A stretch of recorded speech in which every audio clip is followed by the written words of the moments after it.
This is my night surveillance that I do. I highly suggest people do this. It's 24-hour live streaming where I live.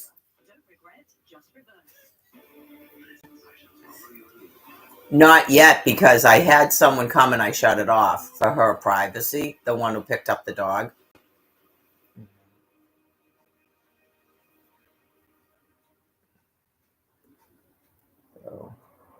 Well, I think you probably feel a lot better, especially if you're living alone. Like, I'm not really particularly like afraid to live by myself, but I think it's funny to set a thing up that's like basically night security. Just like you can watch it on your phone too, like when I left the dog here.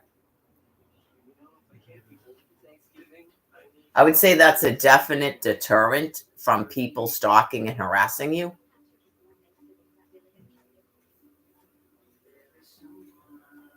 If you're like having domestic violence issues and stuff, yeah. I don't think they like being recorded, like when they came to the hotel and I recorded them. I don't know if they can tell you that when you're in housing that you can't run a live stream. I'm not sure they can do that. Yeah, I mean, if they don't offer internet where you're living, some people have it on their phones, but it's more difficult to live stream on your phone. But you can do it. You'd have to keep your phone plugged in and turn a live stream on and just run it all night long or whatever it is. But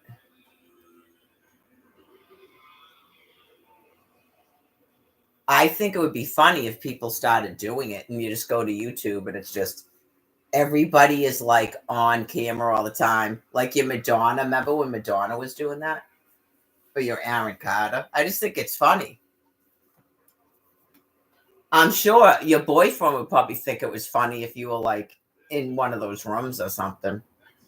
Or like say that you were just prop recording someone and because clearly you're not sleeping over, and then it's where's they text you going, where's your live stream? Get it? Like, aren't you gonna have a live stream?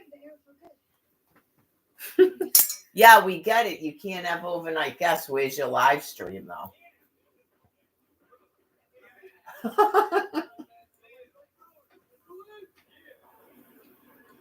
You don't you're in a tent, but you don't have internet access? Yeah, because their phones would die. Where's your live stream though? But anyway, yeah, some things. No, I haven't even said her name. Some things. Does that seem weird? Like, would other people think I'm trashy for saying that?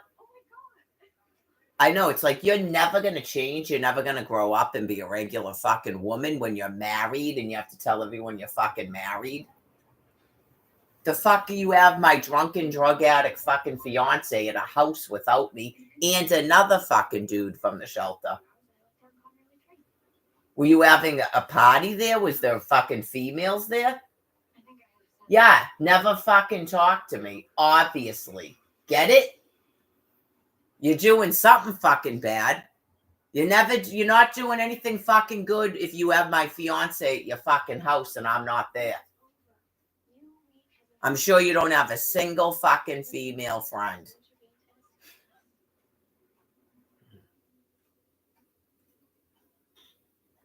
He was my fucking fiance at the time. So clearly those facts didn't fucking change. I'm not Doris Day to your fucking Elizabeth Taylor. Okay?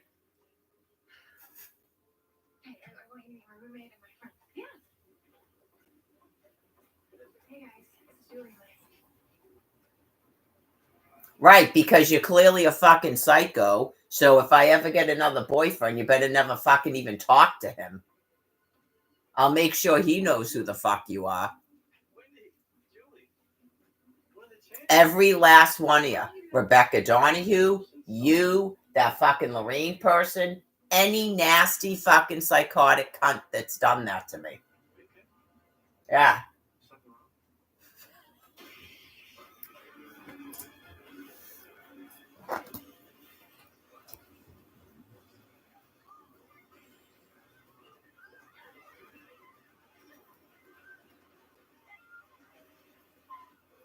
Yeah, they don't change, just so you know. Right. So they will do it to every fucking dude that you try to even talk to, some of them. Yeah, that's why. Don't go, oh boy, and then that fucking dude, and then think she's not going to do it with the next fucking dude you're going out with, because she will. Make sure your fucking boyfriend, right?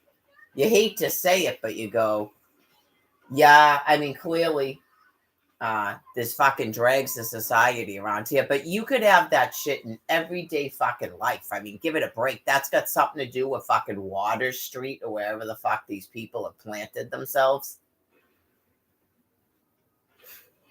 Elizabeth Taylor wasn't living in fucking Father Bill's housing or squatting in a fucking house, and she was clearly gross.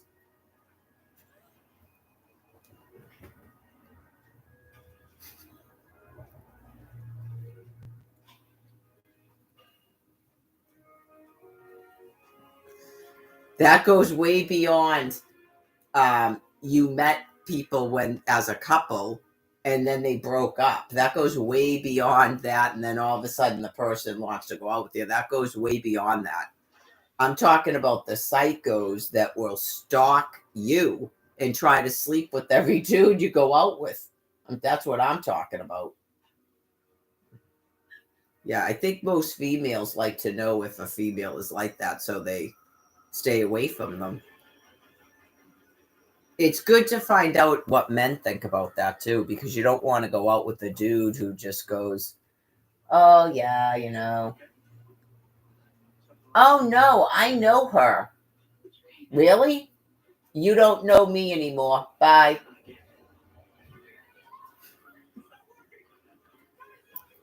Remember that Amy Palmer? Dude, she just fucking insulted me right in front of you. No, I'm never going to do that shit again. Live and fucking learn. Any dude. If you have a bunch of fucking druggy friends that are more important than getting fucking pussy, don't talk to me. Because you're not even supposed to want to stay a fucking druggie to go out with me.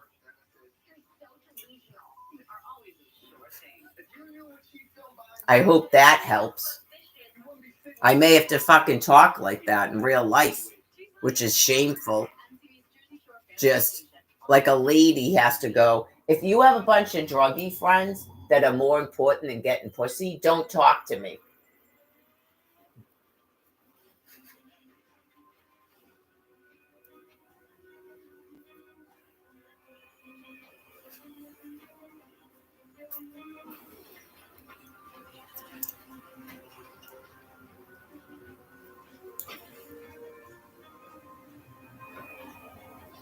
Oh, he's one of my best friends, that fucking Steve-O guy.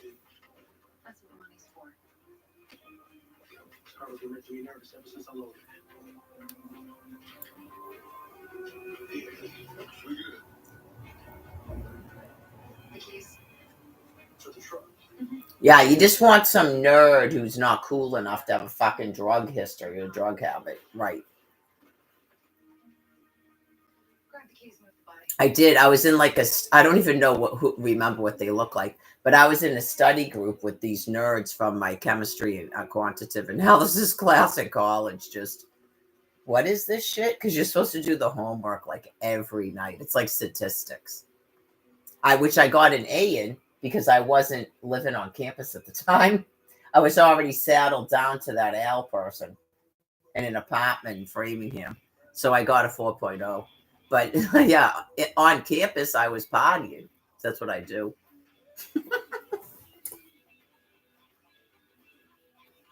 Socializing, partying.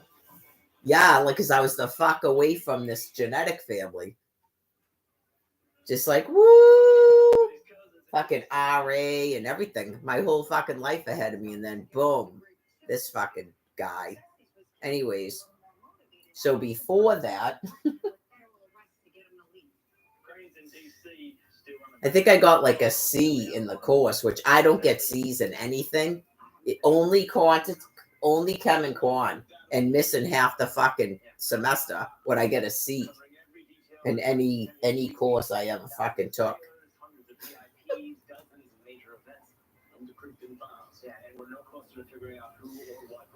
Even Bruce's art history class, which was like a test in adiatic memory, but it's art, I got a B in. Yeah. Just only a course that hard would that actually happen. Because in science and math, you have to do all their equations like every fucking night. That's the only way you learn the shit. You have to attend the lectures and stuff. You're not just gonna osmosis that shit in your head. I don't know. I don't think it's really that hard. You have to take it for nutrition. Yeah.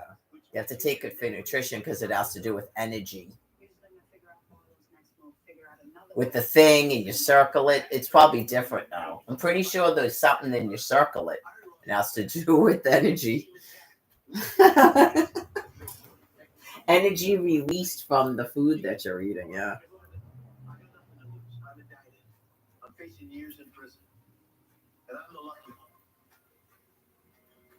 I was like funneling in college and stuff. I was going to off-campus parties. I had fun.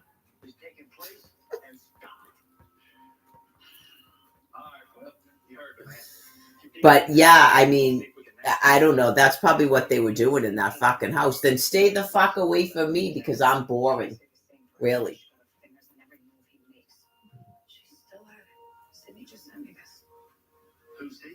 Not human beings. Because you're destroying your fucking temple, that's why. You people are supposed to be fucking adults. You're not college age students. Sad.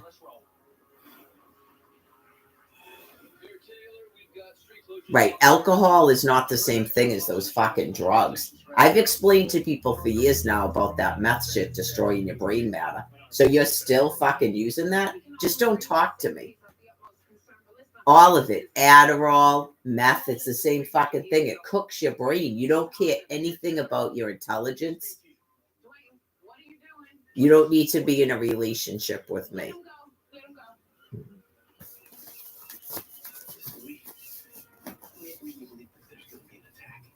I don't know anything about this crack cocaine business. It's probably different.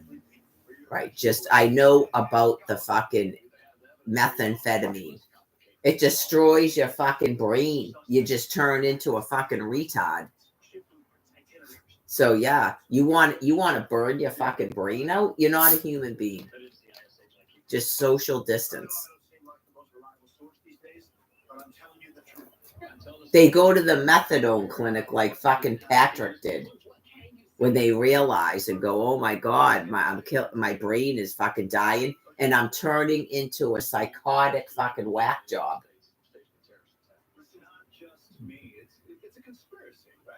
It has a hallucinogen in it. Not you're smarter. I mean, all it takes is like one videotape of yourself. Just explain to another person, explain it in a video so you can watch it when you're not high about how you're fucking enlightened. I had to hear that shit from Tom Kent. Oh, it just makes you more clearer and you can think better. No, it doesn't. It's a fucking hallucinogen.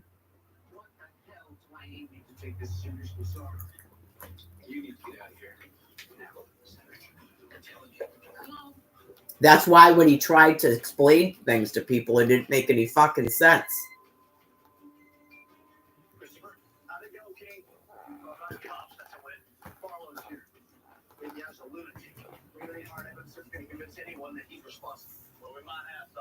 Body of gun runner named John Fitzpatrick. He operated out of El Paso, supplied hard to come by merchandise to local gangs. I think he was doing likewise here, Keith. What kind of merchandise? Don't know, but Amelia and her man Lonzo took possession of it. Killed Fitzpatrick for his trouble. How do you know that?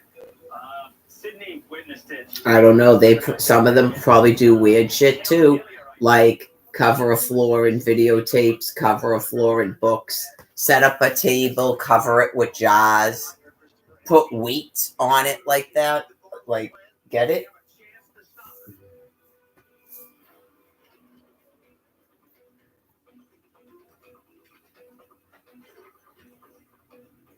He was talking about making coffee one day. I think I told people this at the other house. And he started talking. He was taking out his phone and he thought he was doing calculations and stuff about how much water to put in his coffee. I'm not kidding you. That is like complete mental insanity. I didn't say anything. I actually kind of got spooked by him and felt bad for him. Excuse me. Other things about him, he was a complete asshole, but he was definitely mentally insane. You just go, I think that's a little bit too much thinking to just put the allotted water to coffee ratio in your fucking coffee pot. So I guess if you start doing stuff like that, it could lead to complete mental incompetence. Because he would start just, that thing would be flipped up, and I don't know if that was supposed to remind him to make coffee.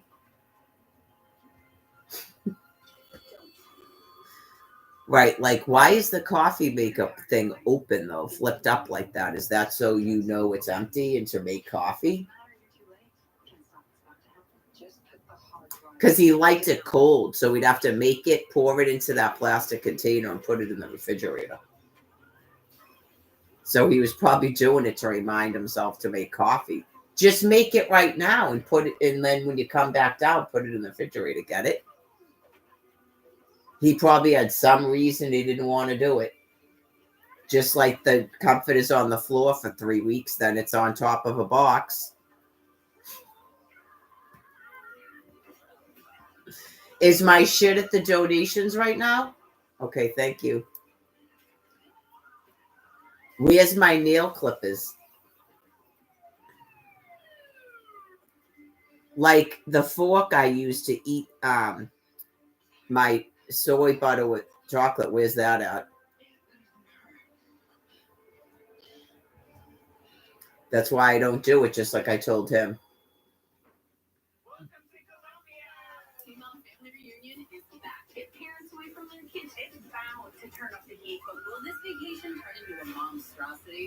When you're living with a filthy person, yeah, I was never like it even when I was growing up. I've seen like Cindy has photographs of, I think there's one of me, and it's like obviously fucking anybody that knows me, if you saw that photograph, you'd go, oh my God, Mary, like just whoa. And like everything that's happened to me in my life. It's like the woman's living room, and I was probably like in high school, and I'm just like sitting on this couch. It like the picture itself is just like stunning. I saw it like a couple of years ago. I think Cindy has it. And you can see that the wall, I don't know if it's wallpaper or paint or something, is like coming down and stuff. And I just look like I'm just sort of like, I don't know if I look frightened or sad or something. And it's just like, oh my fucking God. What the fuck is this? Right? Because when you're in high school, just surrounded by fucking filth and a house that always seemed like it was falling down around you, just for no fucking reason. Right? Just, I would actually try to clean the entire house and then it would get fucking dirty again. Like that was offensive. And then after a while, you just fucking give up.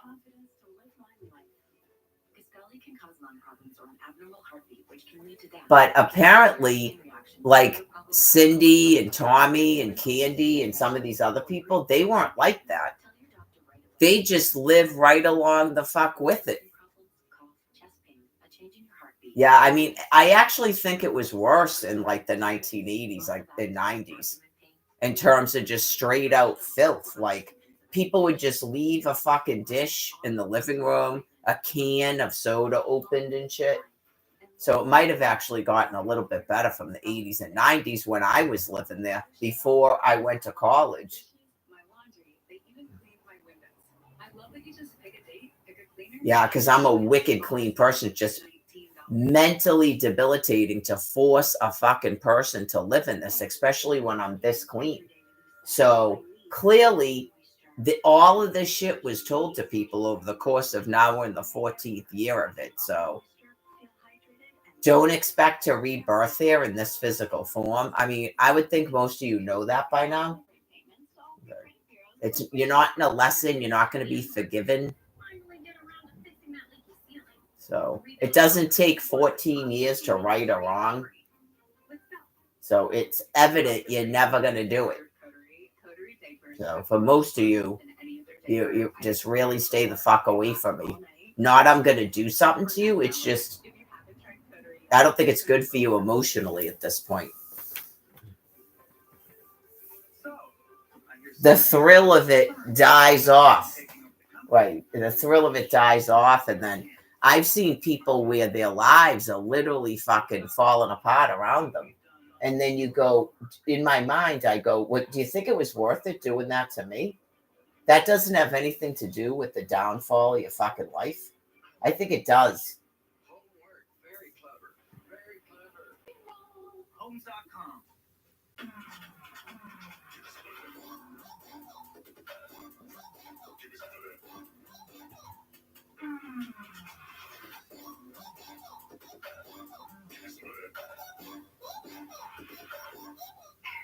How far would you go to control the fragrance in your home?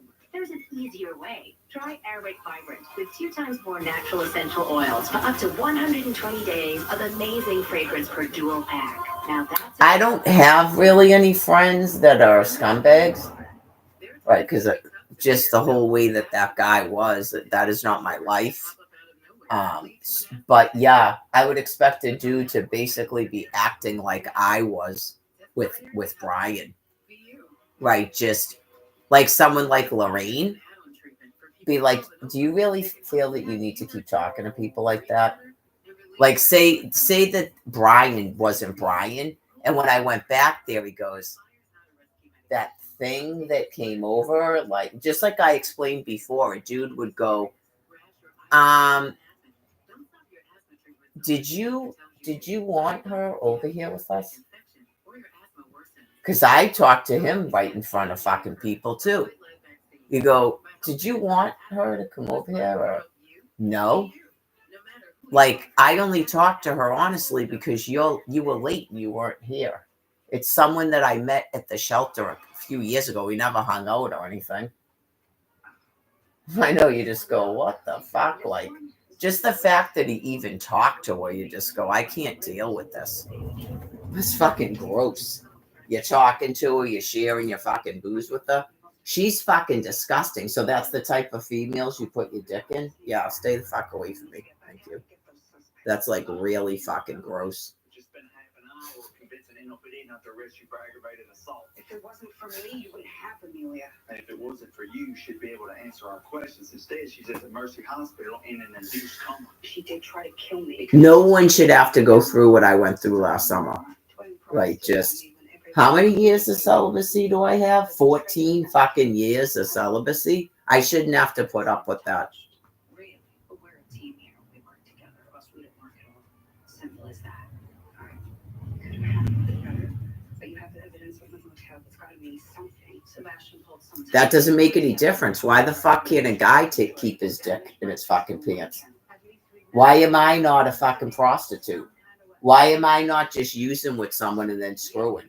Get it? We gotta keep plugging away until we do. Track the band down, find more evidence, and stop the attack.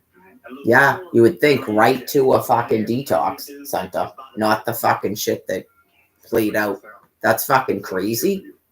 Nobody is that fucking drunk and high for 6 weeks that you don't go, this chick is a fucking goddess. I gotta go to a fucking detox center immediately. Get it? Whatever that person is, it's probably not a human being, has no fucking interest in me whatsoever. I don't know what that means, but I've contacted NCIS headquarters. They're aware you're coming with me, and it's not for debate. This is the part when we leave. Please. Obviously, we're going to have to go over this again because first we had a rape by coercion in 2016, and now we have fucking sexual assault by coercion. That's what they call it. When a person pretends to prop a court and puts a fucking ring on and asks you to marry them, it's called coercion.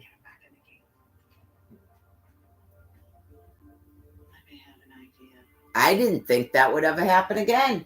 I know you go, what the fuck? There's two people on Earth that would do that? For presenting evidence, even though I have absolutely no idea why Doc Wade is having me do it in a room above the bar or yeah, well, Loretta didn't tell you either, huh? No. Hey, you think I got time to pee? Whoa. Public speaking kind of makes me nervous. I'm the same way, Sebastian, and considering my full schedule of events, I don't know if I should be relieved that I That's what I'm talking about. It's unfortunate when the other species decides that they're going to try to copy shit that I do, because that's how that stuff happens. 200 yards of you, Dwayne, we came. It's not that people couldn't meet in a couple of weeks. No, you ever see them and they go, after the first date, I knew that he was the one. Right. I refuse to have people go, well, that's fucking crazy, Mary. I mean, 6 weeks. What do you mean 6 weeks? How long does it take you to realize that you're attracted to someone like that? I know, it's like you don't even know how quote unquote normal fucking people are.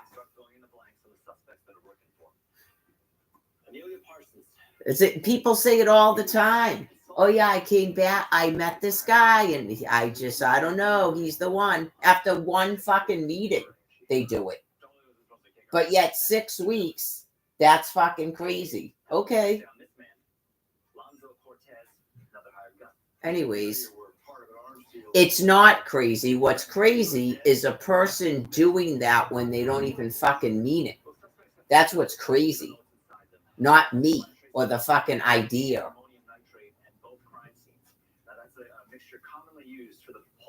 That's like saying everything a fucking mentally ill person does is crazy. Like they went to and took water out of a water fountain. So you go, oh my God, fucking water out of the water fountain, Mary? Really? Now you're doing that? Unless we work together to stop it. Patton is searching citywide greater surveillance cameras for van, but Pat's on uncovered. Tell people to look out for the van and also Cortez. Sometimes it's like you're giving these people way too much fucking leeway. Right, just, I think you're an adult fucking man who should know better to be doing that. Right, you go, yeah, you're high, you're drunk. I don't know if you're fucking retarded, but I mean, I spent 6 weeks listening to you talk. But it cost Carl Estes his life. And that's reason enough for me to want to get back out there. He's right. We need him on this one. Obviously, never again go out with someone who says they're not going to have sex before they get married. Never again do it, because that's not your fucking belief, Brian Buchanan. Okay? It's obviously not your fucking belief. Stick to your own.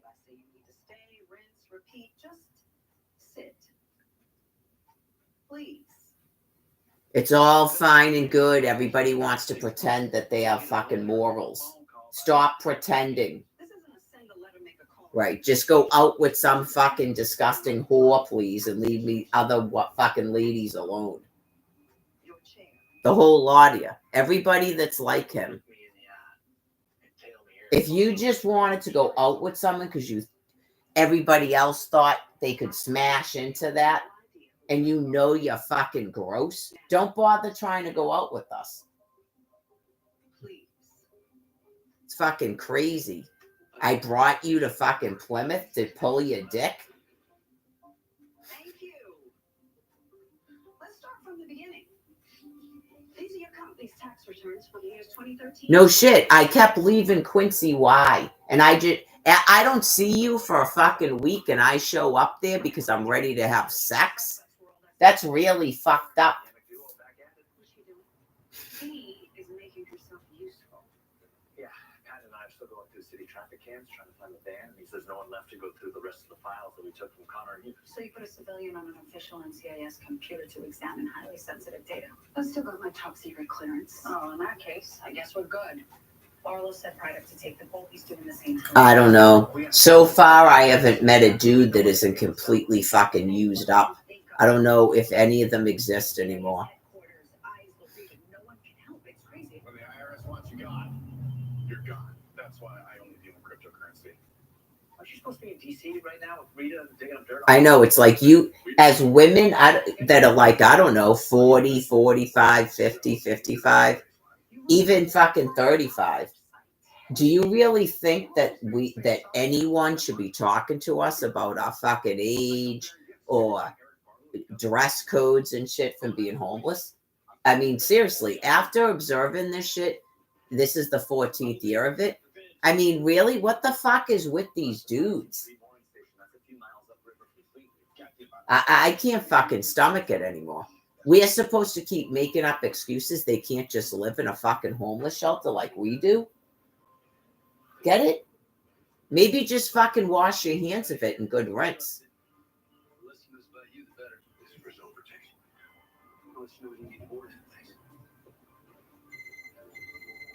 There's a reason they're all fucking prostitutes and can't stop sticking their dick in people for Adderall.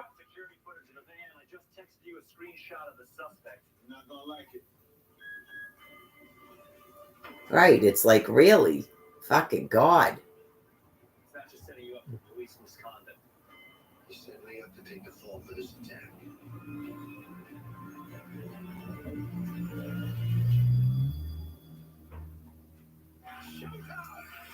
most hosted show in late night. That sounds awesome.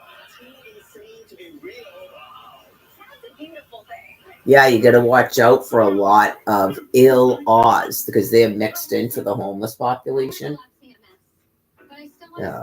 So, yeah, I mean, it reminds me of going to Washington, D.C. Probably none of those dudes were on drugs. Right. Like regular homeless people because they're abuse victims, not they're fucking drug addicts. So, yeah, you just go, really? There's a reason that every single dude is just, maybe it's just something to do with Quincy. I don't know. But it's like every dude just, when's the last time you had sex? No thanks. Do you use Adderall? You take any benzos at all? You have any history of benzo use?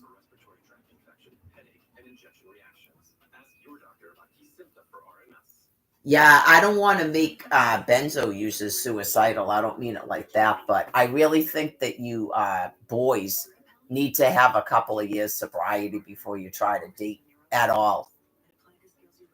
Right. And by sobriety, I mean you're not using any of those fucking benzo drugs for like 2 years.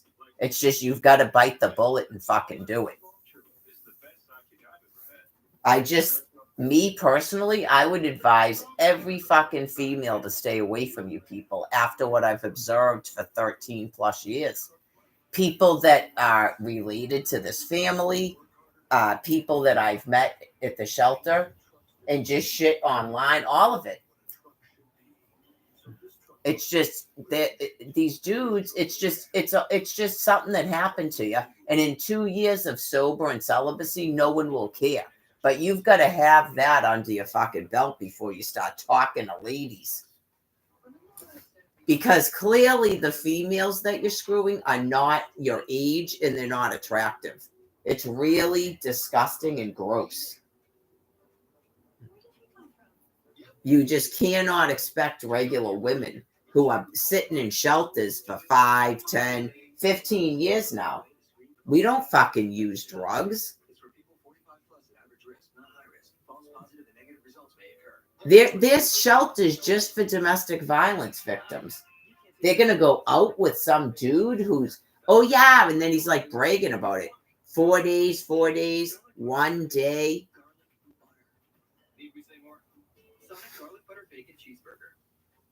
Feel clean and fresh no matter what. Vagisil Odor Block Wash works effectively with our most advanced technology for odor. Like he's fucking 17 years old and he's 36 years old. Odor Block Wash, only from Vagisil. Force Factor Total Beats is the #1 beats brand in America. That's why friends and family recommend Total Beats. Now you can find Total Beats blood pressure chews at Walmart so you can boost nitric oxide, support blood pressure, and improve heart health. Rush to Walmart and find Total Beats. Inside every Splenda product is a mission to help people live happier, healthier, longer lives by making it easier to reduce sugar with a delicious sweet taste and quality you can trust. We take pride that every day millions say, I use Splenda. Ready to switch? Break up with wipes. Garnier Micellar Cleansing Water. Micelles cleanse like a magnet without harsh rubbing. Tested to remove waterproof mascara better than the leading wipes. 9 out of 10 wipe users would recommend Garnier Micellar Cleansing Water by Garnier Naturally. Royal crispy wraps. Get it with the meal or have it as a snack. Only $2.99. It's a hunger hack and it fits in one hand. Have it your way. NexGard Combo is the only monthly topical that protects against fleas, ticks, tapeworms, and more. Use with caution in cats with a history of seizures or. I don't know if that person's actually Jen or not, but she's talking. I don't know if the guy, does he live in those apartments? My doctor recommends All Fit Clear for my laundry. It's free, it dies in perfumes. Yeah, but I know you go. He was in a room in Hull, and now he has one of those apartments, but I still haven't been offered housing. Okay. So you can say yes to more than ever. Yes. Anyways, I don't even know if that's real. I'll find out on Wednesday. Yeah, I'm probably overanalyzing it already, because if he really was in Hull and he's there and he's bothering her, then duh. It's not like it meaning that she's having issues like she had when she was in Hull. Get it? Yeah.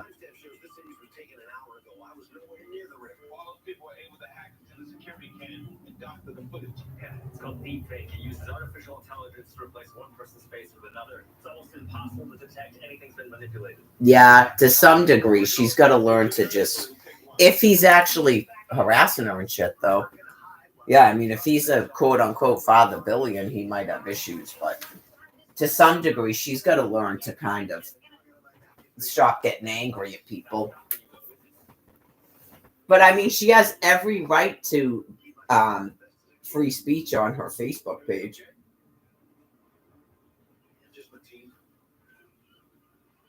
Probably. Someone will probably try to get her in trouble and go, you can't repost his photo. Who the gives a fuck? Is he watching her Facebook page? Then how would he fucking know she's doing it? Get it? She would prove that the guy is fucking stalking her. Get it? That would be proof that he is fucking stalking her. If she didn't send him a fucking friend request or in person go, yeah, hit me up on Facebook, then how the fuck is he seeing her doing that? I don't look at people's Facebook pages. I don't even, that's why I question if it's her, because all of a sudden on Zoe Woody, she was on Zoe Woody. I know, you just go, how is she on fucking Zoe Woody? Because he was the 5th highest achieving student until all of his competition was removed. It's like the fireman who sets the fire to heroically put out the flames. Take the credit. Yeah, and it's not the only time it's happened. He made law review, he clerked for the Supreme Court, he was appointed number 3 spot at justice, all on the backs of his rivals. Barlow's setting up the attack on Fleet Week because he wants to be the one to help stop it. Yeah, he's going to get national exposure, any opportunity he wants, like, oh, I don't know, for instance, governor of Louisiana. It's a good theory, but we still don't know where this attack is going to be. Actually, I might. I've been sorting through the data Amelia has. Oh, all the Final Destination films are over. Let's see what else is on. I'm starting to get tired now. It's only 8:30. I'm ready for bed. I knew this was going to happen because I got up so early and I ate so much food.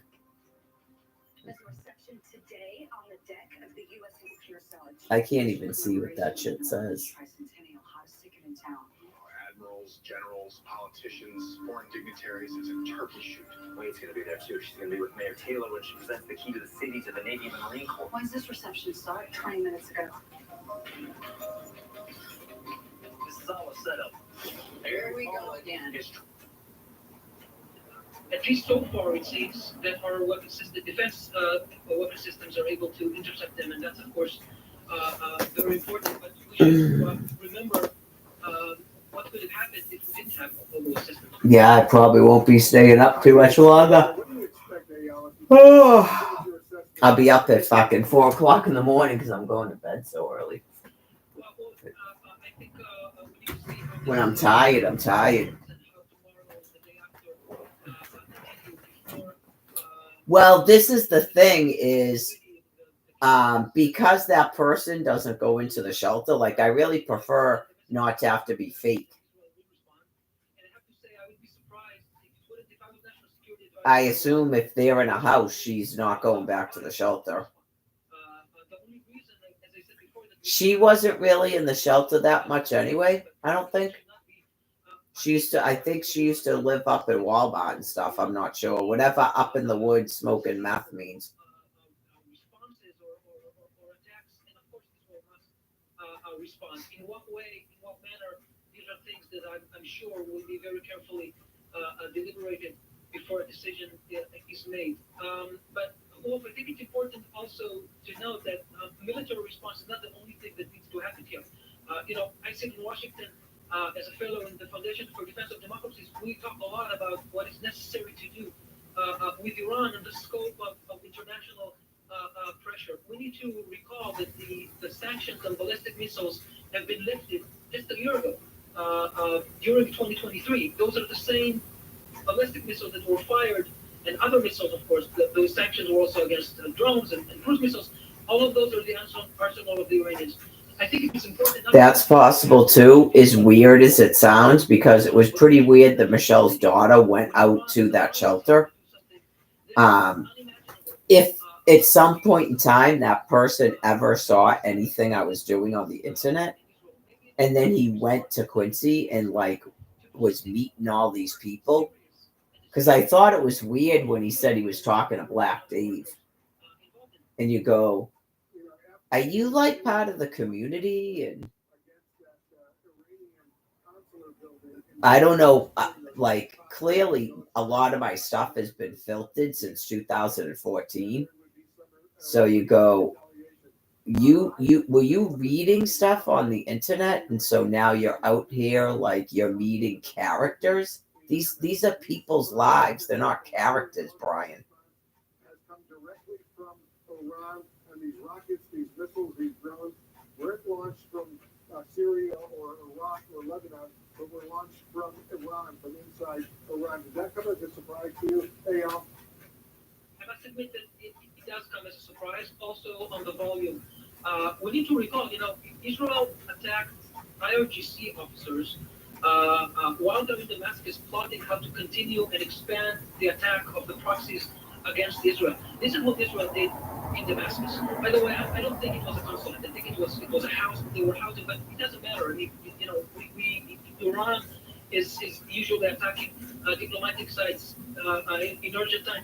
Just happens to be that a few days ago they concluded that Iran bombed the Israeli embassy in Argentina about 30 years ago. But what Israel did was attack IRGC officers. Oh, that's pretty boring. What did I say? Oh, Pet Cemetery. That's a little bit too scary, I think. I don't think I want to put Pet Cemetery on. Yeah, I'm not in the mood for Final Destination films. Aren't scary. Because they thought that Israel is vulnerable, they can do it now, and maybe Israel will not respond in the proper way. But I think what's more important, just to remember that President Biden told the Iranians not to do it, and they did it anyway. So I guess what Iran was defined was not only Israel, but in fact also the United States and the international community. And that's a big problem that we need to think about, and also to see how we react to it so this doesn't happen again. Former Israeli National Security Advisor Eyal Olivka, thank you so much for joining us. Appreciate it very much. A very, very dangerous time in the Middle East right now. I'm going to go. Yeah, what happened to shooting down a drone and landing a plane that has fucking arms from, what was it, Turkey? Remember all that? Do you have any recall of that? President Biden and Israeli Prime Minister Benjamin Netanyahu will be speaking tonight. Of course, it's an incredibly crucial and important conversation, given that this is the U.S. and Israel talking. Do you have any recall of landing an airplane that was going from, was it Russia to Syria or something? Or Turkey to Syria? And you said it had weapons on it. Do you have any recall of doing that? Talking about so much in the last few hours. One crucial and overarching goal for President Biden in the coming hours, in the coming days, is going to be As to why you would have me in an internet prison and you're trying to fuck with my life and intercept my phone messages and shit, and you won't approve a social security stipend for me to fucking live on, and you outlawed Florida alimony. the initial Hamas attack on Israel on October 7th. The possibility of a wider regional conflict erupting had always been on the minds of U.S. officials, and they have been watching this space very carefully. Remember? Now, what we see the president sort of trying to double now, of course, is his repeated statement of support for Israel's defense and security. A plane with a man next to it holding a very large sickle, and then later a larger plane with props, and that better not be going to Turkey. Now, it's entirely unclear right now as we try to get a full assessment of the situation, what containment might look like. Right. Then you landed a plane in, was it Syria? That was supposedly coming from Russia or something. Remember that? Or Jordan. You landed it somewhere. Right. And you also intercepted a drone and shot it the fuck down. Any recall? And then you went on a television and you did a news conference about it. There was some speculation that maybe President Biden would go before cameras and address the American people on what's going on between Israel and Iran right now. I think that has gone away, right? That is not our understanding, at least right now, but Wolf, I have to say... Right. So after, okay, after Operation Pillow Cloud, and then the Pope quitting, because you didn't then return my children to me and return me to my home or set me up with some sort of housing and a means to live, God put you in what's called an ARTIN to self-terminate. But as you talk about and think about President Biden and whether or not he might at some point find a way to address the nation, whether that's in a paper statement or at some point speaking before So Congress, I think it is it's almighty, so that's clearly what you were supposed to be doing, I guess. for this president. The eruption of the Israel-Hamas war, of course, has been an incredibly challenging issue for this president, and he has seen his support erode among some key constituencies as he has declined to call for a permanent ceasefire in Gaza, something many of his supporters would like to see him do. So, again, all of that sort of leads to this overarching sort of goal and mission and hope that we were talking about before. This administration, many U.S. officials, certainly the president himself, wanting to make sure that they can do what they can to try to keep this situation contained. MJ, I see your White House correspondent, MJ. I know you're going to be busy, but stay very close touch with you. Thank you very, very much. Right now, I want to bring you Democratic Congressman Jared Moskowitz. You actually started opposing everything I was doing and saying. I know you're a strong supporter of Israel. What's your reaction to what Iran has now decided to do to launch these killer drones, as the Israeli military calls them, these cruise missiles, these other rockets, directly from inside Iran towards Israel? So thanks for having me. I'm literally at a bat mitzvah at the moment, which is what Iran is trying to destroy. Make no mistake about it. This is a unprecedented attack from Iran, direct. I would have to guess that at first, beyond your basic military that was going along with what you were doing thought that you were going to save people by get them to stop burning so much fuel and solve your world fucking problems, and not all of a sudden decide that all you want to do with your fucking lives day and night is destroy Mary Lagore. So, obviously we have to see how this all unfolds still, because it's still in real time. Hopefully, there are no lives lost in Israel. It's clear that the allies, along with the Israel systems, are doing their job. But this is what we all feared after October 7th, that Iran would try to take advantage of the situation. We know the Houthis and Hezbollah, their proxies, have been doing that for months now. Hundreds of missiles and rockets. There's not going to be a way for you to save your species. So people are driving on purpose. Figuring out now what to do with Iran. Congressman, do you anticipate that Israel will now respond to what Iran has done?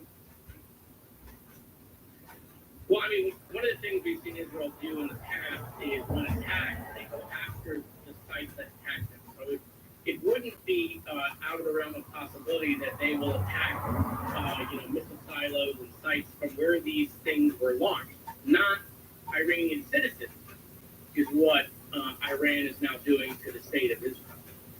But that's still unfeasible. I think we have to wait to see what damage Israel sustains. So This is not a proportional, not even the realm of proportional. This is a clear provocation. This is Iran trying to draw Israel into a war. But Israel needs to- oh, Dracula is on, but it doesn't start till 10:45. I think you're seeing a number of nations come together in real time as this attack is unfolding to help Israel in its time of need, and the United States obviously being its number one ally. And so the president. So when told to stop keeping hostages, that's an impossible thing for you to do now, right?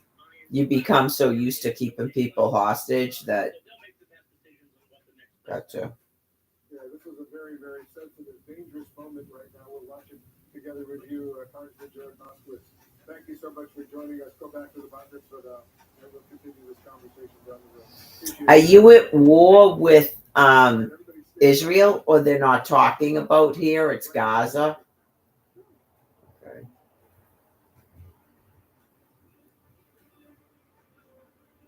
Okay.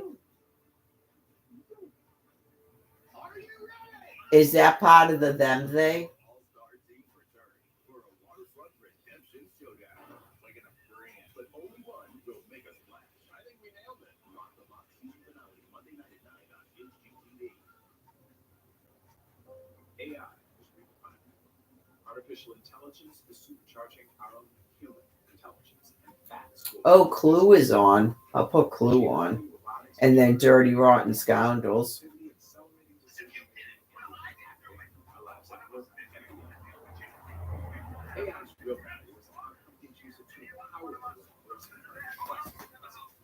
To maximize your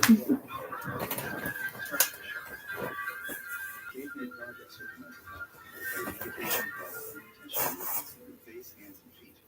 Target dyskinesia or TD. A once daily TB treatment for adults. Yeah, Leslie and Warren and Bernadette Peters.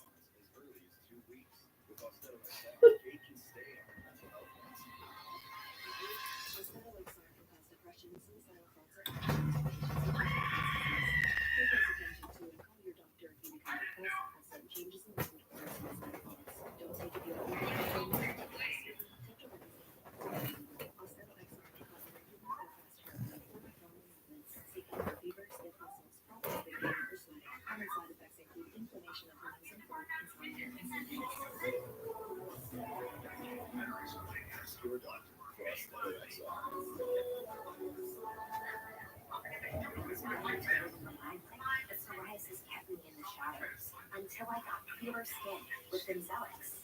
Most people got 100% clear skin. Some after the first dose.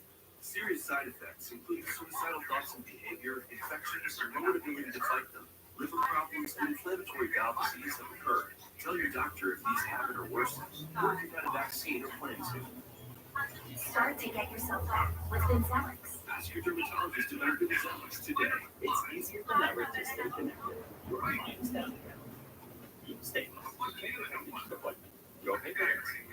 You can also sign up for text messages for appointment reminders and confirmations to come in. Just log into your account. It's one application.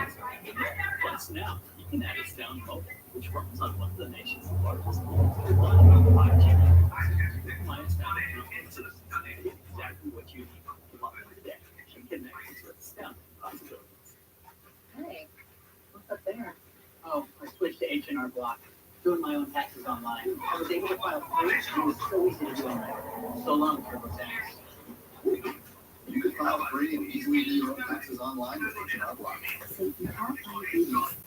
Right, whoever's been shutting off all my communications and then pretending all this fucking horseshit and everybody just keeps going about and printing themselves money. I'm just waiting for God to kill you. Not I ever do anything about it.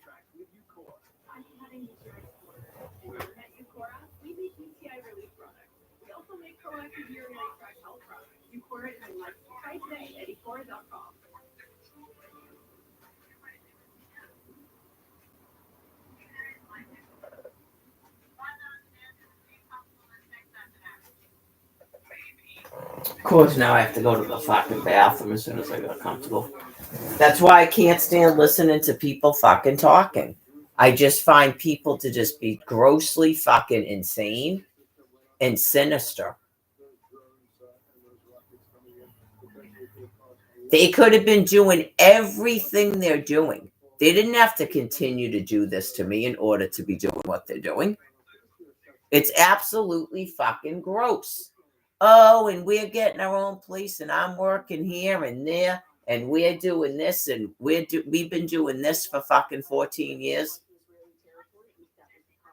Okay, well, continue to do what you're doing the fuck away from me. I don't even want to know what you're fucking doing.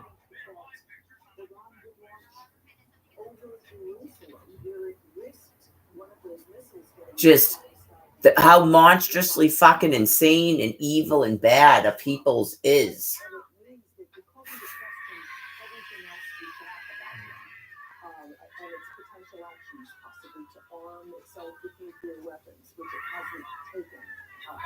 And just keep fucking talking about this. Oh, another year. We're just going to keep doing this.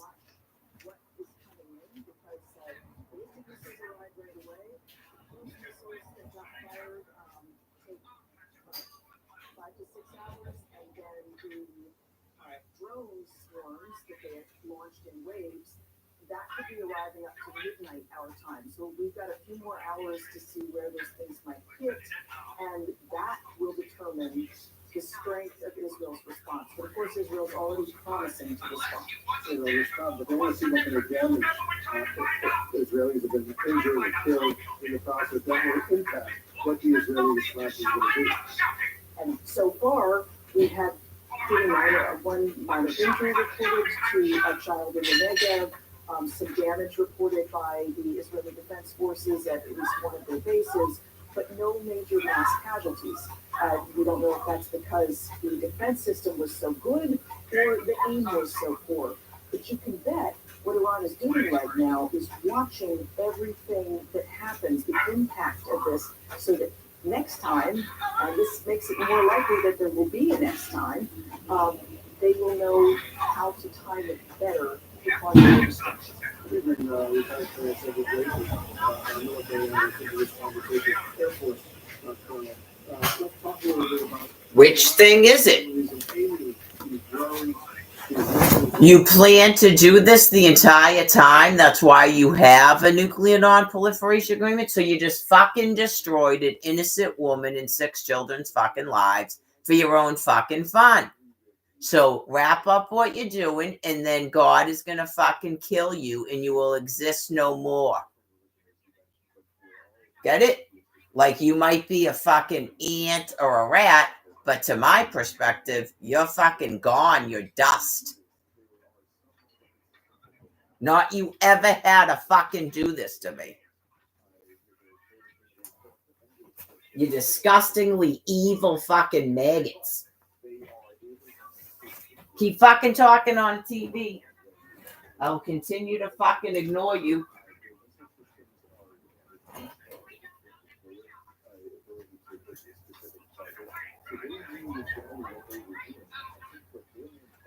See Mar-a-Lago 14 more fucking times. Show the whole fucking planet you don't have any brain matter left and how fucking evil you are.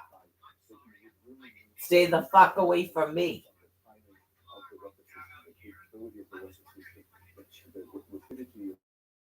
With which the weapon system can actually hit a target at the What are you hearing from your sources? So the key here is not just the capability, as Cedric points out, or the timing, as we've heard from Tim, but the signal. And if it turns out that most of this is over, that there are goods and bad coming in, but it is over, then the statement that the Iranians turned out that said this closes the matter is intended, in fact, probably to close the matter. They don't want to see Israel return. They don't want to get into a direct conflict with Israel or with the United States. But as Kim has pointed out, they've really changed the game here by attacking directly from Iraq. We haven't seen that in many, many decades. And certainly never in a time when Iran has had the kind of capability, missile reach, precision, or even since the invention of the drone. So it's a big deal. But the conversation that's been taking place so far between President Biden and Prime Minister Netanyahu, Jake Sullivan and his counterpart, his national security advisor, Secretary Austin, and others, have all been about the Israeli forces. You started this with an attack in Damascus that killed a number of ISIS members. We knew they were going to respond, so let's let the response sit. And yet the pressure on the Israelis to escalate again is going to be pretty high. So yet again, we're going to be in one of these tests between President Biden's influence on the Israelis and whether the Israelis will take the American advice and watch it. So the pressure from within Israel itself is going to be intense on Netanyahu to respond big time. And within his war cabinet, with some, incredible hardliners there, you can almost hear in that phone conversation the president's going to have with Netanyahu, you can bet Netanyahu will say, well, I agree with you, sir, but I'm under great pressure politically to keep my own government together, so I'm going to have to go do something. So the trick here is, for the Iranians and for the Israelis, how do you satisfy your various constituencies at home? Because the Iranians are divided on this topic as well, while avoiding an escalation that turns into all-out war. The Iranians know that if there is a full-scale war with Israel and the United States for that matter, they would lose big time. Well, they've got to know that the chances are that could end the current regime here. Question is how big that goes. I mean, the other side of this gets to what Kim was describing before. So far, the Iranians have built up their nuclear capability in the past couple of years in reaction to President Trump's decision to pull out of the Iran nuclear deal. Before that he made that decision, they didn't have very much nuclear material around, certainly not enough to make a bomb. They've now got enough for free, and they're chugging forward, but not as fast as they could. One thing they could do to escalate here is go full bore on the nuclear program. Yeah, that worries me. I'm sure it worries Kimberly as well. All right, everybody stand by. We're going to have much more of our special breaking news live coverage right after this.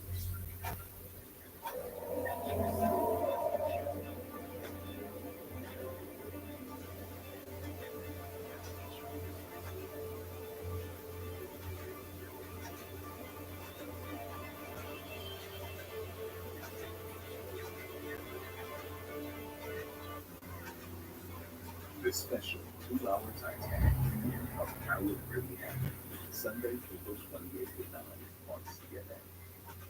What does it mean to be out front? It's going there. We are just about 3 miles from the Gaza border. It's context and curiosity. So you can be out front too. Let's go out front. Aaron Burnett, Out Front, weeknights at 7 on CNN. Alexis, Sean Krause. Technology that's ready for the room. Lexus NX.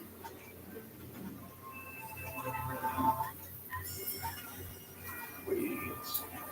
I have to say, listen, Sandra, are you going to take your load back? We're going to take it back. It's Scott's Tightbender, terrific action. It can freeze up stomach works, kill sweets, prevents cat gas, and keeps your lung going strong. Lorries! Get a bag of Scott's triple action today. It's guaranteed. He did it. He did. What is Circle? Circle is fuel to take flight. Circle is the energy that gets you to the next level. Circle is what you hope for when life tosses limits you. So, available at Walmart and DrinkCircle.com. Get your backyard ready for any with the help of quality battery tools by Steel.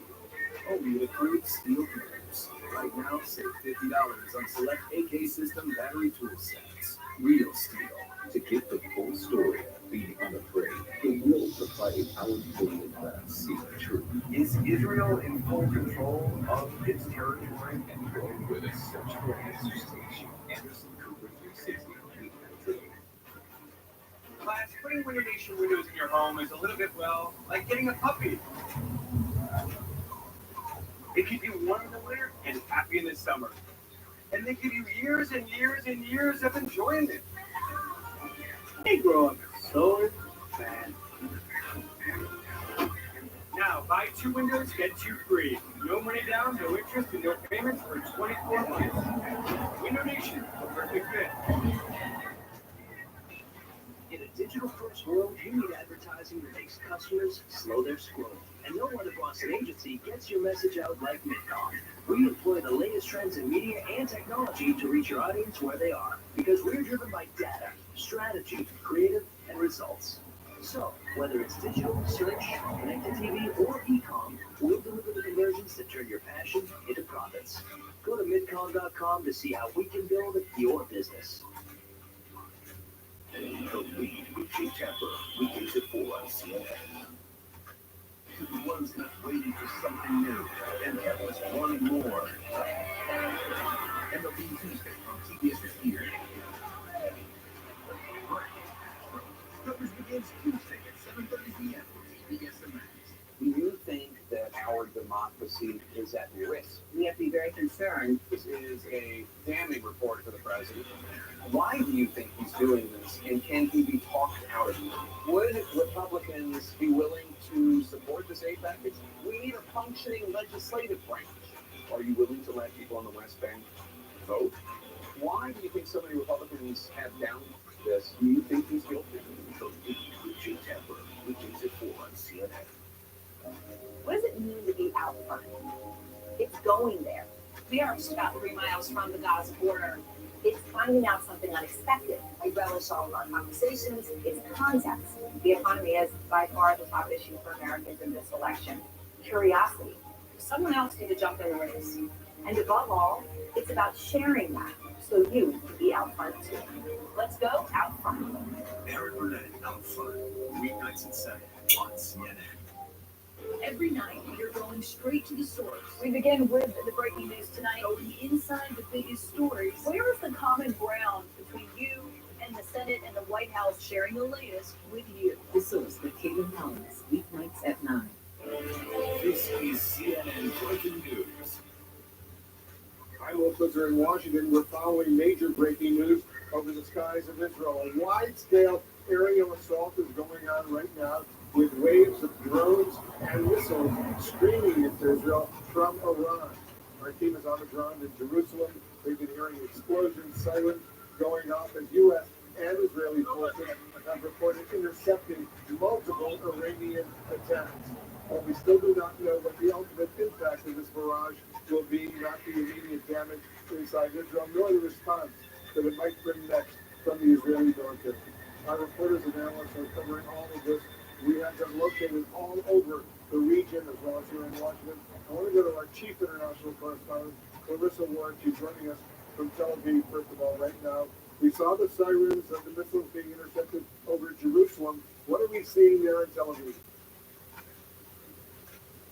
We continue to hear Wolf drones and jets overhead, but the Home Front Command is now telling people that they do not need to stay close to those shelters anymore in some of those key areas that have been under a state of high alert. Florida, I hope you can hear that in the distance, the jet.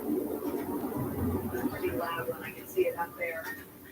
So the sense is that for now, at least, things are a little calmer, a little quieter. Of course, that could change. You could see that alert return, people being told once again to be near to a shelter. But for the moment, it seems that the the vast majority, I should say, of the, according to IDF spokesperson Rear Admiral Daniel Hagari, 200 different types of cruise missiles, ballistic missiles, drones, killer drones, as he referred to them, have been intercepted, most of them outside of the country. There was some damage, according to the IDF, to a base in southern Israel. We know of one 7-year-old Bedouin girl who was injured in the Negev. She is receiving treatment for those injuries, that as a result of those intercepts that we have seen going on throughout the night.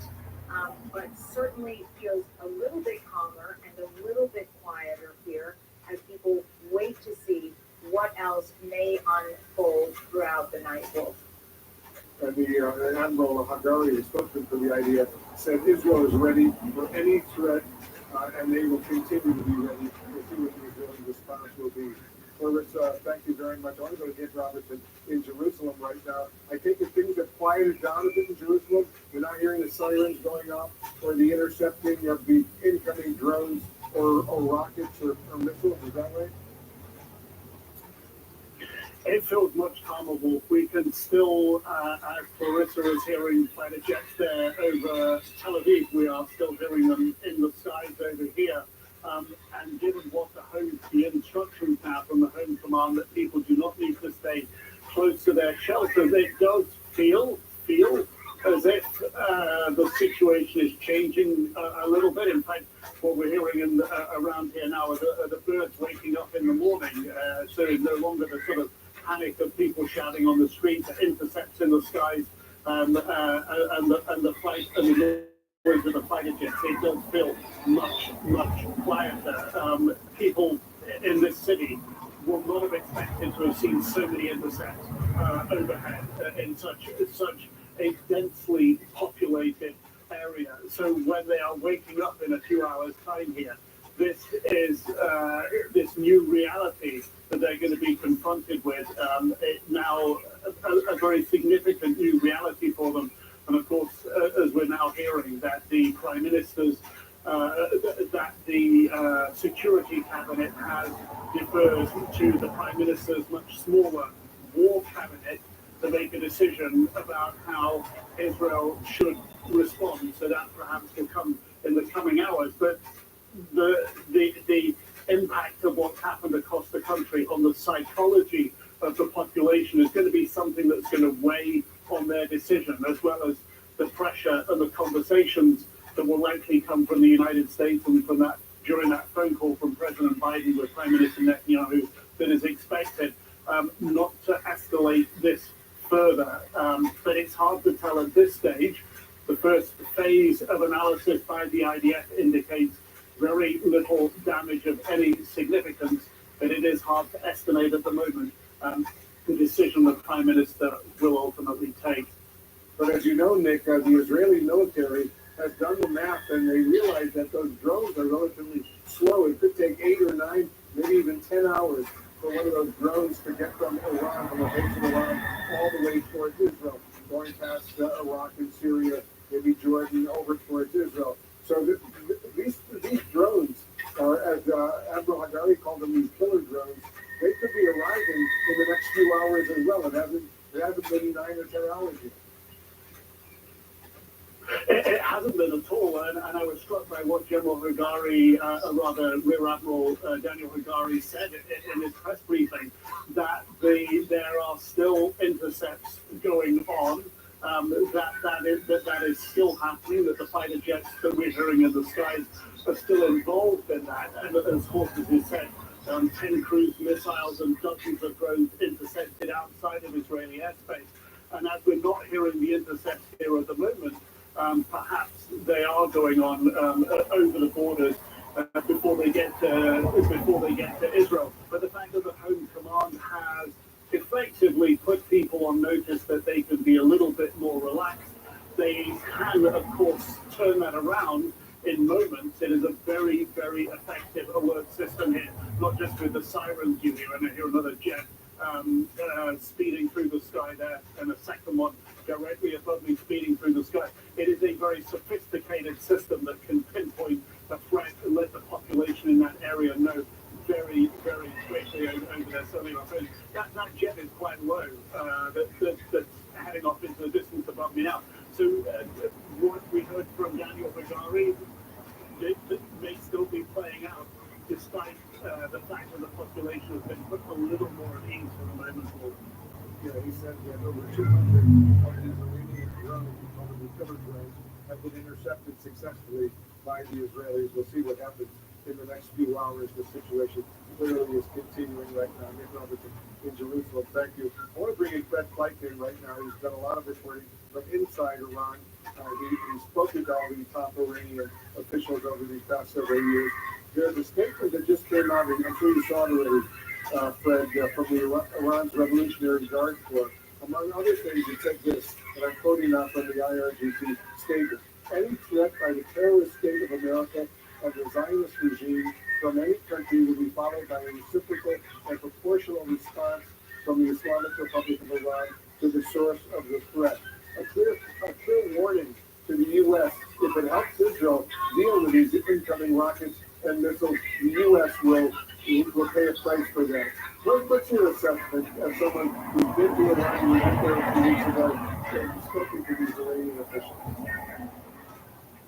Well, first of all, I do think it's a direct threat towards the U.S. by the Islamic Revolutionary Guard Corps. And I think one of the things the Iranians have been saying is that the U.S. obviously needs to watch that, especially in the region there, in the Middle East, with the U.S. bases that it has in that region. The Iranians obviously saying that they have their proxy forces on the ground. And of course, tonight, they've also shown that they're pretty powerful in the air as well. Certainly, one of the things that we've been hearing here, as we've been talking about all this broadcasting and seeing some of the images, is that not many people would have expected the Iranians to be able to launch that many projectiles towards Israel. Talking about drones and, of course, missiles as well.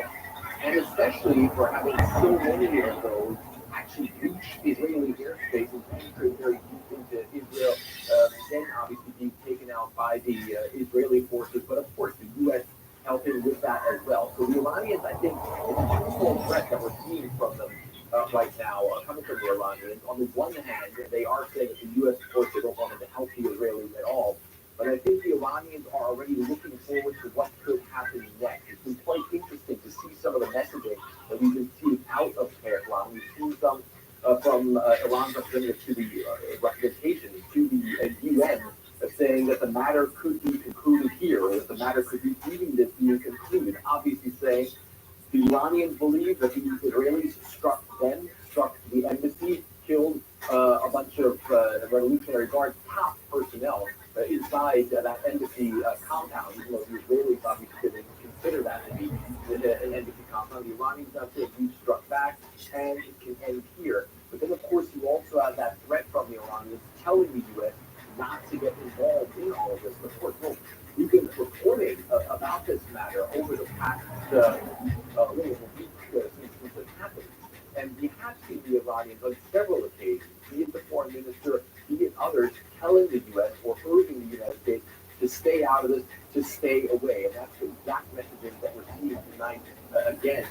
One of the other things that we've also been picking up, folks, is that the Iranian foreign ministry has put out a statement, also in the middle of the night, which is quite unusual for them, calling their actions tonight, calling the strikes by the Iranians, calling the targeting of Israeli territory self-defense, and saying they believe that it's covered by the UN Charter. I want to read you some of that statement of what the Iranians put out. They say that if Israel strikes back, and this is what they're referring to in that statement, they're saying, quote, if necessary, the Islamic Republic of Iran will not hesitate to take more defensive measures, so we're calling all this a defensive measure, to protect its legitimate interests against any aggressive military action and illegal use of force. So the Iranians are saying that they consider the attack on their embassy compound in Damascus, which of course Israel has not claimed responsibility for, that they consider that to be an aggressive act, and they consider this their retaliation. Again, the Iranians are saying it could end here, but of course right now the messaging is that the ball is in the Israeli court. At the same time, the Iranians are telling the U.S. to stay out of it, especially with the threats that the Iranians could make very real for the U.S. in the region. Of course, the U.S. has a lot of military assets in the Middle East. The Iranians are saying they have a lot of proxy forces near those military bases. Yeah, and the statement that the IRGC the Islamic Revolutionary Guard Corps just put out, it said it will hold the United States responsible for what it termed the evil actions of the Israeli government. So they're clearly warning the United States if the U.S. does get involved with helping Israel at all, the U.S. will pay a big price for this. Is that right? Yeah, that's exactly what I think they're saying. It's a threat that we've been seeing from the Iranians really over the past couple of years, and a threat that they've also made good on a couple of times. If you look back to the Trump administration, and even the months before the U.S. assassinated the IRGC Quds Forces top general, Qasem Soleimani, you had some incidents between the U.S. and Iran in the Persian Gulf, where the Iranians then shot down the U.S. global hawk drone. That, of course, that, of course, was the Iranians displaying that they are not to be messed with, and that they also have military that is capable of hurting U.S. assets. There were very few people at the time who thought that Iran's own Iranian-made air defense systems would be capable of taking down U.S. assets. The Iranians proved otherwise. Then afterwards, after Qasem Soleimani was assassinated, they struck a U.S. base, the Al-Assad Air Base in Iraq, where very few people believed that Iran's ballistic missiles were as accurate as they turned out to be. And now tonight, the Iranians have once again demonstrated that they've made a lot of progress, it appears, as far as their cruise missiles are concerned, ballistic missiles are concerned, but also the drones as well. And I think one of the things that we've seen from the Iranians is that they've really put a lot of effort into that drone program. In fact, I was a couple of years ago at an Iranian drone show as part of one of their military days, and they were talking very openly about the fact that they believe that drones were one of those weapons that they could use to really take the fight, especially to the U.S. in the Middle East. So clearly now, threats from the Iranians, again, the Iranians are saying, look, the U.S. bases are there, Iranian proxy forces are there as well, but of course drones are a big threat to those U.S. assets in the Middle East as well. Yeah, it's a very, very tense moment right now. Thank you very much. We'll get back to Jim Sciutto with us here in Washington. We're watching all of this unfold. This whole situation could explode big time, or it could come down. No question. Listen, this is an escalation. It's an Iranian attack attempting to strike Israel. The defense is largely worked, it seems. That's why the damage assessments today, and you have show very little damage on the ground there, and the IDF saying it intercepted the vast majority of missiles, at least so far, and there could be more to come. But we also do know that the U.S. did already participate, that it was shooting down some of these drones and missiles before they got close to Israeli territory. We should also note there was some concern prior to this that Israeli proxies might target U.S. forces in the region, and that does not appear to have happened. Iranian proxies target U.S. forces in the region, which they have done before multiple times, and as you know, U.S. forces have died. They did not in this case, which was a deliberate decision by Iran.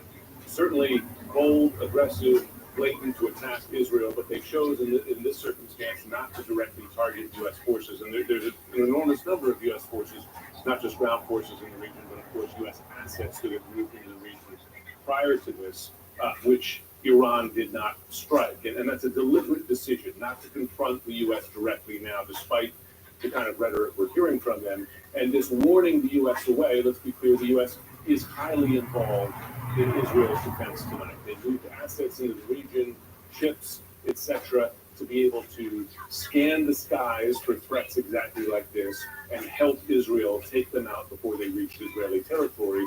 And our understanding is that U.S. assets did take down some of these drones prior to reaching. It was significant that the commander of the U.S. Military Central Command, which is responsible for the entire Middle East region, has spent the last several days in Israel coordinating and projecting, what the U.S. and the Israelis would do if Iran did launch this kind of a strike. They were preparing for this. They were pre-positioning forces for this to help defend Israel, and also to help make clear to Iran that the U.S. was in position and could strike back if the U.S. were to be targeted directly, which, again, we should emphasize Iran did not do here. They've done before, they did not do tonight, and that's a deliberate decision. I think you can also say that those preparations from the Israeli side, in conjunction with the U.S. and other partners in the region, Saudi Arabia involved, largely worked, right, in this defense. That's not to minimize or downplay the severity of this attack, but those defenses held. And we should note,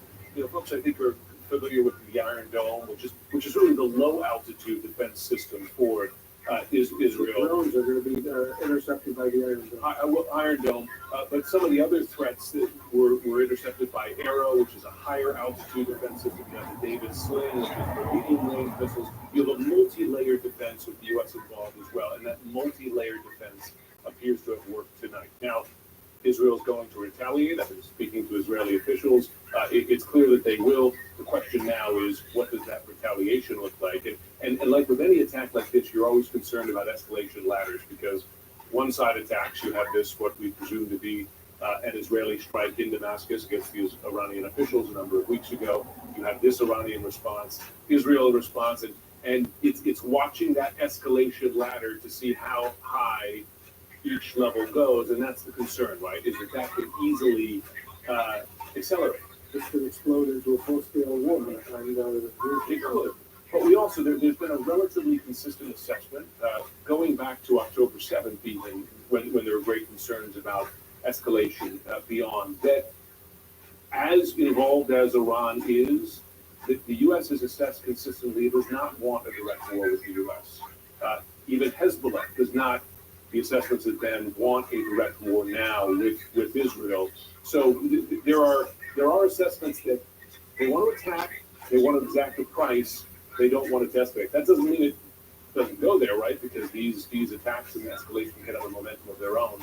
But that's something to plug into the broader assessment as we look at next steps. It's a very dangerous moment to be sure. We'll see what unfolds. I want to go to our senior White House correspondent, MJ Lee. She covers the White House for us. We're now reporting. How is the White House, MJ, assessing what is actually happening? Well, Wolf, I'm actually just getting this reporting right now that President Biden is on the phone with Israeli Prime Minister Benjamin Netanyahu. I know we reported some while ago that they were expected to speak tonight, but again, our reporting right now from earlier is that the two leaders are now on the phone, so we will bring you that readout as soon as we get it. This comes after the president actually reconvened his national security team for a second time in the Situation Room. That first meeting earlier in the evening had lasted some 2 hours, and then given the fluidity of the situation, that team was brought together again in the Situation Room. And what I'm being told by a U.S. official is that the U.S.'s view broadly right now is that what we saw unfold over the last several hours, Iran's attacks on Israel, were wholly disproportionate to the Israeli strikes in Damascus that prompted this retaliation. And that view by U.S. officials has been an important factor in all of the discussions that have been happening in the White House tonight, both in terms of figuring out the U.S. calculations going forward, and then importantly, of course, how U.S. officials plan on advising their Israeli counterparts about potential next steps. Now, to be clear, when I'm talking about U.S. officials seeing what Iran did as being disproportionate, nobody here is claiming to know what the full scope and what the full assessment is of those attacks. That assessment, of course, is currently ongoing.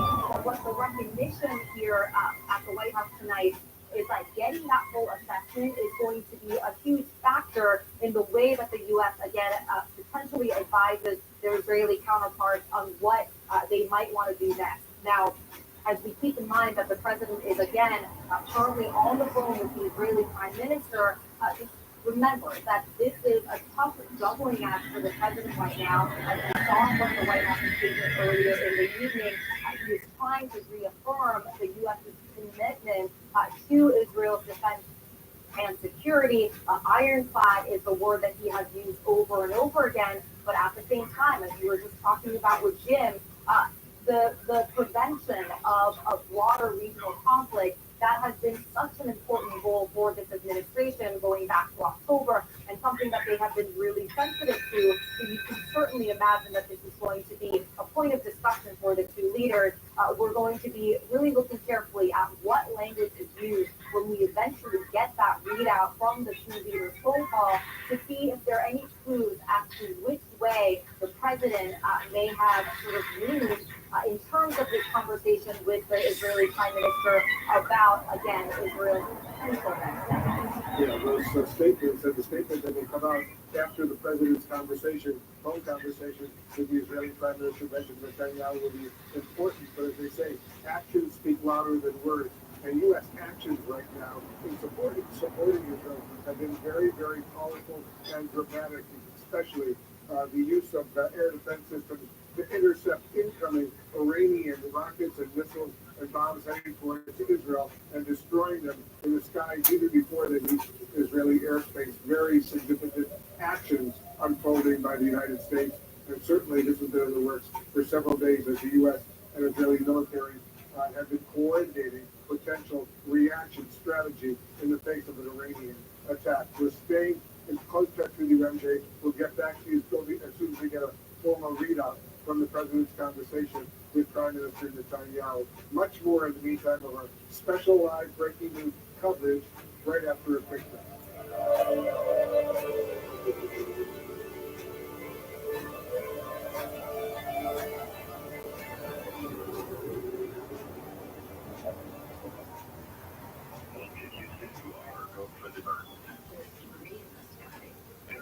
Husbands and wives gone.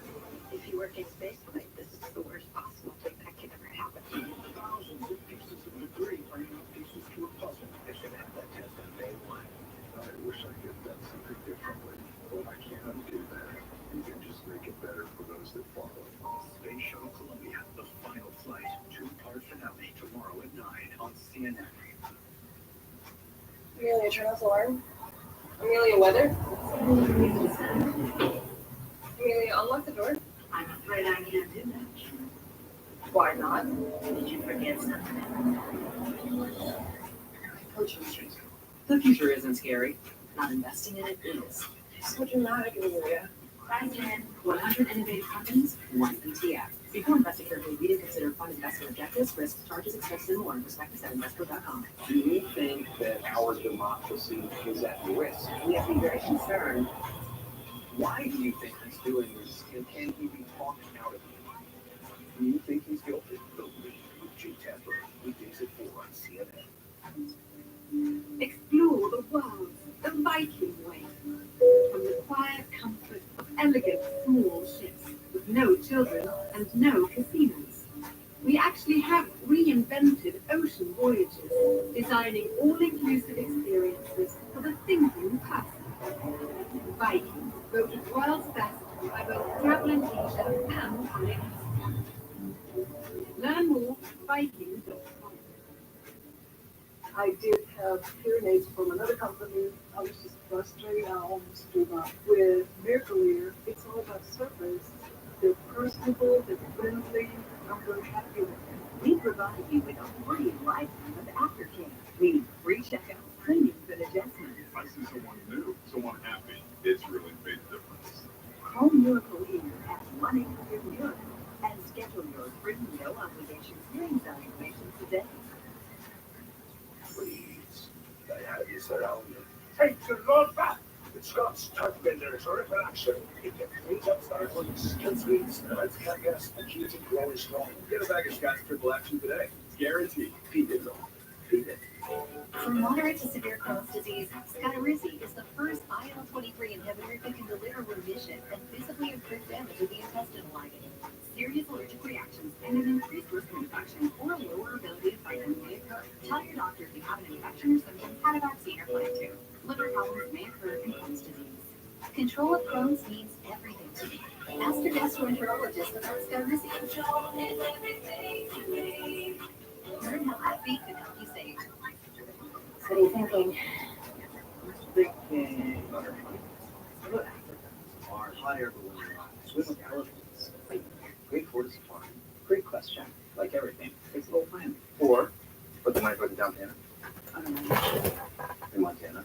Of course it's Let's take a look at those scenarios. JP Morgan Wealth Management has advisors and Chase branches and tools like WealthPlan to help keep you on track. When you're planning for it all, the answer is JP Morgan Wealth Management.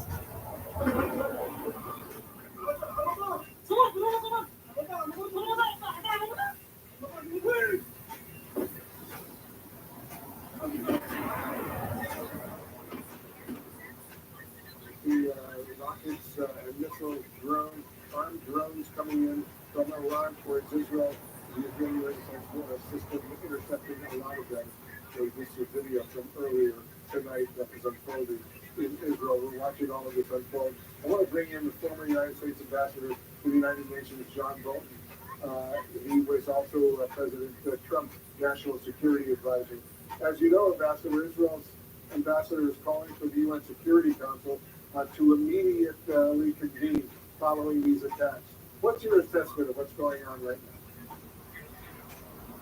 Well, nothing's going to happen in the Security Council, that's for sure. I mean, what we had tonight was a massive failure of Israeli and American deterrence. Massive failure.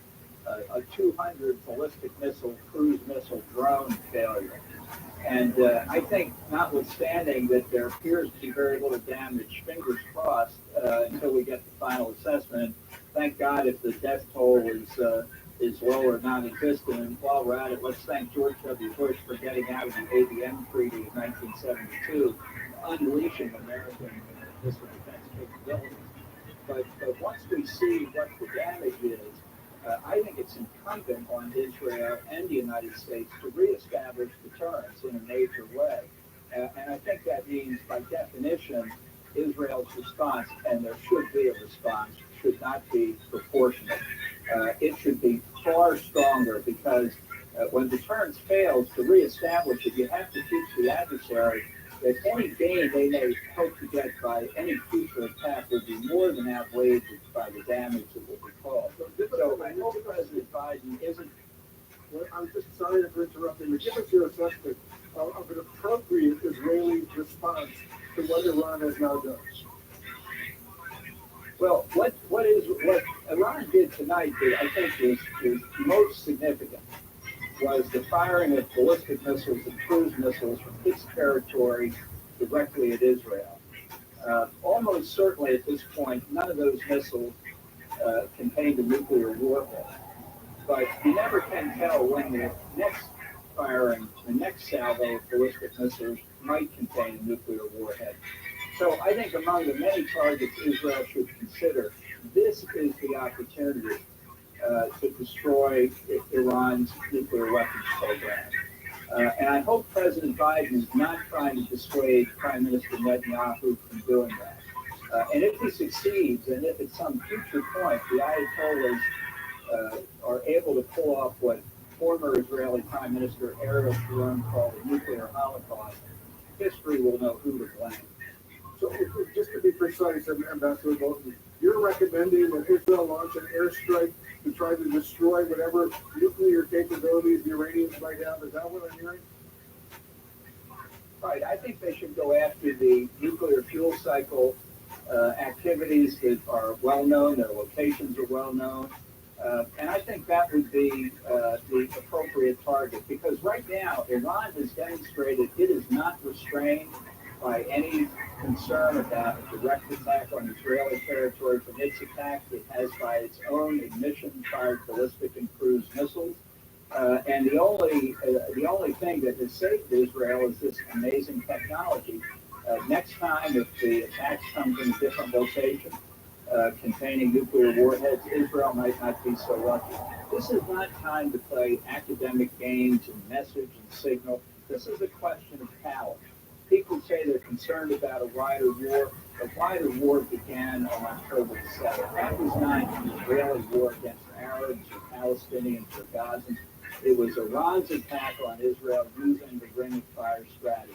That's the strategic environment Israel faces right now. And the main cause, the puppeteer, the puppet master, is Iran. And if you take away their nuclear capabilities, that would be a dramatic hit to the regime, maybe enough to stop it. Ambassador, my colleague Jim Sciutto is here with me in Washington. He has a question. He has a follow-up question for you. Go ahead. Ambassador Bolton, given, and you know as well as we do, that Hezbollah and its enormous missile arsenal, many thousands of rockets and missiles, is intended in part by Iran to be a pressure point if Israel were to strike Iranian nuclear facilities. And I wonder, given the size of that, an order of magnitude bigger than it was, say, during the 2006 war, whether you believe Israel can today fight what would be a multi-front war, Gaza in the south, Hezbollah in the north, Iran to the east, And if you would then envision the U.S. directly involved in such a conflict. Well, I think for the foreseeable future, Gaza is not going to be a principal battlefield. It's certainly not something that's going to engage full Israeli military power. I think Hezbollah put pressure on Iran. It's one reason why the Iranian counterstrike took almost 2 weeks after the Damascus strike by Israel to say, you need to put skin in this game, Iran. So I'm not at all sure what Hezbollah's response would be to Israel taking out a nuclear power that hasn't done a thing for Hezbollah. The Israelis clearly have thought about what to do to neutralize Hezbollah. Perhaps their response, which also would be a pretty big problem for Iran, would be to go after Hezbollah now. My point is there are a number of steps Israel can take. Passivity at this point for Israel would be a big mistake. I mean, I think from the Israeli point of view, they should remember what Winston Churchill said in World War II. Without victory, there is no survival. How close is Iran to actually having a nuclear power? Well, I think about 72 hours that they can get if they send a wire transfer to the central bank of North Korea in Pyongyang and give the North Koreans enough time to put a couple of warheads on an airplane and fly them to Tehran. You know, there's a lot of talk about how close Iran is compared to how close they were 4 or 5 years ago or before the Trump administration pulled out of the nuclear deal, all of which assumes perfect knowledge of Iran's nuclear weapons program. I think we should have enough experience with faulty intelligence by now not to be so sure, not to know how much of Iran's uranium enrichment program is really being conducted under an out in North Korea. The fact is that they're in place. The fact is that the nuclear deal in 2015 was flawed from the start by allowing Iran any uranium enrichment capability, whatever. Ambassador Moulton, thank you so much for joining us. We'll continue this conversation down the road. Glad to do it. Now we're going to have much more special coverage coming up from the region. We have live reporters on the scene. Also, I'll be speaking with former Republican Congressman Adam Kinzinger. He's got some strong thoughts on what's going on right now between Israel and Iran. Much more about special breaking news coverage right after this.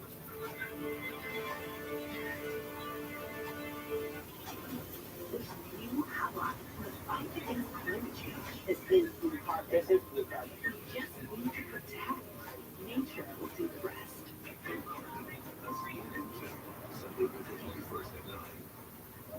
What does it mean to be out front? It's going there. We are just about 3 miles from the Gaza border. It's finding out something unexpected. I relish all of our conversations. It's context. The economy is by far the top issue for Americans in this election. Curiosity. Someone else need to jump in the race. And above all, it's about sharing that so you can be out front too. Let's go out front. Aaron Burnett out front, weeknights at 7 on CNN. COVID-19. I'm not waiting. If it's COVID, Paxlovid. Paxlovid is an oral treatment for adults with mild to moderate COVID-19 and a high risk factor for it becoming severe. It does not prevent COVID-19. My symptoms are mild now, but I'm not risking it. If it's COVID, Paxlovid. Paxlovid must be taken within the first 5 days of symptoms and helps stop the virus from multiplying in your body. Taking Paxlovid with certain medicines can lead to serious or life-threatening side effects or affect how it or other medicines work, including hormonal birth control. It's critical to tell your doctor about all the medicines you take because certain tests or changes in their dosage may be needed. Tell your doctor if you have kidney or liver problems, HIV-1, or are planning to become pregnant or breastfeed. Don't take Paxlovid if you're allergic to Nirmatrelvir, ritonavir, or any of its ingredients. Serious side effects can include allergic reactions, some severe, like anaphylaxis, and liver problems. These are not all the possible side effects, so talk to your doctor. Commercially insured patients may pay as little as $0, and the U.S. government is making Paxlovid available to Medicare, Medicaid, and uninsured patients for free. Terms and conditions apply to both programs. Learn more at Paxlovid.com/Paxess and ask your doctor today. If it's COVID, Paxlovid. Oh, why leaf filter? It's well designed, efficient. I appreciate that. Leaf filter technology keeps debris out of your gutters for good. Guaranteed. What more could you ask for? Only free leaf filter today, or visit leaffilter.com. Hey, what's up there? Oh, I switched to H&R Block. Doing my own taxes online. on our winning taxes. I was able to file free, and it was so easy to do on my own. So long, TurboTax. Wow, I'm gonna make this switch. You really should. Tired of TurboTax? You can file free and easily do your own taxes online with H&R Block. It's better with Block.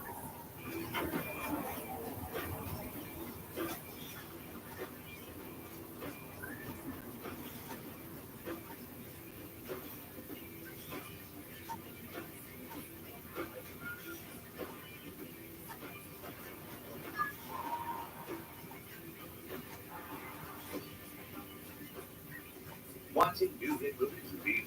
Grab your remote and use Channel 1 for movies and events. I'm Rafael Roma at the Georgia State Capitol in Atlanta. This is CNN. Closed captioning brought to you by Rue La La. Iconic brands up to 70% off retail at RueLaLa.com.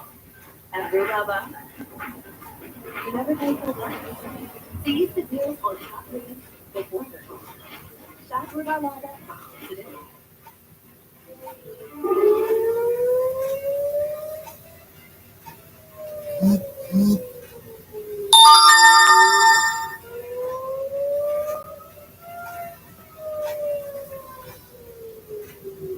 Those are the sirens going off in Jerusalem earlier tonight.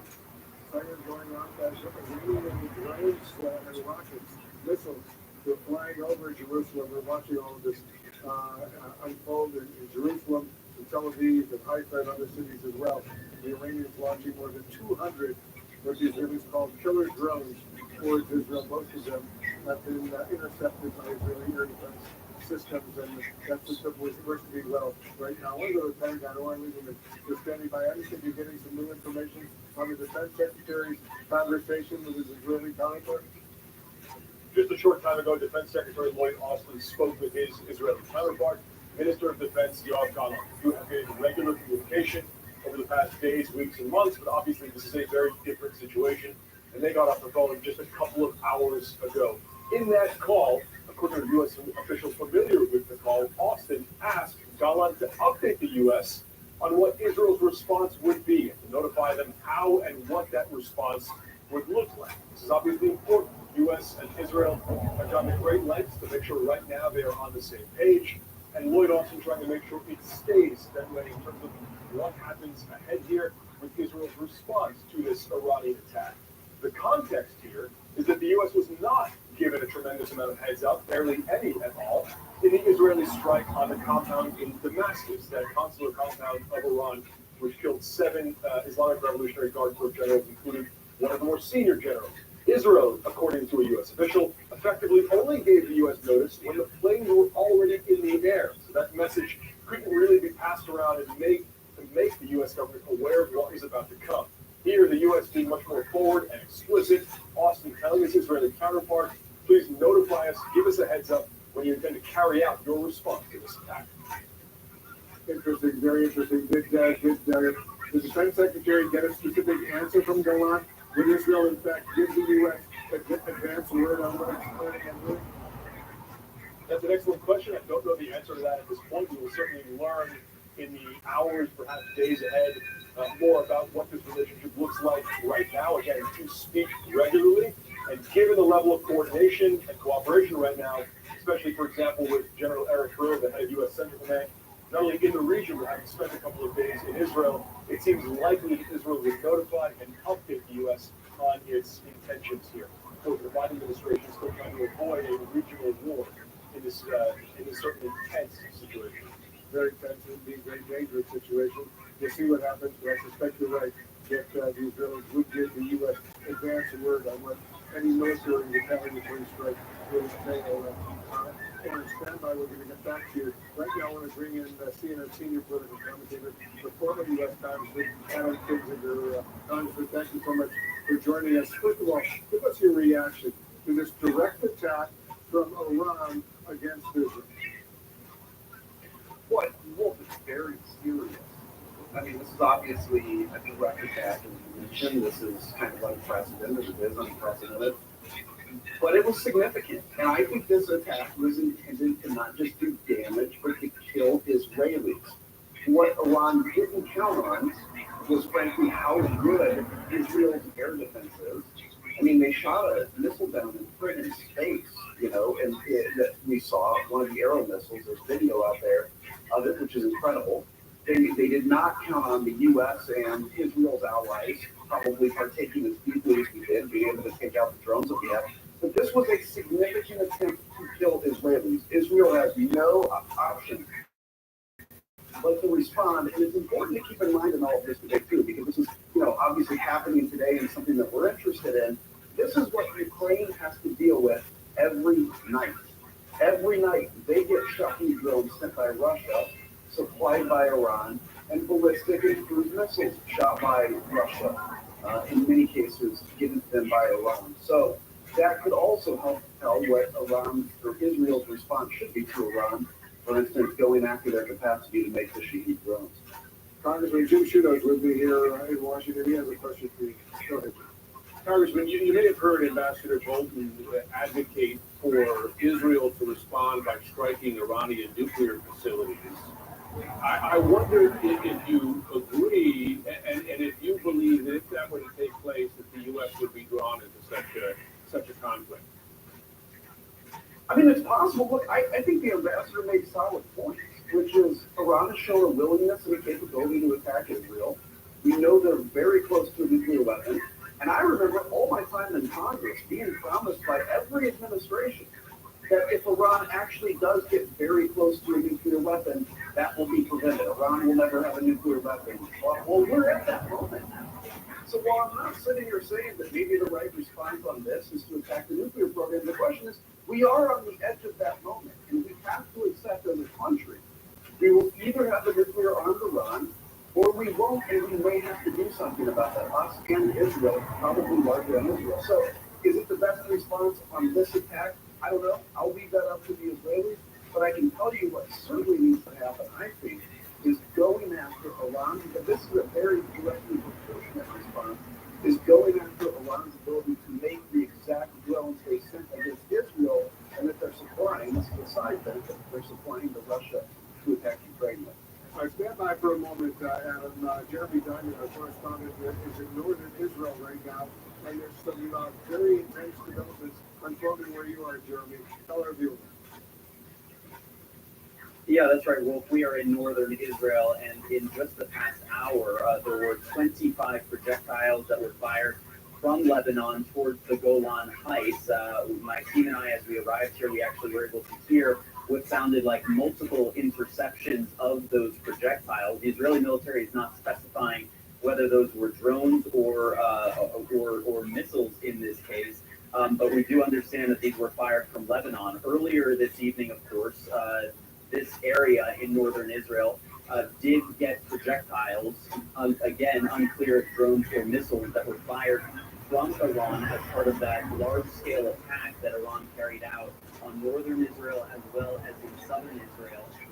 We also understand that Hezbollah claimed responsibility for firing multiple missiles, multiple rockets earlier this evening in the direction of the Golan Heights as well. And so this is what's critical about this part of northern Israel, is that this is really the intersection both of this proxy battle that Iran and Israel have been fighting for months now, as Hezbollah and Israel have been trading fire across the Israeli-Lebanese border for months now, since the beginning of this war. But also now, the site of Iran's latest response and Iran's first attack against Israeli soil. Now, we do not have any reports of any of those drones or missiles that were fired by Iran actually hitting targets here in northern Israel. No reports of any hits on the ground. It appears that the majority of those projectiles were intercepted either here in Israeli airspace. We do have video of some of those intercepts happening over the Golan Heights, but also across the border in Syria. There were also multiple interceptions that were reported there as well. And those interceptions, I think, were largely done by the United States air defense system that's been working together with the Israelis to prevent these Iranian drones, these rockets and missiles, cruise missiles and others from coming into Israel. The U.S. is deeply involved in that. Jim Schumer has a follow-up question for you, Jeremy. Go ahead, Jim. Jeremy, I wonder, because that cross-border fire both from the Lebanese side of the border, the Syrian side of the border, has been going on for some time, going back to October 7th, and predating October 7th. Is the pace tonight at all increasing? Because, of course, the question has been, would Hezbollah get involved in any significant way, open up a northern front in this war, or is this more in line with what we've seen in recent weeks and months? Yeah, Jim, it's a great question, and it is really hard to tell at this point. I mean, Hezbollah and Iran certainly do speak. They do coordinate their military activities. Hezbollah is one of Iran's most significant proxies in this region. But whether or not the barrage of rockets that we saw from Hezbollah earlier was coordinated with this Iranian attack on Israel is hard to tell. And actually, I'm seeing what looks like some interceptions in the other direction here. I'm not hearing any sirens or the sounds of that, but I did just see some flashes in the air. And I would just note that this area, I mean, they are used to having these interceptions now. They are used to seeing these barrages of rockets coming from Lebanon over the course of the last several months. And they also are used to the sound of jets. And as I can hear here, jets just continuously flying overhead. And yep, I just heard the booms from what I thought were potential interceptions. And so the delay there, I don't know if you can hear that on my microphone, but those definitely sound like interceptions. The light obviously travels faster than sound, so you can see those first. And I'm hearing that's the third boom that we just heard. It must be at some distance, so there is a possibility that could actually be intercepted in Syria rather than in the Golan Heights. I'm just checking my phone to see, yep, there were some siren alerts in northern Israel, in the Golan Heights, indeed. Not too far from our position, actually, maybe a distance of 10 kilometers or so. So what's also interesting is that the Home Front Command here in Israel, actually before this latest barrage that we had over the past hour, they had actually told residents in both northern Israel as well as southern Israel who had earlier been instructed to stay near shelters that they could return to normal, indicating that large-scale attack from Iran, that the threat, for now at least, was over. And yet what we are seeing instead is more rockets being fired from Lebanon, likely by Hezbollah, indicating that this is going to continue on as it has for months now, as you were just mentioning. So it's worth to be precise right now. So in addition to Iran launching all these drones and rockets and missiles towards Israel, it now looks like their proxy in southern Lebanon, Hezbollah, is beginning to do the same thing. You say at least 25 projectiles have been fired from Lebanon by Hezbollah, not the Lebanese military and Lebanese government, Hezbollah forces, this Iranian proxy in southern Lebanon towards Israel. So it looks like they're getting involved directly in this Iran attack against Israel. So is that what I understand? Yeah, and this was not the only barrage that we saw coming from Lebanon tonight. Earlier in the day, Hezbollah said that it fired multiple rockets in the direction of an Israeli military base in the Golan Heights, where it has directed rockets in the past as well. Again, the question that Jim raised is a good one in terms of how much is this part of that Iranian response? How much of this is part of what we have seen over the course of months now, which is Hezbollah firing rockets into the Golan Heights, into northern Israel. That part is what's tricky to distinguish here. There's no indication that, even as Iran may have indicated earlier tonight, that this was its response to those strikes in Syria, that the response was over as far as it was concerned. There's no indication that means that Hezbollah is going to stop firing rockets into northern Israel, nor does it mean that Israel is going to stop conducting airstrikes into southern Lebanon, which we have also seen at a similar clip over the course of the last 6 months. All right, Jeremy, just be careful over there. We'll stay very close to you, Jeremy, down in northern Israel. It looks like Hezbollah is beginning to launch a lot of rockets and missiles towards Israel from southern Lebanon. We'll watch that unfold. This is quickly escalating, not just Iran launching rockets and missiles and drones towards Israel. And now their ally, their proxy, the South Lebanon, Hezbollah doing the same thing. So it's clearly escalating. I want to bring in Republican Congressman Mike Waller of New York right now. He's a member of the Foreign Affairs Committee as well. Congressman, thank you so much for joining us. How worried are you that this could explode into some sort of full-scale war? Well, the world is a tinderbox. As we've seen, China, Russia, and Iran have been working together in an unholy alliance to destabilize and undermine the United States, Israel, and the free world. When you look at what is going on right now in the Middle East, Iran is the greatest state sponsor of terror. They have funded Hamas, Hezbollah, the Houthis, and other terrorist organizations as their proxies in their war against Israel. They want to eradicate the state of Israel off the face of the earth. And obviously with this direct attack tonight, we see that they are finally putting their own missiles and rockets and drones behind this effort. And that is deeply alarming. It's why I have fought to get at Iran's funding by putting secondary sanctions in place on the purchase of Iranian petroleum, which is how they are funding so much of their war against Israel. The biggest purchaser of Iranian petroleum is China. It's why we passed the SHIP Act through the House in November, and I'm calling on Senator Schumer to pass this through the Senate immediately. We have to crack down on their funding source. $88 billion in increased Iranian petroleum sales since Joe Biden took office because they have weakened the sanctions against Iran. We have to crack down on this. So I'm deeply concerned about how this entire situation can explode and how Israel is going to defend itself on multiple fronts. Very quickly, Congressman, before I let you go, what is the bigger threat to the population of Israel right now? These rockets, these missiles, these drones coming in from Iran, or potentially what Hezbollah is doing, the thousands of rockets and missiles they have in South Lebanon, which could not only hit northern Israel, Haifa, but reach Tel Aviv and all the way down to Eilat. What's a bigger threat to Israel right now, Hezbollah or the Iranians?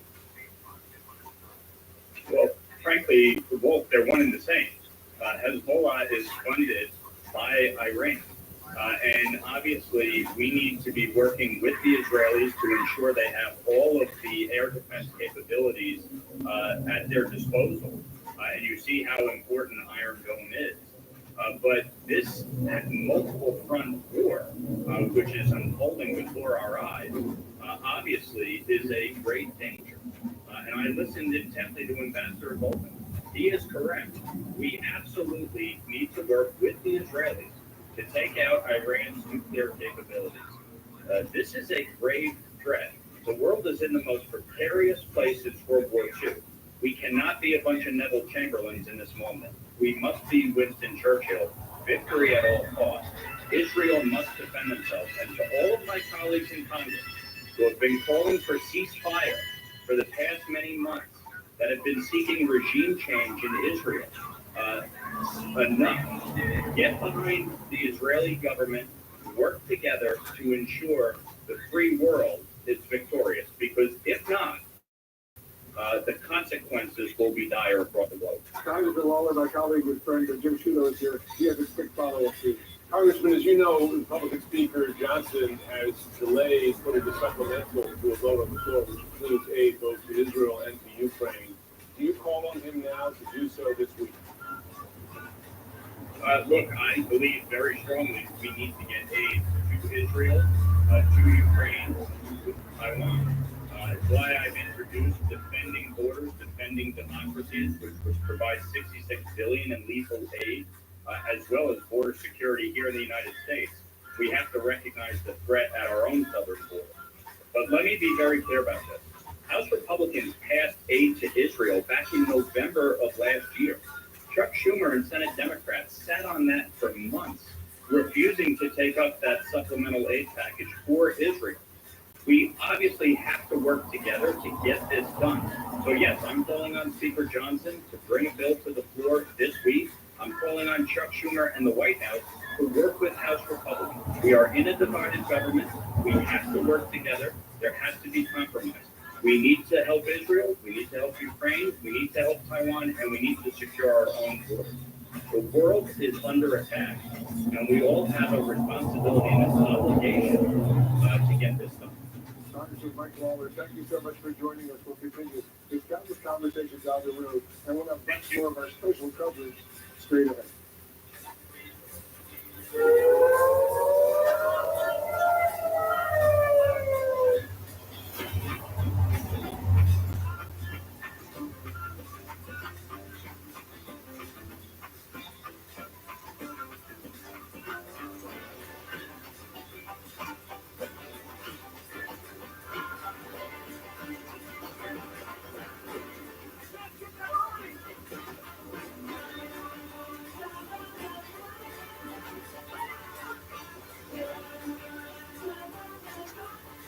I brought in a True Max protein with 30 grams of protein. Those who tried me felt more energy in just 2 weeks. Here, I'll take that. Ensure protein. 30 grams protein, 1 gram sugar, 25 vitamins, minerals, and a new fiber line with a prebiotic. What is Circle? Circle is fuel to stay right. Circle is the energy that gets you to the next level. Circle is what you go for and White Cross Limited. Circle available at Walmart and drinkcircle.com. Okay, Carol, you can just tell her that she'll. No! Getting older can be hard. My job is to help women embrace their age. Can we do that? Oh, no. It's a child. You are a grown. That's what we do. Laura Geller can't help you ask your age, but we can help you own your age. If you're 50 or over, you can be taking advantage of everything AARP has to offer right now. Join AARP for $12 for 1 year, and your second membership is free. Get instant access to discounts on everyday purchases, eye care and prescriptions, and tools and tips to help manage your money and maximize your health. Plus, AARP fights to protect your Social Security, Medicare, and more. Join and get an insulated trunk organizer free, plus AARP the magazine. Call or go to joinaarp.org now. With the Freestyle Libre 3 system, know your glucose levels, no finger sticks needed, all with the world's smallest and thinnest sensor. Manage your diabetes with more confidence and lower your A1C. Try it for free at freestylelibre.us. You need T-Mobile. Home internet with 5G. Wait, T-Mobile has home internet? What a feeling! T-Mobile now. Town Fair Tires, New England's largest line discount tire dealer with over 100 locations. So we sell Michelin tires for the guaranteed lowest price, like Michelin tires with all-season capabilities and maximum performance. Plus, Town Fair will give you more free services for life on your Michelin tires for longer tread life and reliable traction in both wet and dry conditions. With a guaranteed lowest price on Michelin tires, nobody beats Town Fair Tire. Nobody!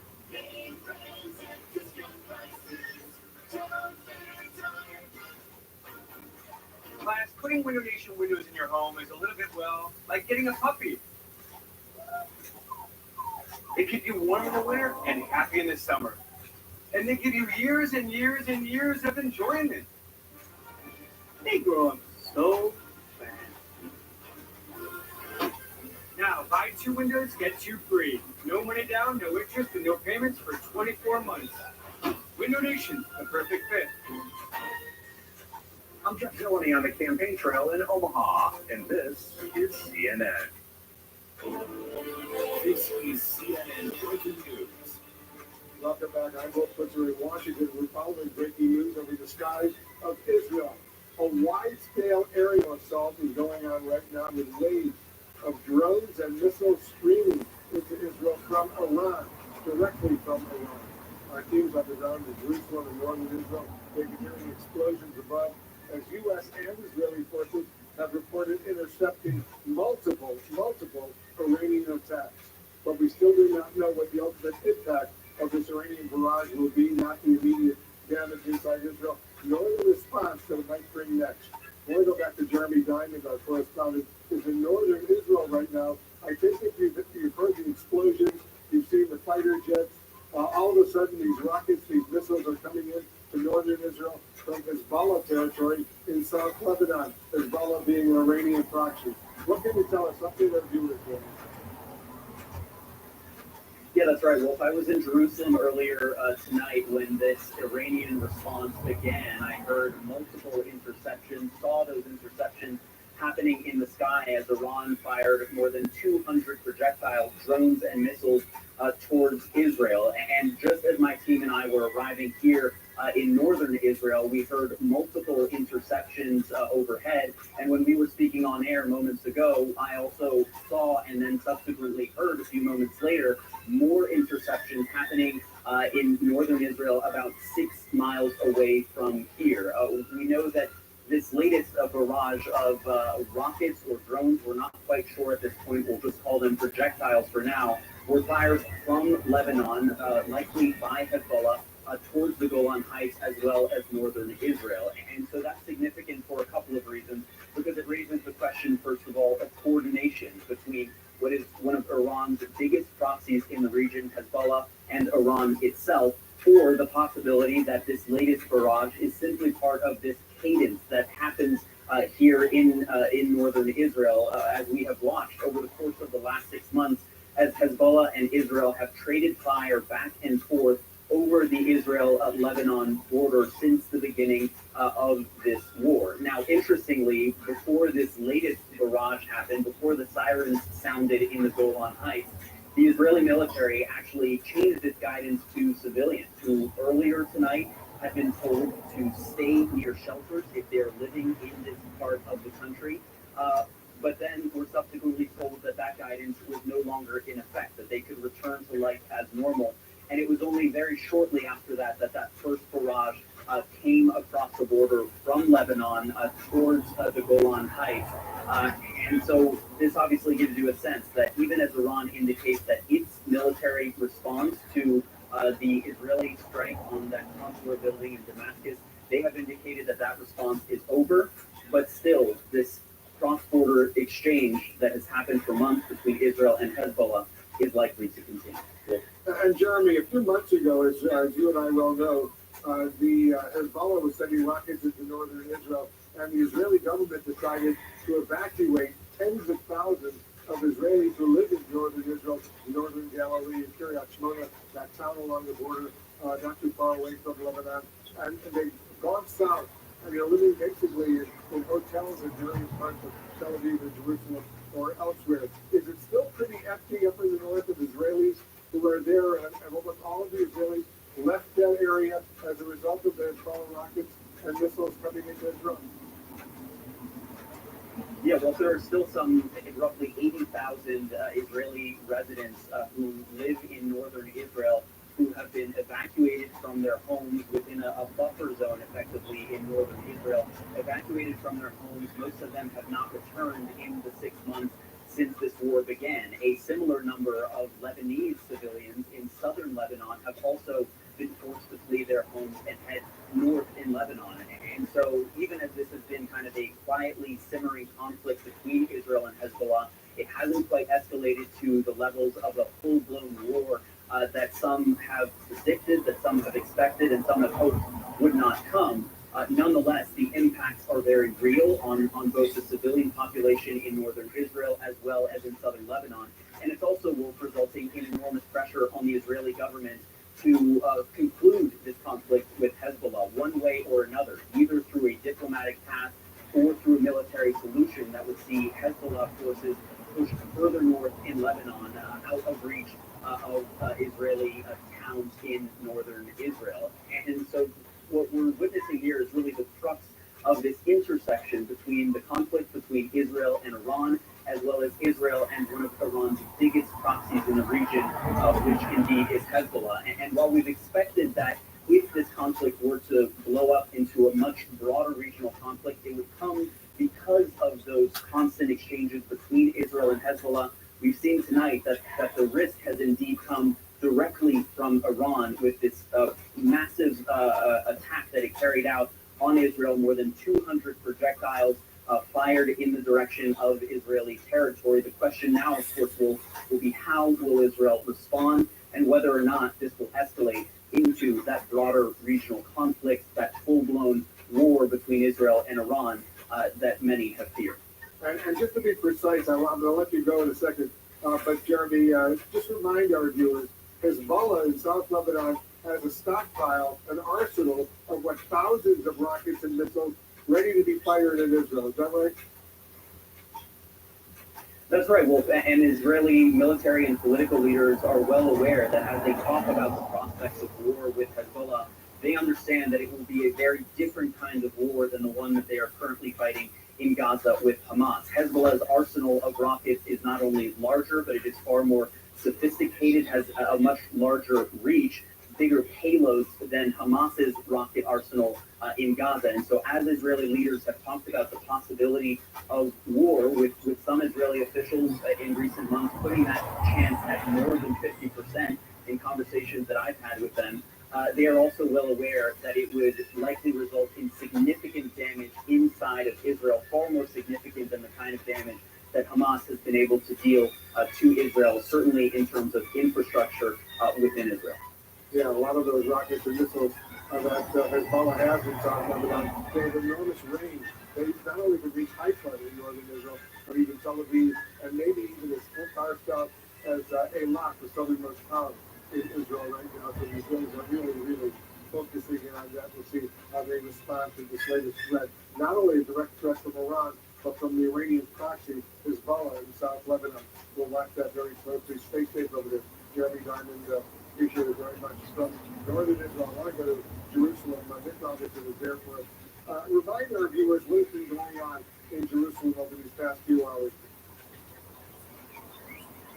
Yeah, Wolf, it was a very intense period when the missiles started coming over Jerusalem. I don't think anyone expected to see so many dangerous munitions over such a densely populated area. And it was really the first place in the country outside of the north, right along the border there where Jeremy is, that the Israeli citizens were getting to experience the first taste of what Iran's response was going to be, the leading edge of the 200 killer drones, cruise missiles, and ballistic missiles. And the interceptions that we saw here were coming from multiple directions. We can take a look at that again now.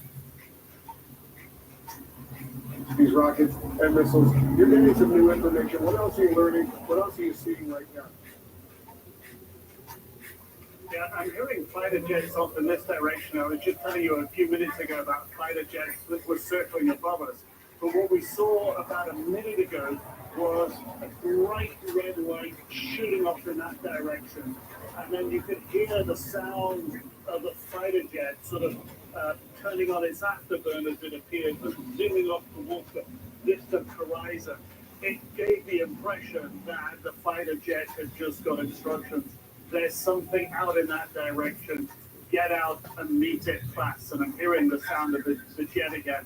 So it could be that the jets that we're seeing here are moving off to another area to where they're seeing another wave of drones coming in. But there are several jets I'm hearing circling here at the moment.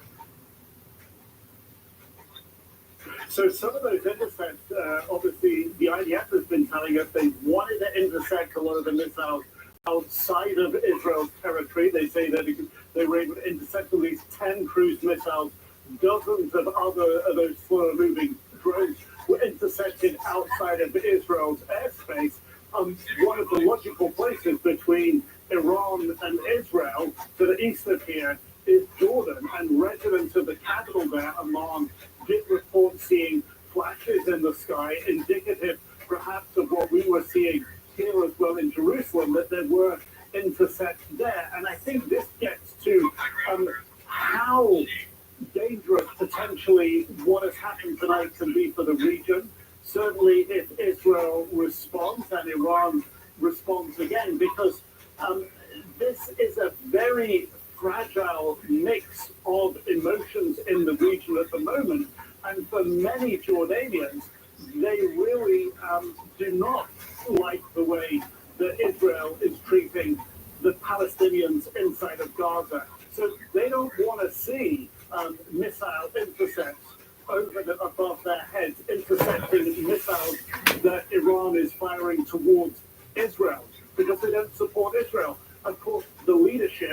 in Jordan has a relationship with Israel, an established relationship that has its ups and downs, and they have some common security interests. But that's not necessarily how the majority of the population feel.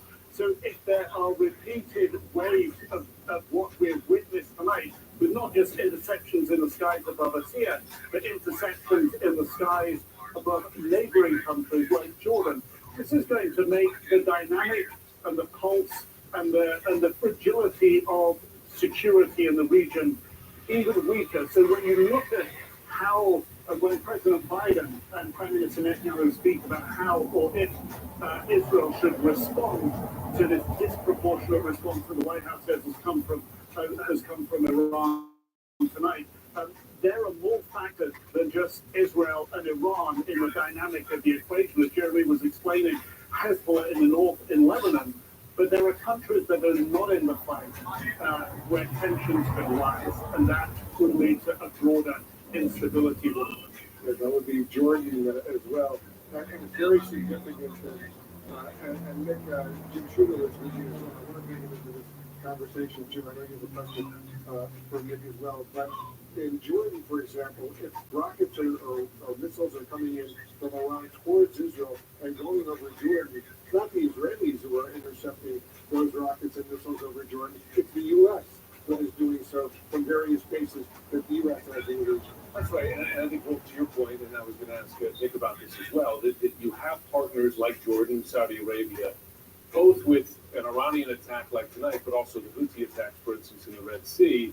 The Greek, as you know, they oppose those attacks and sometimes take part in defending against them without advertising that participation because they're concerned about being seen publicly supporting U.S. military action in the region or being perceived to help defend Israel. I wonder, have you seen any reaction so far in the region from countries such as that to Iran's attack on Israel?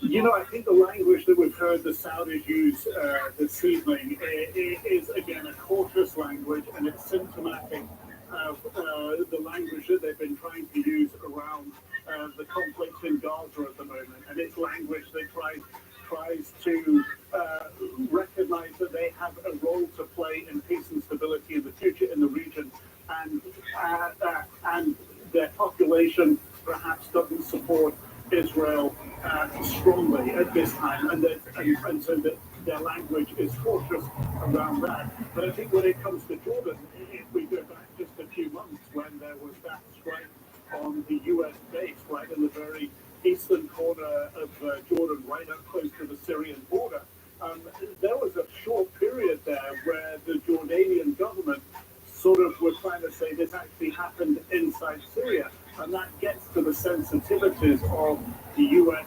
presence and role inside of Jordan, even though these countries are strong allies, even though the United States supports financially the Jordanian government. And when you consider Jordan's interest in the stability in Gaza, it's an extreme one, because they don't want to see waves of Palestinians coming out of Israel or coming out of the West Bank and moving into Jordan, because it would be destabilizing in Jordan.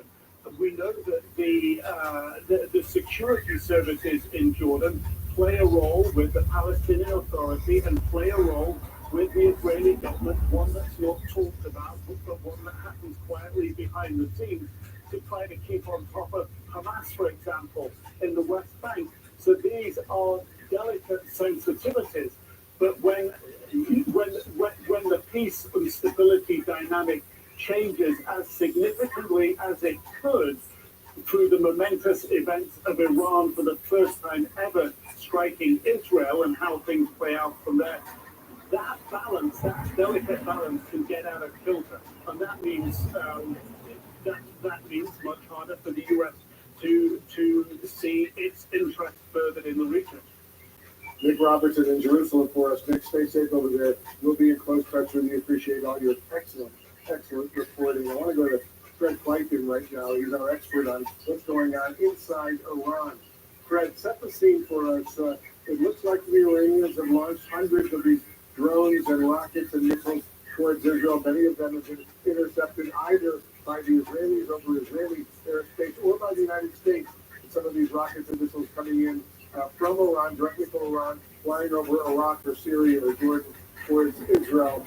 What's your understanding right now, and your well source, on what's happening inside Iran several hours after this latest conflict erupted the latest Israel? Well, first of all, I think it's a variety inside Iran. I think we know from people on the ground in Iran over the past couple of days that many of them were concerned that the situation between Iran and Israel could really spiral out of control or get out of control, and the United States become very much involved in it as well. There were many Iranians who were fearing that this could become a much larger confrontation that, of course, could end militarily. And that's certainly something where I did feel from a lot of Iranians that it's definitely not something that at this point in time would have been in their interest. It's been quite interesting to see the response from the Iranian people, where they believe that this was actually a fairly measured one by them. The foreign ministry came out with a statement just a couple of hours ago saying that they believe that this was self-defense, and also saying, as they put it, they believe that this could be the end of the matter now, but of course all of that depends on Israel. But if you look at some of the things that have been going on tonight and the hours leading up to this, it is quite interesting inside Iran. First of all, the Iranian currency, the Taman, took a nosedive over the past, I would say, about 36 hours ago, which obviously goes to show that the tensions between Iran and Israel, and Iran and the United States, were definitely something that will weigh on the Iranian economy, even as it, of course, has been buckling from those sanctions. The economy has been in a lot of trouble anyway, but this is certainly something that's been weighing on it even more. At the same time, you do have a show of force from the Iranian government, from the leadership, and from those supporting it as well. In fact, tonight, as those strikes were being launched, there were pro-Iranian, pro-Palestinian demonstrations that took place in Tehran and then also in the city of Qom, which is, of course, one of those really strong points for the religious leadership of the country. So the Iranians feel that they've demonstrated today that they are in a fairly powerful position, but at the same time, they do want to stop this from escalating any further. It's certainly the messaging that we are receiving from this. But I think one of the things that really stands out for the Iranians as well was the size of the attacks that happened tonight. The fact that you did have hundreds of drones and missiles, ballistic missiles and cruise missiles that were involved in all this, obviously showing this is something that would have been planned for very meticulously and for an extended period of time.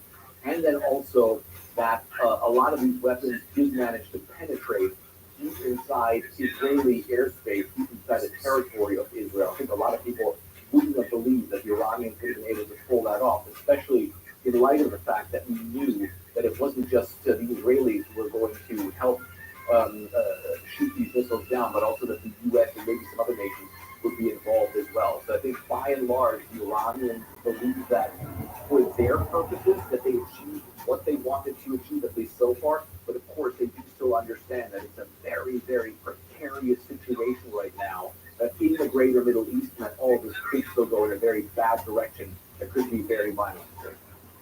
All right, Fred Blanking with the latest on what's going on inside Iran in the aftermath of their decision to launch this retaliatory strike against Israel. Watching all that very, very closely. Everybody stand by. We're going to speak to the former U.S. Defense Secretary, Mark Esper, when we come back.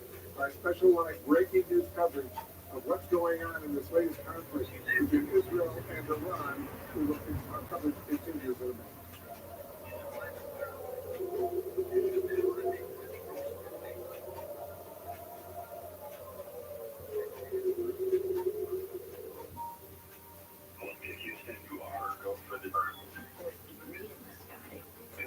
Husbands and wives gone. If you work in space flight, this is the worst possible thing that can ever happen. They should have that test on day one. I wish I could have done something differently, but I can't undo that.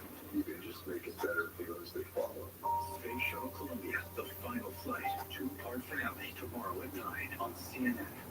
What's up, Antoinette? Here's okay, let's just, honey, focus on the workout. No. Getting older can be hard. My job is to help women embrace their age. Can we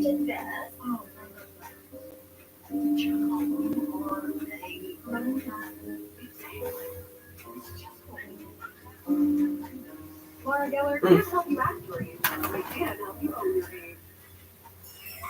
They need to know that fast. You Scots out in the rapid grass. It grows gas 2 times faster than just see the loan. Giving you a stronger loan. Well, that breathe away. It's got Sturfield and Rapid Grass today. It's guaranteed. Feed it, loan. Feed it. COVID-19. I'm not waiting.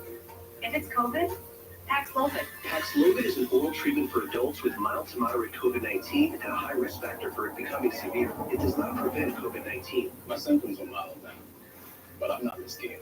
If it's COVID, Paxlovid. Paxlovid must be taken within the first 5 days of symptoms and helps stop the virus from multiplying in your body. Taking Paxlovid with certain medicines can lead to serious or life-threatening side effects or affect how it or other medicines work, including hormonal birth control. It's critical to tell your doctor about all the medicines you take because certain tests or changes in their dosage may be needed. Tell your doctor if you have kidney or liver problems, HIV-1, or plan to become pregnant or breastfeed. Don't take Paxlovid if you're allergic to Norotrelvir, ritonavir, or any of its ingredients.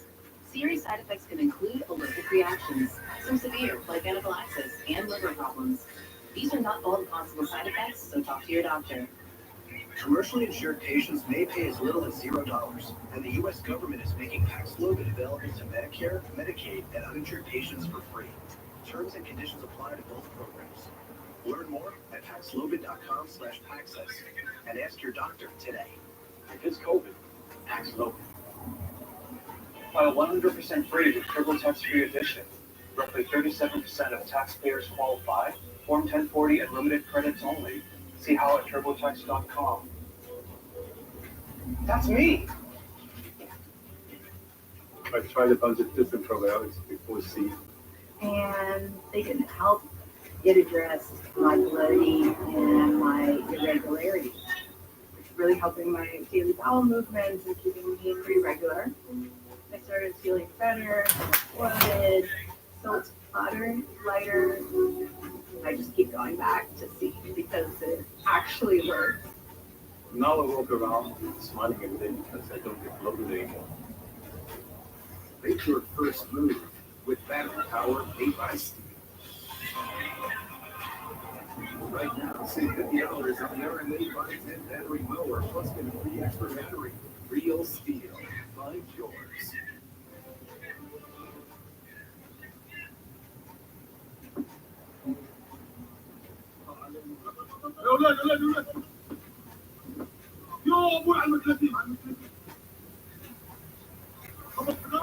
These are pictures from a little while ago in Nevada, in Israel. Iranian rockets and missiles coming in being intercepted by various air defense missile systems that Israel has, but you can see some of the debris going down, and it can be very, very dangerous indeed. We're watching all of this unfold in this latest escalation of this conflict between Israel and Iran. I want to bring in CNN Global Affairs analyst Mark Esper, who served as defense secretary under former President Trump. He also works with some aerospace and defense technology companies. Mr. Secretary, thanks so much for joining us. Give us your immediate reaction to this direct attack from Iran against Israel, launching all of these drones, rockets, missiles, going after various targets in Israel. Sure, Wolf, it's good to be with you, first of all. Look, I'm a little surprised by the scale and scope of the Iranian attack. It's clearly disproportionate. I expected to see something much smaller, maybe something that did not hit Israel proper. And so this is a really significant escalation. And when we step back and look, over the decades, you can see, since the Iranian Revolution in 1979, when Iran and Israel broke off relations, this is the first time that I can recall a direct confrontation between these two countries. And a major change, of course, in the proxy wars the last 20 years between the two. So I think we're seeing a major historical point in the Middle East, certainly between these two countries. And I think it's unclear where this goes from now. I suspect, I'm fairly confident Israel will respond. But how each side moves back and forth up the escalation ladder from there it can really open up to a much wider regional war. Dick Schutter and I spoke a little while ago with John Bolton, former U.S. ambassador to the United Nations, former national security advisor to then President Trump. He said that what Israel and maybe the United States should think about doing, is, at least in the short run, is try to destroy whatever nuclear capabilities the Iranians might have, because he's concerned if Iran were to build a bomb and put it on one of those rockets or missiles, it could be devastating. That Israel, at least Israel, should think about going in, launching an airstrike, and destroying Iran's remaining nuclear capabilities. What do you say to that? Yeah, I'd say first, when I was in office in late 2019, early 2020, when we looked at options, of course, we always present the president a number of options, and some of them could be quite tactical, and some of them can be very strategic. Now, in this case, clearly the ball is in the hands of the Israelis. I'm sure Prime Minister Netanyahu is now working with his war cabinet, trying to figure out what to do next, and looking at a similar set of options. I suspect that they will be discussed with the United States, and he has to ask himself, what does he want to do next? Clearly, the Iranian nuclear program would be a strategic target of great value, but it's a very difficult one. It's in the interior of the country. It's well defended, a little bit hard to get to. The Israelis may look at something operationally more easy and can open up the door to other things. So, for example, taking out the Iranian air defense systems on the eastern side of the Persian Gulf, which would open up a door, so to speak, to attack other targets within the country. Or Israel may say, look, I want to go at some of their defense industrial base. For example, it's fairly well known where they produce their drones and items like that, cruise missiles. Maybe they want to take out a major factory. So it depends on what you want to accomplish with this next strike, because you don't know whether it will be your last one or whether it will be one of many to come. And so I think those considerations get weighed out. Now, a part of this problem, too, though, Wolf, is, Israel has a very capable Air Force. And the challenge will be is, will they get overflight rights, for example, to fly across Iraq and Jordan and Saudi Arabia, wherever the case may be, to attack Israel if they want to do it through airstrikes as compared to missile strikes? I suspect the Arab countries will say no, because they don't want to get involved in this as well and be complicit in what would look like clearly be an Israeli counterattack. So there are all these different issues you have to figure out. What do you want to strike? How do you want to go about doing it? What forces can you commit? Will the United States support? What type of support from the United States do you need? I think all those things are now being discussed in a lot more detail. Stand by for a moment. Jim Sciutto's with me, Mr. Secretary. He's got a follow-up question, please. Mr. Secretary, if Israel were to make that strategic decision to strike Iranian nuclear assets, would that, by definition, involve the U.S.? For instance, there's been discussion that Israel could not penetrate Iranian air defenses. You would require U.S. help there. But even separating that out, would the U.S. effectively become involved because Iran would hold the U.S. responsible and strike back? I mean, the question is, if Israel were to make that decision, would it be making the decision for the U.S. as well? Jim, it's a great question. I don't want to get too much into it. It's fair to say, and many of the options will probably be presented to Prime Minister Benjamin Netanyahu. Some U.S. resistance will be required, some more than others in different scenarios and situations. In all cases, of course, when Israel responds, the United States want to make sure its defenses are up, it's well dispersed, and prepared for a strike by Iran against the United States, because I think clearly at that time, Iran will begin blaming the United States as well for any complicity in an Israeli counterattack. What do you think, Mr. Secretary, if you had a guess, what do you think the Israeli response is going to be? Yeah, look, I think they have, again, a very capable Air Force.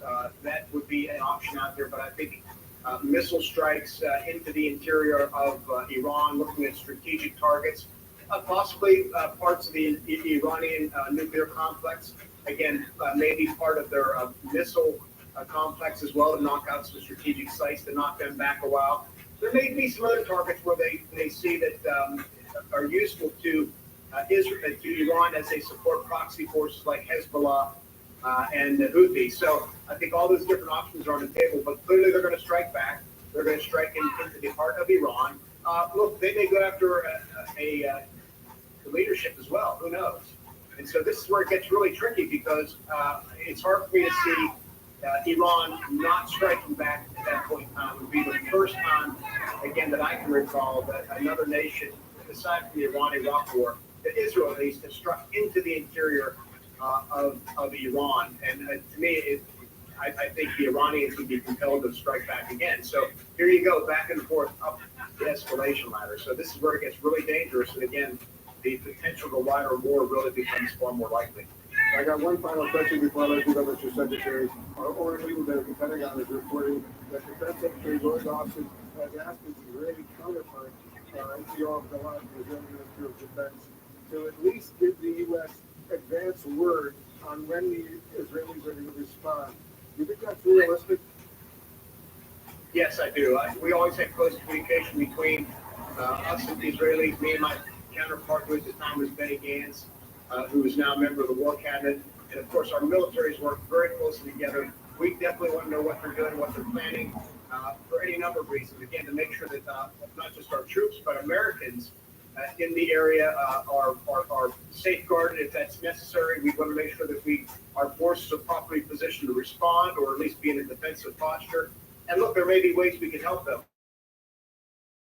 I'm sure right now we're sharing intelligence about various things. And so I do think it's very realistic. I think we'll see a lot of coordination, and not just with them. I think the United States will also, at least should be, talking to our Arab partners in the region as well. They have a lot of interest here. Nearly every Arab country in the region houses some type of American troops, in the thousands in many cases. And so there's very close cooperation between these two. It'll be very interesting to see how Arab capitals and Arab leaders play this out in the coming days, because look, they're no fans of Iran, and this is part of the reason why, going back to October 7th, why I believe October 7th happened, because we're beginning to see the potential for normalization between Saudi Arabia and Israel against Iran that could eventually bring in other Arab Gulf states. So the bigger strategic picture and the historic picture is very important here. All right, Mr. Secretary, thanks very much for your analysis. We appreciate it. And our special live coverage will continue right after the break.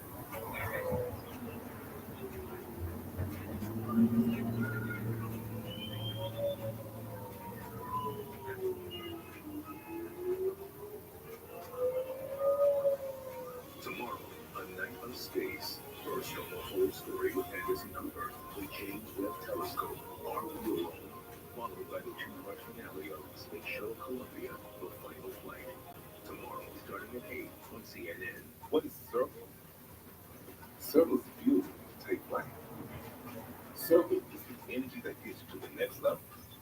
Circle is what you hope for when life tosses limits your way. Circle, available at Walmart and drinkcircle.com.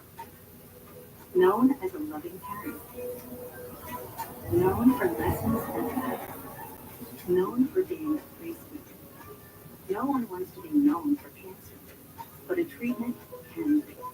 Keytruda is known to treat cancer, FDA approved for 16 types of cancer. One of those cancers is advanced non-squamous, non-small cell lung cancer, where Keytruda is approved to be used with certain chemotherapies as your first treatment if you do not have an abnormal EGFR or ALK. Keytruda can cause your immune system to attack healthy parts of your body during and after treatment. This may be severe, death.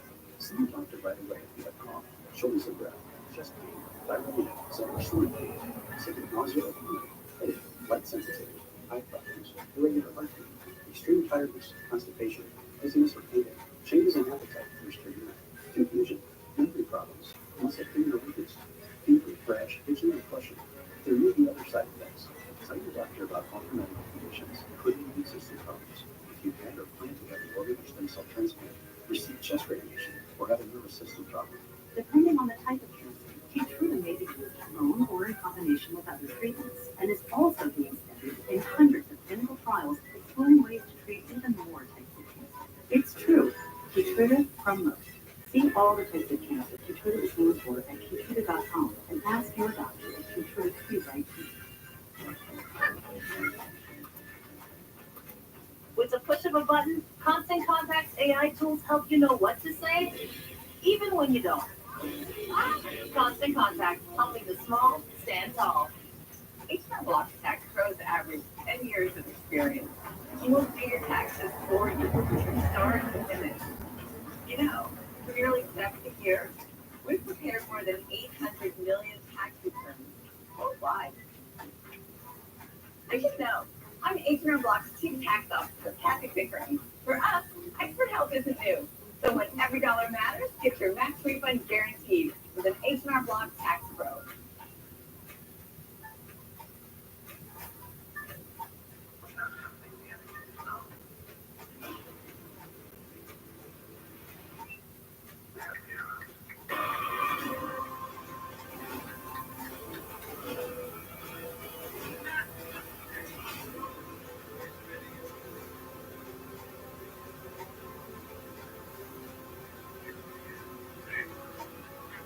Try Paramount Plus with Showtime.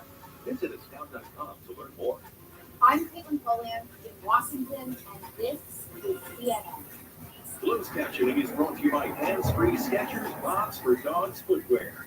It's never been easier to put on your shoes and help by doing it at the daytime. With you, hands-free Skechers and Box for Dogs sports slippers just slip in and go, and they've already helped save over 2 million pounds. Welcome back to the breaking news coverage of the latest developments between Israel and Iran. Iran has been launching hundreds of rockets and missiles and drone strikes against Israel. Corey Lieberman is over at the Pentagon for us, getting new information. I take it the wave of Iranian strikes coming into Israel seems to be slowing down a bit. Is that right, Ron? Very much so. We're hearing that according to 2 U.S. officials who've been monitoring this from the very beginning, and they say that it appears the wave of Iranian attacks that included drones and missiles has subsided. It lasted approximately 5 hours for the reports of the first Iranian drones that were launched until the U.S. and Israel, which have been monitoring this, saw effectively the number of launches dip and begin to ebb. Now, of course, the officials I spoke with also cautioned that it is a very volatile, dynamic situation, so it doesn't mean this is over right now, and the U.S. is still very carefully watching what's going on.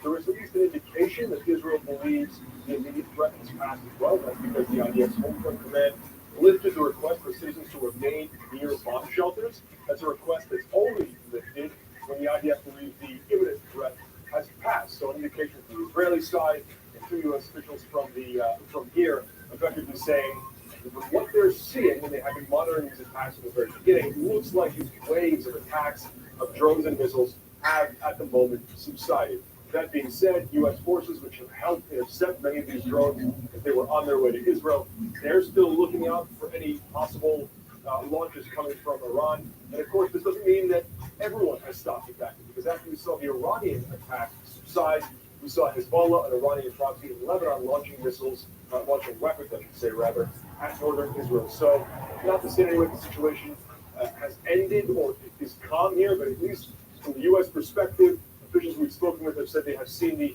specifically the direct Iranian attacks subside, as of right now.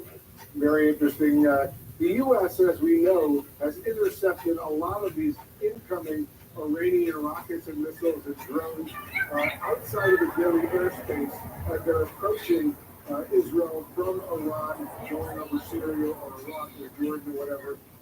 Has the Pentagon officially confirmed that the U.S. is engaged together with Israel in intercepting incoming Iranian missiles and rockets? They have not yet sent missiles. As of right now, the intercepts, the engagements have been focused on drones, but they have confirmed that here. A defense official, as well as 2 other U.S. officials, saying that U.S. forces in the region, and there are forces throughout the region, Iraq, Syria, Jordan, and beyond, have indeed engaged and intercepted Iranian drones that were launched from Israel. We don't yet have a number on that. There were dozens, if not more than 100, launched at Israel, so that number could be anywhere in there. That's information we're still looking for, and we don't yet know how they were intercepted. Was it U.S. fighter jets that were likely up throughout the course of these 5 hours or so? Was it ground-based aerial defense systems? Both are very much a possibility. And then, of course, as you point out, Wolf, this was a defensive, essentially, array that was coordinated with Israel. Israel has its own very capable aerial defense systems, from long range, mid range, short range, but they relied as well on the U.S. to try to intercept as many of the incoming launches as possible. Yeah, the Israeli air defense missile system, whether the Iron Dome or any of the others, that they really work well once these rockets and missiles are over Israeli airspace. But outside of Israeli airspace, they're relying on the United States to get the job done, and clearly the U.S. is doing so in coordination with the Israelis or leaving them at the Pentagon. Thanks again for your excellent reporting. And we'll take another quick break. We'll be right back.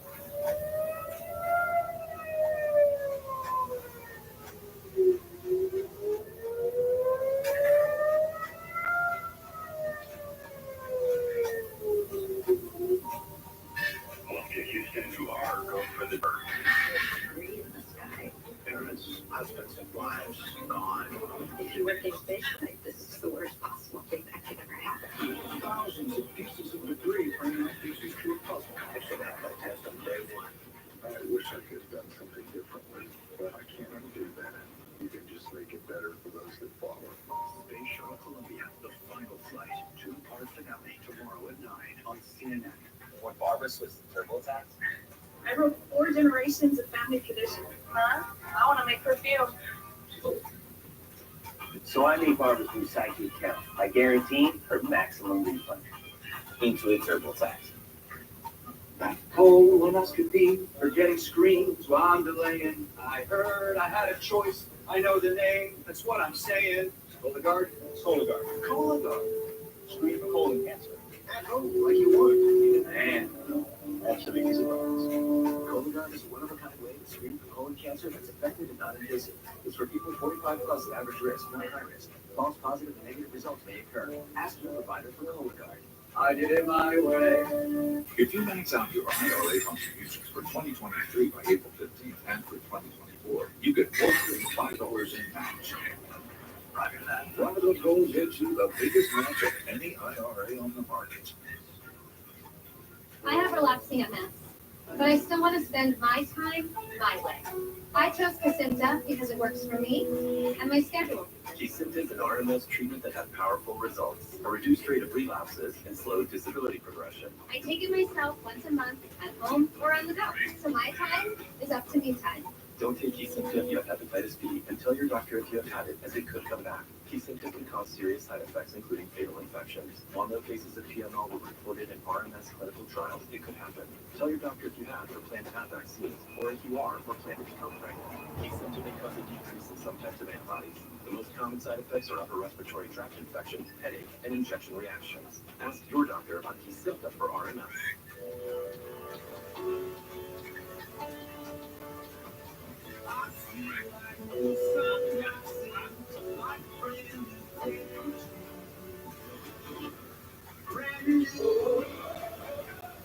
Windows and doors reflect your style. Protect you, connect you with the outdoors. Windows can save you money, energy, and add value to your home. JV Fast is New England's largest modern dealer focused solely on windows and doors. We've done our homework. We're looking for Jason Sack to help us finalize our selection. Building, remodeling, or replacement. Visit JV's Largest Market Design Center. We have deep with the and have been for over 80 years. In a digital-first world, you need advertising that makes customers slow their scroll. And no other Boston agency gets your message out like Midcom. We employ the latest trends in media and technology to reach your audience where they are, because we're driven by data, strategy, creative, and results. So, whether it's digital, search, connected TV, or e-com, we'll deliver the conversions that turn your passion into profits. Go to midcom.com to see how we can build your business. I'm Arlette Friend at the White House, and this is CNN. It could be the start of a full-scale war between Israel and Iran. This is what happened in the Negev just a little while ago. Rockets coming in, Israeli air defense systems are going up, like the Iron Dome, intercepting and causing those explosions. Sirens going off even in Jerusalem for several hours earlier tonight as well. Jim Trudeau, this is clearly a delicate, very delicate moment in the Middle East right now. It could calm down. On the other hand, it could escalate into a full-scale war. Well, we are in the midst of what they call an escalation ladder, right? Just as Mark Esper was saying a short time ago, you had the presumed Israeli strike on an Iranian target in Damascus just a couple of weeks ago, which Iran said it was going to retaliate for. Now we have the retaliation, which the U.S., as MJ was describing earlier, says is disproportionate, right? To have this massive attack on Israeli territory itself is a step up. So then the question is, how does Israel respond? The whole thing about escalation ladder is that each step can be bigger than the last one, right? And then when you have, for instance, folks like John Bolton calling now for strikes on Iranian nuclear facilities, that's not to say that Israel will choose to do so, but you do have that option, and that's the difficulty and the danger of escalation ladders is that they expand. They can expand by nature as they go on, and sometimes beyond the limits of what either side wants, right? Because we were discussing this earlier, that from the early days of this conflict, going back to October 7th, of course, a horrific attack and escalation of its own, there had been some assessments that Iran did not want a direct conflict with Israel, certainly not a direct conflict with the U.S.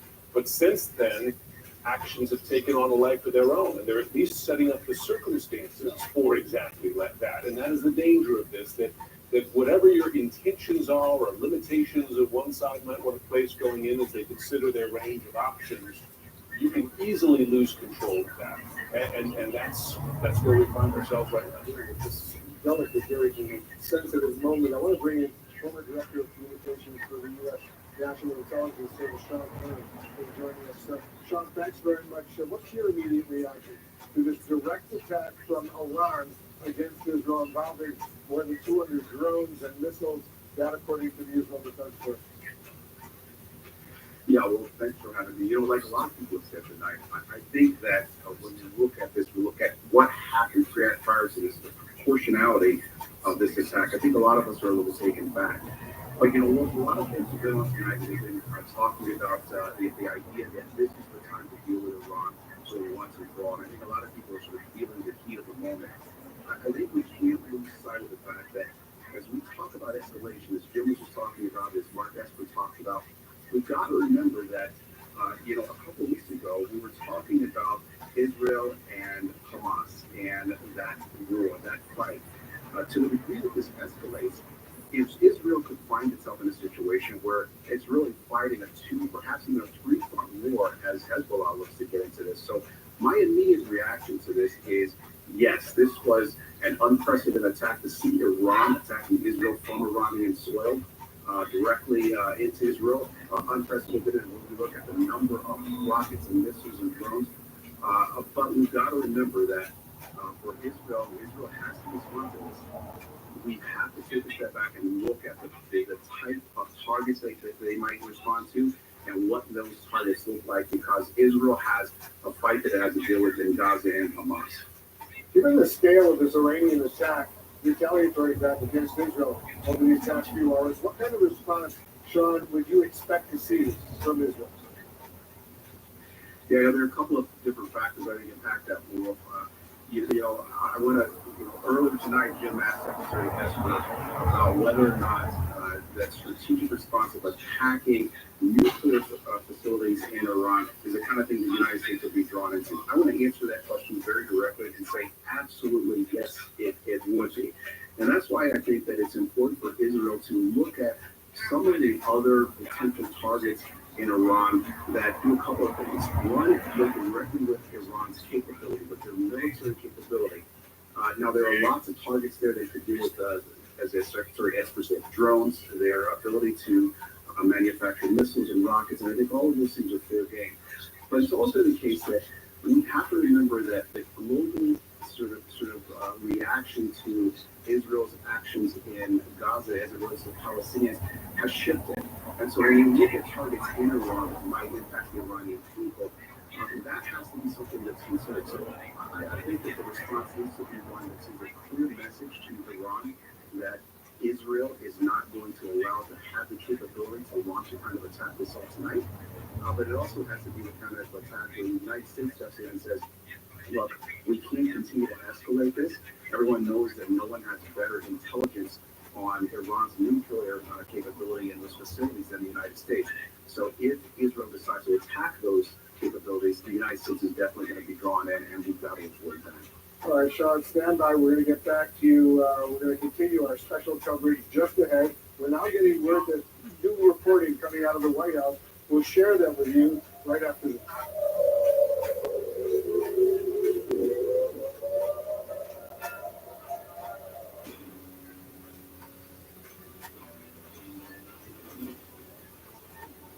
What is about the Titanic? Why are we so obsessed with this ship? Every piece of evidence tells a story. It's still leaving this special 2-hour Titanic premiere of Pirates of the Caribbean, Sunday, April 28th, on CNN. Do you think that our democracy is at risk? We have to be very concerned. Why do you think he's doing this? And can he be talking out of it? Do you think he's guilty? The Lead with Jay Tapper, weekdays at 4 on CNN. You've got better things to do than clean out fog gutters. Call Leaf Filter today and never clean out fog gutters again. Leaf Filter technology, 50-degree high-grade gutter eFilter today or visit eFilter.com. I've got 2 kids with another one on the way, which means I'm at the pharmacy a lot. Insurance helps to cover the cost, but not as much as you would think. Fortunately, my pharmacist told me about Single Care. It's a free service that gets you discounts at your local pharmacy.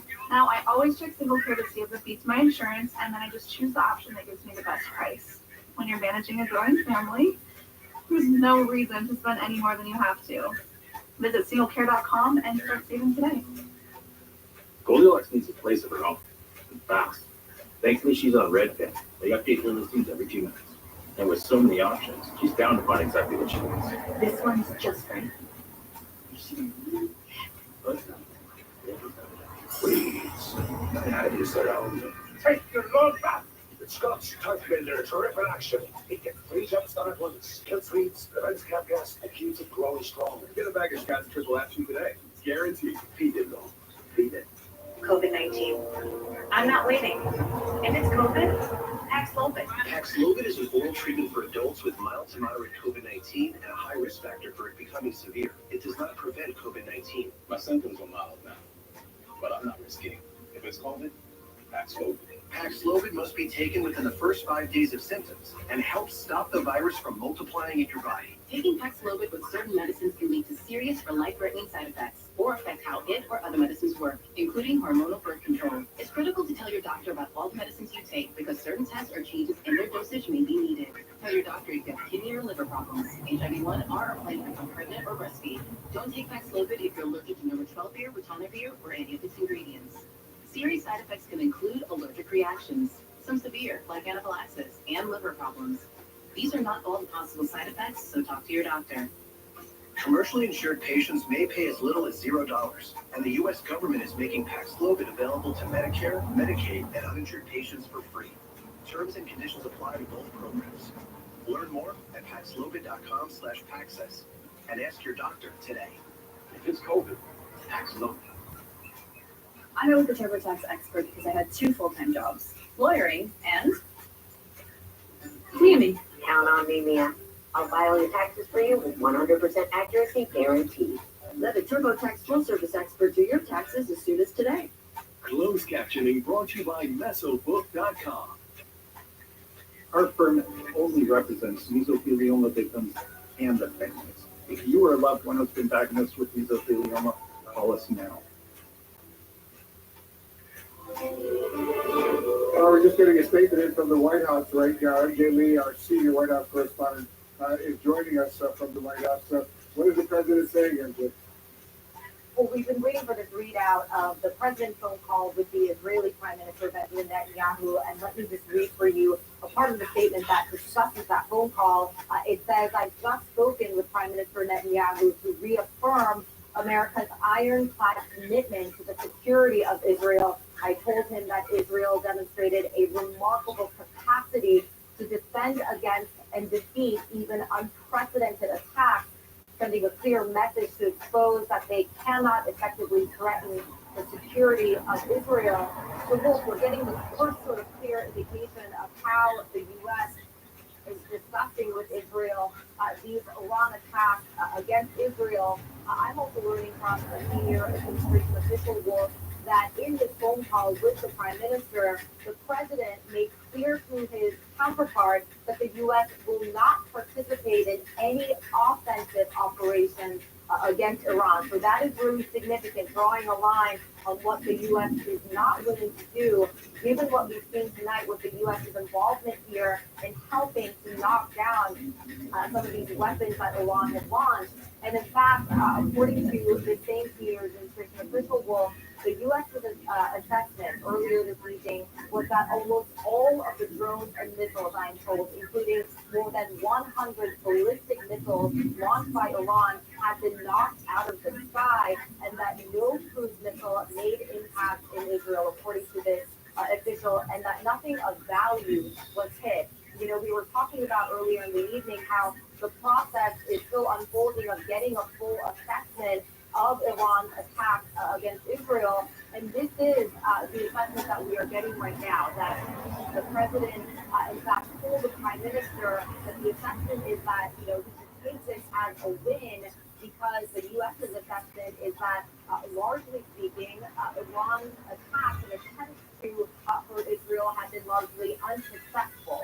So this is a pretty critical piece of reporting. Our first piece of reporting sort of getting a really clear sense of what the U.S. intention is of Iran's attack, and also how the president is viewing all of this and how he spoke about this with the Israeli Prime Minister. A very, very strong statement of support for Israel from the President of the United States following his phone conversation tonight with the Israeli Prime Minister Benjamin Netanyahu. You're of course going to stay on top of this.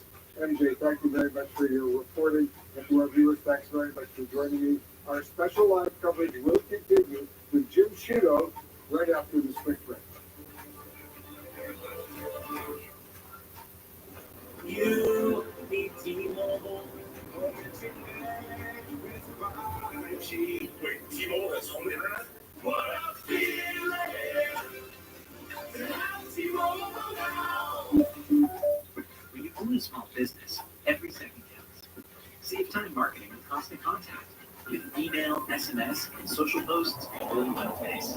So you still have time to make someone's day. Start today at ConstantContact.com. On Medicare, have diabetes? With a Freestyle Libre 3 system, you'll know your glucose and where it's headed. No finger sticks needed. Now covered by Medicare for more people managing diabetes with insulin. Visit freestylelibre.us/Medicare. We had to take out our whole gas heating and radiant heat. That was a really, really huge project. Who has tried? As a toddler mom, I did not. I was so overwhelmed, so I started contacting people off of it to be able to see contractors that are licensed and real people reviews to work with people that obviously knew what they were doing. It was a game changer. Connect with skilled professionals to get all your home projects done well. Get started today at Angie.com. 100% free with TurboTax Free Edition. Roughly 37% of taxpayers qualify. Form 1040 and limited credits only. See how at TurboTax.com. That's me. In a digital-first world, you need advertising that makes customers slow their scroll. And no other Boston agency gets your message out like Midcom. We employ the latest trends in media and technology to reach your audience where they are. Because we're driven by data, strategy, creative, and results. So, whether it's digital, search, connected TV, or e-com, we'll deliver the conversions that turn your passion into profits. Go to midcom.com to see how we can build your business. Class, over time, old windows can crack and pull away from the frame. So when it rains, moisture can get in. But Window Nation triple measures every window to ensure you get a customized fit. So no matter how wet it is outside, you stay dry and comfortable inside. Is that right, Aaron? Now, buy 2 windows, get 2 free. No money down, no interest, and no payments for 24 months. Window Nation, the perfect fit. This is CNN, World's News Network. This is CNN Breaking News. Hello and welcome. I'm Jim Sciutto in Washington with our continuing breaking news coverage of Iran's attack on Israel. Israel is about to take its first daytime look at the impact of a massive missile and drone barrage by Iran. This is what it looked like a few hours ago. The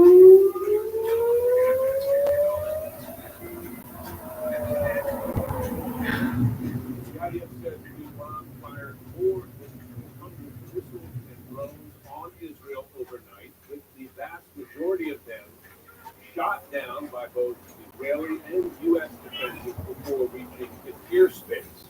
Tehran called that a response to an Israeli strike on Iran's embassy in Damascus earlier this month. Hours ago, an Israeli official said the War Cabinet received an authorization to decide now how it will respond. Prime Minister Benjamin Netanyahu has spoken on the phone just in the last hour with U.S. President Joe Biden, and Washington has asked Israel for a heads up about any possible response.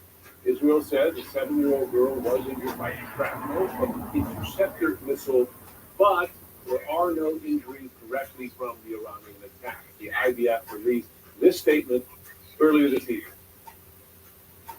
Tonight, Iran launched a large-scale coordinated attack on Israel.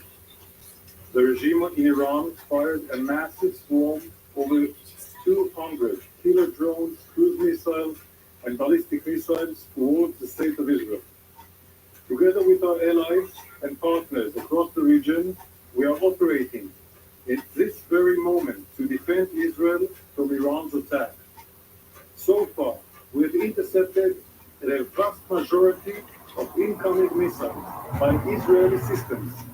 So far, we have intercepted and are continuing to intercept dozens of attack drones as well as cruise missiles and ballistic missiles outside of Israel's border.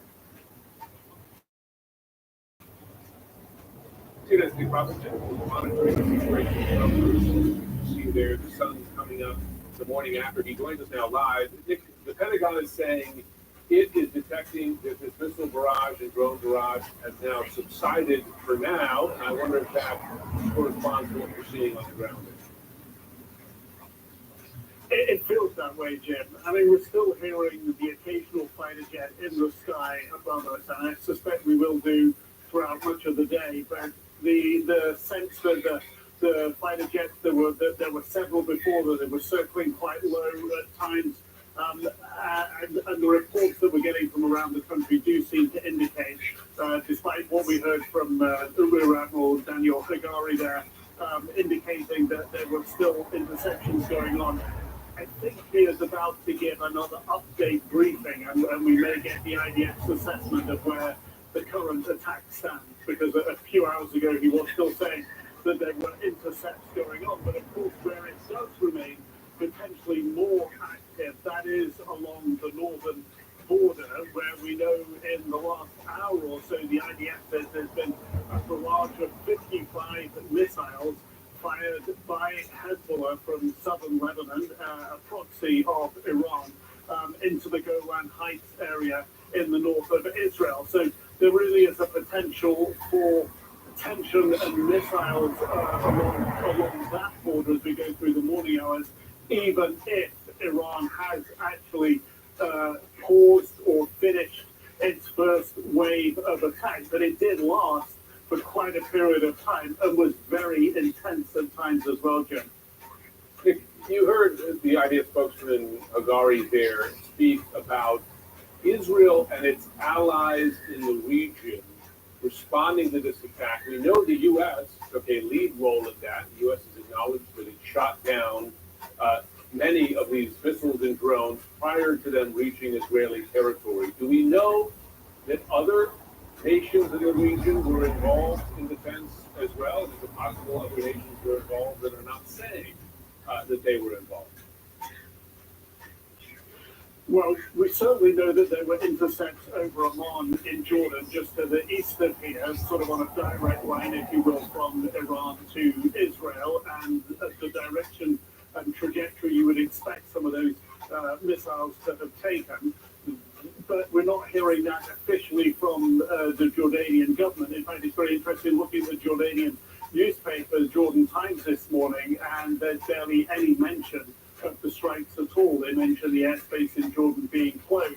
And that would be an apparent effort to play down, it appears, what's played out in the skies over Jordan last night, because many Jordanians, many Palestinians who live in Jordan would be very sensitive about their country directly supporting the defense of Israel. Now, the Saudis, as we know, have played a significant role in downing and detecting missiles that the Houthis have fired over the past few months into Israel, and I think it would be expected because of the location of U.S.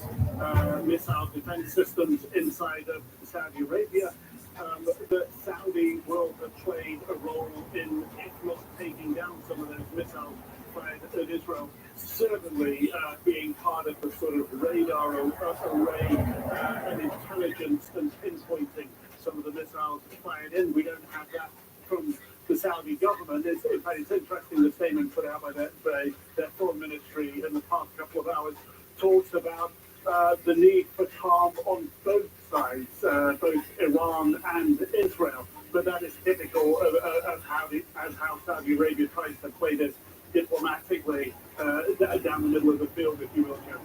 Yeah, so what we've seen in the past might have Arab partners take part, but not advertise that participation, conscious of the reaction from their own populations. Nick Robertson in Jerusalem, please keep yourself and your team safe.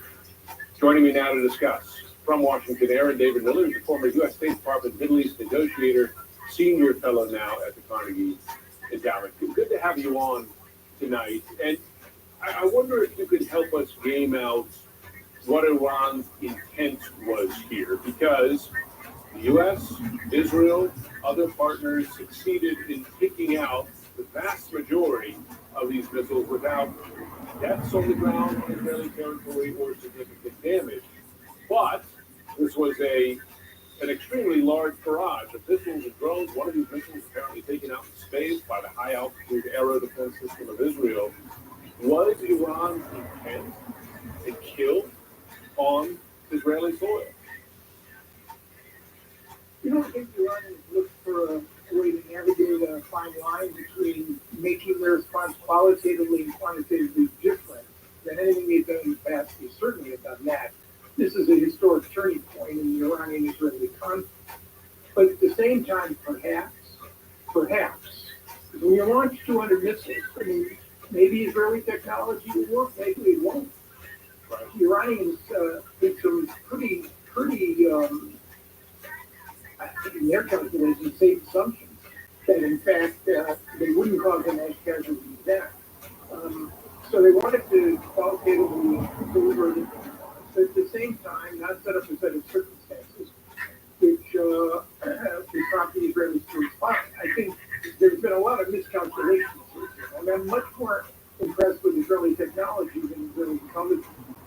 October 7th, they misdiagnosed Hamas capacity and its motivation. April 1st, when they struck Reza Zahedi, they clearly underestimated what the Iranians would do in response. 200 missiles.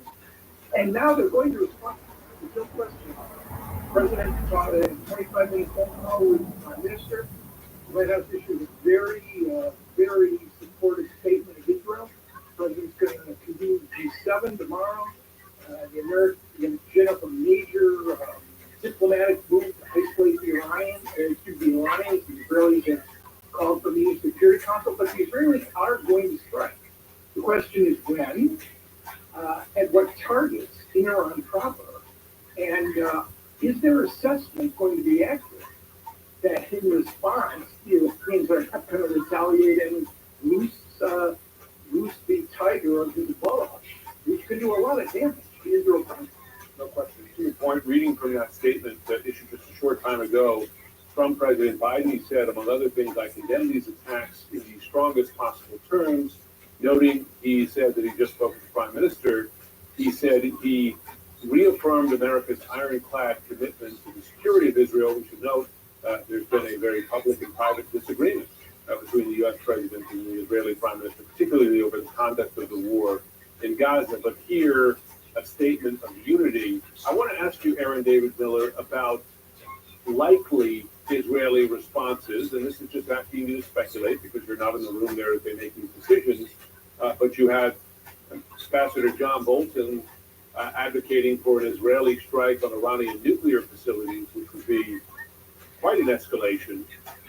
Do you see that as a potential response here, and what are the potential responses short of that? Not today. I think that the Israelis have now escaped a good deal of tensions over Gaza. I think, as you noticed in that White House statement, Jim, there was no call for it yet by the President. Yep. None. Yep. So I think the Israelis will look for a series of conventional military targets, I would assume. But I think it's going to be disproportionate. All of the Israeli rhetoric coming on in the last 12 to 20 hours seem to suggest that they understand the magnitude, even though there have been no casualties so far, and the drones have intercepted most everything.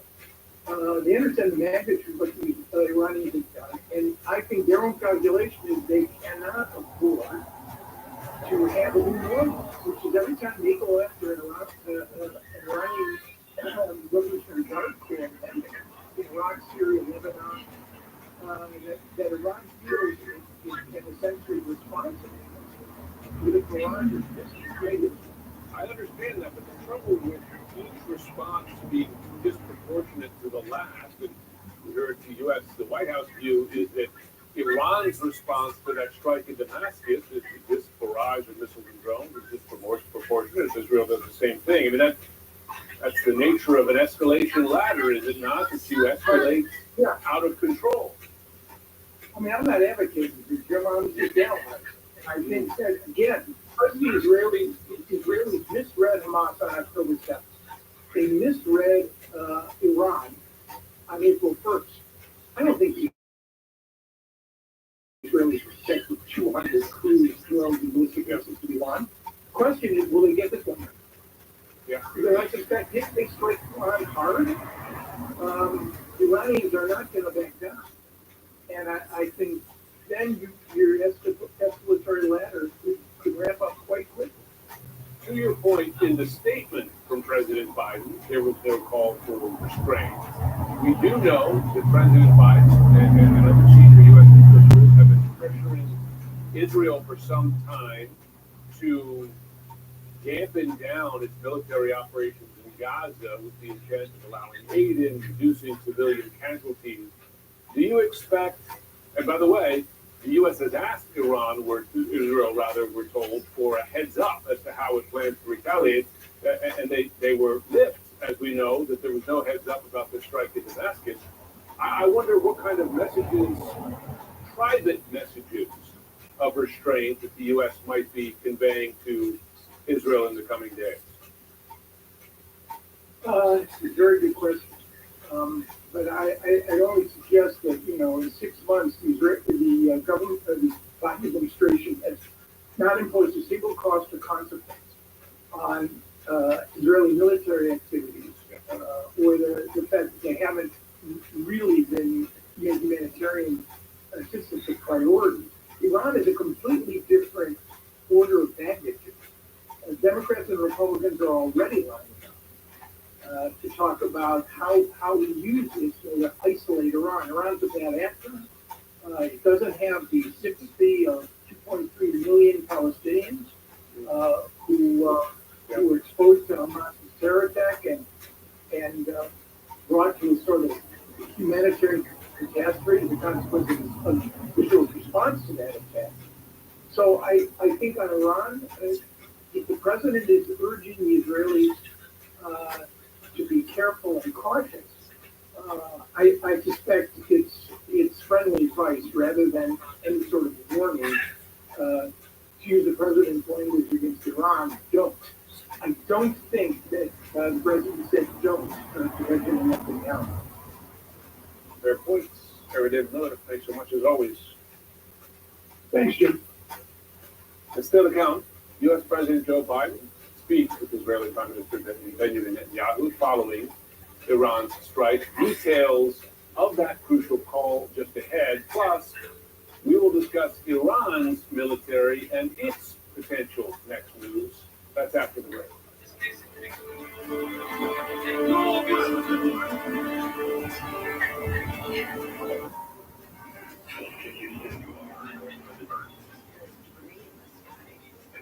Husbands and wives gone.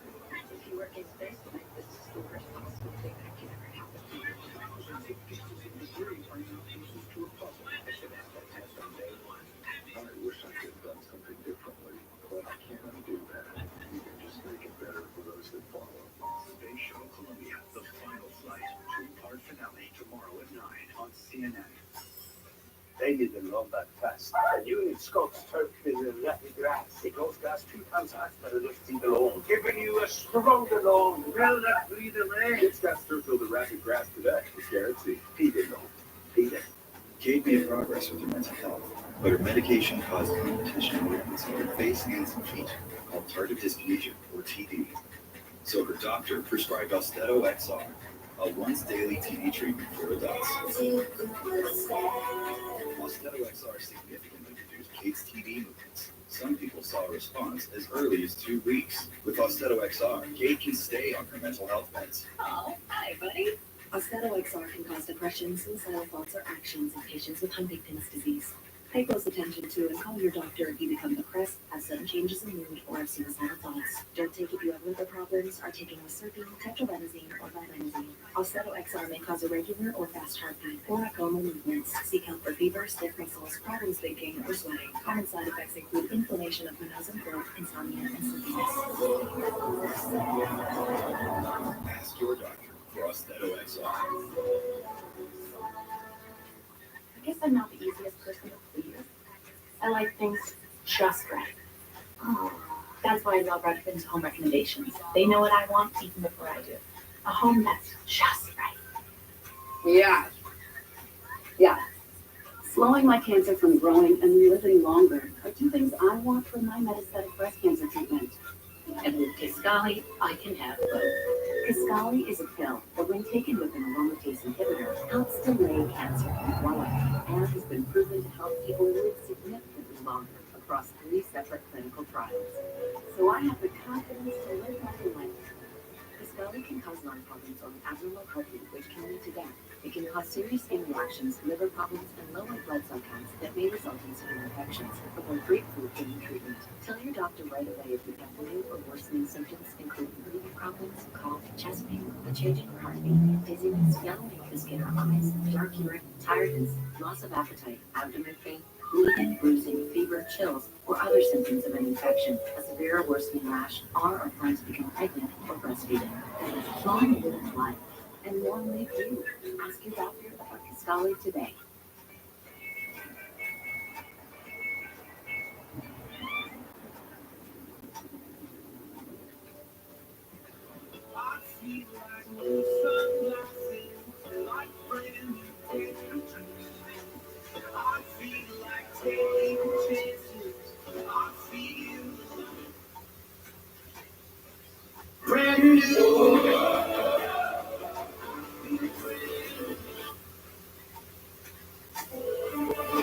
Breaking news in the Middle East: the Israeli military fended off an estimated 200 missiles and drones launched by Iran at Israeli territory overnight, calling the large-scale attack a, quote, major escalation. U.S. President Joe Biden and Israeli Prime Minister Benjamin Netanyahu have spoken on the telephone about these attacks, which U.S. officials believe were disproportionate to Israel's strikes, though it has not acknowledged them, on Iran's consulates in Damascus, Syria, which then prompted this retaliation. That's been a major talking point between Biden and his national security team during meetings in the situation. He shared this photo saying, quote, our commitment to Israel's security against threats from Iran and its proxies is ironclad. Lieutenant MJ Lee joins me now from the White House. And MJ, the relationship between Biden and Netanyahu has been fraught in recent weeks and months over the conduct of the war in Gaza, but a strong statement of support from Biden to Israel tonight. Do we know what else was communicated on that phone call? We do, Jim. We've just gotten the official White House readout of the call between the two leaders. To read a small part from it, it says, I've just spoken with Prime Minister Netanyahu to reaffirm America's ironclad commitment to the security of Israel. I told him that Israel demonstrated a remarkable capacity to defend against and defeat even unprecedented attacks, sending a clear message to its foes that they cannot effectively threaten the security of Israel. And I'm learning, Jim, from a senior administration official that President Biden also conveyed to the Prime Minister that he should consider tonight a win, because the U.S.'s assessment right now is that Iran's attacks were largely unsuccessful. And why does the U.S. Have that assessment right now? I'm told by this official that almost all of the drones and missiles that Iran had launched, including more than 100 ballistic missiles, have been successfully knocked out of the sky, and that no cruise missile made impact in Israel, and that essentially nothing of value was hit. Again, this is the U.S.'s current assessment as of tonight. I'm also told that the president told the prime minister that the U.S. is not going to participate in any offensive operations against Iran. So that's a really important note.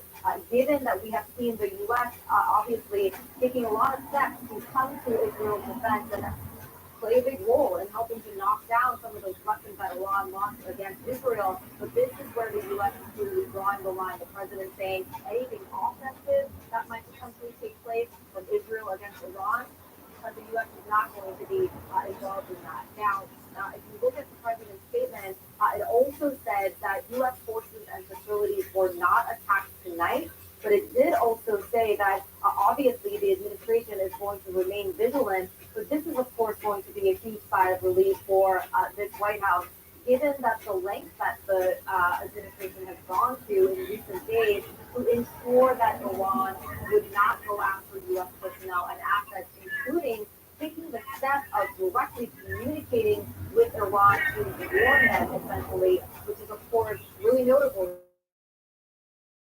given that these are two countries that do not have any formal diplomatic relations. Now, worth noting, Jim, is that this senior official I spoke with would not get into what the president might have advised the prime minister to do in terms of potential next steps in retaliation, responding to what we saw from Iran. That, of course, is going to be such a key space to watch, given that U.S. officials are so set on containing the situation and trying to prevent this from burgeoning into an even bigger conflict going forward. That's quite notable, MJ Lee. That message here, ironclad support for Israel, Israel's right to defend itself, familiar language there, but the U.S. will not participate in offensive operations against Iran. That is setting a limitation, is it not? And perhaps applying some pressure on Israel as to how it might respond. Yeah, certainly setting a limitation on what the U.S. is not willing to do. And it's essentially saying, I guess if you're reading between the lines, if you decide to retaliate in a significant way, you're going to be doing it alone, at least without the U.S.'s aid. You know, we were willing to do all of this to help defend your country and defend your security. But when it comes to a potential retaliation against Iran, that is something that the U.S. is not willing to be involved in. Just one other thing, as we're talking about the president and the Israeli prime minister's relationship here, that he said at the top has been incredibly fraught. Keep in mind, the last time that the two leaders spoke was 9 days ago. That phone call, Jim, as you remember very well, was prompted by the deaths of the 7 World Central Kitchen workers. That was the result of mistaken strikes by the Israelis that caused so much condemnation, that infuriated the White House. And that is when the president issued this ultimatum, basically saying, if you do not course correct, we might have to reconsider the way that we are supporting you in this war. And then 9 days later, we have this conversation after the series of events that we have seen over the last several hours, where the president is saying in no uncertain terms that the U.S.'s commitment to Israel's security is ironclad. So just 2 phone calls, again, within the span of just 9 days or so, that really capture the very, very complicated relationship between the two countries, certainly the two leaders, and so much that is going on and has unfolded in just a matter of 9 days, again. No question. 2 complicated phone calls in that time period. CNN's MJ Lee at the White House, thanks so much.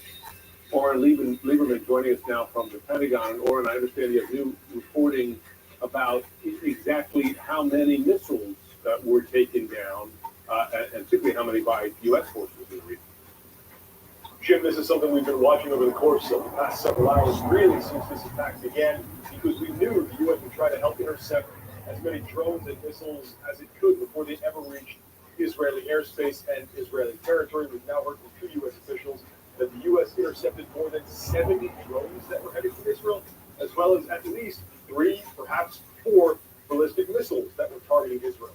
Now, we know that, according to another U.S. official, that fighter jets were part of intercepting those drones. We don't know what types of fighter jets. The U.S. has F-15s, F-16s, potentially other fighters in the area as well. We also don't know if it was exclusively fighter jets intercepting drones. It's possible, at least right now, that there were also ground-based aerial defense systems that also took part in intercepting and engaging this massive swarm or waves of drones that had been launched. As for the ballistic missiles, those were intercepted by at least one of the 2 destroyers in the Eastern Mediterranean Sea. The U.S. has positioned those to help in the defense of Israel and intercept anything that's headed that way. There are 2 destroyers there at this point. According to a number of officials, the USS Arleigh Burke as well as the USS Carney. So at least one of those engaged at least 3 ballistic missiles that were launched towards Israel. I believe, and I have to triple check this because this back in the course of the 6 months, we have seen intercepts by U.S. Navy assets, but most of those were in the Red Sea. It's maybe the first time we're seeing intercepts from the Eastern Mediterranean Sea, but there you see the U.S. and Israeli cooperation, this sort of layered multi-tier defense to do as much as possible to intercept drones and missiles before they ever got to Israel. And of course, at that point, if they got through, it was Israel's aerial defense investigation. Listen, it's notable. I mean, you mentioned the response to the Houthi missile strikes in the Red Sea. The U.S. forces in the region have shown significant capability to shoot down a variety of missiles and drones at a distance over the last several months. I do want to ask for, and I know that some of this participation is deliberately quiet, but do we know the extent that other partners in the region took part in helping to detect or take down some of these missiles and drones headed for Israel? Nothing officially at this point, and frankly, it wouldn't surprise me because of the diplomatic sensitivities. If you simply don't see other countries come forward and say, hey, we helped with our sensors intercept this, we use our fighters or our ground-based systems to intercept some of these drones. That's simply, frankly, the nature of the Middle East. Israel has good military cooperation with a number of those countries, even if they want to keep that quiet. And to your point, it's worth noting that Rear Admiral Daniel Hagari, when he spoke several hours ago, he said Israeli systems and partners. So he didn't specifically mention the U.S. We know they're included. What other countries are included, Israel looks like it's quiet on that. I noticed that as well. Partners, plural.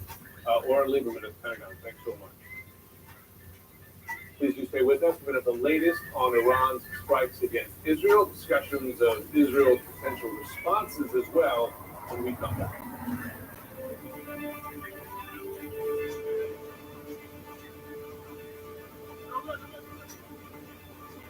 Tomorrow, on Night of Space, there's a whole story with Anderson Cooper and James Webb Telescope on the world, followed by the 2-part finale on Space Shuttle Columbia, The Final Flight. Tomorrow, starting at 8 on CNN. You know what's brilliant? Boring. Think about it.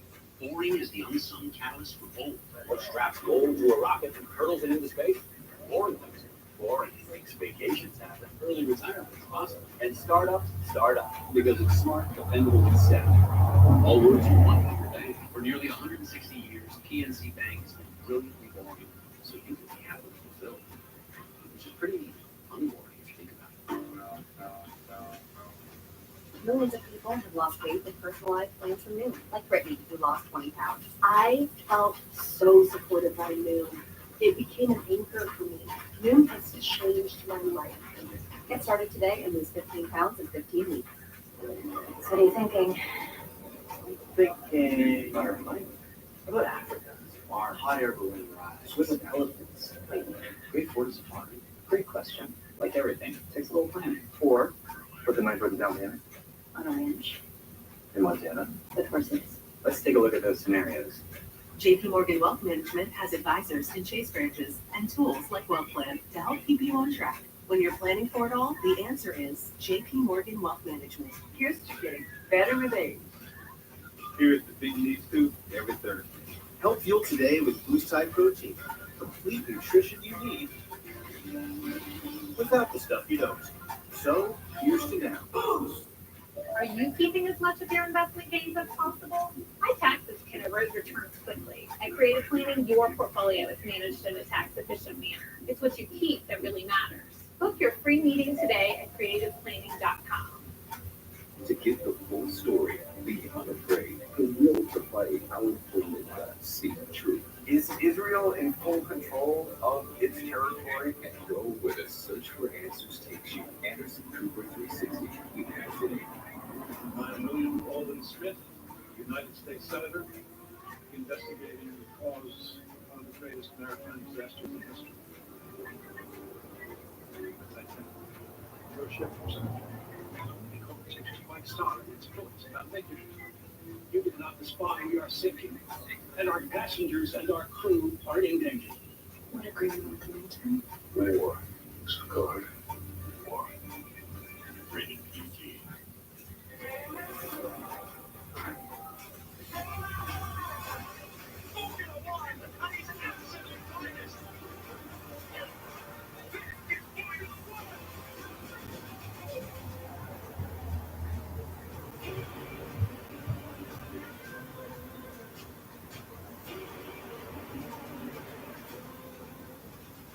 Never miss your favorites with this Now TV. I'm Pete Lexine at Reagan National Airport. This is CNN. Closed captioning brought to you by MesoBook.com. Our firm only represents mesothelioma victims and their families. If you or a loved one has been diagnosed with mesothelioma, call us now. Welcome back. I'm Jim Sciutto in Washington. Let's get you up to speed with the latest on Iran's attack on Israel. U.S. officials say the strikes now appear to have subsided after scenes like this played out in the skies over Israel earlier.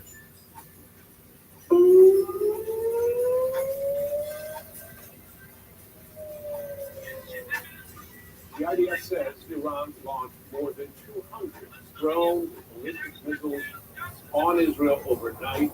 The vast majority of them shot down before reaching Israel's airspace, including by U.S. forces in the region. Prime Minister Benjamin Netanyahu has spoken on the telephone with U.S. President Joe Biden. According to a senior U.S. official, Biden said the attacks were largely successful, which Biden described as a win for Israel. Officials say Netanyahu's war cabinet has now been authorized to decide how to respond. Our MJ Lee has learned and just reported the president told Netanyahu the U.S. will not take part in any offensive actions against Iran. That's significant. This is how the IDF described the attacks earlier. Tonight, Iran launched a large-scale coordinated attack on Israel. The regime in Iran fired a massive swarm over 200 killer drones, cruise missiles, and ballistic missiles towards the state of Israel. Together with our allies and partners across the region, we are operating at this very moment to defend Israel from Iran's attack. So far, we have intercepted a vast majority of incoming missiles by Israeli systems. So far, we have intercepted and are continuing to intercept dozens of attack drones as well as cruise missiles and ballistic missiles outside of Israel's border. Let's go to Jerusalem, where CNN Robertson is standing by with the latest. And since October 7th, you were there, we've been covering this for some time. The concern has been, does this war expand beyond already the death and suffering we've seen in Gaza and we saw in southern Israel on October 7th? And here you have a direct attack by Iran on Israel. Unsuccessful, but a direct attack. So here we are. Can you describe the significance of this escalation and where it leaves Israel right now? Well, it's certainly been a concern of Israel's partners in the region, even those that have been helping defend it tonight, that Prime Minister Netanyahu has been escalating tensions in the region. Quite simply, they see it through the perspective or previously have seen it through the perspective of so many Palestinians killed in Gaza, more than 33,000 now, which obviously raises the temperature for a lot of the public in this region, despite whatever relationship their governments may have with Israel. So there's that. But I think in the context of where we stand this morning, if you will, with a decision that will be taken by Prime Minister Netanyahu and his war cabinet about how to respond, a decision and conversation that they say that they will have with partners, and certainly informed partners if they move ahead with it. And I think in the context of what President Biden has decided to do following his conversation with Prime Minister Netanyahu, which is call a meeting of G7 leaders later today, all of these point to the fact that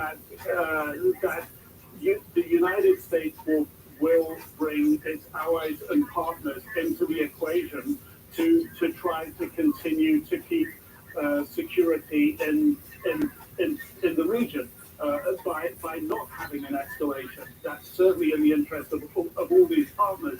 But I think it gets also to your question also gets the psyche for Israelis, and part of that is the threat from Hamas. Part of it this new threat from Iran that is now something yet another party that can reach inside of Israel and inflict potential damage and harm inside Israel, something that people haven't had to deal with before. So this will also be part of the equation, but another part of that equation for the Israeli public has been this growing rift between the United States, President Biden, and Prime Minister Netanyahu, which leads to the concern: how much can Israel depend on the United States as it has done in the past?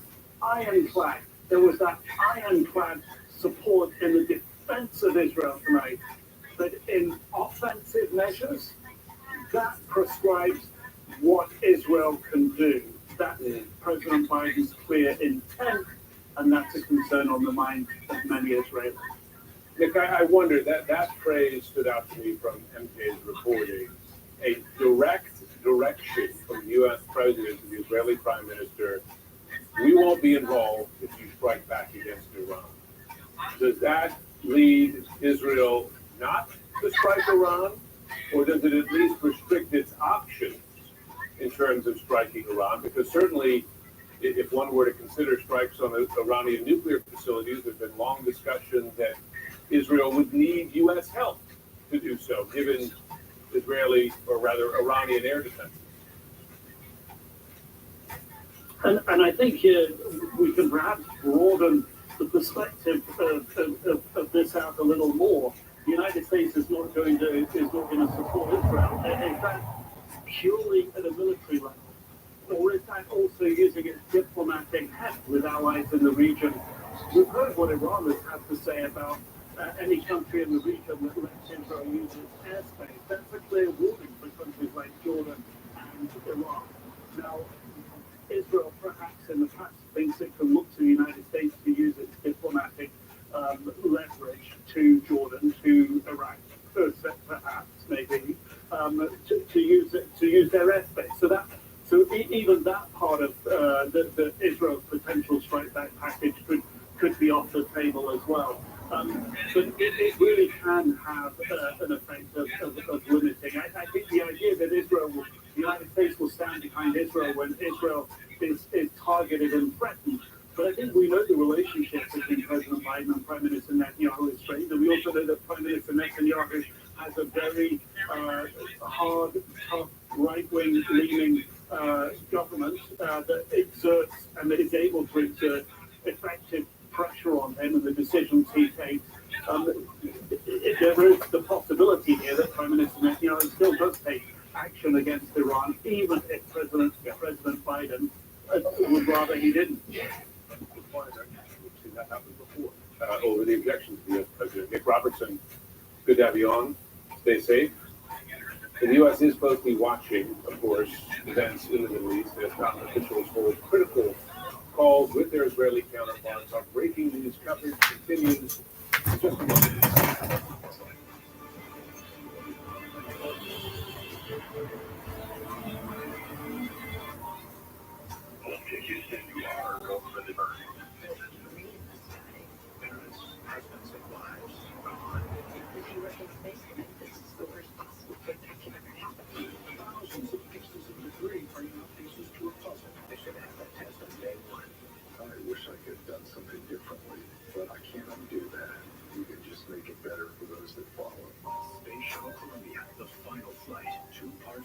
Tomorrow at 9 on CNN. You need T-Mobile. With 5G. With T-Mobile, it's home internet. What a feeling! T-Mobile now. Transfer your IRA or your old 401k to Robinhood by April 30th, and we'll give you a 3% boost. With the biggest match of any IRA on the market, Robinhood Gold gets you the most for retirement. If you're 50 or over, you could be taking advantage of everything AARP has to offer right now. Join AARP for membership is free. Get instant access to discounts on everyday purchases, eye care, and prescriptions, and tools and tips to help manage your money and maximize your health. Plus, AARP fights to protect your Social Security, Medicare, and more. Join and get an insulated trunk organizer free, plus AARP the magazine. Call or go to joinaarp.org now. So we decided to put in the name ground. I literally went on Angie and typed in pool, and then got choices. Getting to talk with different contractors, see different bids. You kind of look at their reviews, look at what other people think of them, and it's nice to know that you're meeting with people who already are at a certain level. We wanted something beautiful. We wanted something that our children would feel happy swimming in. And we love it and still love it. Connect with skilled professionals to get all your home projects done well. Get started today at Angie.com. Remember when I said VH screen for colon cancer? Was that after I texted VH to screen is now 45? Because I said, oh my God, be there. Where did you come from? Yep, you're me. You can screen at home. Just talk to your reminder. Don't scream for colon live. Do it. Migraine. Cologuard is one of a kind way to screen for colon cancer. It's effective and non-invasive. It's for people 45 plus at average risk, not high risk. False positive and negative results may occur. Ask your provider for me. Cologuard. It's time for Bailey Tubbs' huge annual warehouse clearance sale. Soak up incredible savings with up to $3,500 in instant rebates, along with 0% APR for 60 months financing on new Hot Spring and Caldera spas. Prices slashed on over 120 used and demo hot tubs. Plus, save up to $7,000 on swim spas and 10% on saunas. Bailey Tubbs' huge annual warehouse clearance sale going on now through April 22nd at their 7 New England showrooms and at BaileyTubbs.com.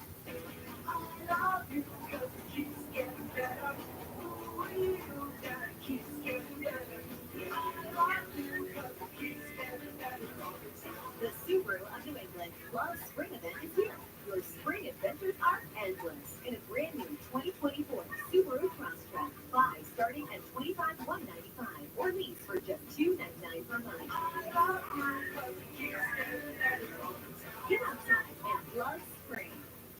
I'm Paula Reed in Washington, and this is CNN.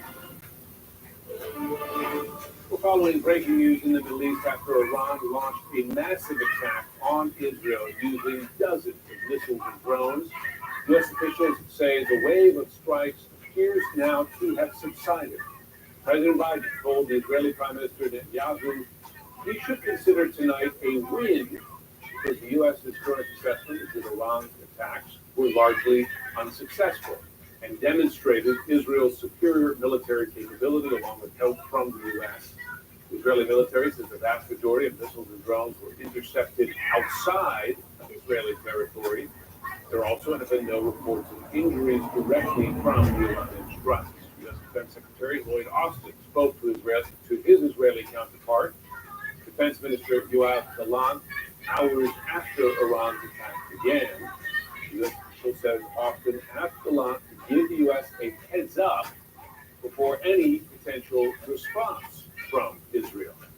The escalating conflict between Israel and Iran comes amid a very extremely delicate moment in the Middle East. Hostage and ceasefire negotiations between Israel and Hamas continue, but they've stalled in recent days and weeks. Joining me now is a representative for families of those Israeli hostages. He is Jonathan Frank. Jonathan, thanks for joining us tonight. Thank you, thanks for having me, Jim. I do want to clarify. Understood. Those families have been frustrated by the progress of negotiations involving a ceasefire in exchange for hostage release as well as release of Palestinian prisoners held in Israeli jails. There was already frustration with that process and hopes raised and then dashed periodically. I have to assume that tonight, with this Iranian attack on Israel, those families and others watching these negotiations closely fear there's another delay, and that perhaps those talks are under threat again. Anthony, again, I make the same assumption. My heart sank. Last week, when Hamas said I 40 hostages in the humanitarian category were still alive, and as I said to you earlier tonight, I think the hostages got a little further from home. That's a sad fact. I mean, talk to just for folks who might not have been following that headline just a few days ago. Hamas saying, well, 40 of those folks who are still missing, we just don't know where they are. Is the assumption for those taking part in these negotiations that those hostages are now dead? That was the way I read it, unfortunately, and I hope to God that it's not true. But if it is true, it does say something about the weapon selection and choice of tactics in a combat zone in which you know you're best. So you're suggesting that it's possible that some of them died from Israeli military action? Right. Lots of bodies coming from airplanes from naval ships. I'm just very hopeful it's not true. It's just a mass thing. What's your best assessment of where these negotiations go from here? I can only imagine that there's an outright pause in talks as Israel, as Iran, as others in the region gauge what the next steps are, and are we on the precipice of a broader conflict here? I don't think Hamas is going to come to the table in a meaningful way while we're on an escalation. People probably wait and say that, and again, I'd love to be wrong, and Israel is still having said that. But if that's my fear, and I think one of the things that I want to do is remind everyone that, there still are, no matter how many of them, there's a lot of live hostages in Gaza, and you can't let the focus turn off that because the moment that they do it, they get a little further from it. Well, and also, you know this better than me, the more we learn from hostages who have been lucky enough to be released, is that the treatment of those hostages in captivity has just been appalling. Of course, and I think they are after all Hamas are terrorist group, and we have to remember that. They're not a government, they're a terrorist group, and the way that they treat the hostages, like you said, is appalling. It's one of the reasons I'm so concerned tonight, and so concerned to see the stabilization of, at least on some scale in the West Bank, as well, because I think, that instability and that goes into something that very well be reflected in how the Hamas treated. Something I'm really concerned about tonight. Well, Jonathan Franks, we appreciate the work you do for this campaign. Thanks so much for joining us this evening. Thanks for having me, Jim. Our breaking news coverage continues after a short break.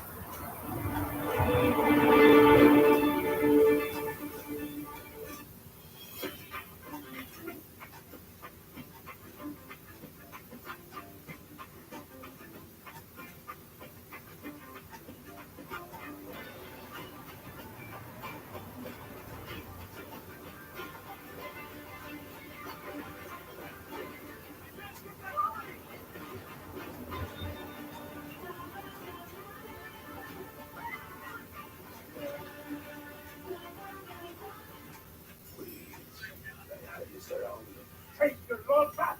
The Scots Tank Builders are in action. You get 3 Jetstar ones, skill suites, the lens cap gas, and keys are growing strong. Get a bag of Scott's triple action today. It's guaranteed. Beat it, though. Beat it. Single Care is amazing. Even though I have insurance, it can't beat the pricing I get on my medication through Single Care. Before I submit any prescriptions, I always check Single Care first. Just go to singlecare.com, search for your prescription, and show the coupon to your pharmacist. Millions of people on Medicare just like me use Single Care every month, and you can too. Visit singlecare.com and start saving today. With the push of a button, Constant Contact's AI tools help you know what to say, even when you don't. Constant Contact, helping the small stand tall. Millions of people have lost weight with personalized plans to move. Like Stephanie, who lost 38 pounds.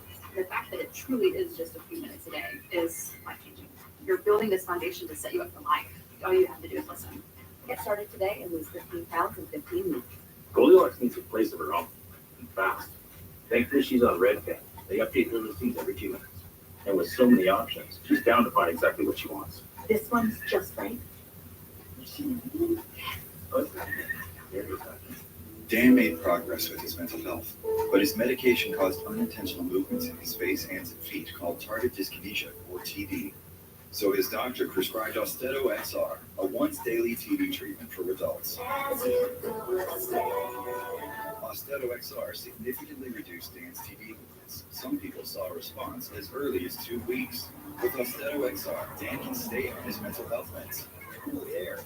Austedo XR can cause depression, suicidal thoughts, or actions in patients with Huntington's disease. Pay close attention to and call your doctor if you become depressed, have sudden changes in mood, or have suicidal thoughts. Don't take if you have liver problems, are taking Serpine, tetrabenazine, or valbenazine. Austedo XR may cause irregular or fast heartbeat or abnormal movements. Seek help for fever, stiff muscles, problems thinking, or sweating. Common side effects include inflammation of the nose and throat, insomnia, and sleepiness. Ask your doctor for Austedo XR. Diabetes can serve up a lot of questions, like what is your glucose and can you have more carbs? Before you decide, with the Freestyle Libre 3 system, know your glucose and where it's heading. No finger sticks needed. Now the world's smallest and thinnest sensor sends your glucose levels directly to your smartphone. Manage your diabetes with more confidence and lower your A1C, the #1 CGM prescribed in the U.S. Try it for free at freestylelibre.us. This new ally in the fight against climate change is Blue Carbon. This is Blue Carbon. We just need to protect. Nature will do the rest. Blue Carbon, a CNN film, Sunday, April 21st at 9. Iran's mission to the UN is warning that if Israel commits what it called any further military aggression, Iran's response will be, quote, stronger and more resolute. And there you have it. More and more talk of more and more war. Fred Peiken has more. The Iranians have said that the massive strikes that they unleashed on Israeli territory were a direct retaliation for the strikes on the Iranian embassy compound in Damascus that, of course, the Iranians say killed several top-level members of the Islamic Revolutionary Guard Corps. Now, the Israelis, of course, have not claimed responsibility for those strikes in Damascus, but the Iranians have said that they do hold Israel accountable for it, and so they say that right now the retaliation was for exactly that. The Iranians put out a statement earlier where they said that with this retaliation, as they put it, the matter can be deemed to be concluded. In other words, it could stop there, but the Iranians are also saying that all of that, of course, depends on the United States and depends very much on Israel as well. In fact, the Iranians are saying that if Israel does decide to take this further, to retaliate once again,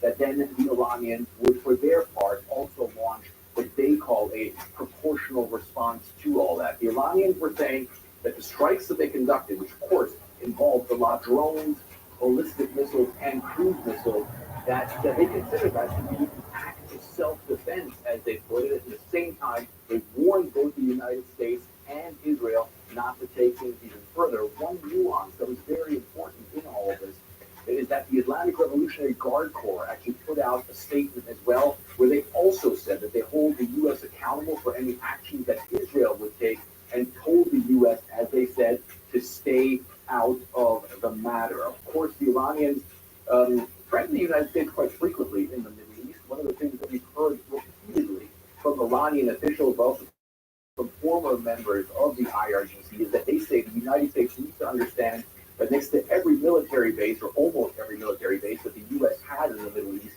that there is an Iranian-backed militia out there that could attack U.S. assets in the Middle East. So certainly the Iranians are saying that for the U.S. this could get very real, but at the same time they also say that they don't want this matter to be taken any further. However, they do say that if the Israelis do launch attacks against Iranian territory, that Iran will be ready.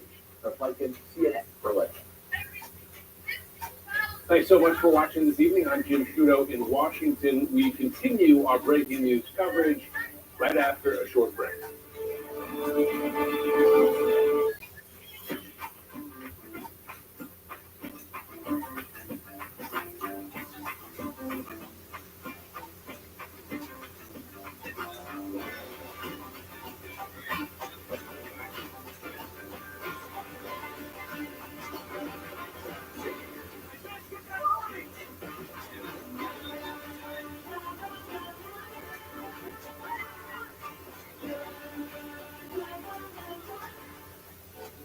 moderate to severe Crohn's disease, Skyrizi is the first IL-23 inhibitor that can deliver remission and visibly improve damage of the intestinal lining.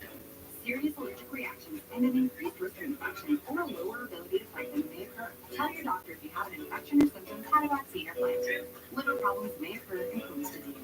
Control of Crohn's means everything to me. Ask your gastroenterologist about Skyrizi. Learn how happy can help you save. Does your advisor create a portfolio based only on your age and risk tolerance?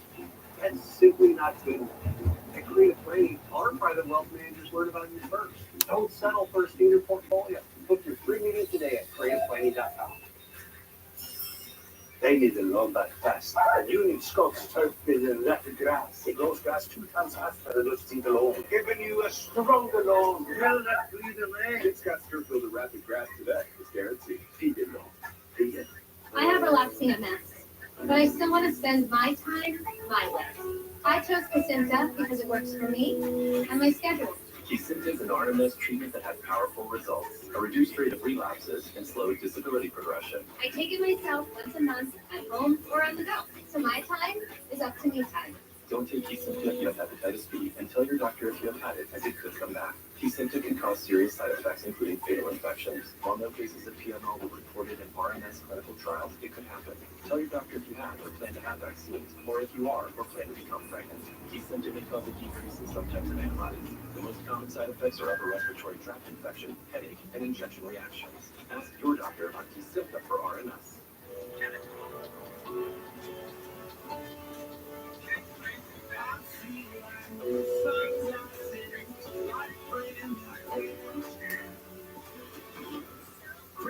For others to thrive, we unite with real solutions to help our kids, like community schools, neighborhood hubs that provide everything from mental health services to food pantries, academic tools to progress, healthcare to aftercare.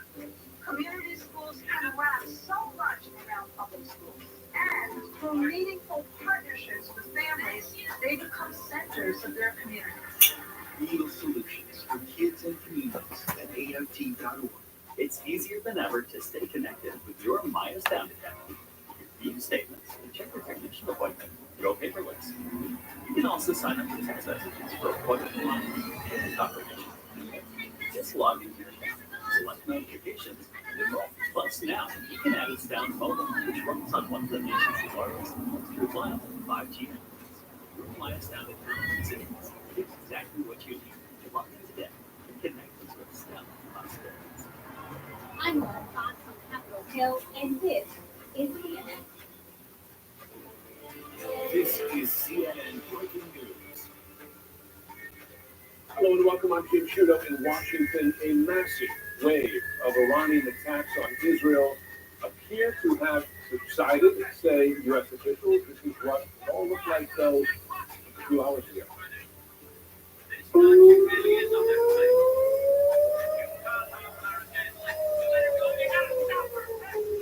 The IDF says Iran fired more than 200 missiles and drones on Israel overnight, with the vast majority of them shot down before reaching Israeli airspace, including by U.S. forces stationed in the region. Iran called a response to an Israeli strike on Iran's embassy in Damascus earlier this month. Prime Minister Benjamin Netanyahu has spoken with U.S. President Joe Biden on the phone. He told Mr. Netanyahu, Biden did, the attacks were largely unsuccessful, which he described as a win for Israel. Our MJ Lee has learned the president told the Israeli prime minister the U.S. will not take part in any Israeli offensive action against Iran. President Biden will meet G7 leaders on Sunday to coordinate a united response to Iran's action among its allies in Israel. Mr. Netanyahu addressed his nation earlier today. Citizens of Israel, in recent years and especially in recent weeks, Israel has been preparing for a direct attack by Iran. Our defensive systems are deployed. We are ready for any scenario, both defensively and offensively. The state of Israel is strong. The IDF is strong. The public is strong. In Iran, however, celebrations broke out on the streets after the strikes are Nick Robertson in Jerusalem or Paula Hancock's in Abu Dhabi. First to you, Nick Robertson, you have the Israeli Prime Minister addressing the nation there, describing Israel strong in the wake of these strikes. I imagine now we can expect a strong response from Israel to these strikes. What are you hearing on the ground there in Israel about the possibility? It certainly seems the Prime Minister is leaning that way, and President Biden is clearly advising against it, or certainly putting a limitation on how far Prime Minister Netanyahu can go. I think that seems to be clear at this stage. I think there are still details we're waiting to get on the ground here, Jim. We understand the IDF spokesman, Rear Admiral Daniel Hagari, is going to be speaking pretty much right around now. So I think a better assessment of him and a more detailed assessment of the damage that some of these missiles cause, if he chooses to give it. Nevatim Air Base, for example, does seem to be, that area did seem to get a significant number of strikes, and in his last briefing, Hagari did say that a number of missiles had gotten through. He did indicate that the damage was light, but I think it's in those sorts of assessments, how many missiles actually found their targets, how accurate were they? That's certainly going to inform for the Prime Minister and his war cabinet when they meet how strong and firm their response to Iran should be, if they're going to have one. President Biden is telling him take it as a win.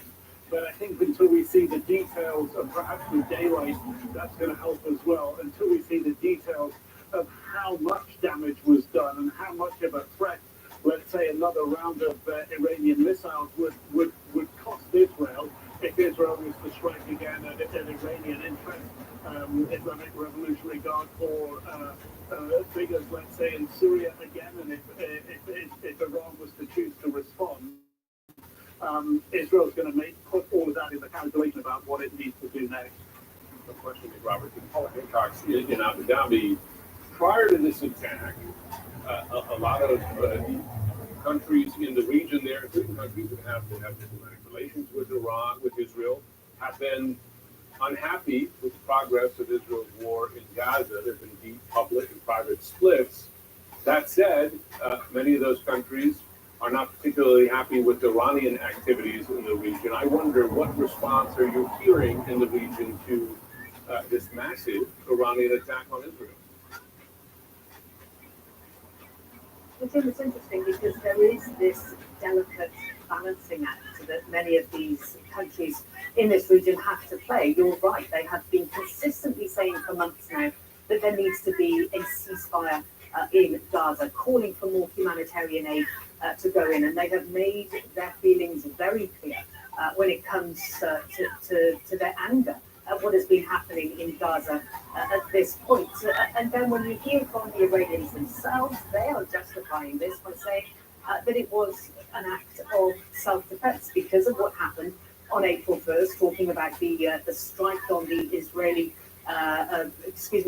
Iranian consulate in Damascus, which killed 2 Revolutionary Guard commanders and 5 others, something that Tehran has blamed on Israel. Israel has not claimed responsibility at this point.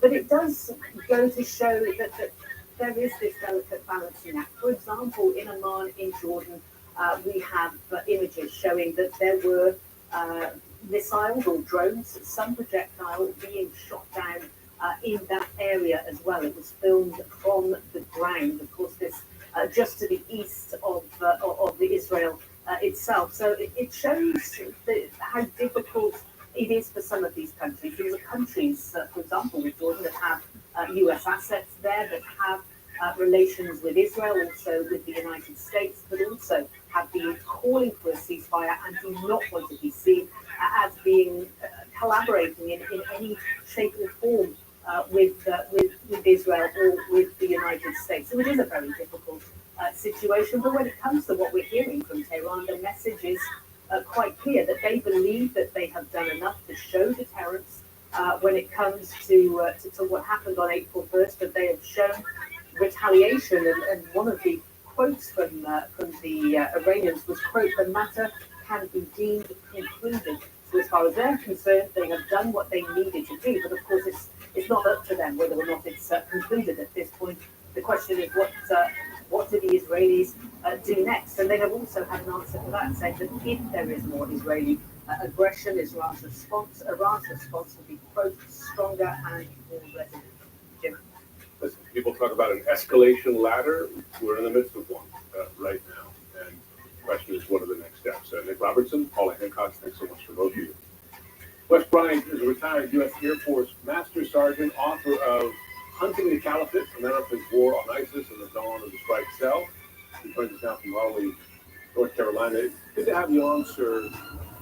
It strikes me that one headline from these attacks, some 200 missiles and drones, including ballistic missiles, that went into space, and at least one of them apparently struck down in space by Israel's Arrow system, but also the U.S. taking part in this, striking down as many as 70 of these missiles and drones, with very little damage in Israel and no casualties, it appears, in Israel.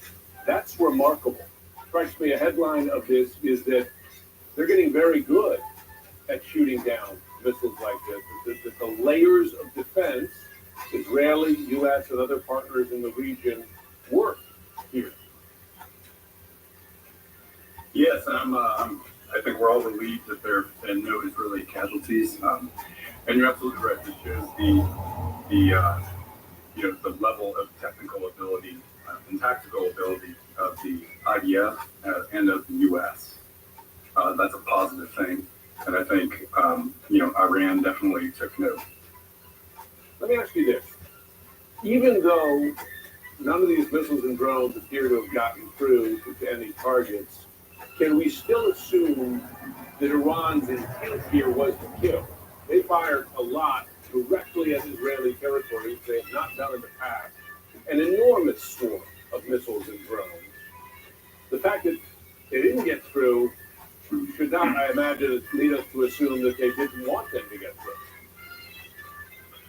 Yes, if you look at the response to the U.S. strike on General Soleimani back in 2020, the Iranian response, which was missile barrages against our troops in Iraq, fell short. We did have a lot of injuries, of course, luckily no deaths. And I think it's the same here. I think technologically and tactically, really, Iranians just are not nearly as capable. So to me, this was a bit of, throwing a bunch of darts at a dartboard and seeing what stuck. So for them, it was a little bit of a test as well to see if this escalates, where we at in comparison with the IDF right now. One target that Iran did not shoot at are U.S. forces in the region. And there are a whole host of U.S. forces in the region on the ground in Syria, in Iraq. There are a number of U.S. assets in the Red Sea, in the Persian Gulf, in the Eastern Mediterranean. It has, and Iranian proxies have in the past fired at U.S. forces. They did not tonight. That's significant because there have been some concern that they might do so. Was that deliberate, in your view, to avoid a direct confrontation for now between Iran and the U.S.? It was absolutely deliberate. I think Iran treads that line very well.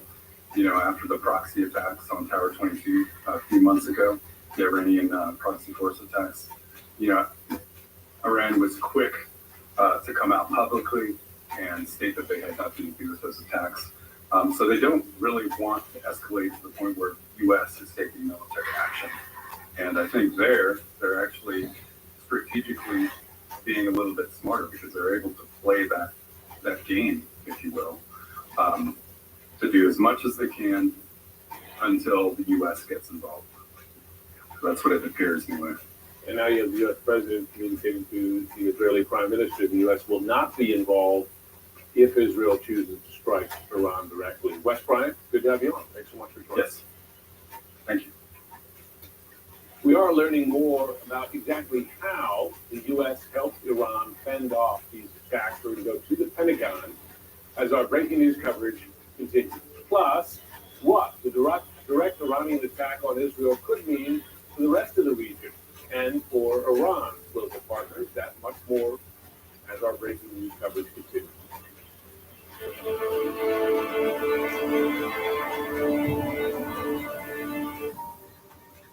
If you think you are, go for the burn. Parents, husbands, and wives gone. If you work in space flight, this is the worst possible thing that could ever happen. Thousands of pieces of debris are not pieces to a puzzle. I should have that test on day one. I wish I could have done something differently, but I can't undo that. You can just make it better for those that follow. Space Shuttle Columbia, the final flight, 2-part finale tomorrow at 9 on CNN. Do you think that our democracy is at risk? We have to be very concerned. Why do you think he's doing this? And can he be talked out of it? Do you think he's guilty? Don't leave with Jim Tapper, weekdays at 4 on CNN. I told myself I was okay with my moderate to severe rheumatoid arthritis symptoms. With my psoriatic arthritis symptoms. But just okay isn't okay. Now it's done, Senator. If you still have symptoms after a TNF blocker like Humira or Enbrel, Rinvoq is different and may help.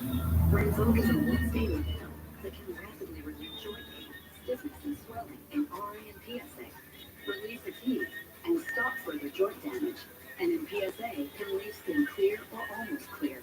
Rinvoq can lower your ability to fight infections, including TB, serious infections and blood clots, some fatal, cancers including lymphoma and skin, heart attack, stroke, and GI tears occur. People 50 and older with a heart disease risk factor have an increased risk of death. Serious allergic reactions can occur. Tell your doctor if you are or may become pregnant. Done, Senator? Ask your rheumatologist for Rinvoq. And take back what's yours. AbbVie could help you save. COVID-19. I'm not waiting. If it's COVID, Paxlovid. Paxlovid is an oral treatment for adults with mild to moderate COVID-19 and a high risk factor for it becoming severe. It does not prevent COVID-19. My symptoms are mild now, but I'm not risking it. If it's COVID, Paxlovid. Paxlovid must be taken within the first 5 days of symptoms and helps stop the virus from multiplying in your body. Taking Paxlovid with certain medicines can lead to serious or life-threatening side effects or affect how it or other medicines work, including hormonal birth control. It's critical to tell your doctor about all the medicines you take because certain tests or changes in their dosage may be needed. Tell your doctor if you have kidney or liver problems, HIV-1, are planning to become pregnant or breastfeed. Don't take Paxlovid if you're allergic to Milnachelvir, ritonavir, or any of its ingredients. Serious side effects can include allergic reactions, some severe, like anaphylaxis, and liver problems. These are not all the possible side effects, so talk to your doctor. Commercially insured patients may pay as little as $0, and the U.S. government is making Paxlovid available to Medicare, Medicaid, and uninsured patients for free. Terms and conditions apply to both programs. Learn more at Paxlovid.com/Paxess and ask your doctor today. If it's COVID, Paxlovid. You know, I spend a lot of time thinking about dirt At 3 in the morning.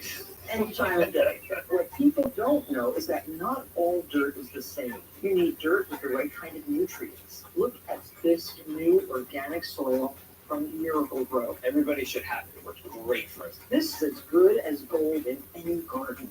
If people only knew that it really is about the dirt. You're a dirt nerd. Huge dirt nerd. I'm proud of it. The sun is up in the Middle East now, and U.S. officials say a wave of Iranian strikes on Israel appears to have now subsided after about 5 hours of attacks. The U.S. President Joe Biden told the Israeli Prime Minister Benjamin Netanyahu in a phone call earlier that he should consider tonight a win. Officials say Iran's strikes were largely unsuccessful, demonstrated Israel's superior military capability along with that of the U.S.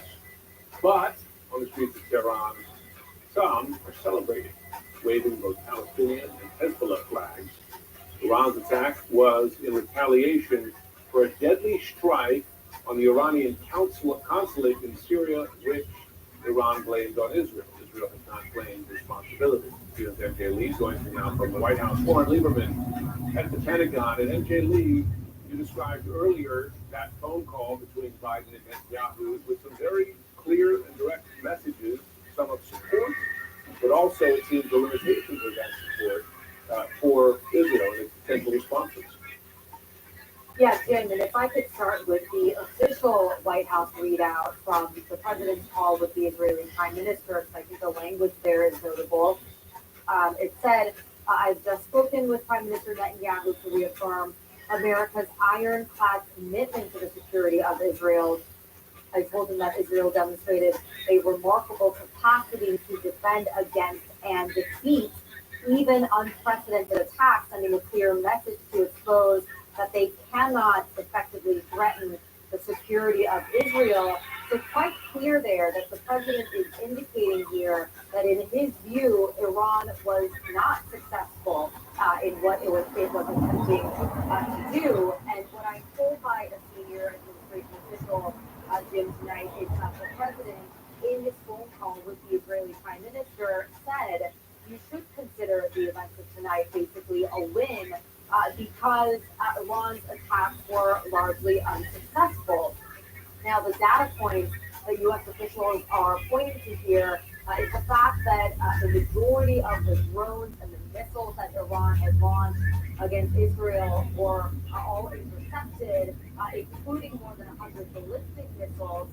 They were all knocked out of the sky, and what U.S. officials are saying is that basically nothing of value was hit.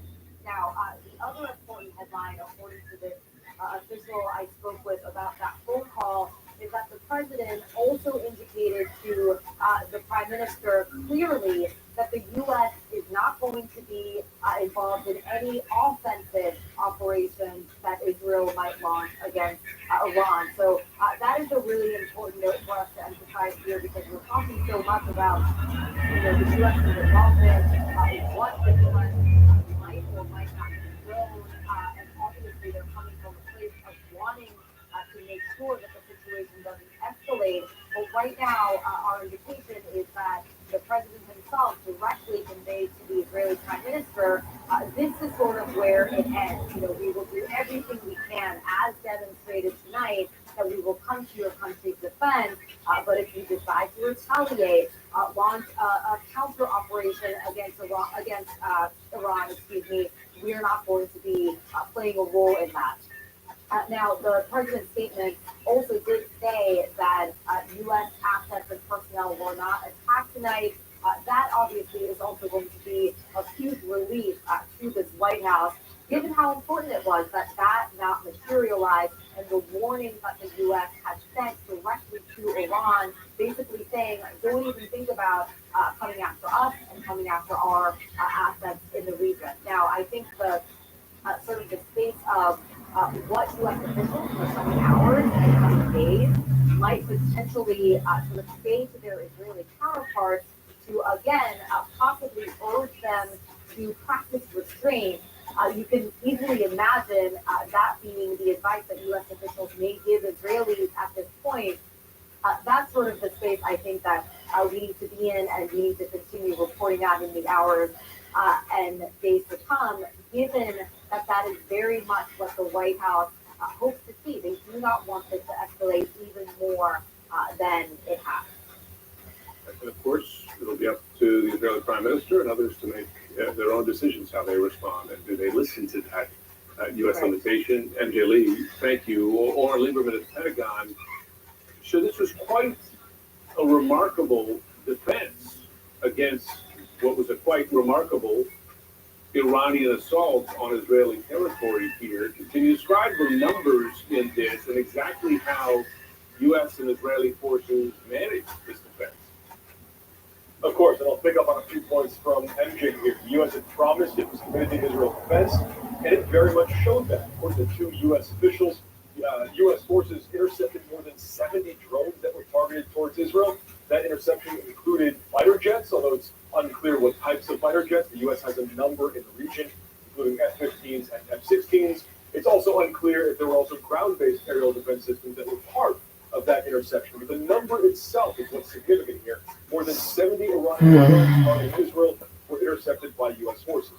In addition, at least 3 ballistic missiles were intercepted by U.S. warships operating in the eastern Mediterranean Sea. There are 2 U.S. destroyers there.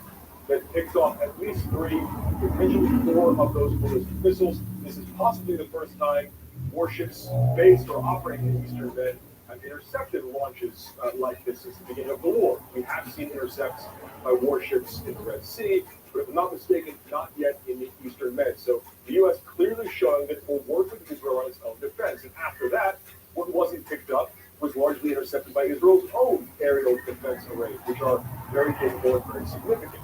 In terms of the conversations between the U.S. and Israel, Defense Secretary Lloyd Austin also spoke with his Israeli counterpart, Yoav Gallant, several hours ago. According to a U.S. official familiar with the contents of that call, the U.S. asked to be updated and notified when Israel carried out a potential response to this Iranian attack. So the U.S. and Israel trying to stay on the same page. We clearly saw they were on the defense. Will they stay together on the same page moving forward here? That's what we're all looking at here. Remind me, Warren, the U.S. was not happy that it was not given a heads up prior to what Israel has not acknowledged, but it did believe an Israeli strike on those Iranian military leaders in Damascus, correct?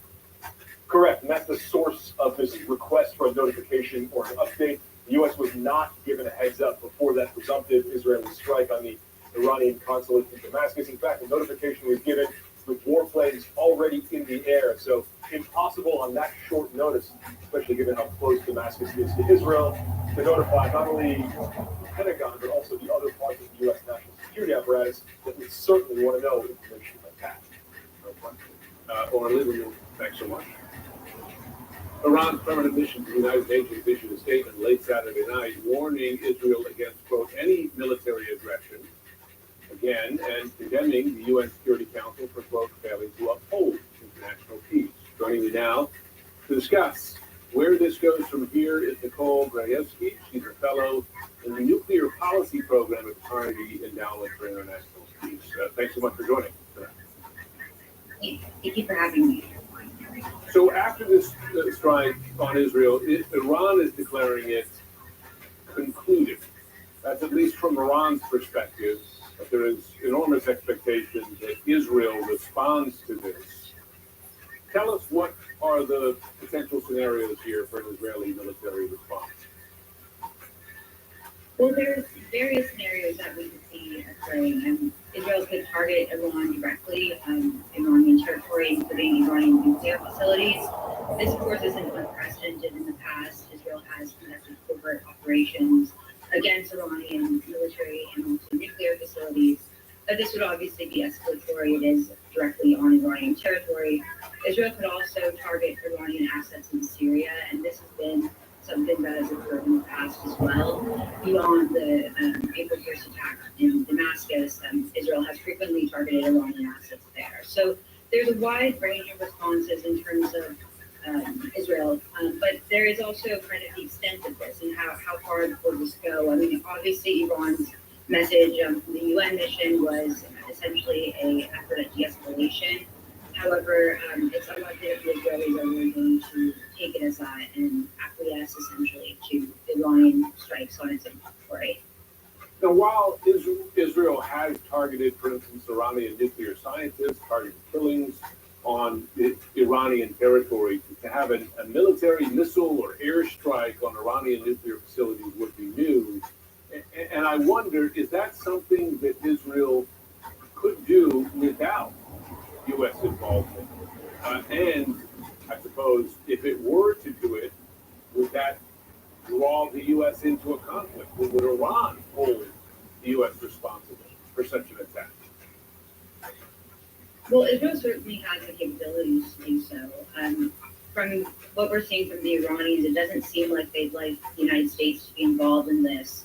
And so, at least from the Iranian perspective, it seems like they'd like to keep it between Iran and Israel. There's been statements warning regional states against Israel using Iranian airspace. So there's been this effort to keep it contained between Iran and Israel. It's unlikely that Iran would encourage any kind of attacks on the United States just because Iran does understand the capabilities the United States has, which is obviously far more superior than Israel's. That being said, Israel does have the capability to do so and to launch strikes on Iranian territory. So Iran didn't go into this with the assumption that Israel wouldn't retaliate. I think that's quite clear, and this is probably something that was a trade-off when Iran was contemplating whether or not to strike Israeli territory directly. So there is an anticipation. There have been movements, at least from open source information, movements of missile defense systems within Iran.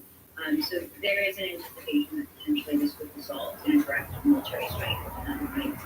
You focus on nuclear policy at Carnegie. Are there potentials for a nuclear escalation in this conflict, depending on how Israel responds and how Iran might respond to any Israeli response? Well, I guess the nuclear dimension of this would actually have to do with Iran's civilian nuclear program. It's very unlikely Israel is going to use a nuclear weapon to respond to Iran. But Iran does have a nuclear program that is really intensifying and growing in terms of its work with fissile materials. So that's essentially what you need to make a nuclear weapon, and also some of its research and development. So Iran's nuclear program has been growing exponentially since the Trump administration's withdrawal from the JCPOA Iran nuclear deal. But Iran hasn't made the political decision to weaponize or to convert its civilian program into one of military nature. And you can potentially see Iran holding this over the whole conflict. It has loomed large about Iran's potential to break out. And so that's, I think, the nuclear dimension of the conflict. It's not so much a nuclear strike either by Israel or Iran potentially weaponizing and responding to that. Yeah, by some estimates, Iran already has the fissile material to make perhaps more than one nuclear weapon if it were decided to make that leap. Nicole Verietsky, thanks so much for joining us this evening. Thank you for having me. Well, daylight is now revealing what damage Iran was able to inflict with its direct attack on Israeli territory. Coming up, we're going to take a look at what this day could bring. To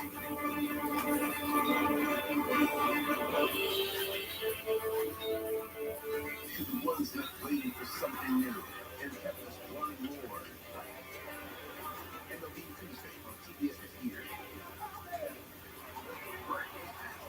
Coverage begins Tuesday at 7:30 p.m. TBS and Max. What are you thinking? I'm thinking butterfly. How about Africa? Safari, hot air balloon ride, swim with elephants.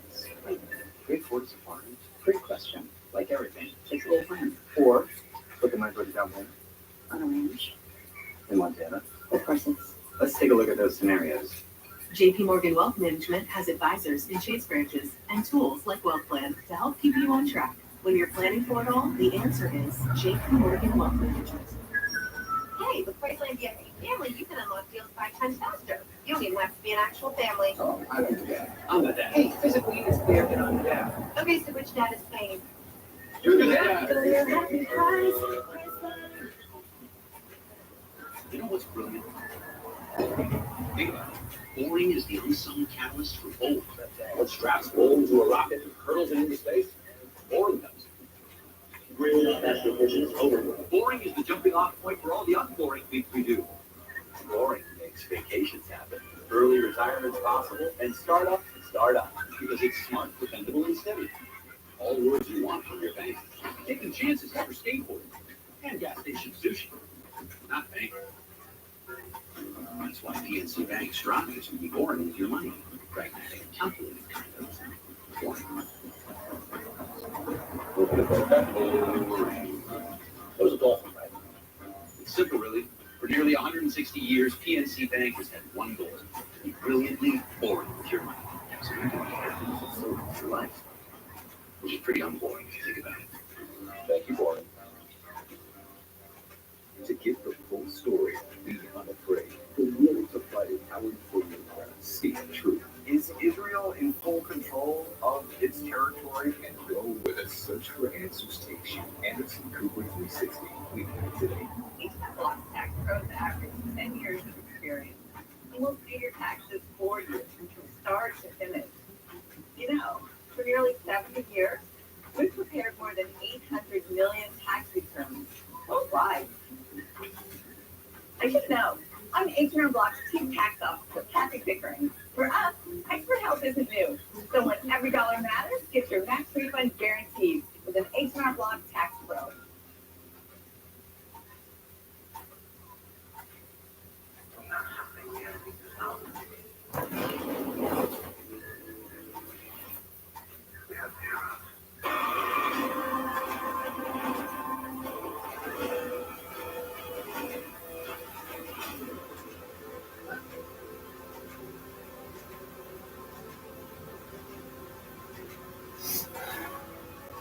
Try Paramount Plus with Showtime. Visit astound.com to learn more. I'm Salman Sirfani in Washington. This is CNN. Closed captioning is brought to you by Hands-Free Skechers Bobs for Dogs Footwear. It's never been easier to put on your shoes and help pets in need at the same time. With new hands-free Skechers Bobs for Dogs sport slippers, just slip in and go. And they've already helped save over 2 million pets. Look back on Jim Trudeau in Washington. The United States believes the immediate threat of Iranian missile and drone attacks on Israel has subsided for now. That's after Iran fired a barrage with more than 200 missiles and drones over the span of 5 hours overnight. Iran's ambassador to the UN says the strike targeted Israeli military sites. This in retaliation for an alleged Israeli strike on Syria, which killed 7 Iranian Islamic Revolutionary Guard Corps officials. Israel's military says its forces and U.S. forces intercepted most of the Iranian missiles and drones over the night, with the vast majority of them destroyed outside Israeli territory. In the hours before daybreak, Iran's proxy Hezbollah launched dozens of projectiles from Lebanon into northern Israel. Now, Israel's three-man war cabinet is weighing its response to the attack just moments ago. The Israeli Prime Minister Netanyahu posted on X, formerly Twitter, "We have intercepted, we have contained, together we shall win." We speak now to Fabian Hines. He's a research fellow for defense and military analysis at the International Institute for Strategic Studies. Thanks so much for joining tonight. Thanks, Bruce. Was this attack a failure by Iran? Well, I will have to say we will probably have to wait a little longer to get independent confirmation for the amount of damage that attack occurred within Israel. But so far, the statement made by both the US and by Israeli officials indicate that Iran hasn't really been able to penetrate Israeli defenses to the degree that it wanted to. And I would say that turns out to be a huge problem for them, because their deterrence relies on missiles. Their deterrence relies on drones, and if it becomes obvious that they are not capable of inflicting a lot of damage, then that deterrence potential will be great. It's a good point here, because the combination of Israeli defenses, which are multi-layered, they go far beyond Iron Dome, the lower altitude threats right up to Arrow, which extends into ballistic missiles fired through space, but also U.S. forces in the region, both fighter jets, surface ships that shot down 70 some odd drones and missiles that were part of this attack here. What does that show you beyond Iran of the combined U.S. and Israeli capabilities to manage attacks such as this? Because this was a big attack. Technology is advancing, and the West has been quite concerned about ballistic missiles and drones, because with these systems, you can really attack the depth of the adversary, even if you don't have air superiority. And for the West, it was always a big issue that they had air superiority in their hinterland. Their rear areas were safe. So these systems have been a large concern, but now that we can see that missile defenses have gotten better and better, that concern might become a little less urgent than it has been. I spoke earlier with Republican Congressman Mike Lawler, and I asked him if this strike might push through this supplemental, this additional military aid package with aid intended for Israel, not just for Israel, but also for Ukraine and Taiwan, sitting there. Republicans in the House have been blocking it. Might this push it to the floor finally, this attack on Israel? I want to play the question and how the congressman responded and get your thoughts. Have a listen. Congressman, as you know, Republican Speaker Johnson has delayed putting the supplemental to a vote on the floor, which includes aid both to Israel and to Ukraine. Do you call on him now to do so this week? Look, I believe very strongly we need to get aid to Israel, to Ukraine, and to Taiwan. It's why I've introduced Defending Borders, Defending Democracies, which would provide $66 billion in lethal aid, as well as border security here in the United States. We have to recognize the threat at our own southern border. But let me be very clear about this. House Republicans passed aid to Israel back in November of last year. Chuck Schumer and Senate Democrats sat on that for months, refusing to take up that supplemental aid package for Israel. We obviously have to work together to get this done. So yes, I'm calling on Speaker Johnson to bring a bill to the floor this week. I'm calling on Chuck Schumer and the White House to work with House Republicans. We are in a divided government. We have to work together. There has to be compromise. We need to help Israel. We need to help Ukraine. We need to help Taiwan, and we need to secure our own borders. The world is under attack, and we all have a responsibility and obligation to get this done. Is it possible, President Heinz, that Iran has just done Ukraine a favor tonight? That this might be the event that gets that aid package across the finish line? Well, I would say that depends on the American internal politics in the end. I would say that Ukraine is actually making no interference to Israel in the way that American-made, Western-made air and missile defenses have turned out to be quite formidable, but also Russian threat. But what Ukraine has also shown is that you need the numbers, and that the stockpiles that are available in the West are not endless, and the ramping up production takes a long time. So I guess now the big question is, where as America lie your global commitments? What do you prioritize, and how do you assign the arsenal that you have? No question. David Heinz, thanks so much for joining us. Thanks so much. Our breaking news coverage continues after a short break. Tomorrow, a night of space. First on the whole story with Anderson Cooper, the James Webb Telescope on the Moon. We're finding out things about the first galaxies that we never knew. Followed by the two-part finale of Space Shuttle Columbia, the final flight. Being an astronaut is always all the calculated risks. Humans, sparks, or I wish I could have something to call it. You can just make it better for us at bottom. Tomorrow, starting at 8 on CNN. This looks like an apple.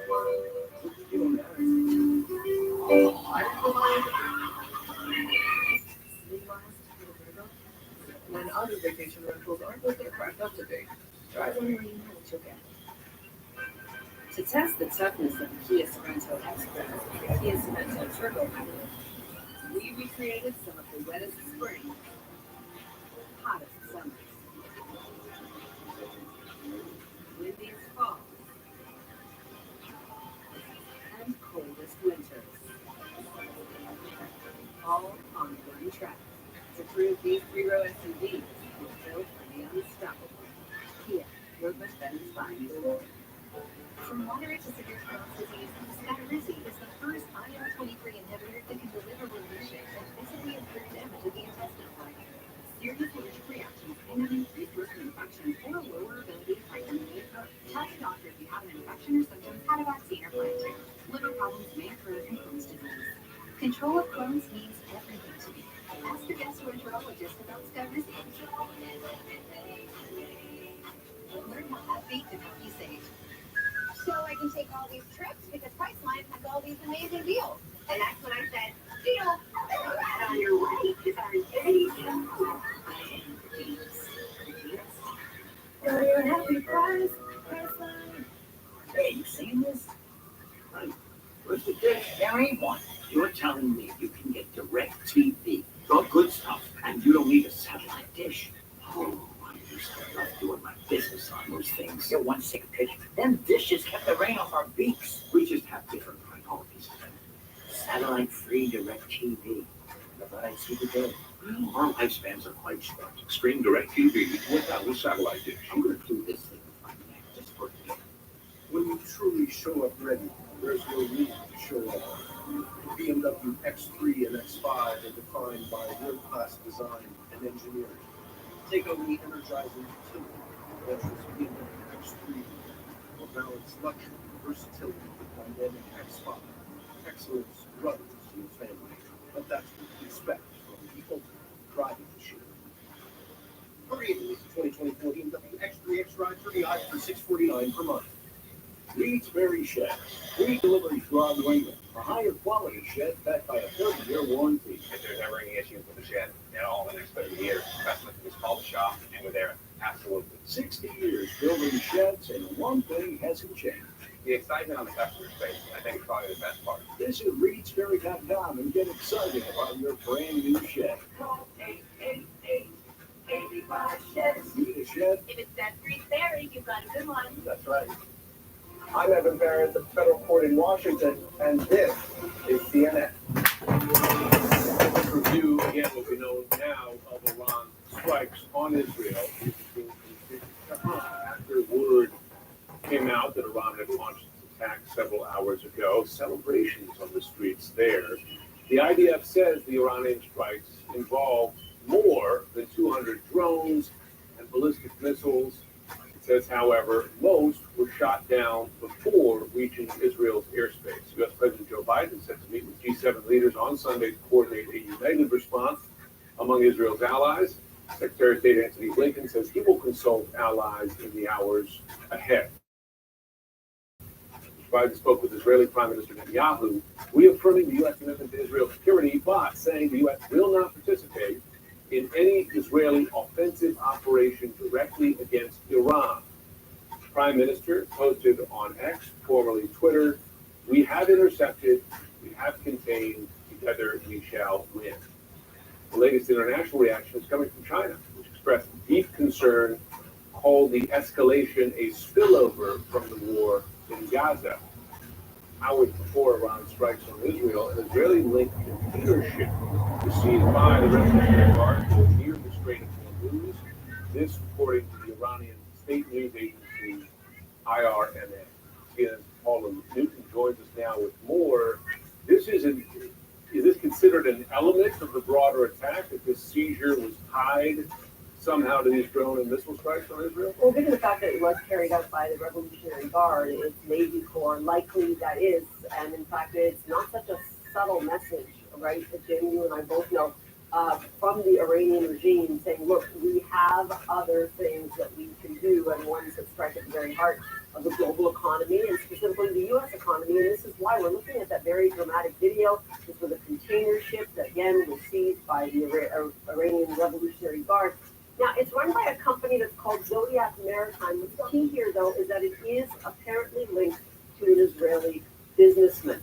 Now, what's important here is where they did this. This is very close to the Strait of Hormuz, basically responsible for the shipment of about 1 in 5 barrels of oil per day. It is a choke point, but Jim, as you know well, this is also a strategic asset, a weapon even for Iran when they choose to use it. It's basically a message saying that we can stall supplies of energy and other goods through that strait there if we feel we need to. And it comes at a particularly vulnerable time for the Biden administration. It's trying to deal with inflation, trying to make sure that those gas prices, oil prices, stay where they are, do not elevate anymore. I mean, Jim, look, oil prices already at nearly 6-month highs. They had already priced in something like this. Jim, I would say that it's not out of the question that oil might even go down when the markets open at the beginning of the week, but that's not the point. The point is this will continue to be a very vulnerable point that and leverage point that Iran will use. And it is a reminder, again, directly for the U.S. administration not to get involved because it can cause headaches on the global stage. No question. A lot of ways to inflict pain beyond military power, including economic means. Paula Newton, thanks so much. And our breaking news coverage of the Iranian strikes on Israel continues after a short break.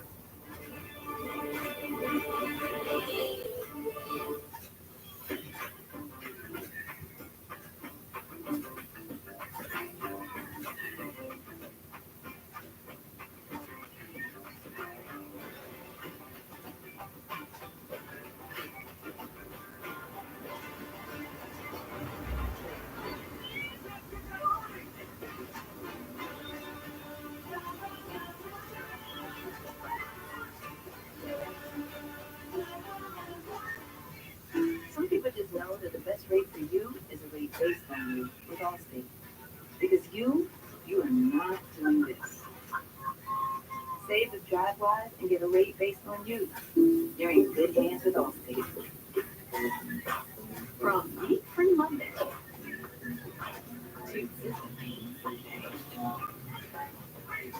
so many ways to save. Life ready, wallet happy. That's 365 by Whole Foods Market. Oh, my leaf filter is well designed, efficient. I appreciate that. Leaf filter technology keeps debris out of your gutters for good. Guaranteed. What more could you ask for? Call 833-LEAF-FILTER today or visit leaffilter.com. COVID-19. I'm not waiting. If it's COVID, Paxlovid. Paxlovid is an oral treatment for adults with mild to moderate COVID-19 and a high risk factor for it becoming severe. It does not prevent COVID-19. My symptoms are mild now, but I'm not scared. If it's COVID, Paxlovid.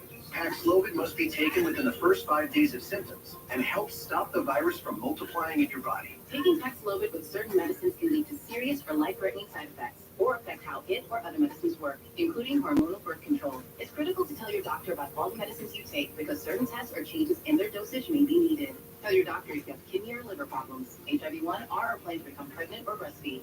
Don't take Paxlovid if you're allergic to nirmatrelvir, ritonavir, or any of its ingredients.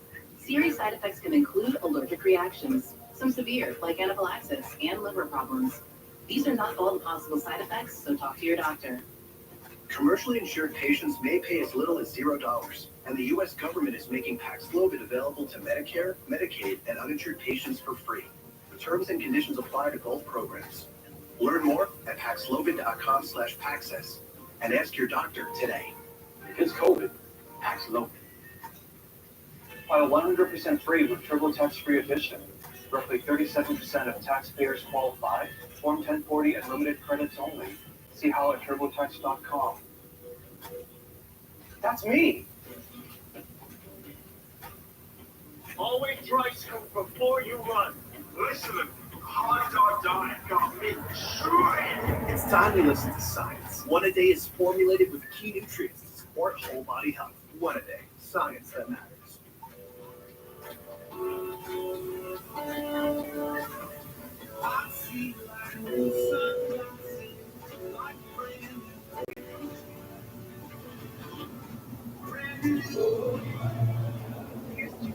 Better with it. Here's the BG scoop every Thursday. Help fuel today with Boost Tide Protein. Complete nutrition you need without the stuff you don't. So, here's to now.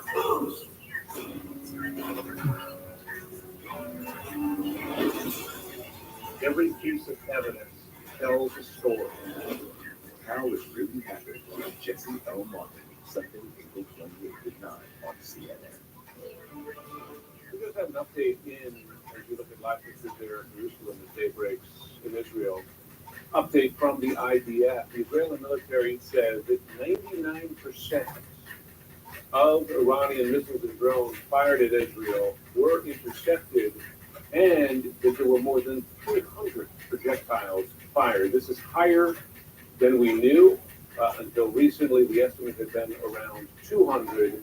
So a significant increase in the number of Iranian drones and missiles fired at Israel. And yet 99% of them intercepted. The Israeli Defense Forces spokesperson, Admiral Daniel Hagari, went on to say, only a small number of ballistic missiles reached Israel. The remaining ballistic missiles, all cruise missiles and all drones, intercepted before reaching Israeli territory. Quite a large number of Iranian missiles and drones fired. In addition to that update, the U.S. Secretary General released a statement a short time ago saying, I am deeply alarmed about the very real danger of a devastating region-wide escalation. I urge all parties to exercise maximum restraint to avoid any action that could lead to major military confrontations on multiple fronts in the Middle East. I repeatedly stressed that neither the region nor the world can afford war. Those are the words of the UN Secretary General Antonio Guterres. The UN Security Council will convene later today, Sunday, following a request from Israel's UN ambassador. Iran's mission to the UN is warning that if Israel commits what is called any further military aggression, Iran's response will be, quote, stronger and more resolute. And Fred Pleitgen has more on what we're hearing from Iran. The Iranians have said that the massive strikes that they unleashed on Israeli territory were a direct retaliation for the strikes on the Iranian embassy compound in Damascus that, of course, the Iranians say killed several top-level members of the Islamic Revolutionary Guard Corps. Now, the Israelis, of course, have not claimed responsibility for those strikes in Damascus, but the Iranians have said that they do hold Israel accountable for it. And so they say that right now the retaliation was for exactly that. The Iranians put out a statement earlier where they said that with this retaliation, as they put it, the matter can need to be concluded. In other words, it could stop there. But the Iranians are also saying that all of that, of course, depends on the United States and depends very much on Israel as well. In fact, the Iranians are saying that if Israel does decide to take this further, to retaliate once again, that then the Iranians would, for their part, also launch what they call a proportional response to all that. The Iranians were saying that the strikes that they conducted, which of course involved a lot of drones, ballistic missiles, and cruise missiles, that they consider that to be an act of self-defense, as they put it. At the same time, they warned both the United States and Israel not to take them further. One nuance that was very important in all of this is that the Islamic Revolutionary Guard Corps actually put out a statement as well, where they also said that they hold the U.S. accountable for any action that Israel would take, and told the U.S., as they said, to stay out of the matter. Of course, the Iranians threaten the United States quite frequently in the Middle East. One of the things that we've heard from Iranian officials, also from former members of the IRGC, is that they say the United States needs to understand that next to every military base, or almost every military base that the U.S. has in the Middle East, that there is an Iranian-backed militia out there that could attack U.S. assets in the Middle East. So certainly the Iranians are saying that for the U.S. this could get very real, but at the same time they also say that they don't want this matter to be taken any further. However, they do say that if the Israelis do launch attacks against Iranian territory, that Iran would be ready. Like in CNN, Berlin. The latest wave of Iranian strikes against Israel appears now to have subsided. Israel's war cabinet weighing its response to this attack. The Israeli military said Sunday, as we noted a short time ago, 99% of more than 300 projectiles, that is drones and missiles fired at Israel by Iran, were intercepted. Only a small number of ballistic missiles reached Israel. The remaining ballistic missiles, all cruise missiles, and all drones intercepted for reaching Israeli territory. This from the IDF spokesperson, Rear Admiral Daniel Hagari. An official says U.S. President Joe Biden told the Israeli Prime Minister he should actually see the response to the attack as a win, since Iran was largely unsuccessful and Israel's superior military capability was put on display, along with U.S. help in shooting down many of those missiles and drones. I'm Jim Sciutto in Washington. Thanks so much for joining us this evening. Our breaking news coverage continues after a short break with Becky Anderson, live from Abu Dhabi.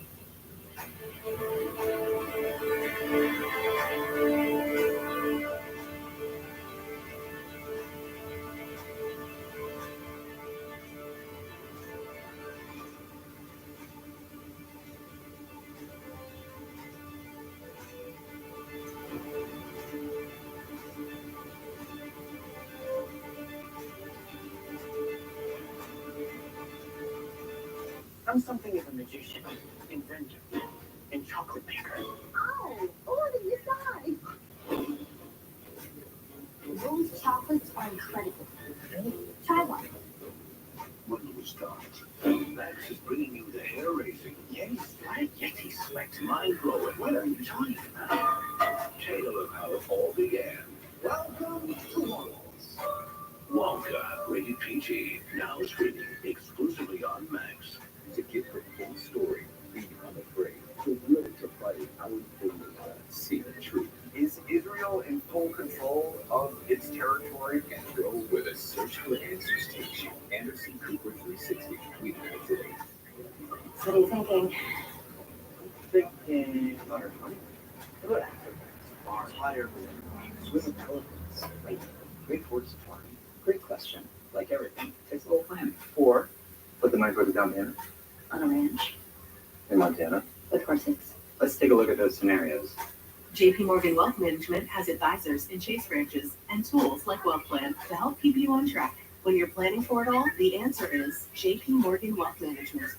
From moderate to severe Crohn's disease, Skyrizi is the first IL-23 inhibitor that can deliver remission and visibly improve damage of the intestinal lining.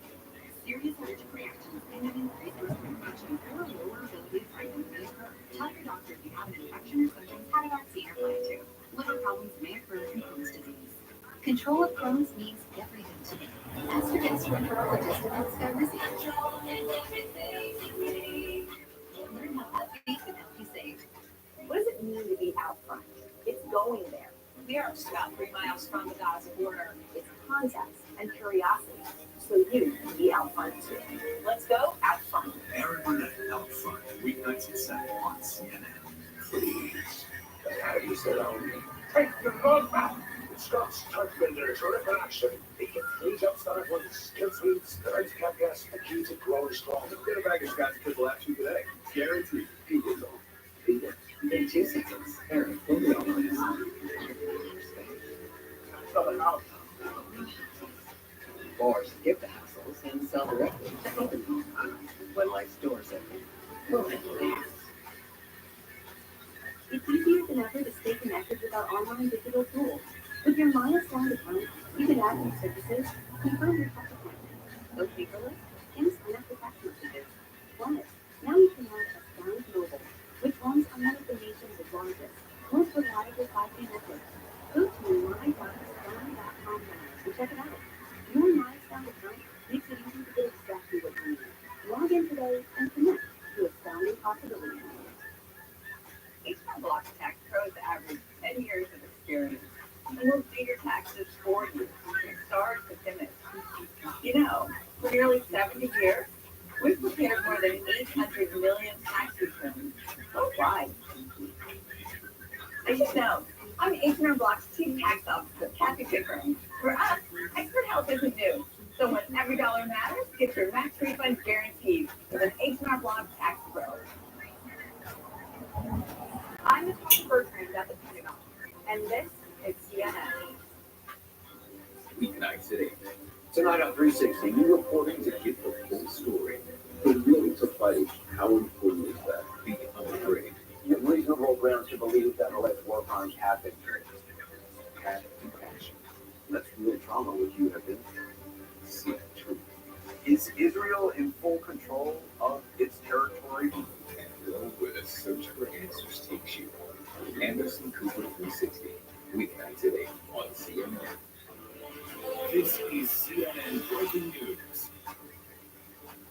Hello and welcome. I'm Becky Anderson in Abu Dhabi for you. Well, Iran's unprecedented drone and missile attacks on Israel appear to have subsided. That is, according to US officials. This, though, is what it all looked like a few hours ago.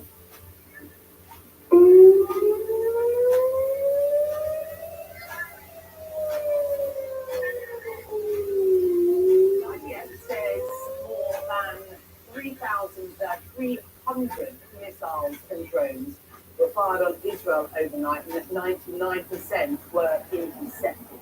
That's 300 missiles fired on Israel overnight, 99% intercepted. The attack lasted approximately 5 hours.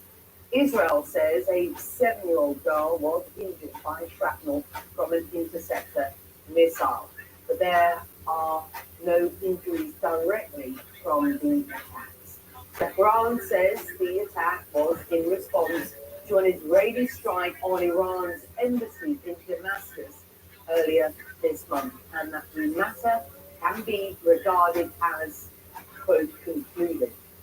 Prime Minister Benjamin Netanyahu has spoken on the phone with US President Joe Biden. He told Mr. Netanyahu the attacks were largely unsuccessful, which was a win, he said, for Israel.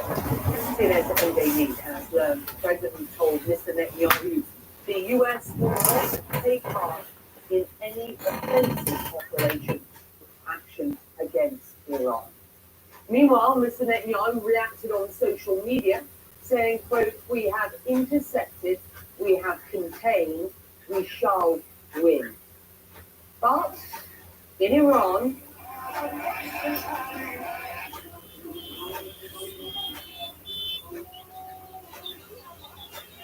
celebrations broke out on the streets of Tehran after word of the attack got out. Right, let's bring in Nick Robertson. He is in Jerusalem, or Hancock's is with me here in Abu Dhabi. Nick, let's start with you. President Biden calling this a win tonight. Nothing, quote, of value was hit. What's the perspective there where you are on what was this unprecedented strike by Iran on or towards at least Israel? Yeah, Becky, I'm sorry, I was having trouble hearing you. Do you mind just retelling me your question? Really sorry, there was a problem with the connection. What is the perspective there? What are we hearing from Israeli officials?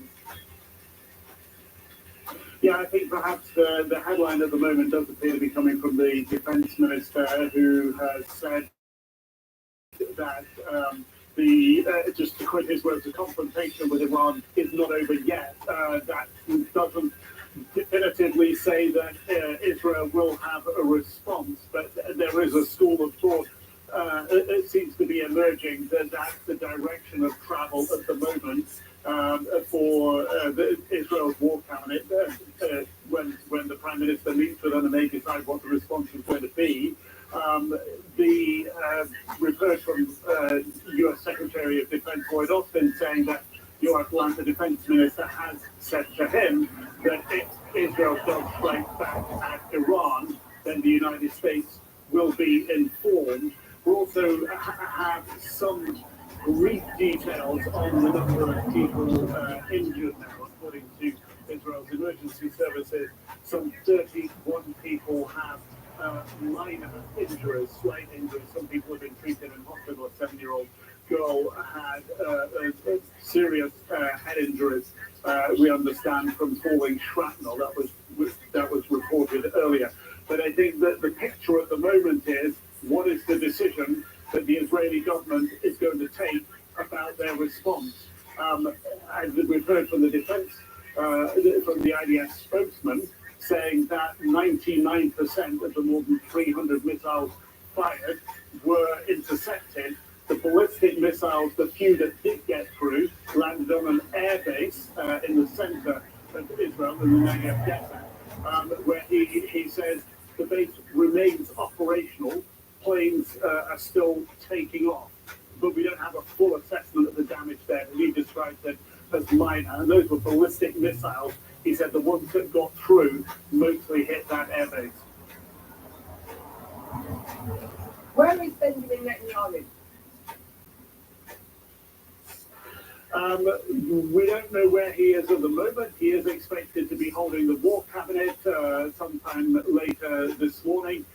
His comments, of course, in essence, we've intercepted, we have contained, together we shall win. That seems also to indicate that the job is not done in his opinion. I think certainly from the Defense Forces perspective here, and politically, the country did perhaps better than they could have hoped for against such an onslaught. There was always that concern that Iran would throw so many different missiles at them that the defense systems would be overrun.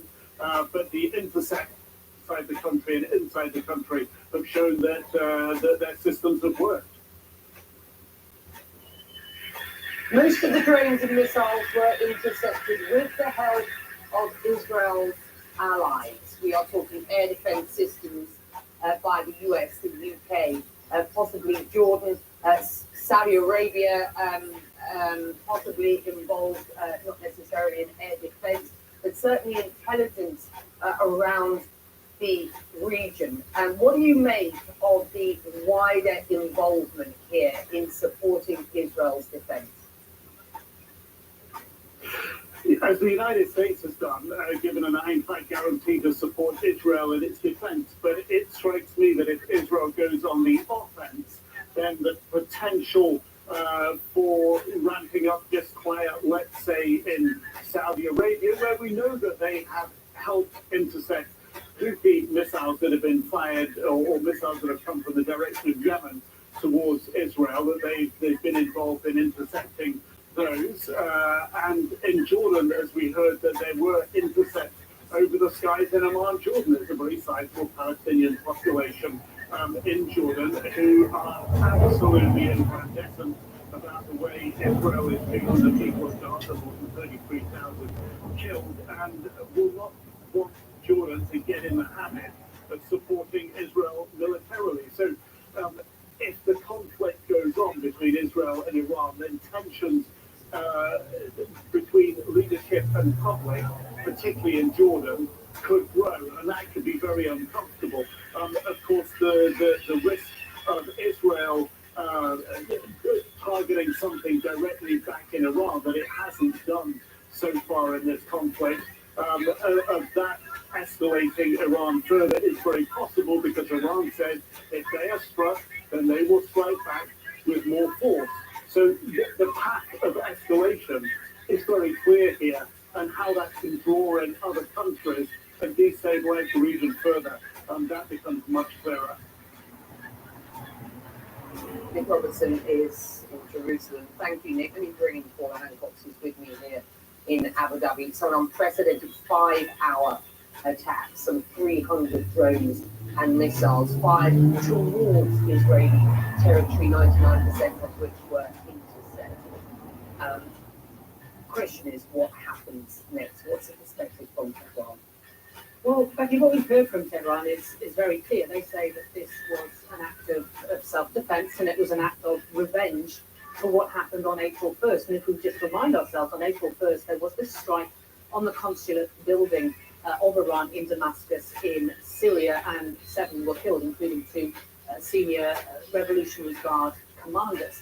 Now, Israel never claimed responsibility for that, but Iran said that they were responsible. And they said that they would retaliate, and this is what we have seen at this point.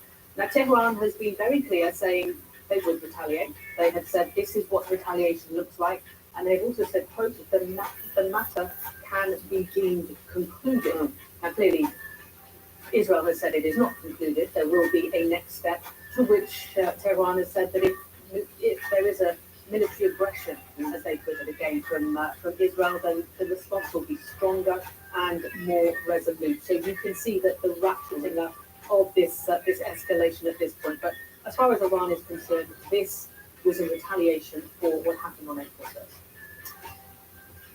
The vast majority of these missiles were intercepted outside Israel's territory, which does beg the question, did Iran intend to hit anything of significance? And was this attack well telegraphed by Tehran, as many of our sources around this region are suggesting it was? Absolutely. Tehran was in a position where it had to retaliate for what happened at the beginning of this month. It was in a position, we're hearing from many, that it had to show some kind of deterrent. To do nothing would have shown weakness. So it had to do something. Tehran's very well aware of the air defense systems that Israel has. The whole world is very well aware that many of them are US provided. They are very sophisticated. Israel has its own sophisticated defense systems as well. So it knows that even if it had carried out, and it did carry out an overwhelming number of missile and cruise and ballistic missile attacks, that there was a good chance most of them would be shot down. So there is the question, did Tehran actually want to do damage, or did it want to show retaliation without pushing the boundaries too far? Briefly, and I'll have you back, of course, in the hours to come. What's been the regional reaction, particularly that around this Gulf region where we are? It's very sensitive, as you know. I mean, there's a diplomatic tightrope that many of these countries are walking at this point. The EU reaction, the UN, the US is all blaming Iran. There's none of that here in the region. They are asking for a de-escalation of the situation. Saudi Arabia, for example, has said that the kingdom urges all parties to exercise maximum restraint and to protect the region of its people from the dangers of war. Something very similar we're hearing from Qatar. They are asking for all parties to de-escalate the situation. There is no finger of blame being pointed Saudi Arabia, for example, they now are less tense with Iran, to say the least. Re-established diplomatic relations, as has the UAE. Exactly. Always with the relations with Iran. And Saudi Arabia potentially looking to have diplomatic relations with Israel, if you believe what the Biden administration is saying. And of course, they are close to the United States as well. So it is a very tricky situation for many of these countries. They want this situation to be de-escalated. They have all been very clear they want a ceasefire in Gaza, but there is no finger of blame being pointed at this point. Good to have you, Paula. Let's let you go and continue to work with resources as we develop our reporting on this story. Thank you. We have mentioned US President Biden's comments to the Israeli Prime Minister that Israel should consider Saturday a win, to quote him, as Iran's attacks, he said, were mostly unsuccessful. Those remarks coming from a phone call between the two leaders following the Iranian strikes. CNN's MJ Lee has the details for you. President Biden speaking on the phone with Israeli Prime Minister Benjamin Netanyahu on the field of Iran's significant attack against Israel Saturday night. According to the White House's official readout of the phone call, it says, I've spoken with Prime Minister Netanyahu to reaffirm America's ironclad commitment to the security of Israel. I told him that Israel demonstrated a remarkable capacity to defend against and defeat even unprecedented attacks, sending a clear message to its foes that they cannot effectively threaten the security of Israel. We are also learning from a senior administration official that the president told the Israeli prime minister that he should consider tonight a win, that the U.S.'s assessment right now is that Iran's attack has been largely unsuccessful. And the reason that this is the U.S.'s assessment right now, according to this official, is that almost all of the drones and missiles that Iran launched Saturday, including more than 100 ballistic missiles, were successfully knocked out of the sky, we are told, and no cruise missile made impact in Israel. And we are told essentially that nothing of value was hit. Again, this is the U.S.'s current assessment of the situation. Importantly, we are also told that the president told the Israeli prime minister that the U.S. will not participate in any offensive operations against Iran. So very noteworthy that this is sort of the president drawing a line in terms of what the U.S. is not willing to do to help Israel if it does, in fact, decide to potentially retaliate against Iran in a significant way. Now, the president's statement tonight also noting that no U.S. forces or facilities were attacked tonight, but it did also say that U.S. forces would, of course, remain vigilant. Deterring this was a very important goal for U.S. officials in recent days, with the U.S. actually directly communicating with Iran and basically warning them that they should not come after U.S. personnel and assets in the region. The one thing that this senior official I spoke with would not get into is what, if anything, the president might have advised the prime minister to do in terms of how Israel might retaliate or might respond in the coming hours and days. Of course, that is such an important question and such an important space to watch, given that the Biden administration is very set on trying to contain this situation and trying to prevent a wider regional war from erupting in the Middle East. MJ Lee, CNN, at the White House. And let's just underscore CNN being told, and we've heard this from the Biden administration, that the US will not be participating in offensive action against Iran. The US forces have intercepted more than 70 one-way attack drones and at least 3 ballistic missiles, according to two US officials familiar with the matter. The missiles were intercepted by US Navy warships in the eastern Mediterranean Sea. US fighter jets were also part of the Western response to Iran's attack on Saturday, shooting down drones launched towards Israel. That is according to another US official. Joining now from Washington, D.C. is State Department reporter Jennifer Hanser. It's good to have you. Just before you and I start talking, I do just want to report that in the past 45 minutes, Israel has said that it has once again opened its airspace, reopened about 45 minutes ago. Ben Gurion International Airport has renewed its activities. Other domestic airports will reopen during the day. And I think that is significant and certainly worth reporting, given that not just Israeli airspace, but airspace around the region have been closed just before what was this 5-hour unprecedented attack towards Israeli territory by Tehran. The Biden administration has called this a win for Israel, given that 99% of the incoming fire from Tehran was intercepted. What are you hearing at State about what happens next? Well, Becky, that's the big question here, right? We're going to see a flurry of diplomatic activity in the coming hours and days. The Secretary of State has come out with a statement this evening saying he plans to engage with partners and allies in the region and around the world on the matter, as the U.S. is watching very carefully about what comes next. We saw Secretary of State Blinken and other U.S. officials engaging behind the scenes in the lead up to this, trying to urge anyone who had any semblance of sway over Iran to urge them not to escalate. And now we're going to see him try to engage with his partners on what happens next if this continues to spiral. Now, Becky, I want to point out the president, we saw him in this really key role of trying to have the optics of being this commander-in-chief in a wartime. As he convened his national security cabinet this evening, he came back from Delaware early. He was spending the weekend there so he could convene his top national security officials in the Situation Room. That's the Secretary of State, the Secretary of Defense, the CIA Director, the Director of National Intelligence, the Joint Chief of Staff, and they met for hours in the Situation Room this evening, Becky.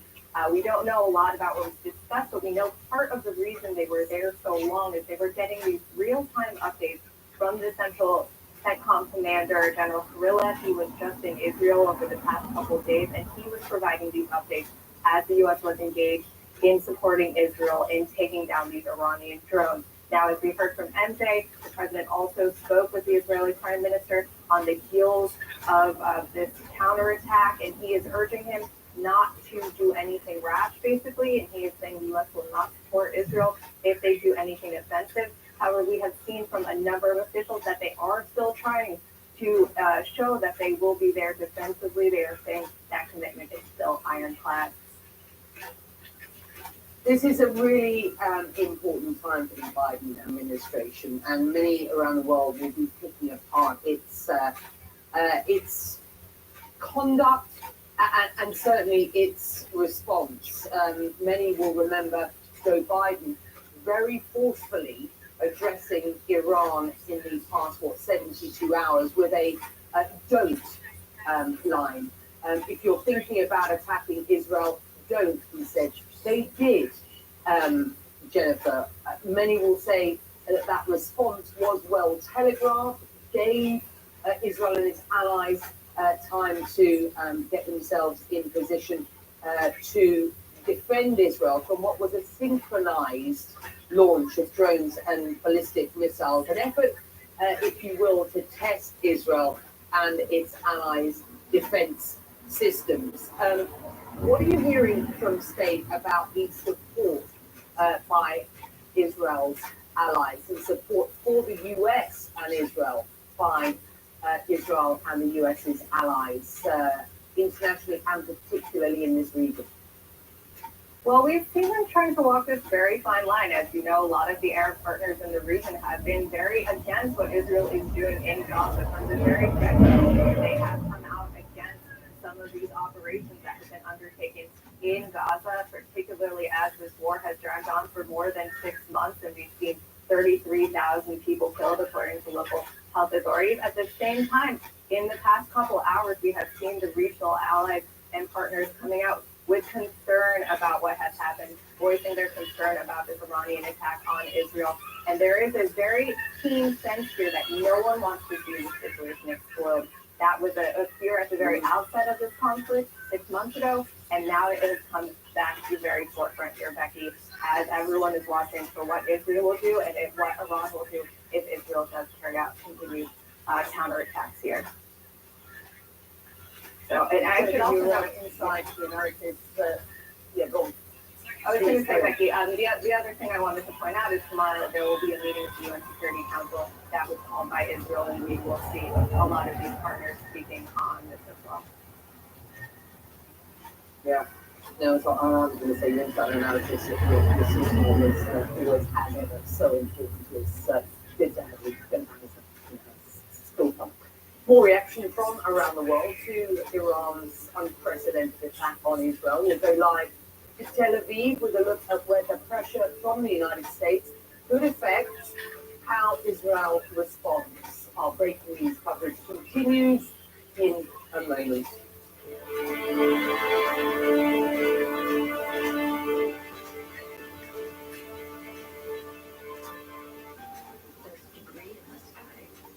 Husbands and wives are you can just make it better for those that follow. Space Shuttle Columbia, the final flight, 2-part finale tomorrow at 9 on CNN. Making the switch to battery was one of the best decisions that we made. Built for you, built for work. Right now, get a free battery with the purchase of select professional steel tools. Real steel. Find yours. File 100% free with TurboTax Free Edition. Roughly 37% of taxpayers qualify. Form 1040 and limited credits only. See how at TurboTax.com. That's me! We've never spoken, but you've told us many things. That you love stargazing, hate parallel parking, and occasionally your right foot gets a little heavy. The Lexus ES didn't begin in the studio. It began with you. You know, I spend a lot of time thinking about dirt at 3 in the morning and trying to get it. What people don't know is that not all dirt is the same. You need dirt with the right kind of nutrients. Look at this new organic soil from Miracle Grow. Everybody should have it. It works great for it. This is as good as gold in any garden. If people only knew that it really is about the dirt. You're a dirt nerd. Huge dirt nerd. I'm proud of it. COVID-19. I'm not waiting. If it's COVID, Paxlovid. Paxlovid is an oral treatment for adults with mild to moderate COVID-19 and a high risk factor for it becoming severe. It does not prevent COVID-19. My symptoms are mild now, but I'm not risking it. If it's COVID, Paxlovid. Paxlovid must be taken within the first 5 days of symptoms and helps stop the virus from multiplying in your body. Taking Paxlovid with certain medicines can lead to serious or life-threatening side effects or affect how it or other medicines work, including hormonal birth control. It's critical to tell your doctor about all the medicines you take because certain tests or changes in their dosage may be needed. Tell your doctor if you have kidney or liver problems, HIV-1, or are planning to become pregnant or breastfeed. Don't take Paxlovid if you're allergic to nirmatrelvir, ritonavir, or any of its ingredients. Serious side effects can include allergic reactions, some severe, like anaphylaxis, and liver problems. These are not all the possible side effects, so talk to your doctor. Commercially insured patients may pay as little as $0, and the U.S. government is making Paxlovid available to Medicare, Medicaid, and uninsured patients for free.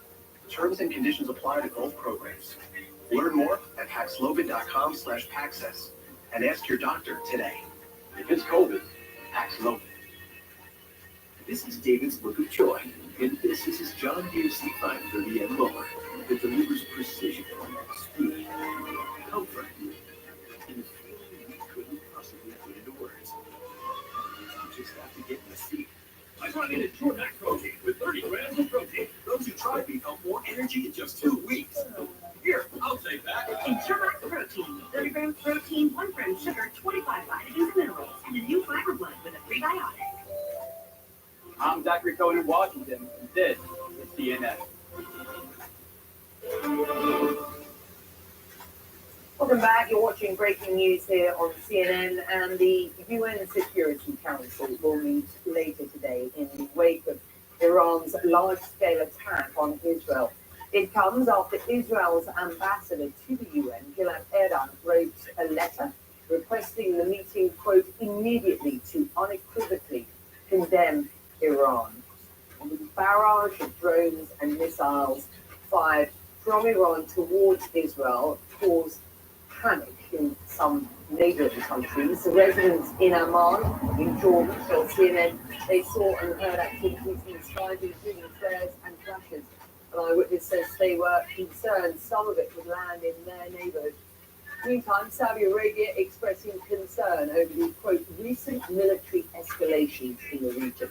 In a statement, the Saudi Foreign Ministry urged restraint, warning of dire consequences if the situation worsens. And Qatar has also released a statement a short time ago expressing deep concern over the developments in the region and has called on all parties to cease escalation of tensions and exercise maximum restraint. Well, it is what happens next that is exercising people not just in Israel but around this region and further afield. Certainly they will be monitoring the next phase of this in Washington. Harald Schorrer is a senior researcher at Tel Aviv University's Moshe Dayan Center for Middle Eastern and African Studies. I'm delighted to say he joins us now live from Tel Aviv. It's good to have you, sir. You know, I understand and will only be real that people will be concerned where you are about what happens next. What's your perspective? Well, I must say, nothing from what happened since yesterday was surprising. Not just for me, but for other experts as well. It's all over the news for the past week. It was quite anticipated, including the means that the Iranians will use to convey their message, namely drones. I must say the ballistics missiles that they shot was a surprise.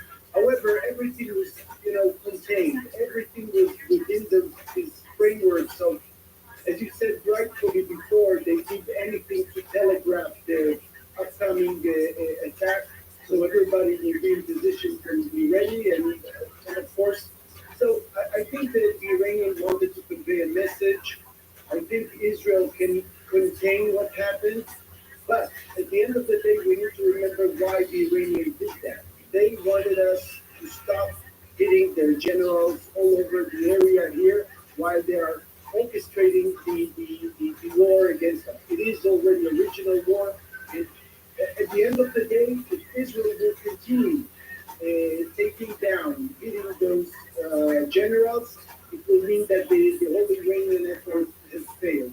And this is exactly what I think Israel should do. I mean, not to retaliate heavily, not to do anything at the moment, but just keep on its war on the Iranian proxies and Iranian generals around this area. Mm. And you're making a very good point here. There has been much concern and suspicion around this region and wider that the Prime Minister, Benjamin Netanyahu, has been wanting to expand this conflict, and many calling out his strategy or the lack thereof, perhaps, in the alleged attack on Iranian assets, of course, in Damascus. What do you know of the strategic thinking at the highest levels in Israel at this point? Well, I think we can test it regarding, let's say, the Yemenite attacks against Israel. If you check the way Israel responded or retaliated to the many attacks that came from Yemen, you would see that I don't think Israel retaliated even once. Israel is concentrated on those areas that produce the direct threats against us, but such as Damascus and of course Lebanon. But I don't think Netanyahu wants to expand it. But we do take it already as a regional war. Of course, it may escalate even further. But I think that if we will see that Netanyahu and the Israeli government, of course, agrees and follows President Biden's request not to escalate the war at the moment, we will see that Israel is acting in a responsible way. It's a good question there. As I told you, I don't think Israel needs to retaliate at the moment. It might be contained as it is. The question at the end of the day is whether Israel will keep on its fight against the Iranian commanders all over the area operating the war against us.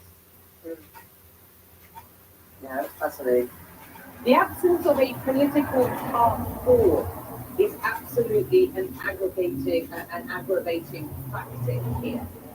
Those are the words of one regional analyst. And the reaction and response that we are seeing from the US and Israel's friends, at least, if not allies, in this region, is very specific.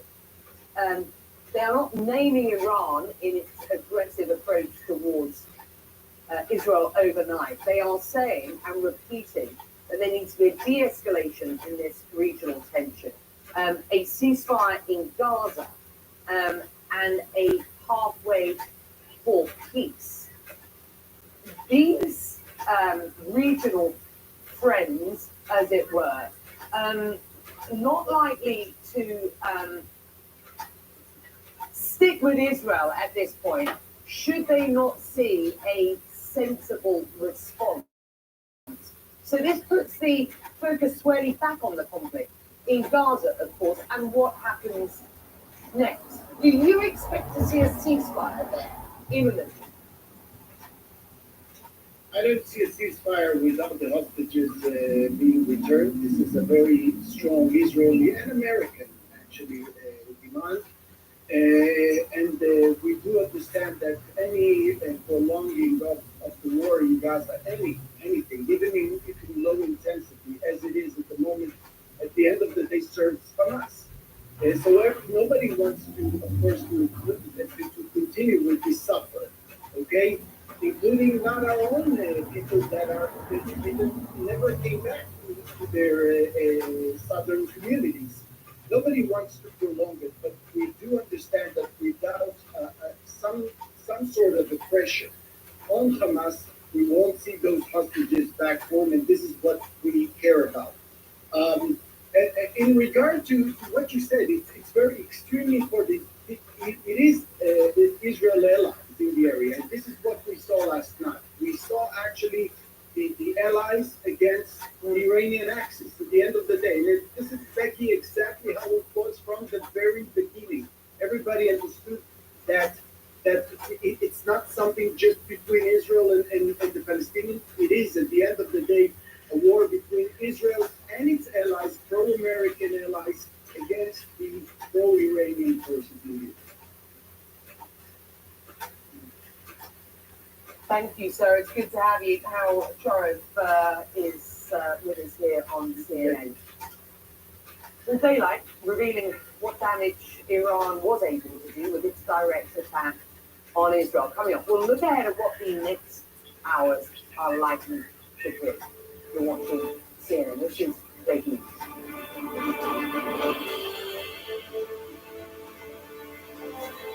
From Chocolate Maker. Streaming exclusively on Max. The hair-raising Yeti Slack Yeti Spikes. Mind-blowing. Tale of how it all began. Better than a piece of Wonka. Rated PG. Now streaming exclusively on Max.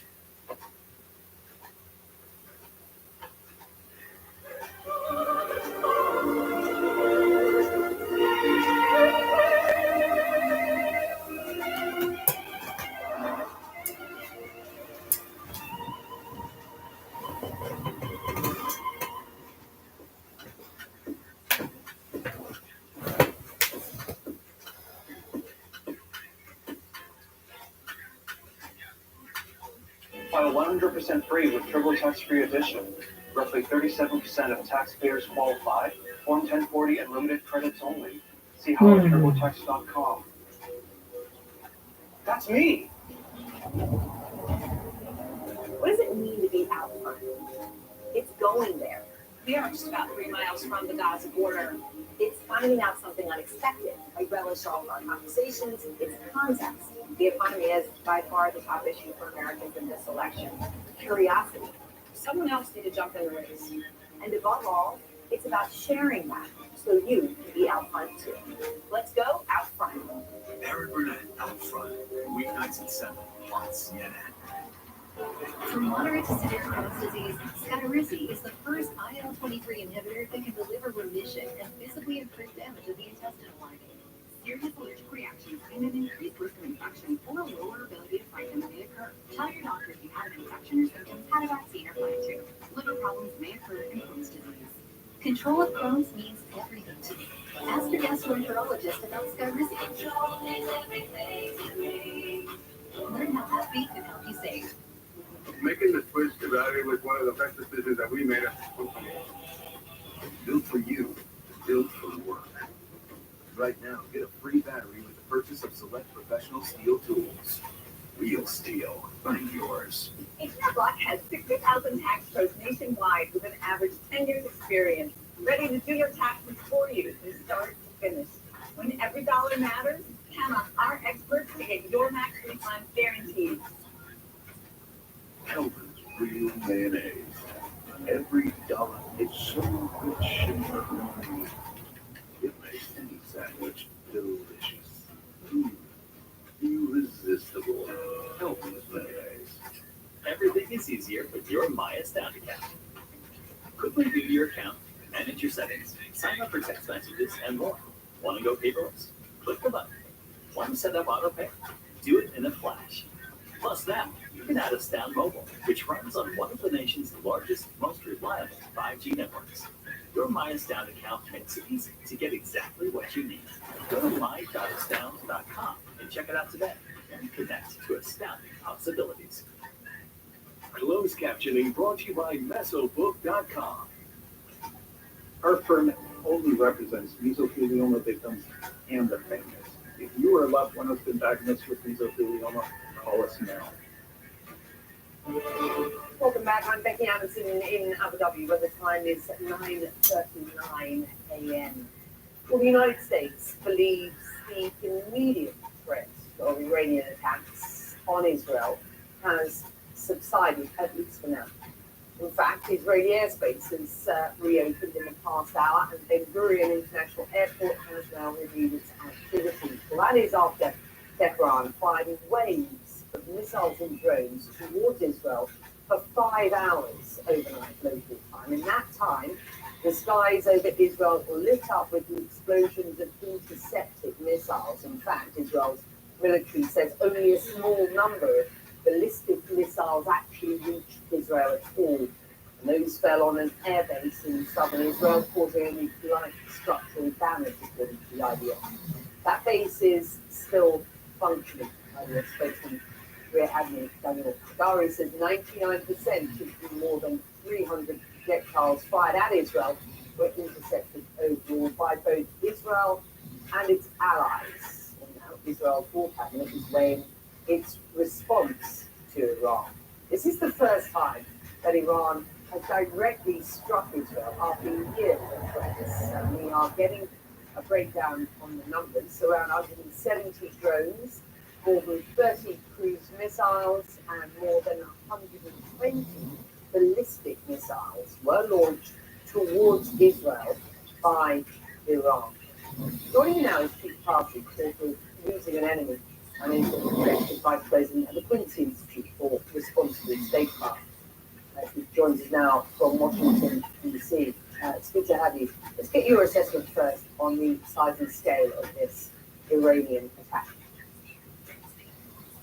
Well, the Iranian retaliation seems clearly to be designed not to maximize damage, but to essentially signal that Israel violated the Iranian red line by striking the Iranian consulate in Damascus, and now the Iranians have done the same, but they're not looking for further escalation. Even before the attacks were over, the Iranian mission at the UN tweeted that they consider this a concluded chapter now, unless, of course, Israel decides to escalate further. And as you recall, there was Israel that started this by attacking the consulate in the first place.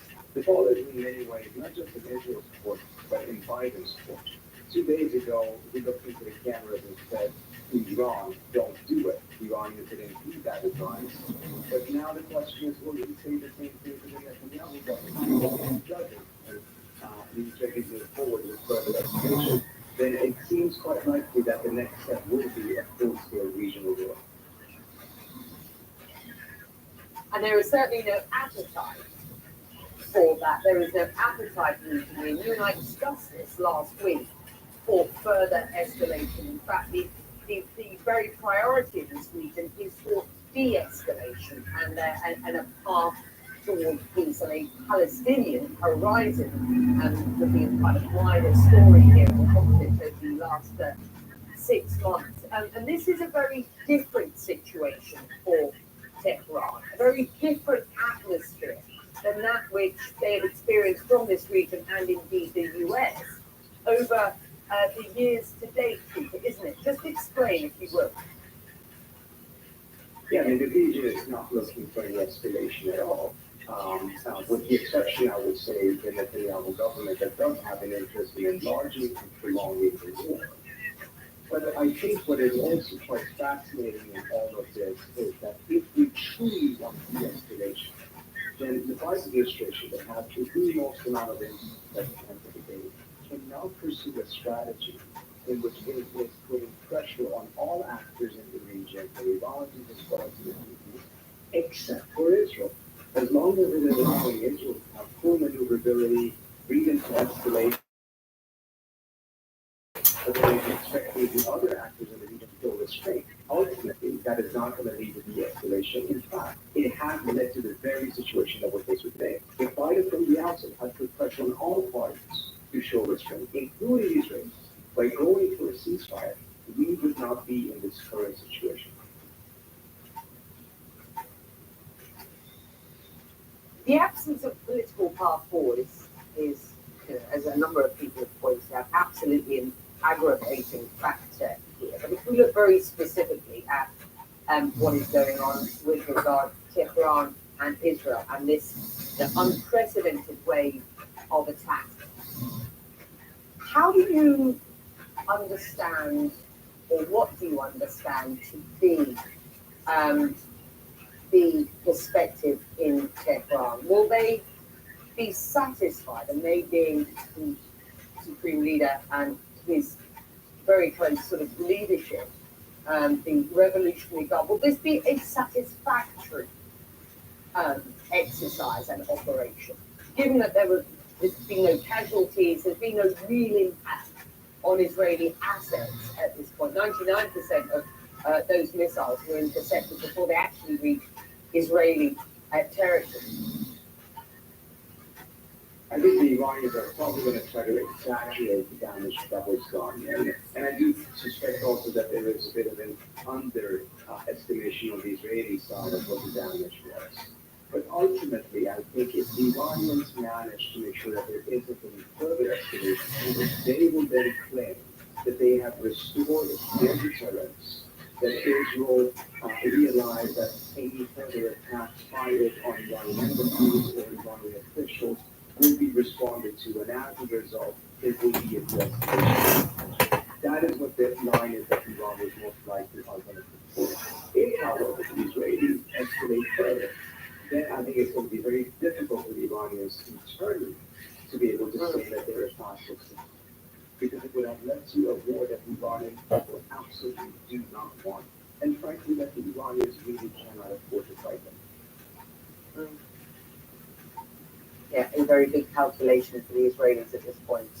Will Israel try and take out Iran's drone and ballistic missile capabilities? Would that be a proportionate response? I mean, there are many, many questions out there at present. Certainly from the Washington perspective, there is a real push now to consider this a win on the Israeli side, given the lack of impact of what was this unprecedented wave of strikes. Appreciate it, Daddy. I'll break the news coverage in 2 minutes.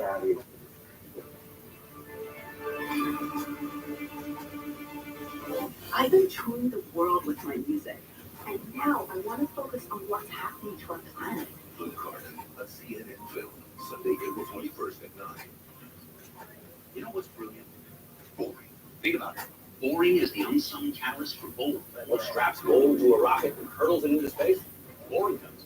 Boring. It's vacations happen. Early retirement's awesome. And startups start up because it's smart, dependable, and steady.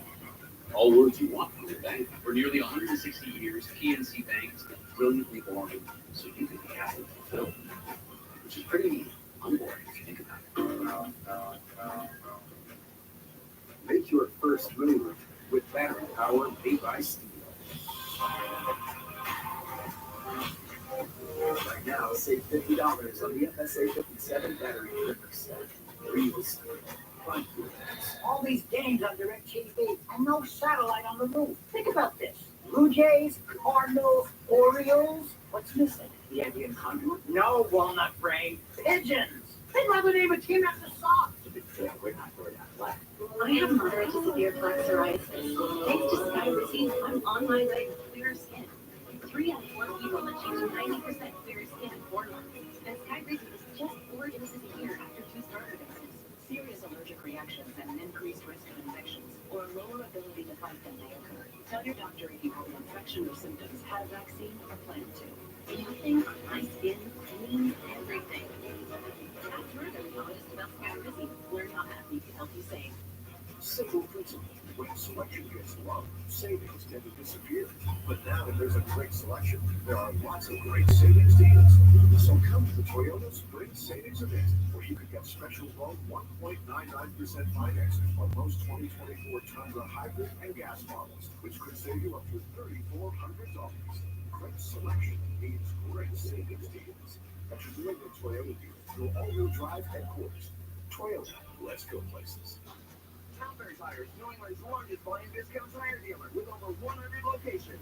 So we sell Michelin tires for the guaranteed lowest price. Like Michelin tires with all-season capabilities and maximum performance. Plus, Town Fair will give you more free services for life on your Michelin tires for longer tread life and reliable traction in both wet and dry conditions. For the guaranteed lowest price on Michelin tires, nobody beats Town Fair Tire. Nobody.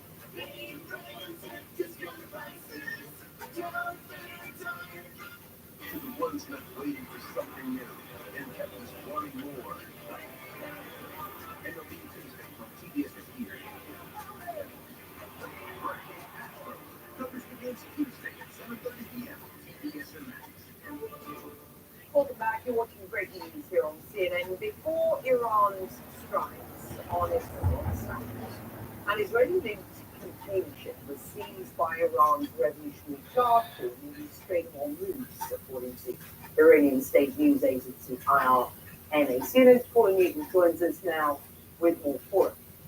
Yeah, Becky, I mean, look, Iran certainly is trying to send a message here. This happened just before this retaliation, given that ship was then diverted to Iranian waters. Now, this goes through the Strait of Hormuz, and a reminder, Becky, as everyone there in the region knows, it is a critical choke point, especially when it comes to energy supplies.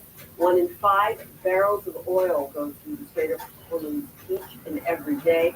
And Iran intends to use this as a strategic asset, reminding the Biden administration that, look, they can disrupt that vital supply route if they want to. And when that happens, it means the price of oil will spike. Now, we have had a run-up in the price of oil in the last few days. We're actually nearing the 6-month highs on a lot of different benchmarks. But here's the thing, I wouldn't be surprised to see oil prices going lower early into the week, because they will have assumed that this incident is now over. But it is a very, very potent reminder to the Biden administration that they should try and convince Netanyahu to not retaliate on this one. The reason is the Biden administration is very vulnerable to energy price shocks right now, gas prices, given the political campaign that is underway, and they will want to see that very crucial de-escalation that you've been talking about now to really take place. And this is a reminder that Iran is giving everyone that we will continue to disrupt what we can in the global economy if this does not go our way. Well, you know the story for us, Paula, important insight there, thank you. After the break, and as Israel decides what its next steps will be after what was unprecedented attack. Iran issued a warning any future aggression will be met with an even stronger response.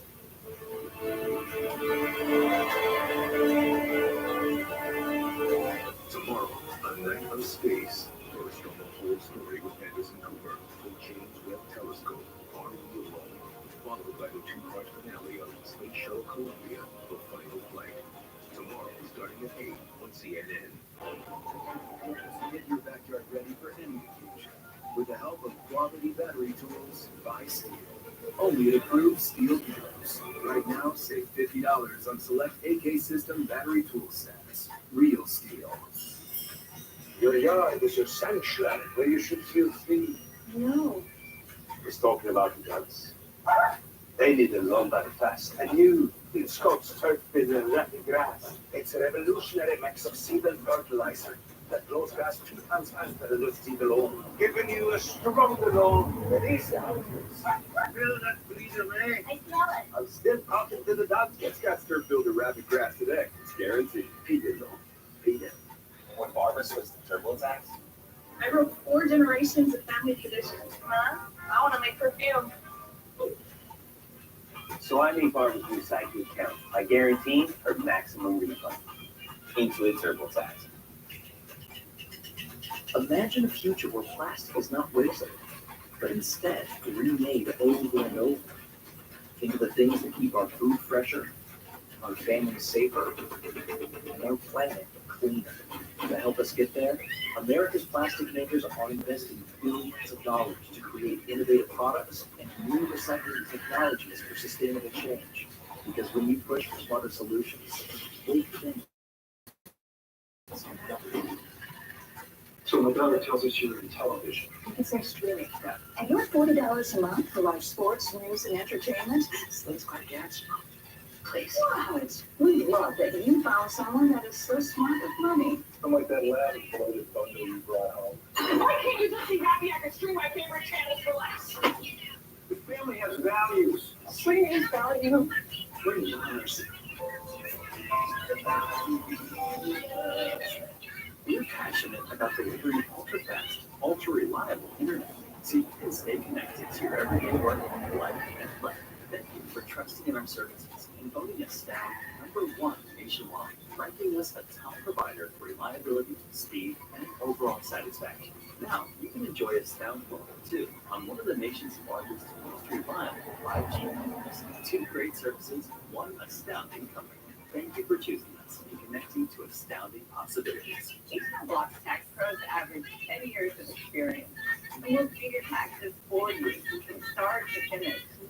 You know, for nearly 70 years, we've prepared more than 800 million tax returns worldwide. I should know, I'm H&R Block's Chief Tax Officer, Kathy Pickering. For us, expert help is due. So when every dollar matters, get your max refund guaranteed with an H&R Block tax pro.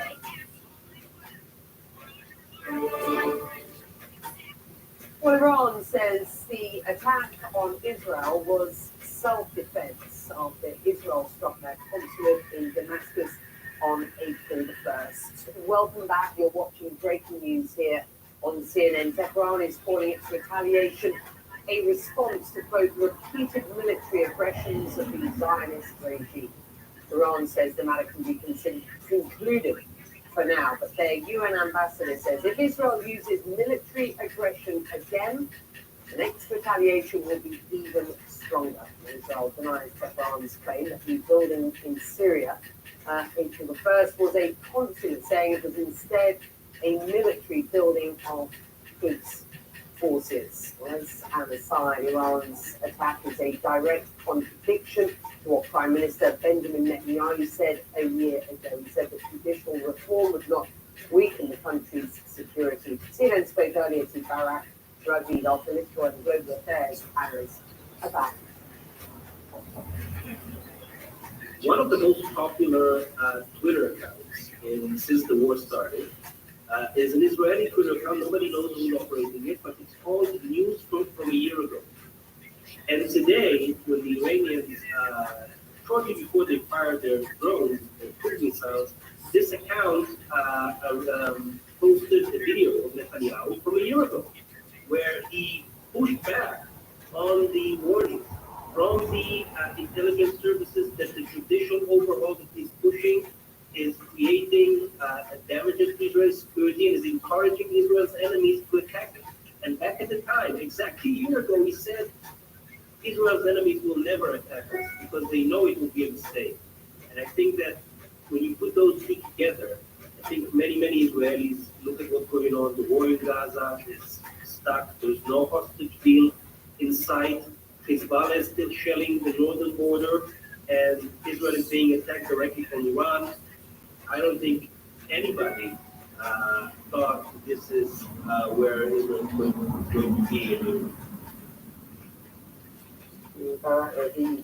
There, I'm Becky Anderson, and I will be right back with more on our breaking news after this short break.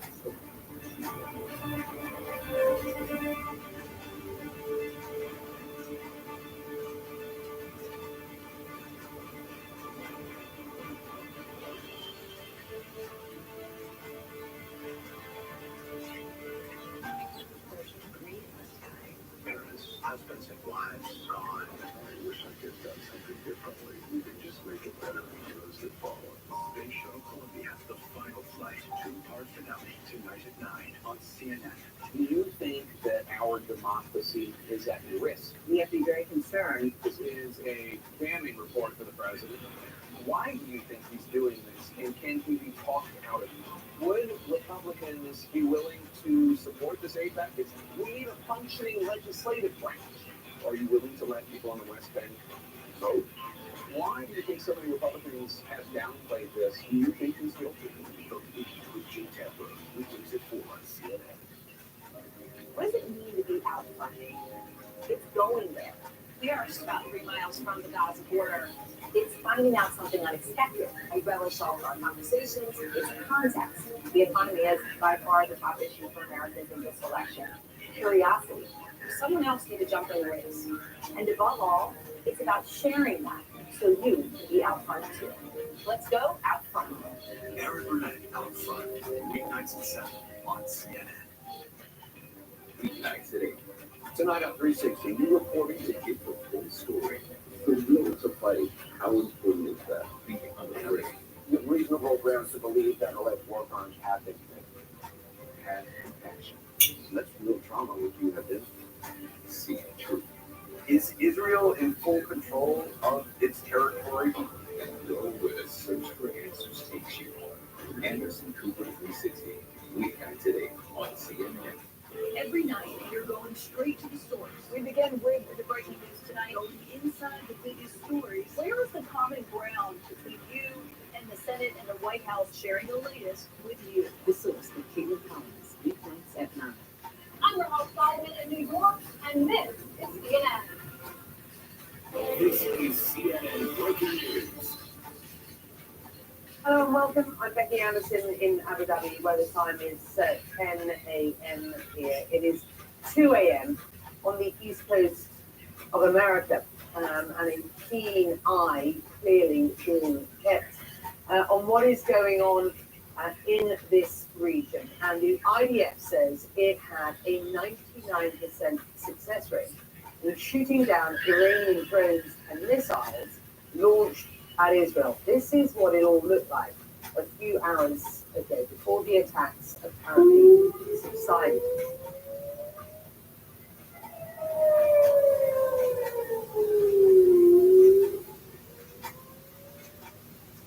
Middle of the night above Israel. Here's what we know so far. The IDF says more than 300 missiles and drones were fired on Israel overnight. Those few that got through hit an airbase in southern Israel, causing minor damage. Israel says that the US, Britain, and France also acted during the strikes, and that some of the missiles were fired from Iraq and Yemen. Tehran says the attack was in response to an Israeli strike on Iran's embassy in Damascus earlier this month, and that the matter can be regarded as, quote, concluded. Prime Minister Benjamin Netanyahu has spoken on the phone with US President Joe Biden. He told Mr. Netanyahu that the attacks were largely unsuccessful, which Biden says was a win for Israel. CNN's M. Daily has learned the president told Mr. Netanyahu that the U.S. will not take part in any offensive operation against Iran. Meanwhile, Netanyahu reacted on social media saying, "We have intercepted, we have contained, we shall win." Israel and Jordan have now reopened their airspace for much of the past 24 hours. Well, airlines continue to avoid Iraqi and Iranian airspace, as frequent travelers know that air route over Iraq and Iran is a vital corridor for global commercial travel. Meanwhile, inside Iran,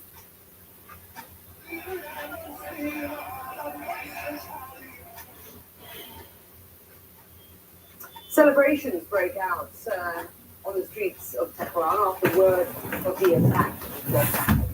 CNN covering this story from all angles. Nick Robinson standing by in Jerusalem, or head offices with me here in Abu Dhabi. Let's start with you, Nick. Is this it? The Iranians have certainly said this is an attack that is concluded, an operation that is concluded. What's the perspective there in Israel? Well, it seems to be done for tonight, doesn't it? Israel reopening its airspace, Jordan reopening its airspace, so that means there are no more threats in the skies. And by its own accounting of itself, 99% of everything shot down, 170 drones, 30 cruise missiles, 120 ballistic missiles, 99% of approximately 300, which is what Daniel Hagari, the IDF spokesman, said, were shot down. That would mean only 3 or 4 got through. I think the videos we've seen show that a couple more missiles than that got through, and they got through in the Netivim air base in the Negev desert, which is operational. There were 31 people reported with minor injuries, scrambling to get to their shelters safely, is the way it's being characterized here.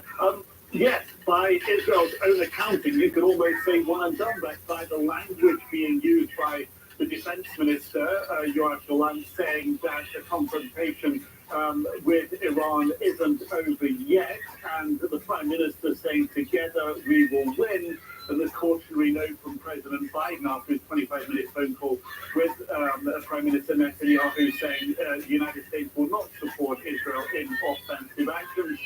Defensively, there is an ironclad guarantee for the United States that will stand behind Israel, defending itself against attacks from Iran. Offensively, not there. So, what does this tell us? It seems to indicate that Israel could still choose to strike back at Iran. It seems that there will be, and President Biden's going to call a G7 meeting today, Sunday, to discuss the attack. They've heard widespread condemnation from most of the G7 nations already publicly stating they're condemning Iran for the attack.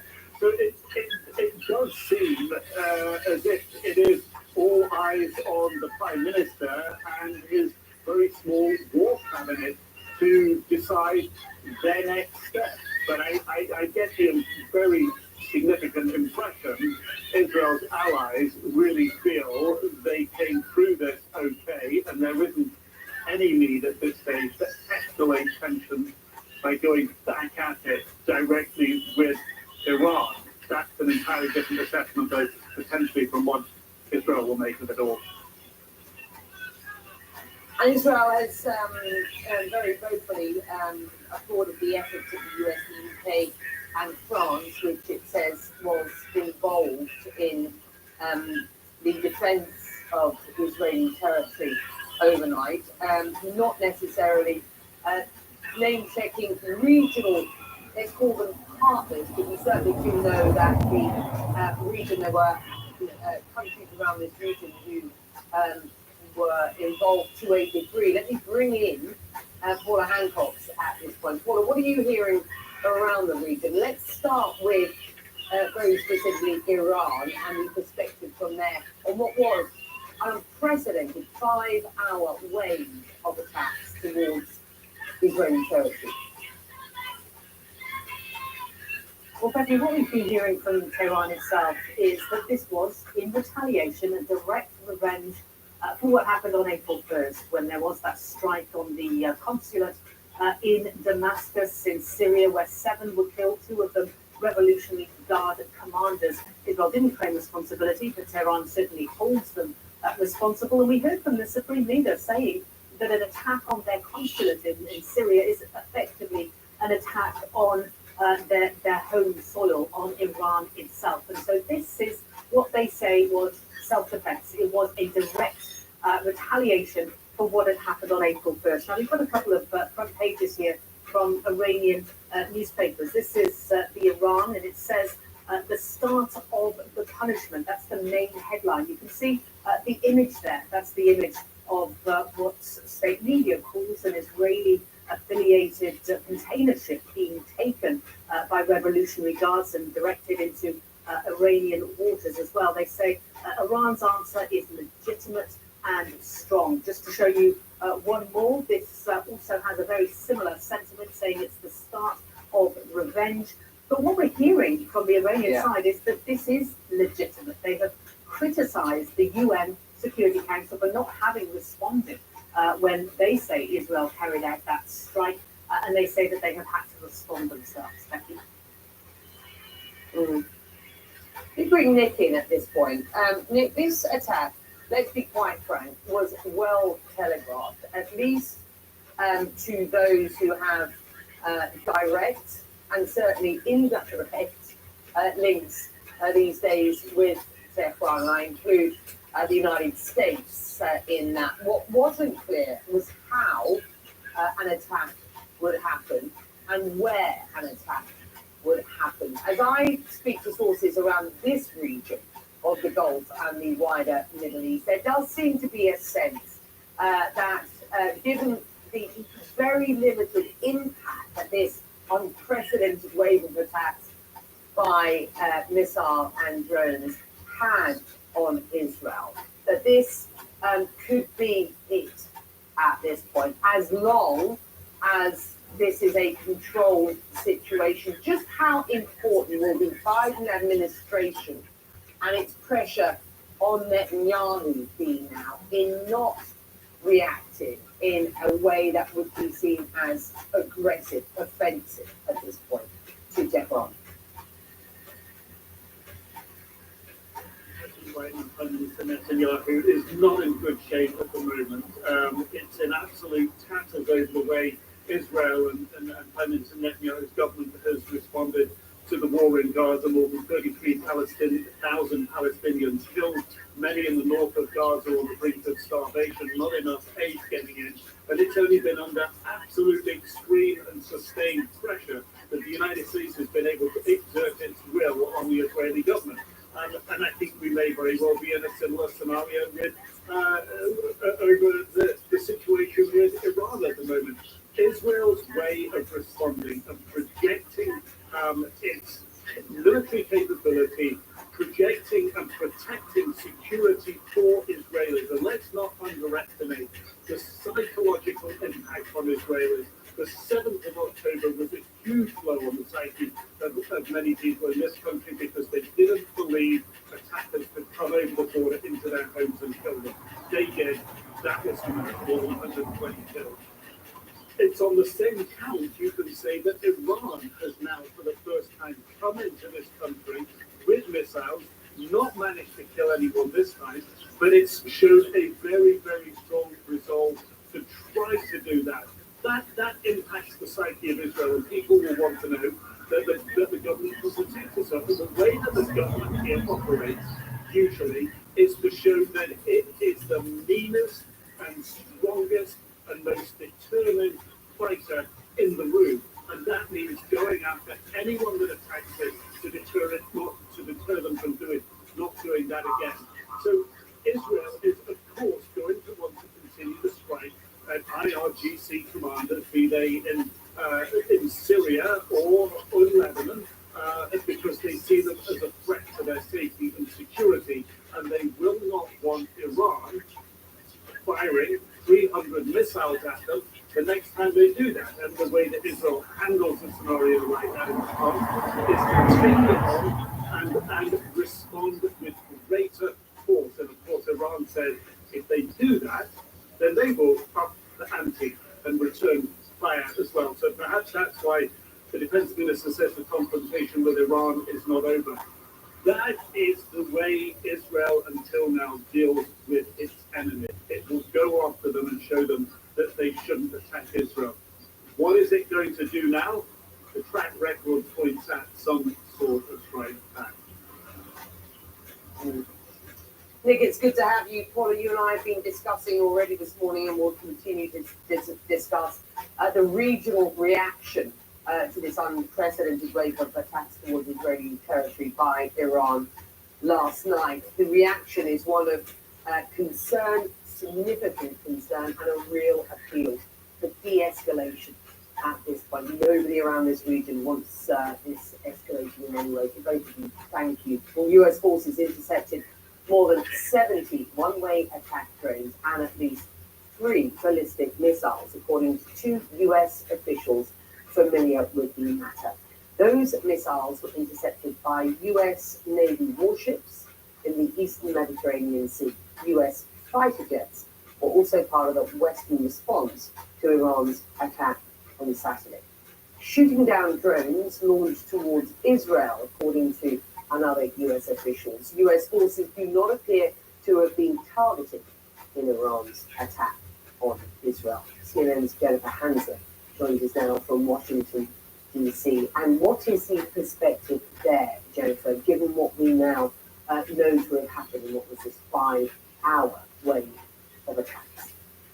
Well, Becky, we know that President Biden is telling Prime Minister Benjamin Netanyahu that they should consider this a win, that the Israeli forces were able to show their strength in this counterattack from Iran. And we also know that President Biden urged Prime Minister Netanyahu not to further escalate it. He said the U.S. would not support Israel in any sort of offensive move against Iran here. So we are seeing the U.S. trying to tamp down the temperature here. They are trying to stop any further escalation because they are incredibly concerned about the situation spiraling out of control. Secretary of State Antony Blinken put out a statement this evening. He said he would be speaking with allies and partners in the region and around the world in the coming hours and days. Secretary of Defense Lloyd Austin said that they condemn the strike by Iran and they do not want to see this escalate further. But he also pointed out that the U.S. would continue to stand with Israel defensively, and that support was ironclad. Becky, I want to point out that the president, we really saw him taking on this sort of commander-in-chief in wartime role this evening. He rushed back from Delaware, where he was spending the weekend to meet with his national security team. We saw these images coming out of the Situation Room of that hours-long meeting where he had Austin and Blinken, the CIA director, the commander of the Joint Chiefs of Staff, and we know they were getting updates in real time from the CENTCOM commander, Kurilla, who was just in Israel over the past few days. He was providing them updates as these Iranian retaliatory strikes were being carried out. As you noted, the U.S. did participate in intercepting these missiles and drones, and so now they are going to be turning to the diplomatic front to try to stem any sort of regional conflagration here, Becky. Many will see this, Jennifer, as a distraction to what is the catastrophic situation in Gaza and the pressure, not least from the United States now, for a ceasefire, albeit likely only temporary at this point, in order, one, to get the hostages released, and two, to ratchet up that humanitarian aid. You know, the USA, for example, has said that north of Gaza is in or on the verge of famine. Given what has gone on now for the past 72, maybe 96 hours, the telegraphing of an imminent attack by Tehran on Israeli assets, that is now over. The Iranians say it's concluded. We await to see what the Israelis do next. But should they do nothing in an offensive posture, surely now the focus needs to be back on Gaza. And to that point, we are just reporting now that Israel says that Hamas has rejected the outline of a ceasefire and hostage release deal, with Hamas repeating its original demands, a permanent ceasefire and all Israeli assets out of Gaza. And what are you hearing at state on this? Well, this just came in, Becky, so we've yet to hear any from the U.S. side, but this is likely to be seen as a really big step back. We have seen Hamas starting to make some moves towards, rejecting that permanent ceasefire in the outset. They were suggesting they would be willing to negotiate that later in a further phase. And then we were seeing the Israeli side as well showing some flexibility on some of their demands. So there was a sense, at least at certain points, that there was perhaps a window for a ceasefire, at least a temporary one, to be reached. And now to see Hamas going back to these original demands, which Israel said was a no-go, is likely to be seen as a really big drawback by the United States, which has been so involved in these negotiations. And as you point out, Becky, there was so much pressure by the U.S. on the Israelis in recent days and weeks about the ongoing offensive in Gaza. We have seen the administration ratcheting up its rhetorical pressure on Israel, and that really came to a head after that deadly strike on the World Central Kitchen convoy a couple of weeks ago, where we saw the president come out really strongly against Prime Minister Netanyahu and say, you need to change your conduct here, you need to protect civilians, you need to get more humanitarian aid in, or there will be changes in U.S. policy. So it will be really interesting to watch and see whether that comes back to the fore after this Iranian counterstrike. Becky? Good to have you spend the hands us in Washington, D.C. Well, you're watching Syria, and this is breaking news. I'm Effie Anderson here in Abu Dhabi, in our living programming hub in the Gulf. Still ahead, global reaction coming to Iran's attack on Israel. We'll tell you what is being said in Brussels and in Beijing.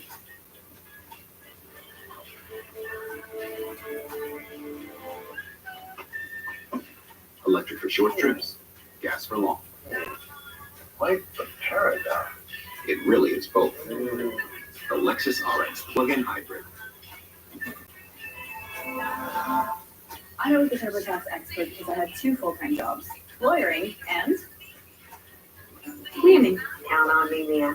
I'll file your taxes for you with 100% accuracy guaranteed. Let a TurboTax full-service expert do your taxes as soon as today. I spend a lot of time thinking about dirt at 3 in the morning.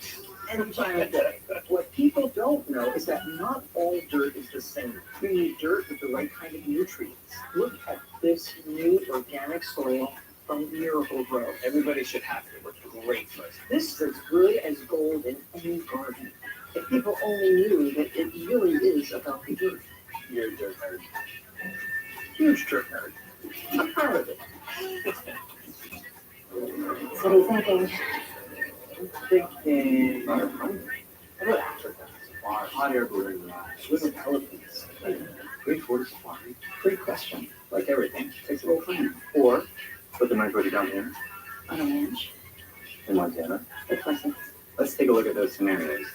JP Morgan Wealth Management has advisors in Chase branches and tools like WealthPlan to help keep you on track. When you're planning for it all, the answer is JP Morgan Wealth Management. You ready? Oh, nope. I'm an old spice. You can use them with kids' chest and even your toes. That's not your toes. Oh, that's fresh.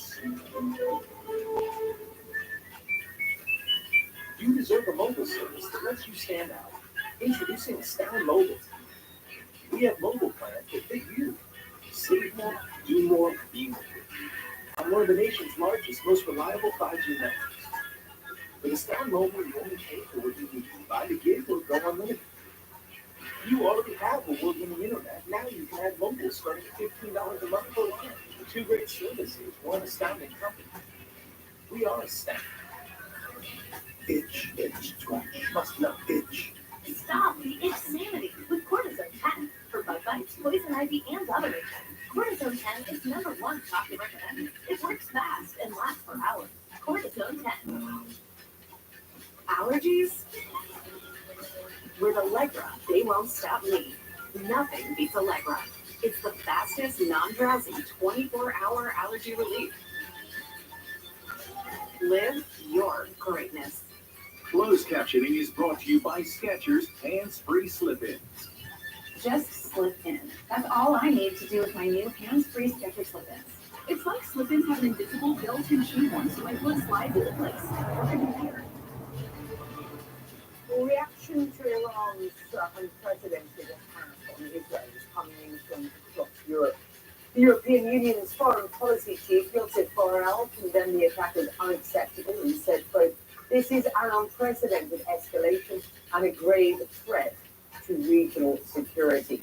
The French foreign minister said that country strongly condemned Iran's actions against Israel. He also said France remains committed to Israel's security. British Prime Minister Rishi Sunak condemned Iran's, quote, "reckless attack against Israel" and said the UK will continue to support Israel's security along with that of regional partners Jordan and Iran. In the Netherlands, the Dutch Prime Minister said the attack is very concerning and warned against further escalation towards Israel. Meantime, Saudi Arabia expressing concern over, and I quote them here, the recent military escalations in the region. In a statement, the Saudi Foreign Ministry urged restraint, warning of dire consequences if the situation worsens. Qatar also releasing a statement a short while ago expressing, quote, deep concern over the, quote, developments in the region and was called on all parties to cease escalation, calm tension, and exercise maximum restraint. Joining me live from Tel Aviv is Gideon Levy-Karetz, columnist and former advisor to the former Israeli President Shimon Peres. It's good to have you. And I think it's really important just to take a moment to consider the reaction there from Western countries name-checking Iran, very specifically throwing their support behind Israel and its security.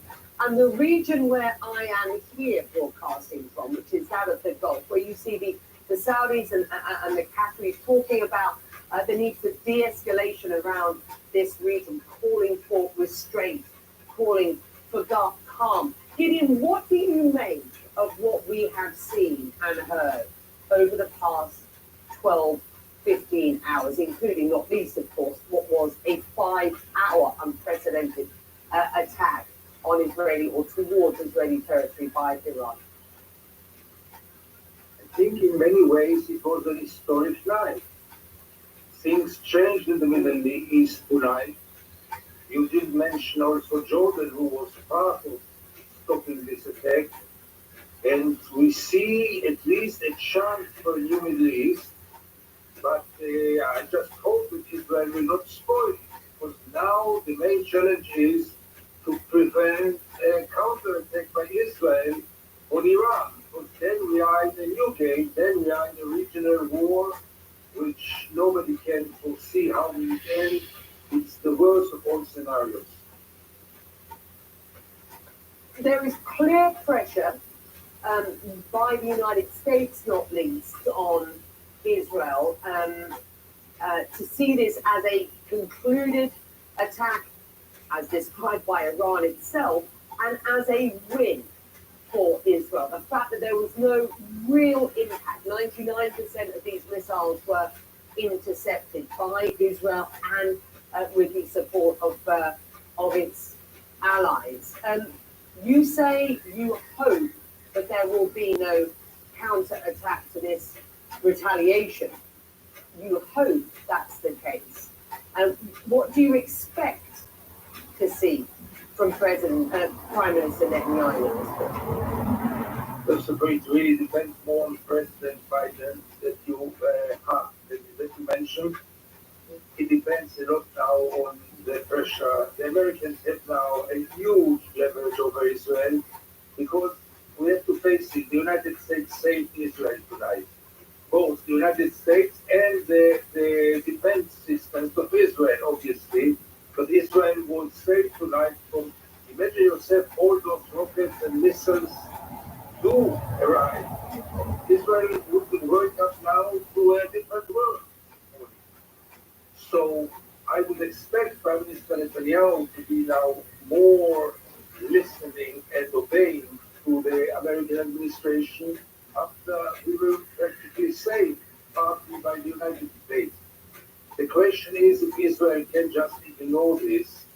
And, you know, again, as usual in Israel, the domestic arena is the major one, and Israelis, as usual, will ask for revenge for this attack, which maybe deserves a revenge, but will lead us to a horrible reality. on the editorial board at Haaretz, how will your media organization be pursuing its narrative going forward? You know, just describe very specifically what you expect to say. First of all, the vote will be in 2.5 hours. I don't know, and usually my voice is a little different than the others. But I can just tell you, Becky, that I thought, and I wrote this morning before the text started, but when it was really on its way, that the assassination 2 weeks ago in Damascus was unnecessary. Because you see the outcome. This assassination of this Iranian general has nothing to do with justice or with morality. It has to do with being clever. And it wasn't clever in this sensitive time to go for another assassination which brought Iran to this horrible effect. And you know, many times Israel is acting without thinking about the day after. That's a very good example.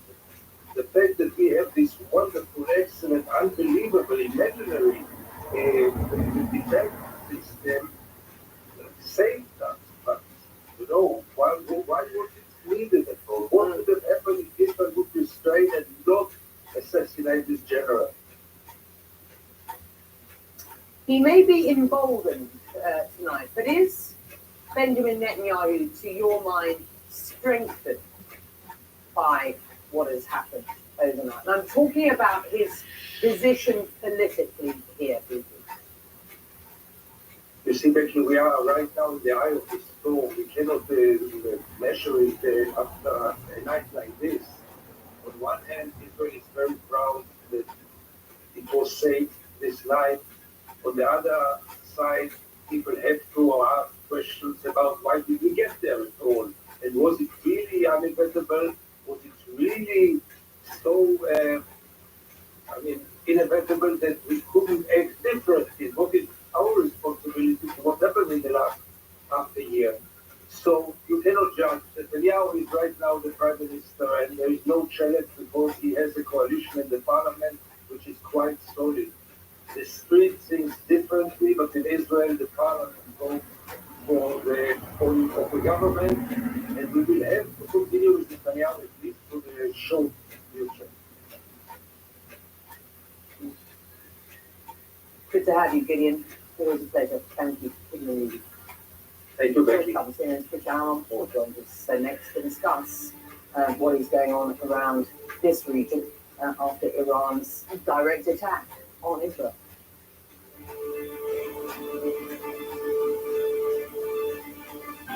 First degree in the sky. Parents, husbands, and wives gone. I wish I could have done something differently. You can just make it better for those that follow. Space Shuttle Columbia, the final flight, 2-part finale tomorrow at 9 on CNN. From tried and true to try something new. So many ways to save. Life ready, wallet happy. That's 365 at Whole Foods Market.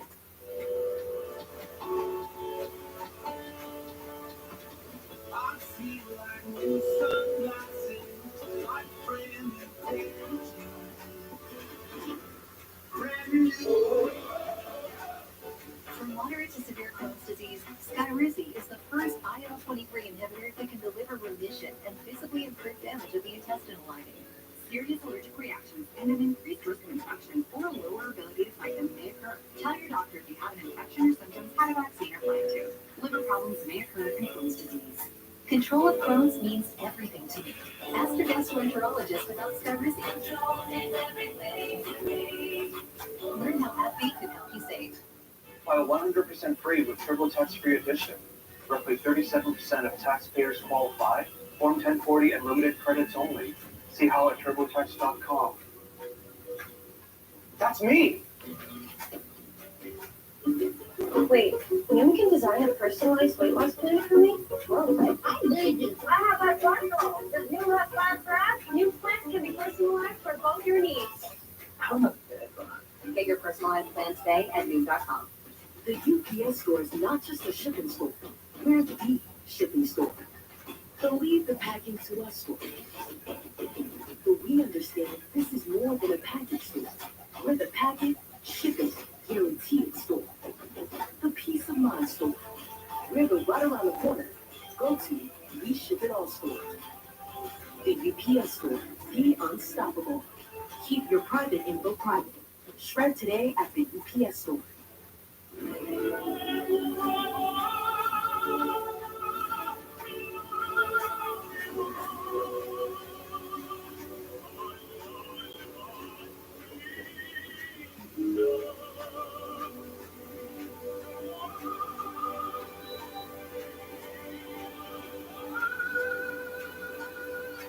You were made to find inner peace.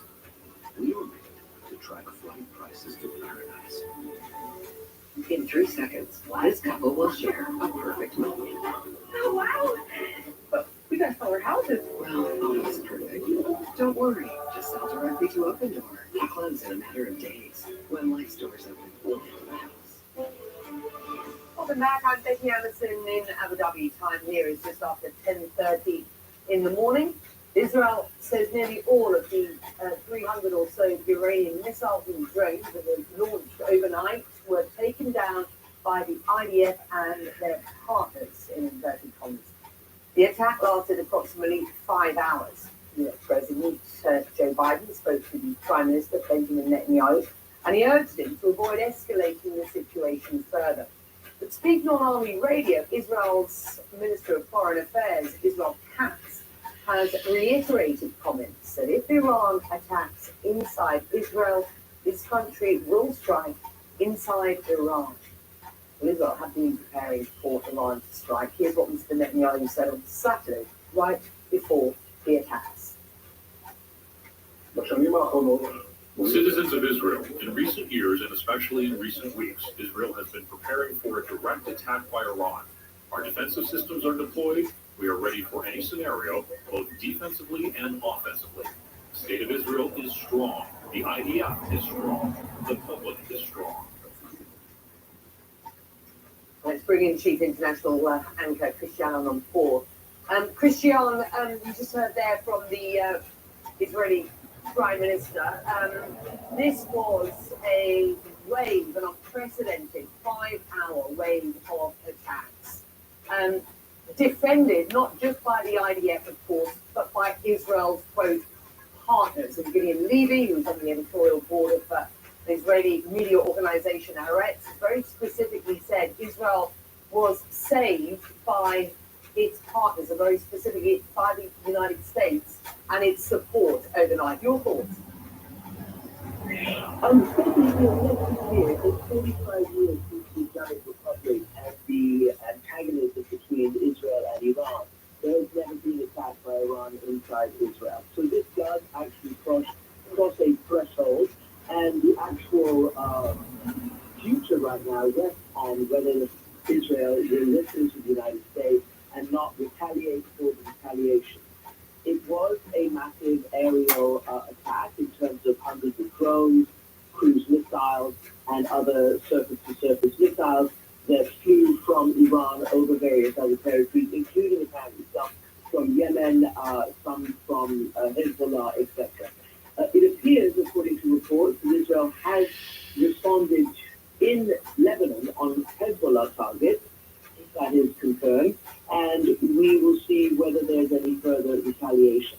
The United States has said since October 7th that while it stands with Israel in its right to defend from what happened on October 7th, it had really implored, in fact, pleaded, begged, and sent all its officials, military, diplomatic, CIA, the president himself, to warn Israel not to escalate, because there had been no intelligence supporting any claim that Iran had anything to do with October 7th. So what you have right now is taking the action it did in Damascus early April, but we don't know why. They obviously don't say that they did, except that then they say Israel believes it struck a military building of Quds forces. Iran says it was also a diplomatic base, and it was wrongly struck. Obviously, that would be Iran's position. At the United Nations, Iran, in its statement last night, says that it was abiding by the provisions for self-defense from so-called Article 51. And as you've mentioned, as you've reported, it says this matter should now be considered concluded, but if Israel, quote unquote, makes a mistake, again, Iran will react even more strongly. Those are the words of Iran, and said that Iran is telling the United States in big capital letters, must stay away from this. I think in terms of the defense, Israel has hugely sophisticated anti-missile defense, the Iron Dome, all sorts of other things that the United States has provided it with over decades. And if you see what Ukraine can do with barrage of Russian and Iranian drones and Russian missiles and cruise, Ukraine has been able to knock down the majority of those. It is not surprising that Israel and the United States were able to intercept the vast majority, and that damage, according to Israel, has been very, very limited. Joe Biden very pointedly said, don't, to Tehran. Tehran did attack, albeit telegraphing this attack some days ahead of time. Not necessarily saying how and where, but certainly suggesting this attack would come.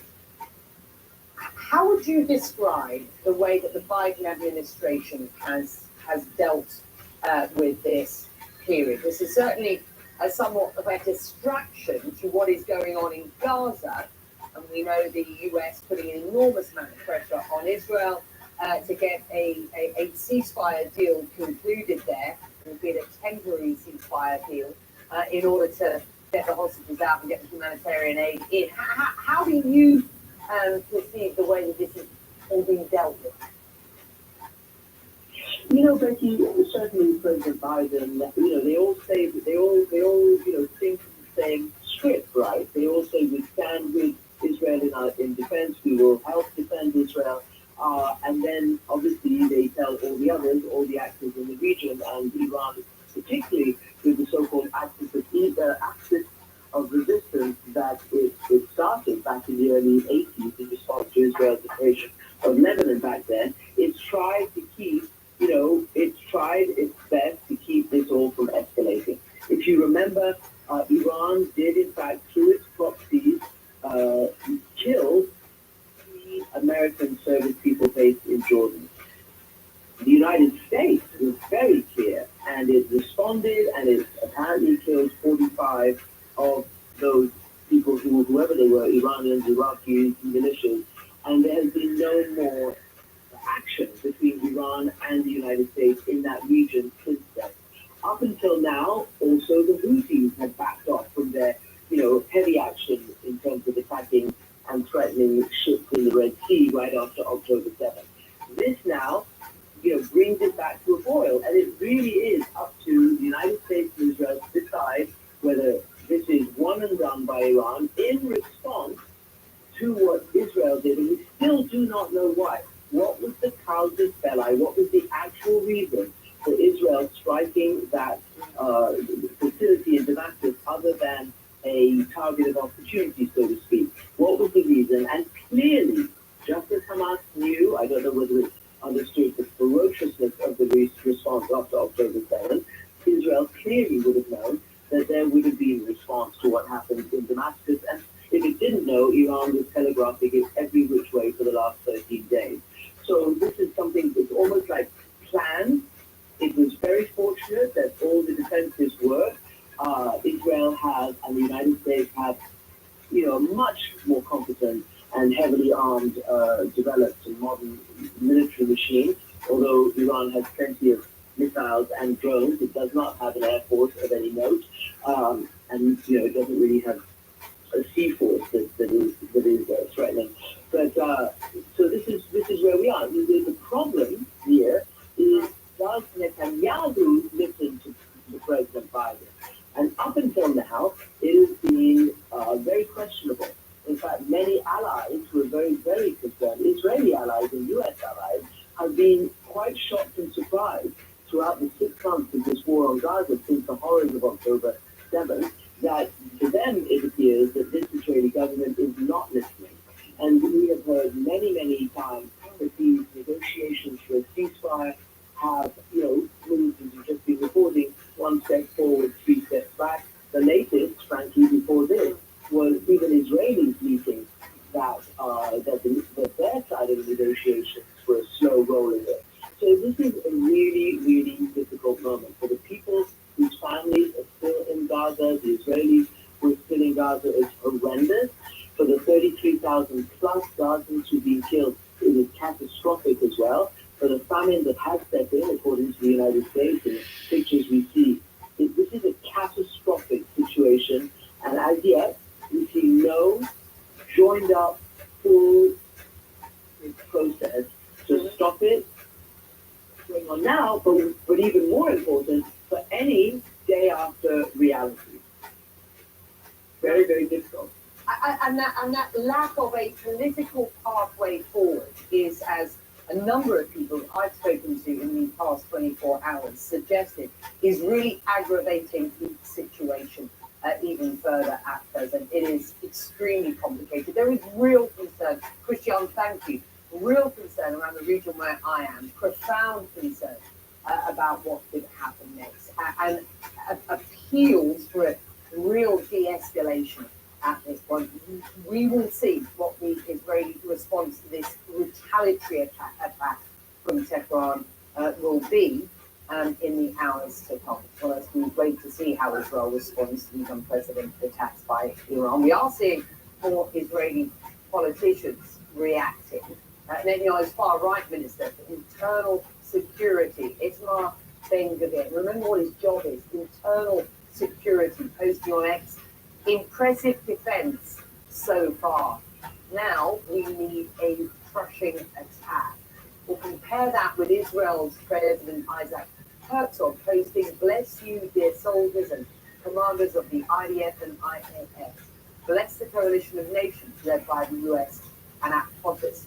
Bless my sisters and brothers, the people of Israel, for their exceptional show of resilience. Together the forces of good will overcome the forces of evil." Will still come. Some US lawmakers are calling for more support for Israel in the wake of Iran's attacks. Details on that are just ahead. Tomorrow, a night of space. First on the whole story with Anderson Cooper, the James Webb Telescope, Are We Alone? Followed by the two-part finale of Space Shuttle Columbia, The Final Flight. Tomorrow, starting at 8 on CNN. Always try scoop before you run.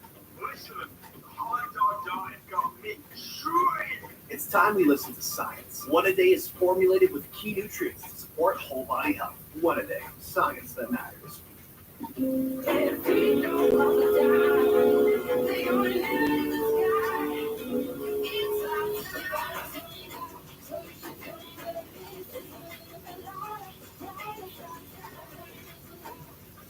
From moderate to severe Crohn's disease, Skyrizi is the first IL-23 inhibitor that can deliver remission and visibly improve damage of the intestinal lining.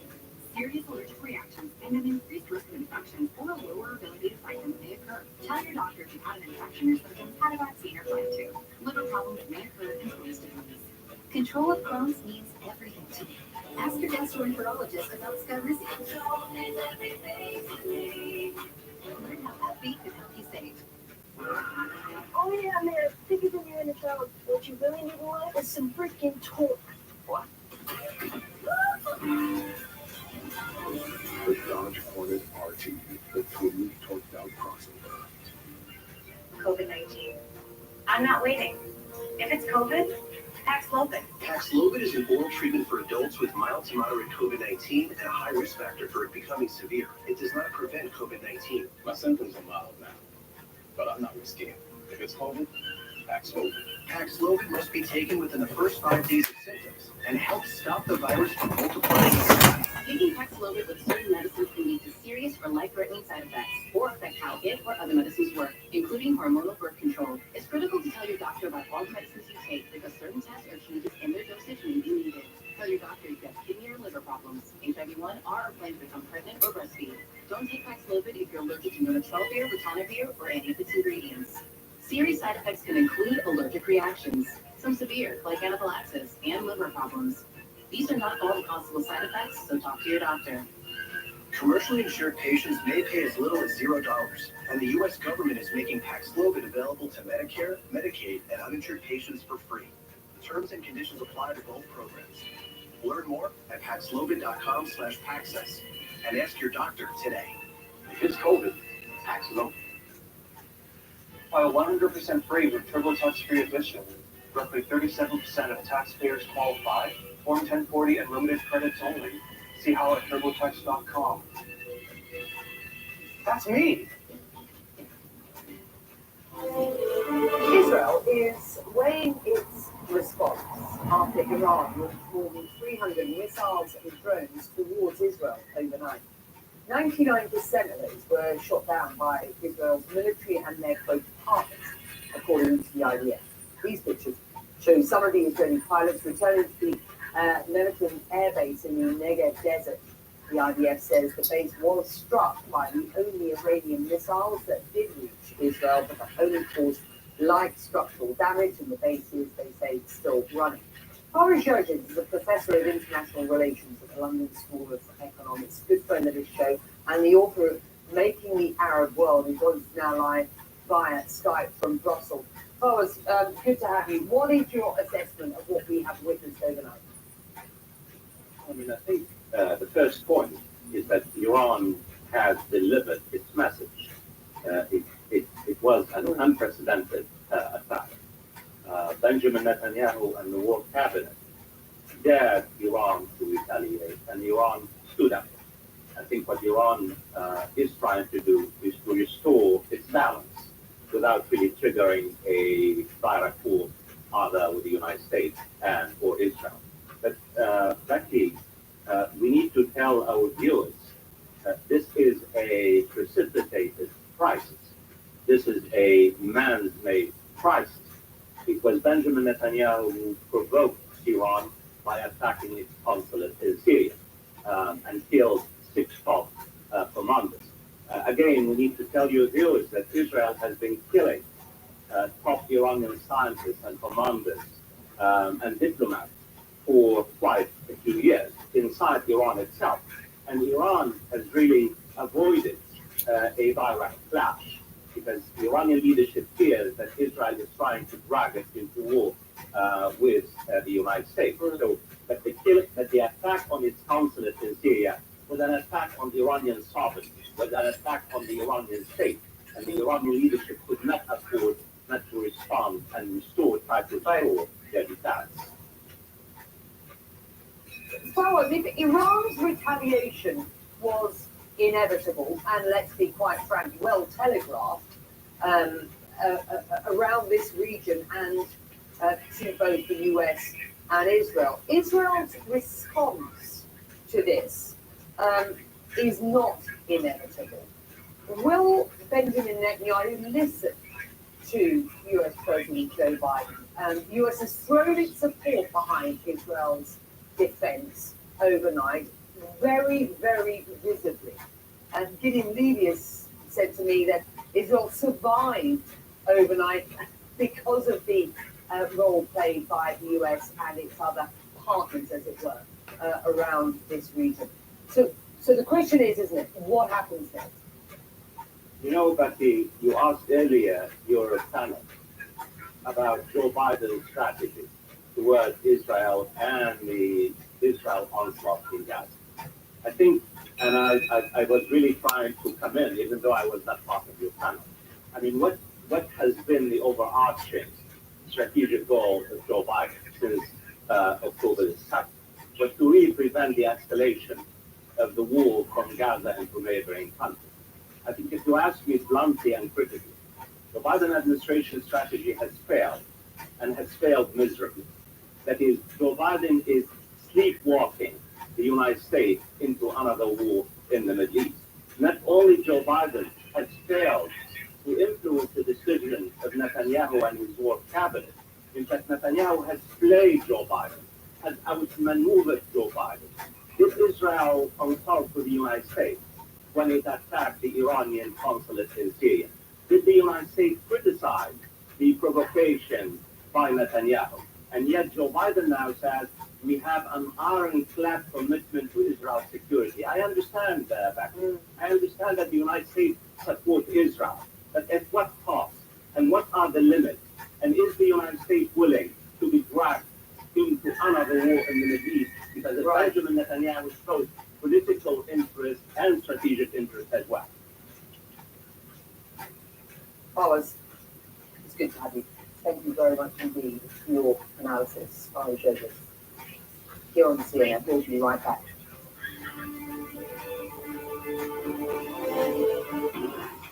Every weekday morning, CNN's 5 Things has what you need to get going with your day. It's the 5 essential stories of the morning in 5 minutes or less. CNN's 5 Things with Kit Baldwin, streaming weekdays starting April 15th on Max. This looks like an actual farm. Looks cute on that. When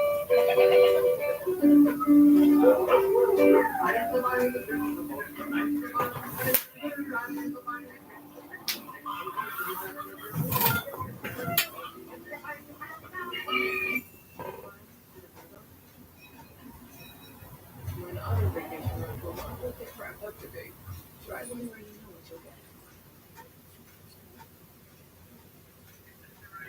Always dry scoop before you run. Listen, hot dog got me shredded. It's time we listen to science. One A Day is formulated with key nutrients to support whole body health. One A Day, science that matters.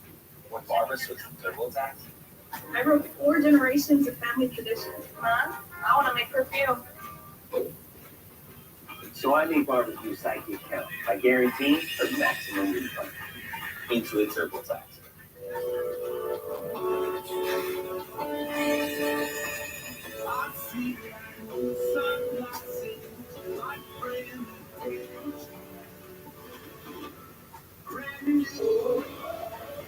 Millions of people have lost weight with personalized plans from Noom, like Evan, who lost 50 pounds. I've never really was a salad guy. That's just not who I am. Even through the pickiness, Noom taught me that building better habits builds a healthier lifestyle. Get started today and lose 15 pounds in 15 weeks. I'm a guy who lost a bet and my dignity. As if watching my team lose wasn't punishment enough. And if company car service, odds are you get paid for that yourself. So get all state. You know, if you were cash back and you can earn on everything with just one card, Chase free money. So if you're off the racket or crab packets, you're cash back. Cash back on crab jacks, baby back, or tacos at the taco shack. I'm working on my suicide. Switch to a king suite. Silent retreat. Oh, hold on. Here, our kids all right now, man, selling retreat. Cash back on everything you buy. Chase free money, anything with no annual fee. How do you cash back? Chase, make more of a choice. I have moderate to severe plaque psoriasis. Thanks to Skyrizi, I'm playing with clearer skin. 3 out of 4 people achieve 90% clear skin after 4 months. And Skyrizi is just 4 doses a year after 2 starter doses. Serious allergic reactions and an increased risk of infections or a lower ability to fight them may occur. Tell your doctor if you have an infection or symptoms, had a vaccine, or planning to. With Skyrizi, nothing on my skin means everything. Ask your dermatologist about Skyrizi. Learn how AbbVie can help you save. Israel's war cabinet is weighing its response to Iran's aerial attack. The strikes appear to have stopped for now. The Israeli military says 99% of more than 300 projectiles fired at Israel by Iran overnight were intercepted. And only a, quote, small number of ballistic missiles actually reached Israel. Well, the official says U.S. President Joe Biden told the Israeli Prime Minister he should actually see the night as a win. And reaction from Capitol Hill has been swift following the attacks. Mitch McConnell released a statement encouraging President Biden to show support for Israel by leading an international effort to make Iran pay for its actions. The Senate Minority Leader writes, quote, President Biden has insisted that America's commitment to Israel's security is ironclad. It is time for his administration to match words with actions. Iran's leaders must know the things they value most are at risk. McConnell also wrote Biden to give Israel the time and space to quote, finish the job against Hamas. I'm Becky Anderson in Abu Dhabi. I will be back with more of what is our breaking news coverage after this short break back after a night when Iran fires more than 300 missiles, drones and ballistic missiles towards the territory of Israel. What happens next? What we will discuss.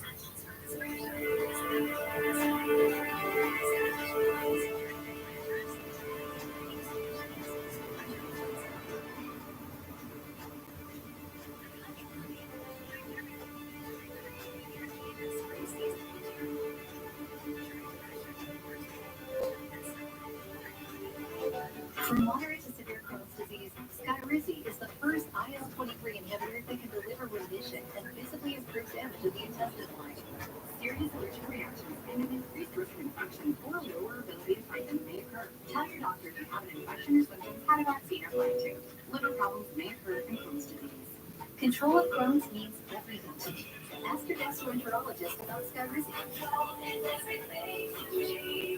Learn how healthy could keep you safe. COVID-19. I'm not waiting. If it's COVID, Paxlovid. Paxlovid is an oral treatment for adults with mild to moderate COVID-19 and a high risk factor for it becoming severe. It does not prevent COVID-19. My symptoms are mild now, but I'm not risking it. If it's COVID, Paxlovid. Paxlovid must be taken within the first 5 days of symptoms and helps stop the virus from multiplying in your body. Taking Paxlovid with certain medicines can lead to serious or life-threatening side effects or affect how it or other medicines work, including hormonal birth control. It's critical to tell your doctor about all the medicines you take because certain tests or changes in their dosage may be needed. Tell your doctor if you have kidney or liver problems, HIV-1, or are planning to become pregnant or breastfeed. Don't take Paxlovid if you're allergic to number 12 beer, ritonavir, or any of its ingredients. Serious side effects can include allergic reactions, some severe, like anaphylaxis, and liver problems. These are not all possible side effects, so talk to your doctor. Commercially insured patients may pay as little as $0, and the U.S. government is making Paxlovid available to Medicare, Medicaid, and uninsured patients for free. Terms and conditions apply to both programs. Learn more at Paxlovid.com/Paxess and ask your doctor today. If it's COVID, Paxlovid. When Barbara switched to TurboTax, I wrote 4 generations of family tradition. Huh? I want to make perfume. So I made Barbara's recycling count by guaranteeing her maximum refund. Into a TurboTax. Hey, what's up there? Oh, I switched to H&R Block, doing my own taxes online. Kind of winning taxes. I was able to file free, and it was so easy to do on my own. So long, TurboTax. Wow, I'm gonna make the switch. You really should. Tired of TurboTax? You can file free and easily do your own taxes online with H&R Block. It's better with Block. H&R Block's tax pros average 10 years of experience. And will do your taxes for you from start to finish. You know, for nearly 70 years, we've prepared more than 800 million tax returns worldwide. I should know. I'm H&R Block's Chief Tax Officer, Kathy Pickering. For us, expert help isn't new. So when every dollar matters, get your max refund guaranteed with an H&R Block Tax Pro. This is CNN Breaking News. I'm Becky Anderson coming to you live from Abu Dhabi. Israel says the IDF and its partners had a 99% success rate, shooting down Iranian drones and missiles launched at Israel. This is what it will look like hours ago before the attacks apparently subsided.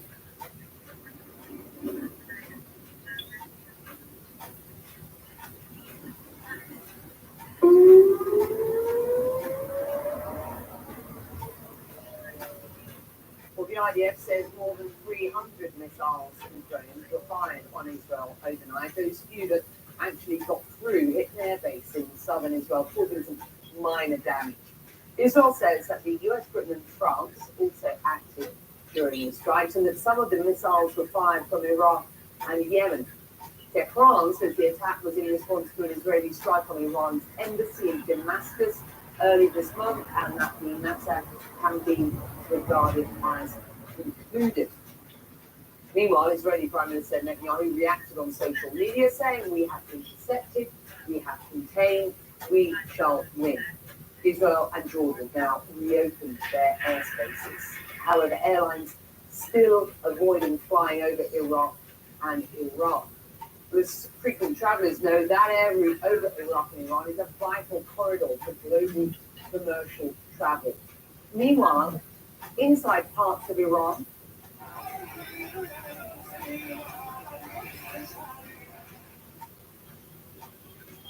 celebrations broke out on the streets in some parts of Tehran after word of the attack got out. For more, we're joined by Nick Robertson in Jerusalem and Paula Hancock, who is with me here in Abu Dhabi.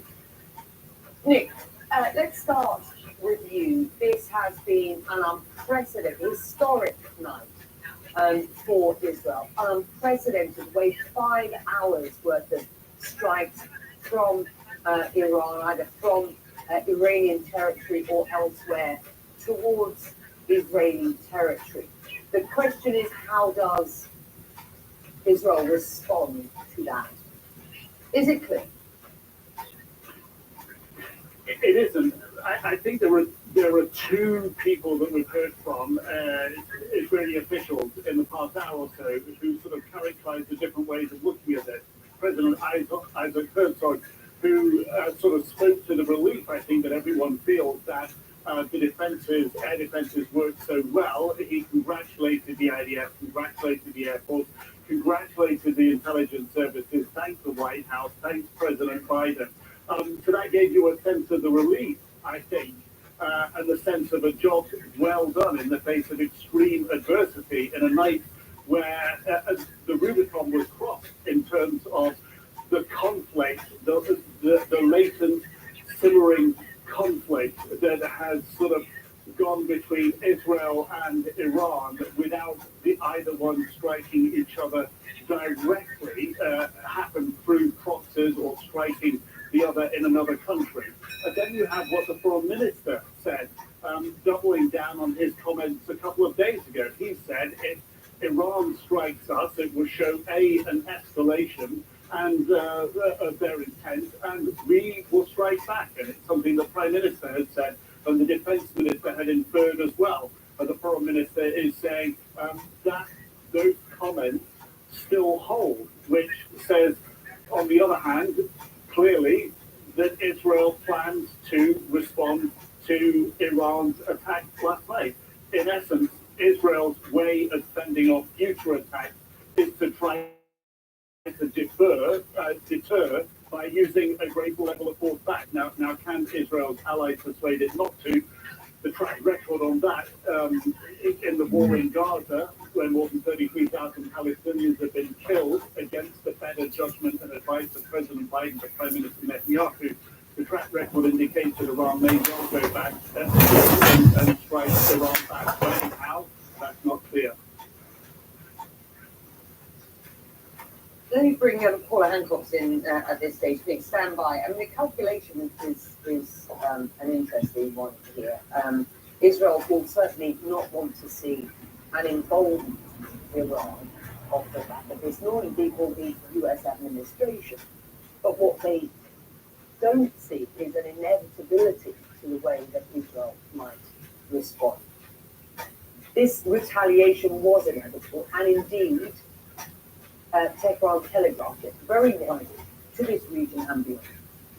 They did, yes, and this, of course, was the first ever attack that Iran had launched against Israel from its own territory. But of course, once they've done that the first time, it then becomes easier to do it a second time, a third time. So there's certainly a very clear escalation that has happened here. They telegraphed they were going to do it. They have also said that if there is military aggression, as they call it, from Israel, then they will do it again. They have said that the response will be stronger and more resolute. And we've heard from Israel itself saying that they will be responding to this. At least the foreign minister saying that, as Nick was mentioning. So, of course, this is the concern at this point, that you have the telegraphing that then Tehran has carried through with this threat. And it has done what it calls self-defense. It claims that since that consulate attack on the Iranian building in Damascus, in Syria, they say that under the UN Charter, they are able to have this self-defense, and they say that they have warned it would happen, and they did. What's been the response regionally?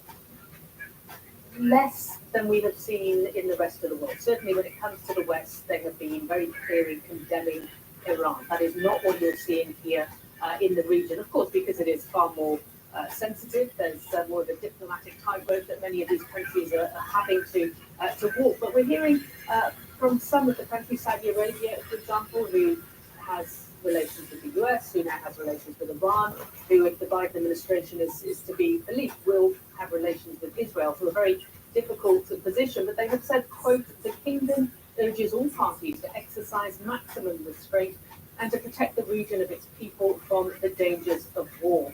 You have a similar sentiment from Qatar, talking of their deep concerns. There's no mention of either country. There's no pointing of fingers of this is who is to blame. There's no condemnation. There's concern that this has escalated, and there's a call for a de-escalation on all sides. If the Biden administration had been for 6 months trying to avoid a regional escalation, sadly many will say that is effectively what they have got at this stage. Is there an opportunity out of this great challenge? Nick, if you're still with us, many will say there is. What's the thinking amongst those that you have been speaking to about what happens next? It's still what is held out there for Israel is an off-ramp in Gaza, a deal where Israel can have peace.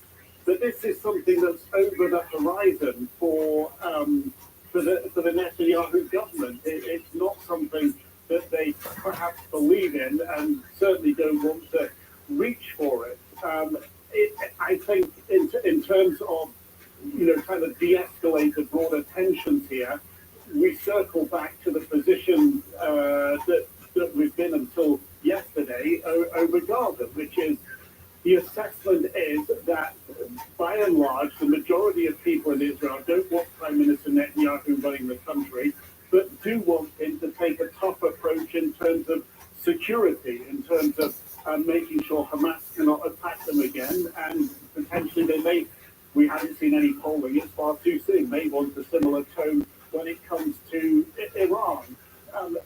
It really seems if you try to step back a little bit from the situation at the moment, until there's a change of leadership here, those countries in the region that could partner with Israel and help establish a broader peace in the region can be partnered with Israel to do that. Cannot do it with the current government. And I think that's where we still stand. A new dynamic has entered over the weekend, but it really does, in terms of moving forward in the bigger picture, it doesn't really change where we're at. It is more dangerous, though, beyond any doubt, in this region. Nick Robertson is in Jerusalem for handoff here in following Iran's attacks on Israel. US President Joe Biden spoke with Israeli Prime Minister Benjamin Netanyahu over the phone. Mr. Biden told Netanyahu that Israel should consider Saturday a win, as Iran's attacks were mostly unsuccessful. And he said a US assessment reveals that almost all of the drones and missiles had been knocked out of the sky. But the US President also made it clear that America will not participate in any offensive operations against Iran, according to a US official. And in the coming hours, President Biden is expected to meet with G7 leaders to coordinate a united diplomatic response to Iran. CNN's Jennifer Hansler joins me now from Washington, D.C. What more do you have? Well, Becky, we are going to see a really big diplomatic push in the coming hours and days by a number of members of the Biden administration. As you noted, the president will be convening with his G7 partners in the coming hours to discuss that approach. We have seen Secretary of Defense Lloyd Austin on the phone with his Israeli counterpart 5 times since that Israeli strike on to the Damascus facility, including in recent hours. And we understand that Secretary Austin asked Defense Minister Gallant to give the U.S. a heads up on any sort of strikes or moves that Israel intends to take. Secretary of State Antony Blinken put out a statement this evening he said he would be on the phone with regional and world counterparts in the coming hours and days to discuss this situation. So there's really going to be this concerted push to try to ensure that there is not a further escalation of the conflict there in the region. That was, of course, one of the top concerns going into the war 6 months ago, and it remains a key concern right now. This was perhaps one of the highest points of tension that we have seen over the past 6 months for this situation to just spiral out of control. So there's going to be a lot of work on the diplomatic front to try to ensure that this is the end of that move. At the same time, the U.S. is making clear that they are going to stand with Israel defensively. That was key in the Biden statement, in the Austin statement, and the Blinken statement this evening. And that is important, of course, because many have seen, and we continue to see, the pressure from the Biden administration on Israel for a ceasefire, albeit temporary, in Gaza. And important then to note that Israel has, in the past hours, said that Hamas has rejected the outline of a ceasefire and hostage release deal, and Hamas is repeating its demand that Israeli assets get out of Gaza and there is a permanent ceasefire. That is important news, and the timing of this important as we consider what has happened over the past 12 hours. Absolutely, and this is likely to be seen as a big step back by the Biden administration. Of course, the U.S. has been intimately involved in these negotiations. We have seen the CIA director go into the region to be involved in these negotiations with Qatar, with Egypt, who are engaging with Hamas to try to secure this deal. And the fact that Hamas has gone back to its original demands is going to be a blow to all of these negotiators. There has been some movement that suggested flexibility by both Hamas and Israel, and now that seems to have disappeared. And you'll note, Becky, that the Biden administration had been really trying to rely on this ceasefire as kind of a key to all of its priorities. They saw that as a way to get all the hostages out, as a way to get humanitarian aid into the besieged Gaza Strip. But at the same time, they have become increasingly more vocal about the need for Israel to do more despite or regardless of the ceasefire. They say more must be done. And we saw see that come to the fore really sharply when there was that deadly strike on a World Central Kitchen convoy a few weeks ago. The president came out very strongly with Prime Minister Netanyahu and said more must be done regardless. So there's a lot at play here, Becky, that we'll be watching for in the coming days. Thank you. Well, we just heard from the Chief of Staff of Iran's armed forces, General Bagheri, said that it sent a message to the US through the Swiss embassy. That message included a word that if the US cooperates with Israel in their possible next actions, its bases will be, quote, dealt with. He noted that from Iran's perspective, the military operation against Israel has concluded. However, he emphasized that the Iranian armed forces remain on high alert and are prepared to act if necessary. Stated reaction to Iran's unprecedented attack on Israel, at least towards Israel, is pouring in from around the world. Our breaking news coverage continues in a moment.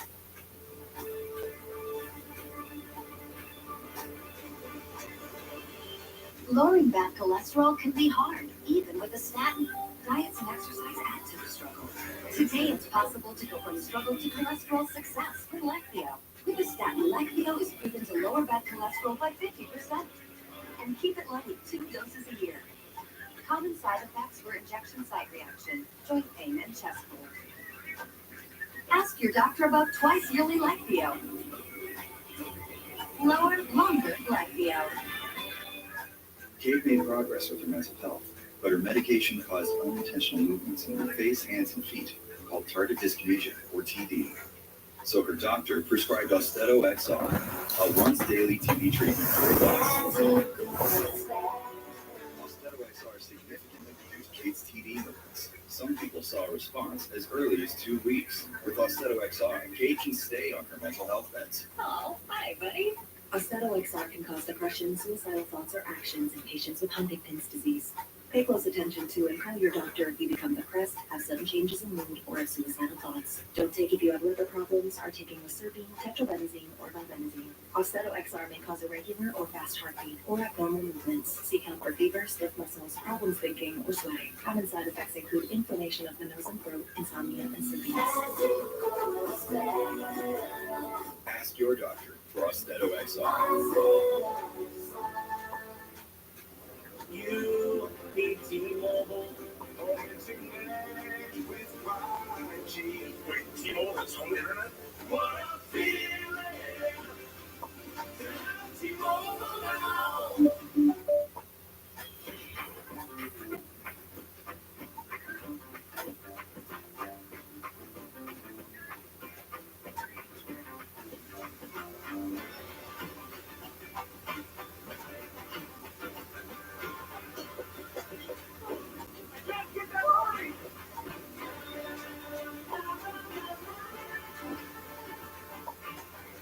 Already a subscriber? Log in. Not a subscriber? Add Max today. Hellman's real mayonnaise.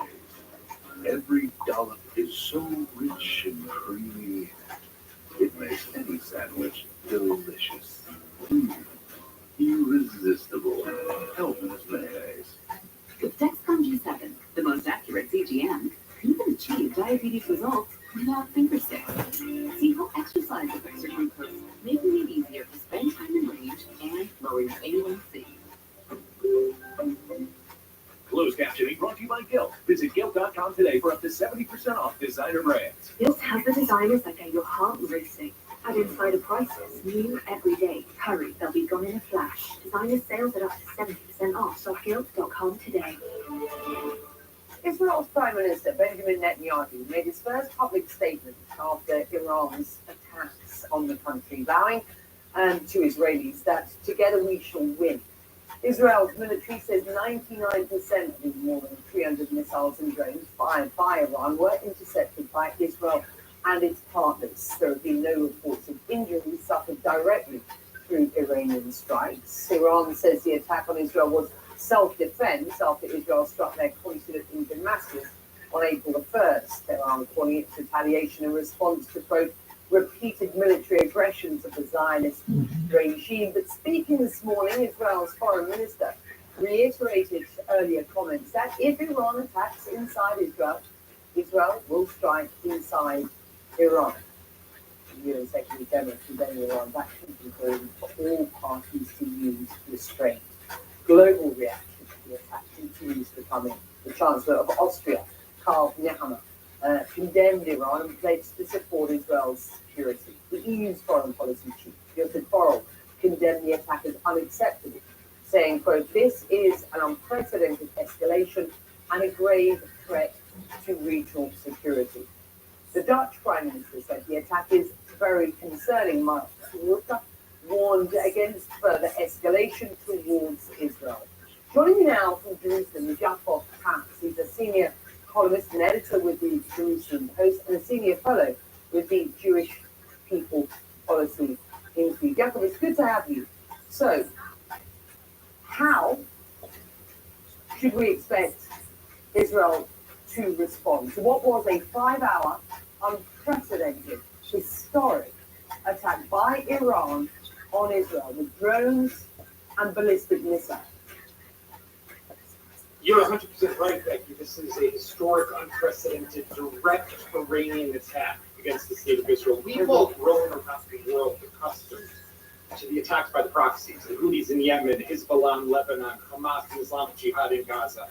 But this is really the first time that we've seen such an assault against Israel by a regime in Iran that has repeatedly over the years called to wipe Israel off the map. And I think that the dilemma right now that the Israeli government led by Netanyahu is facing is how do we respond? On the one hand, they were able to intercept 99% of the Israeli military, saying of all of those drones and missiles that were fired at Israel. No one was really hurt. There was one child that was hit of shrapnel, but overall, a 5-hour assault was pretty much contained. On the other hand, if you don't respond, what lesson are you teaching Iran?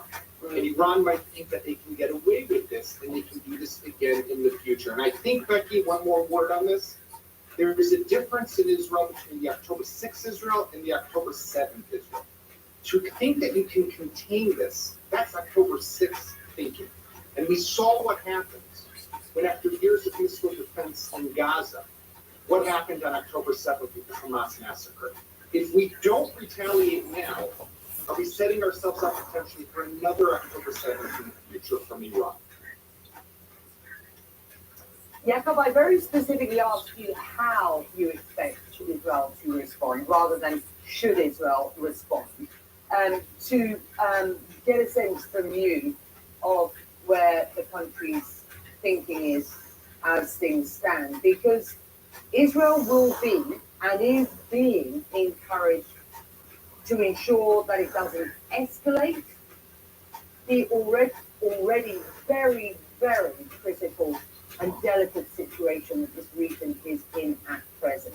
But is Benjamin Netanyahu and his government listening to the sort of pressure they are likely to be under from the Biden administration now about how they respond? There's definite pressure, and Israel is so far is holding back its fire and has yet to retaliate. I think that there's a spectrum there. On the one hand, Israel could attack, for example, just the base or bases from which those drones or ballistic missiles were launched from in Iran, and keep its response very limited and contained to the launch pad of the attack last night against Israel. On the other hand, I think there might even be legitimacy for a wider offensive against Iran that takes out more assets of the Iranian military. But we can't ignore the fact that what we saw last night was a regional collective partnership. We saw the involvement of the Jordanians, of the Americans, of the British, and potentially other countries in the region who helped defeat this Iranian attack. To now launch a widespread offensive against Iran would potentially undermine that regional partnership, and that's what Israel is a bit cautious with. Yeah, and there have been statements of profound concern from the region that I am in about what has happened and about what happens next. Jacob Katz, it's always a pleasure. Thank you very much indeed for your analysis from Jerusalem this morning. Well, still to come. Israel and its allies are looking at their options then after a night of Iranian air attacks. We'll bring you the very latest on that after.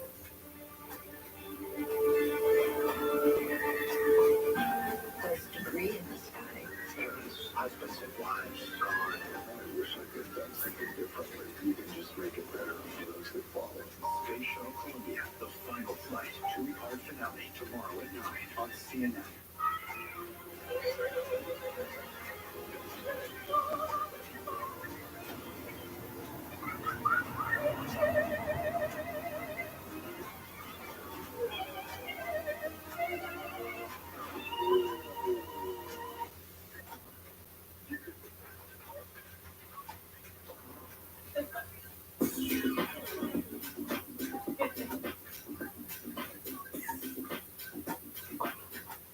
We talking about cash backing. Kevin Hart, not a game. Not a game. We talking about cash backing. We talking about cash backing. We talking about cash back. We talking about cash back. Not a game. We talking about practice. Too long. Word. No practice. We talking about cash We backing. talking about cash back. I mean, we're not talking about a game. Cash back like a pro. But Chase, Freedom Unlimited. How do you cash back? But Chase, make more for sure. Freedom Unlimited. You know, I spend a lot of time thinking about dirt at 3 in the morning, any time of day. What people don't know is that not all dirt is the same. You need dirt with the right kind of nutrients. Look at this new organic soil from Miracle Grow. Everybody should have it. It works great for us. This is as good as gold in any garden. If people only knew that it really is about the dirt. You're a dirt nerd. Huge dirt nerd. I'm proud of it. When I was diagnosed with HIV, I didn't know who I would be. But here I am, being me. Keep being you and ask your healthcare provider about the #1 prescribed HIV treatment, Biktarvy. Biktarvy is a complete one pill, once a day treatment used for HIV in many people, whether you're 18 or 80. With one small pill, Biktarvy fights HIV to help you get to undetectable and stay there. whether you're just starting or replacing your current treatment. Research shows that taking HIV treatment as prescribed and getting to and staying undetected prevents transmitting HIV through sex. Serious side effects can occur, including kidney problems and kidney failure. Rare life-threatening side effects include a buildup of lactic acid and liver problems. Do not take Biktarvy if you take dofetilide or Levin. Tell your healthcare provider about all the medicines and supplements you take if you are pregnant or breastfeeding, or if you have kidney or liver problems, including hepatitis. If you have hepatitis B, do not stop taking Biktarvy without talking to your healthcare provider. Common side effects are diarrhea, nausea, and headache. No matter where life takes you, Biktarvy can go with you. Talk to your healthcare provider today. There's a way to cut your dishwashing time by 50%. Try Dawn Power Wash Dish Spray. It removes 99% of grease and grime in half the time. It cleans so well, you can replace multiple cleaning products. Try Dawn Power Wash. Welcome back. You're watching CNN. The United States believes the immediate threat of Iranian attacks on Israel has subsided, at least for now. In fact, the Israeli airspace has been reopened, and Ben Gurion International Airport has renewed its activities. Now, that is after Tehran fired waves of missiles and drones towards Israel for 5 hours overnight. In that time, the skies over Israel lit up with the explosions of destroyed missiles. IDF spokesman Rear Admiral Daniel Hagari says Israel and its allies intercepted 99% of the more than 300 projectiles fired at Israel by Iran. This is the first time that Iran has directly struck Israel after years of threats, and we are getting a breakdown of the numbers. These are what they are as we understand them. Around 170 drones, more than 30 cruise missiles, and more than 120 ballistic missiles launched at Israel by Iran. And we've just heard from the Chief of Staff of Iran's armed forces, General Bagheri, said that it sent a message to the US through the Swiss embassy. That message included a warning that if the US cooperates with Israel in their possible next actions, its bases will be, quote, dealt with. Bagheri noted that from Iran's perspective, the military operation against Israel has concluded. However, he emphasized that the Iranian armed forces remain on high alert and are prepared to act if necessary. Let's bring in Chief International Anchor Richard Amomshaw. What do you make of what we have just heard by the Iranians? Becky, I think that is what we expected to hear. It's what they telegraphed from the beginning. It's what they said in their statement. As these drones and missiles were launched from Iran, it took several hours between the statement and the arrival over the skies in that region. They have particularly telegraphed over and again, from their perspective, this is a retaliation for the attack on their diplomatic mission in Damascus earlier this month. And they warned the United States not to get actively involved in any offensive action. I would assume that they have, as you said, it's a fact. They've talked through the Swiss contact, which is the only contact officially between Iran and the United States. And remember, Iran and Israel have no diplomatic relations, and nor does Iran and the United States officially, but they do have this contact. All to say that these messages have been sent through. The United States knew pretty much what to expect, maybe even the extent of it. Perhaps it was bigger than they hoped it would be.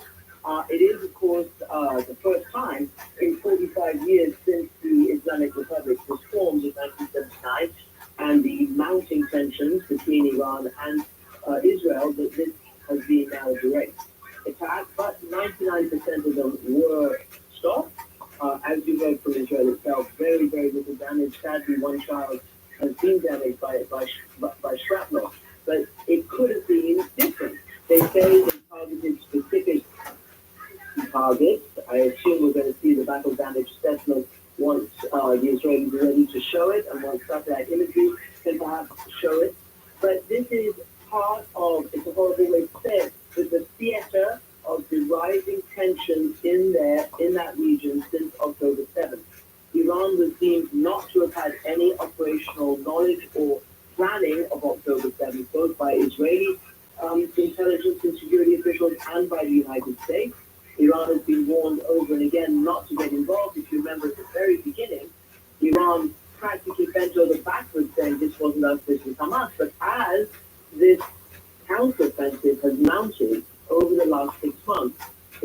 pressure to do something has mounted.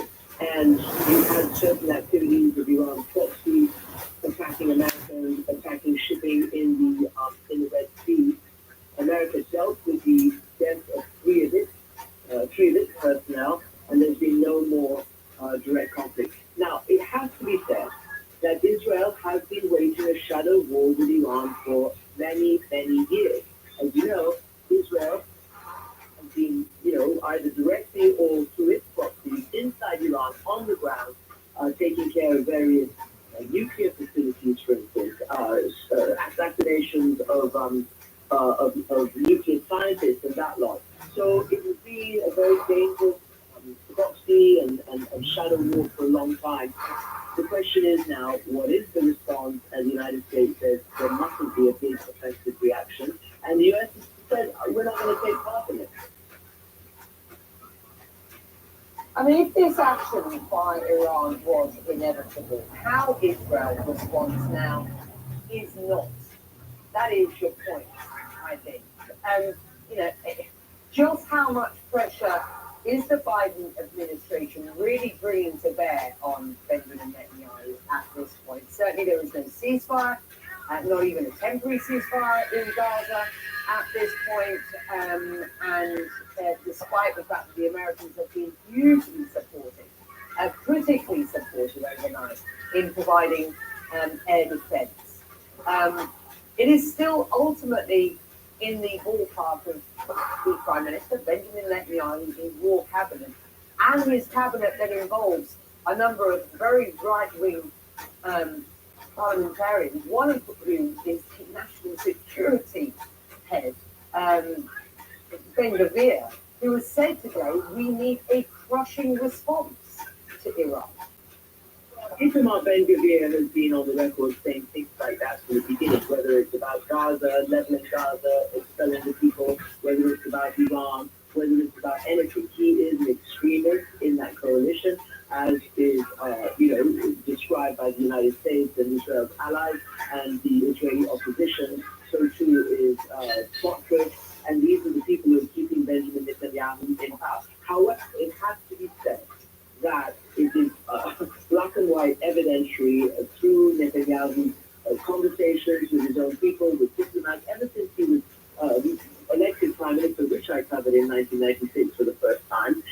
He has had it on for Iran. And if you remember, right after the first second war in Iraq, Israel also has, tried to get the United States to do what it wants to do militarily against Iran. And so far, the United States has not done that. They don't believe that there is any currency in going to war against Iran. Certainly not now, when the entire region is really at its worst point in living memory. There's so much conflagration possible, so much catastrophe happening, that one more war in that region is going to be incredibly difficult, and that would definitely not be an easy war. So you heard your Jerusalem Post colleague Yaakov talking about how Israel might feel it needs to respond, because otherwise what message does that send? On the other hand, if it does respond, it might fracture any kind of alliance it has had, certainly overnight, from regional neighbors as well as from other allies. Israel says that the vast majority of the missiles and drones were intercepted by its own anti-air defenses, so it's well equipped. And it is obviously a nuclear power, and it's the most important power in the region. But when it comes to the Arab and Muslim nations, Iran is the most developed power. It doesn't have an air force to talk about, but as you see, it really does have missiles and it does have drones. Christian Amanpour, I'll take this one. Thank you for London. Thank you very much indeed for joining us. Still coming, UN will meet coming out to discuss Iran's attack on Israel and global reaction pouring in. Our breaking news coverage continues in a moment. Are you ready? For All-Star Team Return for a waterfront redemption showdown. We're gonna bring it, but only one will make us splash. I think we nailed it. Rock the Box season finale Monday night at 9 on HBO. 100% free with TurboTax Free Edition. Roughly 37% of taxpayers qualify. Form 1040 and limited credits only. See how at TurboTax.com. That's me! Colonoscopy, we're getting screens while I'm delaying. I heard I had a choice. I know the name. That's what I'm saying. Cologuard? Cologuard. Cologuard. Screen for colon cancer. At home, like you ordered. And actually, Cologuard is one of a kind way to screen for colon cancer that's effective and not invasive. It's for people 45 plus at average risk, not high risk. False positive and negative results may occur. Ask your provider for Cologuard. I did it my way. Known for following your dreams. Known for keeping with tradition. Known for discovering new places. No one wants to be known for cancer, but a treatment can be. Keytruda is known to treat cancer. FDA approved for 16 types of cancer, including certain early stage and advanced cancers. One of those cancers is early stage non-small cell lung cancer. Keytruda may be used with certain chemotherapies before surgery when you have early stage lung cancer, which can be removed by surgery, and then continued alone after surgery to help prevent your lung cancer from coming back. Keytruda can cause your immune system to attack healthy parts of your body during or after treatment. This may be severe and lead to death. See your doctor right away if you have cough, shortness of breath, chest pain, diarrhea, severe stomach pain, severe nausea or vomiting, headache, light sensitivity, eye problems, irregular heartbeat, extreme tiredness, constipation, dizziness or fainting, changes in appetite, thirst or urine, confusion, memory problems, muscle pain or weakness, fever, rash, itching, or flushing. There may be other side effects. Tell your doctor about all your medical conditions, including immune system problems. If you had or plan to have the organ or stem cell transplant, receive chest radiation, or have a nervous system problem. Keytruda is an immunotherapy and is also being studied in hundreds of clinical trials, exploring ways to treat even more types of cancer. It's true. Keytruda from Merck. See all the types of cancer Keytruda is known for at Keytruda.com and ask your doctor if Keytruda could be right for you. On Medicare? Have diabetes? When enjoying life's special moments, are you left guessing which foods are right for you? With the Freestyle Libre 3 system, you'll know your glucose and where it's headed. No finger sticks needed.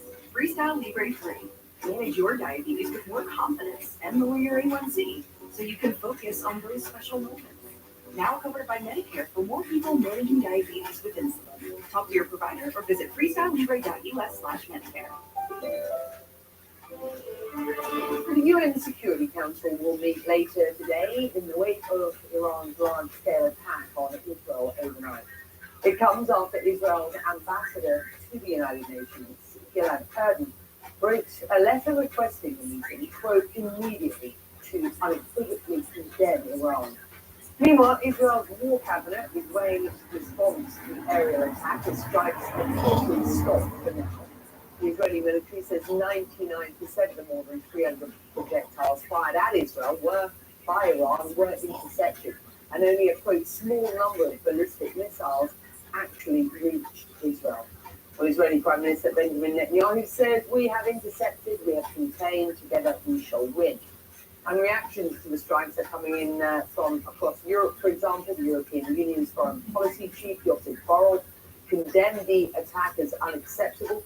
The British Prime Minister, Rishi Sunak, says the UK will continue to support Israel's security. Well, Maya Yahya is the director of the Carnegie Middle East Center in Beirut. She joins now via Skype from the Lebanese capital. And as you join us, I am seeing unconfirmed reports that the IDF is striking inside Lebanon after Hezbollah. Those are unconfirmed reports as things stand at present. But let's just get your assessment to where we stand today, Sunday morning, local time, after what was a 5-hour wave of attacks on Israel. This is unprecedented on the part of Tehran. Good morning, Becky. Thank you for having me with you. We're frankly standing at the edge of a dangerous precipice. We haven't seen such escalation in a very long time, if ever. Definitely, the retaliatory attacks by Iran yesterday are game changer. We're no longer in the shadow of a proxy war between us. It began obviously with the direct attack on the Iranian consulate in Syria. But what happened yesterday really raised up the ante even further. So we really are standing on a very dangerous precipice, and much of it depends on how Israel reacts and whether it will carry out a responsive attack, another attack on the Iranian territory proper, which effectively means, frankly, dragging the US and almost everyone into an all-out regional conflict. And this is something we've been learning around about over the last 6 months. I mean, the calculation for Israel at this point will be very difficult. I mean, there have been more than 300 projectiles lobbed towards its territory. 99% of those Israel's defense forces and indeed the Americans say were defended against. But I mean, 300 plus projectiles for the first time ever at the hands of Iran, projected, thrown at, directed towards Israeli territory is a huge escalation. Absolutely. No, absolutely. It's a huge escalation. But frankly, I think the Iranians knew that most of this would be stopped, that the US, UK, France, Jordan, and others would help in bringing down drones and those missiles. Effectively, 99% of them were brought down. Most of that was done outside of Israeli territory, outside of Israeli airspace. So I think, frankly, I thought more, it was a major escalatory move, but it was very much of a light show. And it's a drop in the bucket of what could really have happened had all the other, I mean, as you saw, most of the drones and the missiles were coming from Iran proper and not from Iran's various partners and proxies in the region. They stayed pretty much out of the game to a certain extent. So this is a drop in the bucket of what could really happen if this was to escalate into an all-out regional war.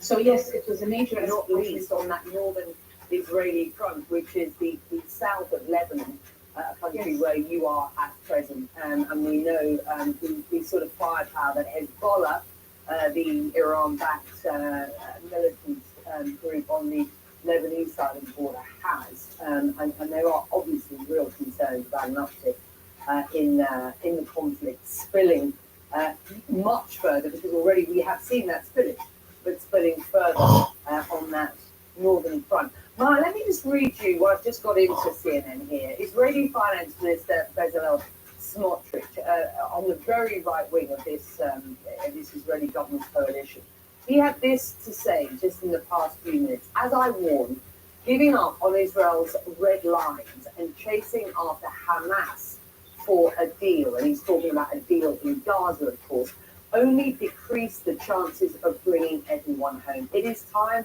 to learn lessons, change direction, move on to Rafah now, and restore full Israeli control all over the Gaza Strip. What do you make of what I've just read? The words of Smotrich. This is expected. I mean, I would have expected no less from Smotrich, but also from much of the Israeli government. This government has been led with, I mean, we've seen the horrors of Gaza. We're talking 33,000 dead. I don't need to recite the numbers of Gaza. 17,000, more than 17,000 kids orphaned, children orphaned, etc., almost total destruction of the Strip. So I expect no less from someone who's been driving much of this. We're seeing nobody's talking now about what's happening in the West Bank and the pogroms that are going on in the West Bank. So this is to be expected from Smotrich and also probably from other members of this particular government. Quite honestly, they're unhinged in a certain way. They're driving for a military escalation at a time when only a diplomatic solution can walk us back from the precipice of an all-out war across the region. And it's a war that they cannot win. That no one can win, sorry, let me be clear. It's a war that no one can win. It's a war that will wreak havoc and destruction on everyone concerned, including Israelis and Palestinians and Lebanese and everyone else that's involved, and Iranians. So what we really need now is for the US to demonstrate its leverage, which now has become even more difficult, and push back against any kind of Iranian escalation by collateral moves by Israel per se, to don't bring the temperature down and start talking about a ceasefire, not only Gaza, but frankly, it has to be a regional ceasefire. We have a lot of concerns in Lebanon that once they're done with Gaza, they might turn towards Lebanon. Yesterday, by the way, in the midst of all of this, it wasn't covered in the news, there were attacks on Lebanon happening as the drones were flying into Israel, or towards Israel, sorry. Maha, it's good to have you. You and I have been speaking regularly throughout this past 6 months, and we continue to talk. There will be those who argue that the Biden administration has just enhanced its leverage on this Israeli government by the ironclad support, as described by Joe Biden, that it has provided over the last 12 hours. What it does with that and how Israel responds will be keenly watched. Not just where you are in Beirut, where I am here in Abu Dhabi and right around this wider region. It's always a pleasure having you on. Thank you very much indeed for doing this. Manaya is out of Beirut for you today. Still to come, even though Israel says it intercepted most of Iran's strikes, along with its partners, Iranians are celebrating in the streets. Our breaking news.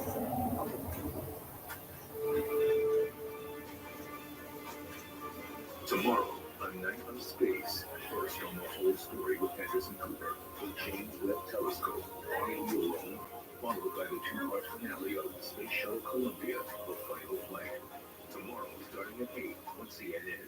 File 100% free with TurboTax Free Edition. Roughly 37% of taxpayers qualify. Form 1040 and limited credits only. See how at TurboTax.com. That's me! Remember when I said you had screened for colon cancer? Was that after I texted the age to screen was now 45? Because I said, Oh my God, be there. where did you come from? Yeah, with me, you can screen at home. Just talk to your provider. Don't scream with colon live.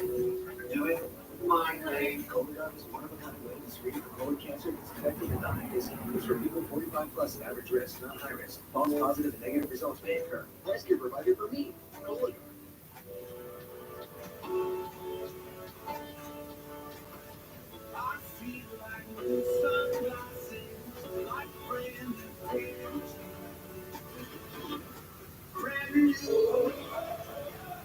So my daughter tells us you're in television.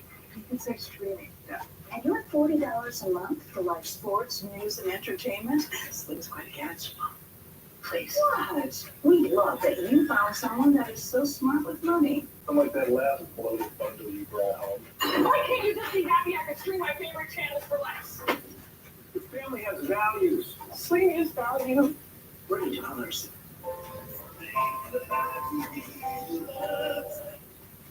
Slowing my cancer from growing and living longer are two things I want from my metastatic breast cancer treatment.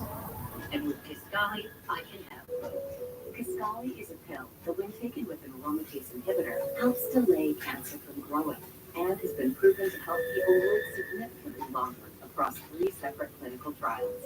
So I have the confidence to live my life. Kisqali can cause lung problems or an abnormal heartbeat, which can lead to death.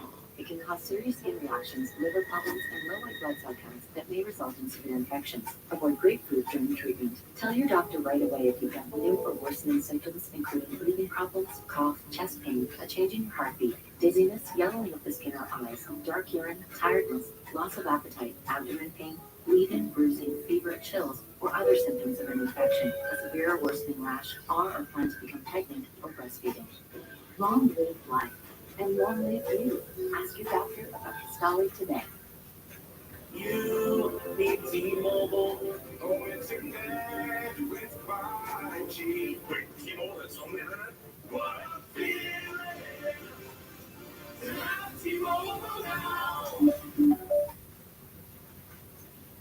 Israel says the IDF and its partners intercepted nearly all the missiles and drones launched by Iran overnight. US President Joe Biden told Israeli Prime Minister Benjamin Netanyahu in a telephone call that he should consider it a win. Biden is urging Netanyahu to avoid further escalation and says the US will not participate in any offensive operation by Israel against Iran. Biden and his national security team met in the White House Situation Room. We shared these photos saying, quote, our commitment to Israel's security against threats from Iran and its proxies is ironclad. But in Tehran, people are celebrating, waving Palestinian and Hezbollah flags. Iran's army chief of staff says the military operation has concluded, but if Israel responds, Iran's next operation will be much bigger. Amid Iran's attacks on Israel, tensions have been rising at the Israel-Lebanon border. The IDF responded to a slew of rockets launched by Iranian-backed Hezbollah earlier on Sunday. Sirens sounded in the Israeli-occupied Golan Heights as the Israeli military estimates around 25 projectiles were fired from Lebanon. The IDF did not specify the type of projectiles fired or if they were intercepted. A spokesman says Israeli forces responded by firing more than 55 rockets over the course of an hour. And it's really important that we keep an eye on that northern front. There are real concerns around this region that is the next front to open up.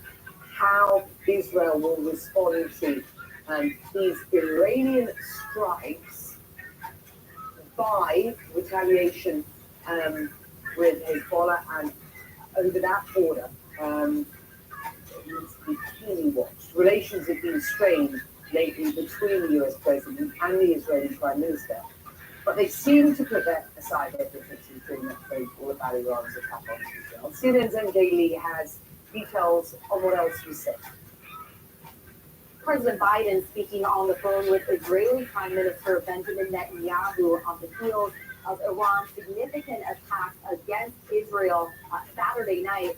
According to the White House's official readout of the phone call, it says, I've spoken with Prime Minister Netanyahu to reaffirm America's ironclad commitment to the security of Israel. I told him that Israel demonstrated a remarkable capacity to defend against and defeat even unprecedented attacks, sending a clear message to expose that they cannot effectively threaten the security of Israel.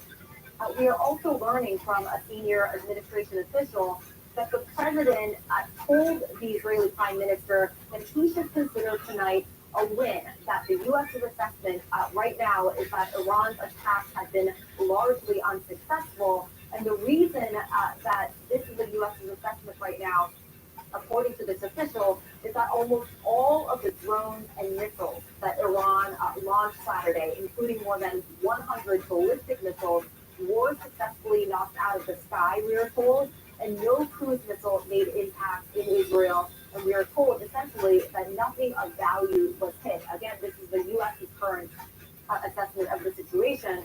Importantly, we are also told that the president told the Israeli prime minister that the U.S. will not participate in any offensive operations against Iran. So very noteworthy that this is sort of the president drawing a line in terms of what the U.S. is not willing to do to help Israel if it does, in fact, decide to potentially retaliate against Iran in a significant way. Now, the president's statement tonight also noting that no U.S. forces or facilities were attacked tonight, but it did also say that U.S. forces would, of course, remain vigilant.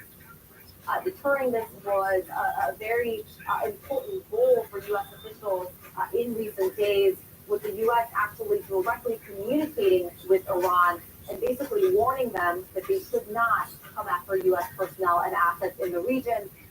The one thing that this senior official I spoke with would not get into is what, if anything, the president might have advised the prime minister to do in terms of how Israel might retaliate or might respond in the coming hours and days. Of course, that is such an important question and such an important space to watch, given that the Biden administration is very set on trying to contain this situation and trying to prevent a wider regional war from erupting in the Middle East.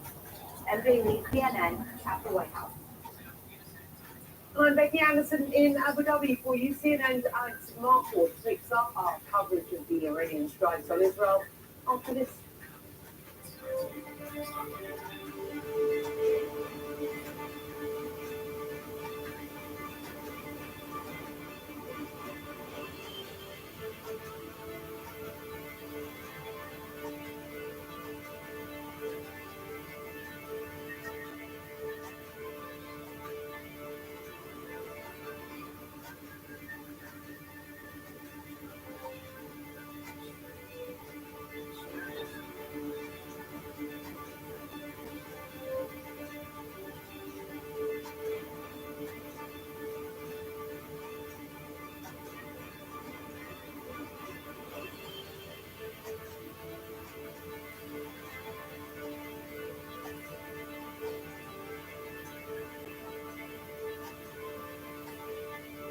Chances for plane crash, 1 in 11 million. You're not going to finish this off, that's right. Never waking up from anesthesia, 1 in 185,000. Valley Department or just okay. Why stress about the unlikely? Does a killer clown worry about being struck by lightning while winning the lottery? Yeah, but your odds of falling victim to online crime are 1 in 4. You need Aura. You, your family, all protected from scary online stuff. Everything your family does online. I'm getting vaccinated with Pfizer's pneumococcal pneumonia vaccine. So am I, because I'm at risk for pneumococcal pneumonia. I already got a pneumonia vaccine, but I'm asking about the added protection of Prevnar 20. If you're 19 or older with certain chronic conditions like asthma, diabetes, COPD, or heart disease, or are 65 or older, you are at increased risk for pneumococcal pneumonia. Prevnar 20 is approved in adults to help prevent infections from 20 strains of the bacteria that cause pneumococcal pneumonia in just 1 dose. Don't get Prevnar 20 if you've had a severe allergic reaction to the vaccine or its ingredients. Adults with weakened immune systems may have a lower response to the vaccine. The most common side effects were pain and swelling at the injection site, muscle pain, fatigue, headache, and joint pain. I want to be able to keep my plans. I don't want to risk ending up in the hospital with pneumococcal pneumonia. That's why I chose Prevnar 20. Ask your doctor or pharmacist about the Pfizer vaccine for pneumococcal pneumonia.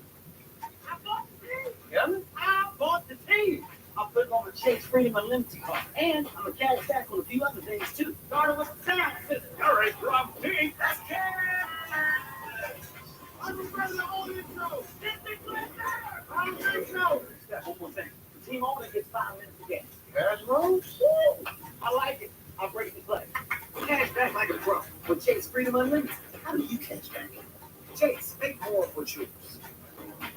Hellman's real mayonnaise. Every dollop is so rich and creamy. It makes any sandwich delicious. Irresistible. Hellman's mayonnaise. This small thing is the next big thing in diabetes.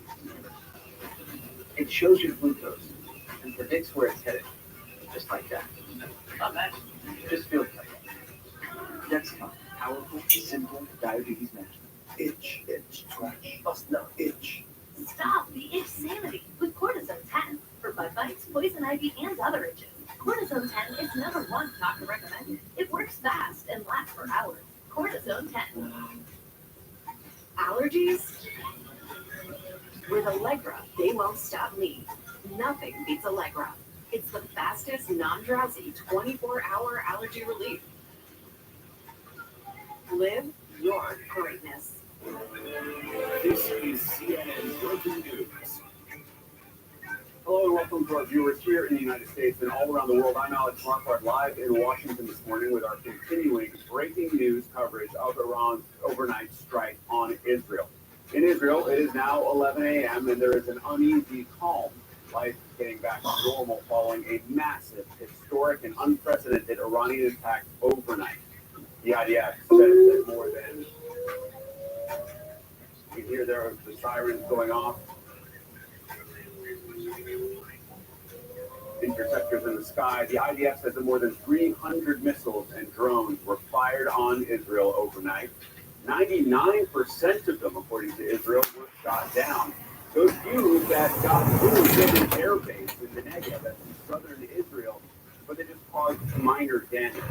Iran says that the attack was their response, their retaliation to an Israeli strike last week on Iran's embassy last week in Damascus. That left some 7 members of the Revolutionary Guard, including a senior commander, dead. But now Iran is saying is the matter can be regarded as concluded after this retaliation. At the same time, Israel's foreign minister is now repeating an earlier statement that if Iran attacks inside Israel, Israel will then have to strike inside Iran. And that is the main concern right now. U.S. President Joe Biden has spoken with his Israeli counterpart, Prime Minister Benjamin Netanyahu. They spoke by phone. According to a U.S. official, President Biden said that the attacks had largely failed, which meant, he said, this was a win for Israel. Prime Minister Netanyahu also posted a statement on social media, you can see right there, saying, quote, "We have intercepted, we have contained, we shall win." Now that the attacks are over and they lasted some 5 hours, airspace in Israel, Jordan, and Iraq have all reopened. You can see all of that air traffic there in the sky throughout the region. So you can see that big blank spot there in the middle over Iraq. But airlines are also avoiding flying over Iran, which includes a vital corridor for global commercial travel. I want to get to CNN's international and diplomatic editor, Nick Robertson. He's in Jerusalem. Nick, you have been on air reporting since the very moment those first sirens sounded in the wee hours of the morning over Jerusalem, telling us about the intercepts that were going up to take down the drones and the missiles that were incoming. It appears that life is slowly returning to normal in Israel. What's the latest from there, and what sense are you getting about what may still be to come? Yeah, I think that there's two strains of thought, if you will, that are being expressed by leading politicians. President Herzog today saying that congratulations to the Army, to the Air Force, to the intelligence services for a job well done, thanking the United States, President Biden and the White House as well, which really sort of, I think, underscores how big a sense of relief there is here that Iran could fire so many missiles, 170 drones, 30 cruise missiles, and 120 ballistic missiles, and the attack be deterred so effectively. But as you just mentioned, the foreign minister, Israel Katz, has said that what he said last week stands, that an attack by Iran on Israel will bring an attack by Israel on Iran. And certainly what the Prime Minister is saying, that together we will win, implies that is still a possibility. And the Defense Minister has also left the door open there. What I'm struck by as we stand here right now, watching the dynamic play out at the moment within the narrative that emerges from officials in Israel, overnight we understood that there had been a security cabinet meeting that had then determined that they would leave the decision of how Israel would respond to the war cabinet. And the implication was the war cabinet would be meeting in fairly short order. But we haven't heard anything about the war cabinet meeting, or if they have what they determined. There's a broader cabinet session expected later this afternoon here in several hours. So that sort of implies that whatever public position Israel is going to emerge and take over striking back or not to Iran, this is sort of getting a little more thought and a little more time put into it. But I don't think anyone should be under the misguided apprehension that Israel doesn't actually want to strike back. That's the expectation. Nick, talk to us about the U.S. of it all, because, of course, the U.S., as well as other allies like the United Kingdom, they came to Israel's aid last night, the U.S. helping take down dozens, we believe, of drones and of missiles incoming. And now we understand from the White House that President Biden is telling Israel clearly that the U.S. does not support, would not support any kind of retaliation against Iran. So how does Israel balance this unprecedented attack and they're feeling for a need to respond with what is being said here in Washington? Indeed, and I think we can add to that equation as well what we've heard from Iranian officials saying that through their Swiss intermediaries, they have told the United States in no uncertain terms that if the United States was to aid Israel in a response attacking Iran, then U.S. troops stationed in the region, their safety couldn't be guaranteed. So that is very clear warning from Iran. Look, I think what President Biden and Prime Minister Netanyahu spoke about last night or early hours of this morning. We know that they have huge differences. They have huge differences over the war in Gaza. And despite President Biden's pressure on Israel to curtail the killing of Palestinians in Gaza, some 33,000 now, to get more aid into Gaza, it has taken a long time and an extreme about. So the things that Prime Minister Netanyahu might send to President Biden's wishes and will that Israel doesn't escalate this by retaliating against Iran. We don't know, of course, but that seems, given the recent track record, unlikely. All right, Nick Robertson in Jerusalem, thank you so much for all of your terrific reporting overnight and into the morning. Really appreciate it. Meanwhile, in Iran's capital, Tehran, crowds of people have gathered in the streets to celebrate. Take a listen.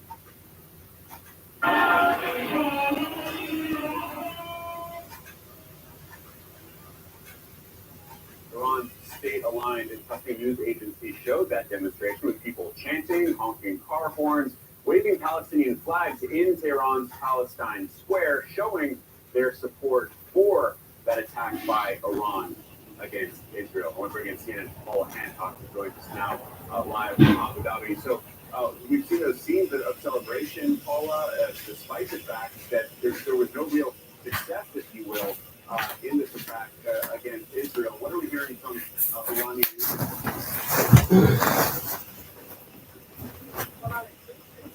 Things that, of course, there is no about those rallies and the celebrations. We don't know whether it was government organised, of course, and we would expect that it's not the majority, or at least all of the Iranian people that feel that way. As we know, the government does not have great support among many of its people at this point. But we are hearing from Tehran at this point. We are hearing, for example, from the commander-in-chief of the Revolutionary Guard saying that whenever Israel attacks our assets, our people, we will respond from our territory, saying that the latest operation is indicative of this new equation. And what this really points to, Alex, is the fact that this was the first time that we saw Iran launching an attack against Israel from Iranian territory. Of course, it was the first time, but what we're hearing here in this from the Revolutionary Guards Commander-in-Chief is that the first time this happened, it will be easier to do it again in the future. So it is really showing that this is an escalation. And it also was, Nick had mentioned, we did hear from the Chief of Staff say that the military operation has concluded, and there has been a warning to the United States that any retaliation from Israel, if it has US support, then that means a response from Tehran will be against US bases. We have seen dozens of attacks against US bases in Syria and in Iraq over recent months. But what we're hearing overall from Tehran is that they believe that this was self-defense. They refer back to that attack, the strike on an Iranian consulate, they called it, in Damascus, which they blame on Israel, and it killed 7 people. It killed among those 7 2 commanders of the Revolutionary Guards, and they say that this was a retaliation to that. They had warned there would be a retaliation. This is what happened, and as it was on a compound that had its embassy and consulate buildings, it was effectively on Iranian soil, so it was acting in self-defense. Also criticizing the UN Security Council for not having condemned that particular attack. Of course, the question now is, what will the Israeli response be, if there is an Israeli response? And we have also heard from Tehran saying that if there is, as they call it, military aggression, Iran's response will be, quote, stronger and more resolute. Alex. Yeah, very interesting to see the messaging coming from Tehran, both in the lead up and following this attack. Iran essentially saying this is just about Israel, telling the U.S. To stay out of it. And then just as those air raid sirens started sounding in Jerusalem last night, Iran essentially saying it's now over. A real effort by Tehran to compartmentalize this and perhaps hope that this is it and leave it at that. But of course, that is for now Israel to decide. Paula Hancock in Abu Dhabi, thank you so much for that reporting. I want to get straight to White House reporter Kevin Liptak, who joins me now. Kevin, a very busy evening at the White House. Multiple sessions in the Situation Room. We saw the president surrounded by his top national security officials. We know that the president has spoken with Prime Minister Benjamin Netanyahu. What is the latest in the White House? Yeah, I think there were some tense moments in the Situation Room last night. And remember, Alex, President Biden had to rush back from his beach house in Delaware in order to get to those, real-time monitoring devices so that he and the national security apparatus were able to watch this in real time.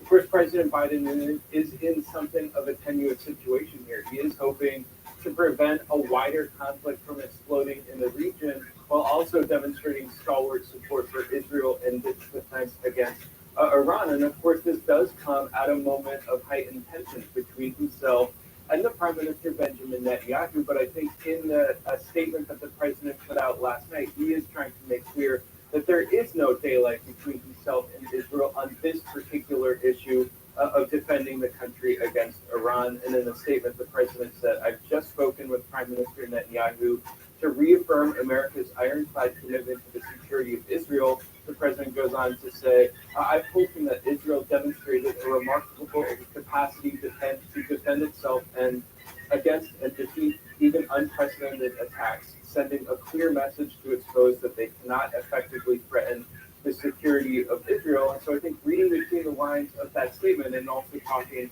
to American officials, President Biden is essentially telling Netanyahu here to take the win, that they do view its response to these Iranian reprisals as successful. They don't think that the Iran drones or missiles hit anything worthwhile in Israel. The vast majority were shot out of the sky, and President Biden is essentially telling his counterpart that this should be considered a win. The other important thing that we've heard from officials is that President Biden told Netanyahu that the U.S. would not participate in any offensive operation against Iran. So essentially drawing a line on what the U.S.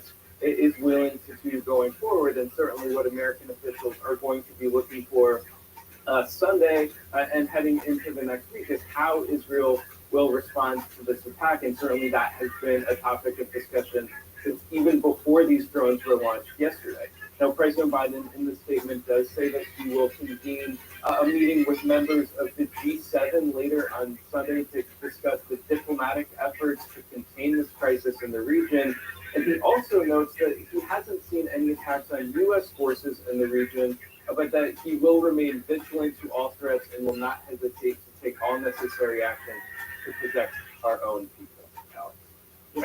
A really important statement from the White House there. You're absolutely right. Reading between the lines, it is clear that the White House is saying, let's leave it at this. You did very well last night. Of course, the U.S. has a lot of leverage because there was so much American support last night and so much ongoing U.S. support for Israel's war in Gaza. CNN's Kevin Liftak, thank you very much for joining us this morning. I want to get right now to Sanam Vakil, who is in London. She's the director of the Middle East and North Africa program at Chatham House, leading the Iran Forum Project. Sanam, thank you so much for joining us this morning.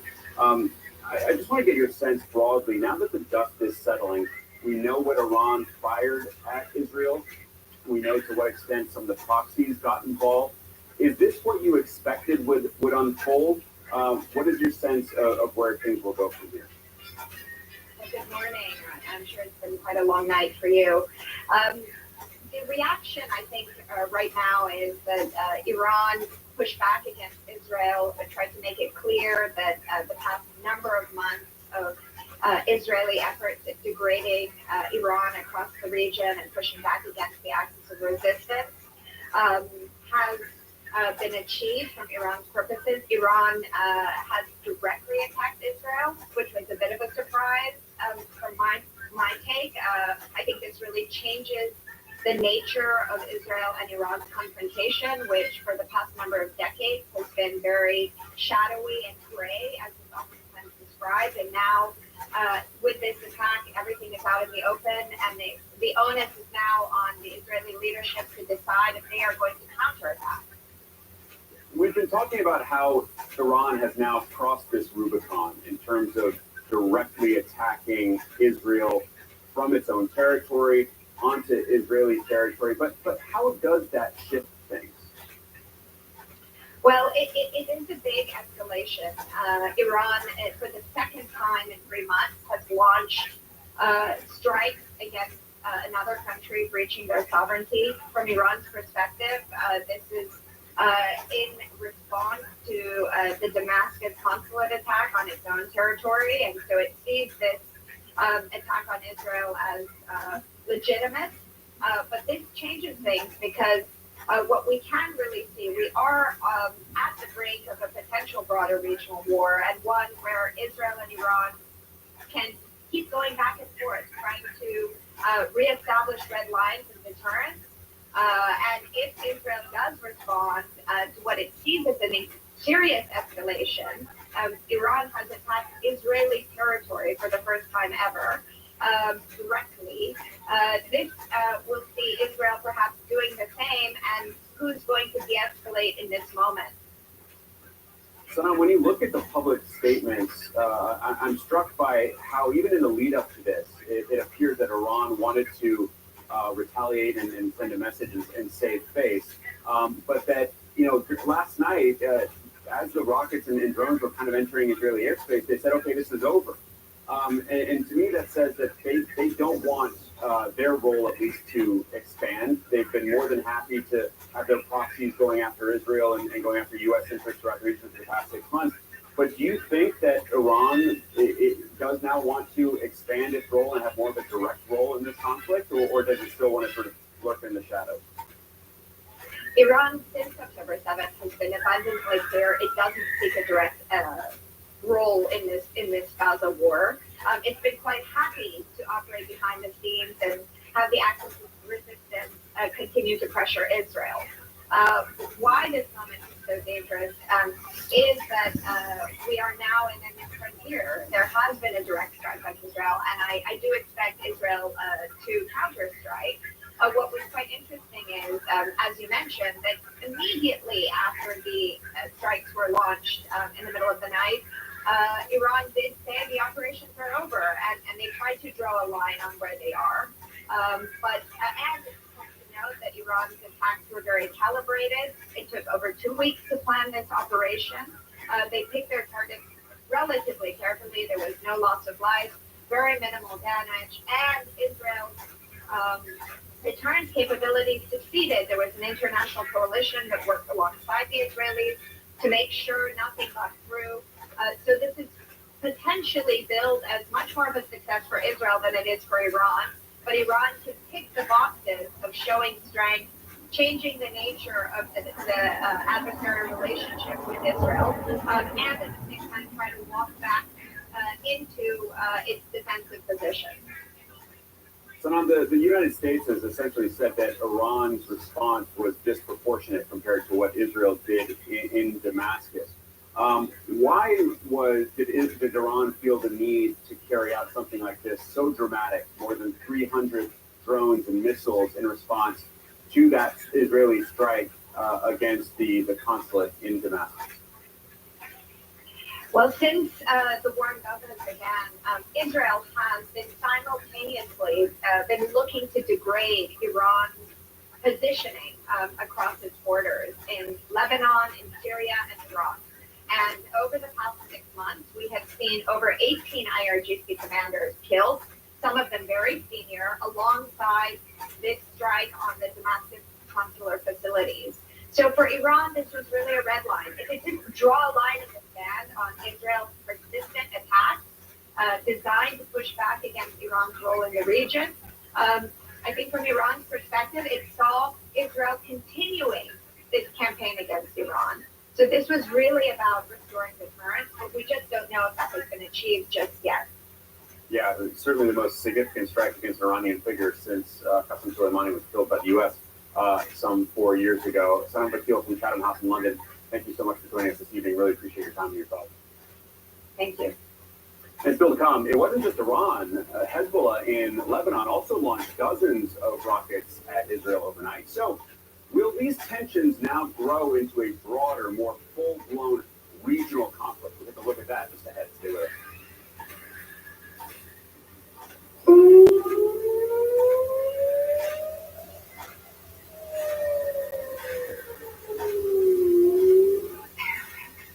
How far would you go to set the ambiance of your space? Try the Airwick way with Airwick Essential Mist, infused with natural essential oils to fill your home with immersive fragrance for up to 45 days. Now that's a breath of fresh Airwick. Choice Hotels is a family of brands with a hotel for any traveler you want to be. Like #1 Chef Dad cooking up a free hot breakfast for the entire family in a comfort hotel. Mom made this. I added to the garnish. Stay twice and get a free night when you book direct. I'm getting vaccinated in Pfizer's pneumococcal pneumonia vaccine. So am I, because I'm at risk for pneumococcal pneumonia. I already got a pneumonia vaccine, but I'm asking about the added protection of Prevnar 20. If you're 19 or older with certain chronic conditions like asthma, diabetes, COPD, or heart disease, or are 65 or older, you are at increased risk for pneumococcal pneumonia. Prevnar 20 is approved in adults to help prevent infections from 20 strains of the bacteria that cause pneumococcal pneumonia in just one dose. Don't get Prevnar 20 if you've had a severe allergic reaction to the vaccine or its ingredients. Adults with weakened immune systems may have a lower response to the vaccine. The most common side effects were pain and swelling at the injection site, muscle pain, fatigue, headache, and joint pain. I want to be able to keep my plan. I don't want to risk ending up in the hospital with pneumococcal pneumonia. That's why I chose Prevnar 20. Ask your doctor or pharmacist about the Pfizer vaccine for pneumococcal pneumonia. Introducing Finish Ultra, engineered for the toughest conditions. Dry, burnt-out stains, old dishwashers, very hard water. New Finish Ultra with CycleZip technology helps deliver the ultimate cool. It is our judgment that you be returned to the hotel for the rest of your days. Why are they keeping me here? Why are we letting me? You must never leave. If you do, I'll be waiting. They can take away But they can't take away who you are.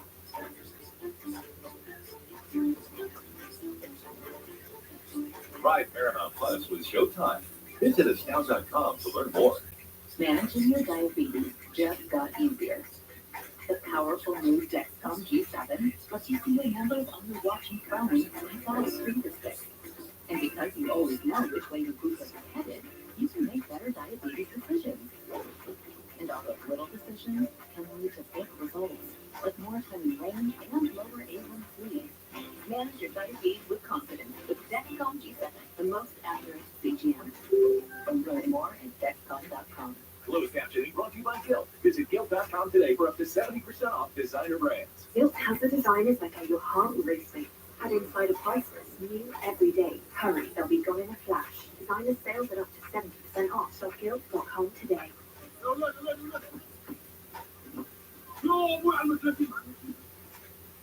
are the scenes overnight in southern Israel as Iran launched its attack against Israel with more than 300 drones, cruise missiles, and ballistic missiles.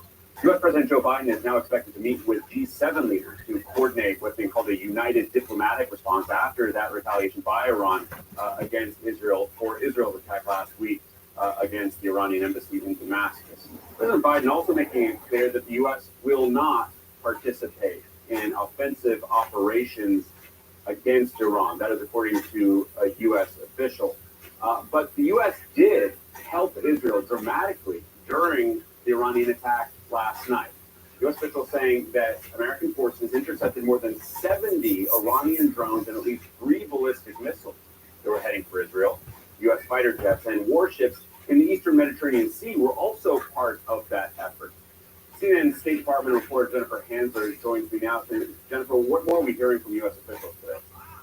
Well, so really hearing across the board from U.S. officials this widespread condemnation of Iran's attacks on Israel. We've heard from the Secretary of State, Antony Blinken. We've heard from Secretary of Defense Lloyd Austin. And I want to read you part of what his statement said from earlier today. He said, "We condemn these reckless and unprecedented attacks by Iran and its proxies, and we call on Iran to immediately halt any further attacks, including from its proxy forces, and to de-escalate tensions. We do not seek conflict with Iran, but we will not hesitate to act to protect our forces and support the defense of Israel." So we see U.S. officials are not yet breathing a sigh of relief here. There is still the potential for a massive regional conflagration if either side chooses to escalate here. And we see in that statement from Secretary Austin, as well as statements we've seen from the President and the Secretary of State, kind of walking the line between not supporting Israel in any sort of offensive move, but also making clear that they will defensively stand by Israel.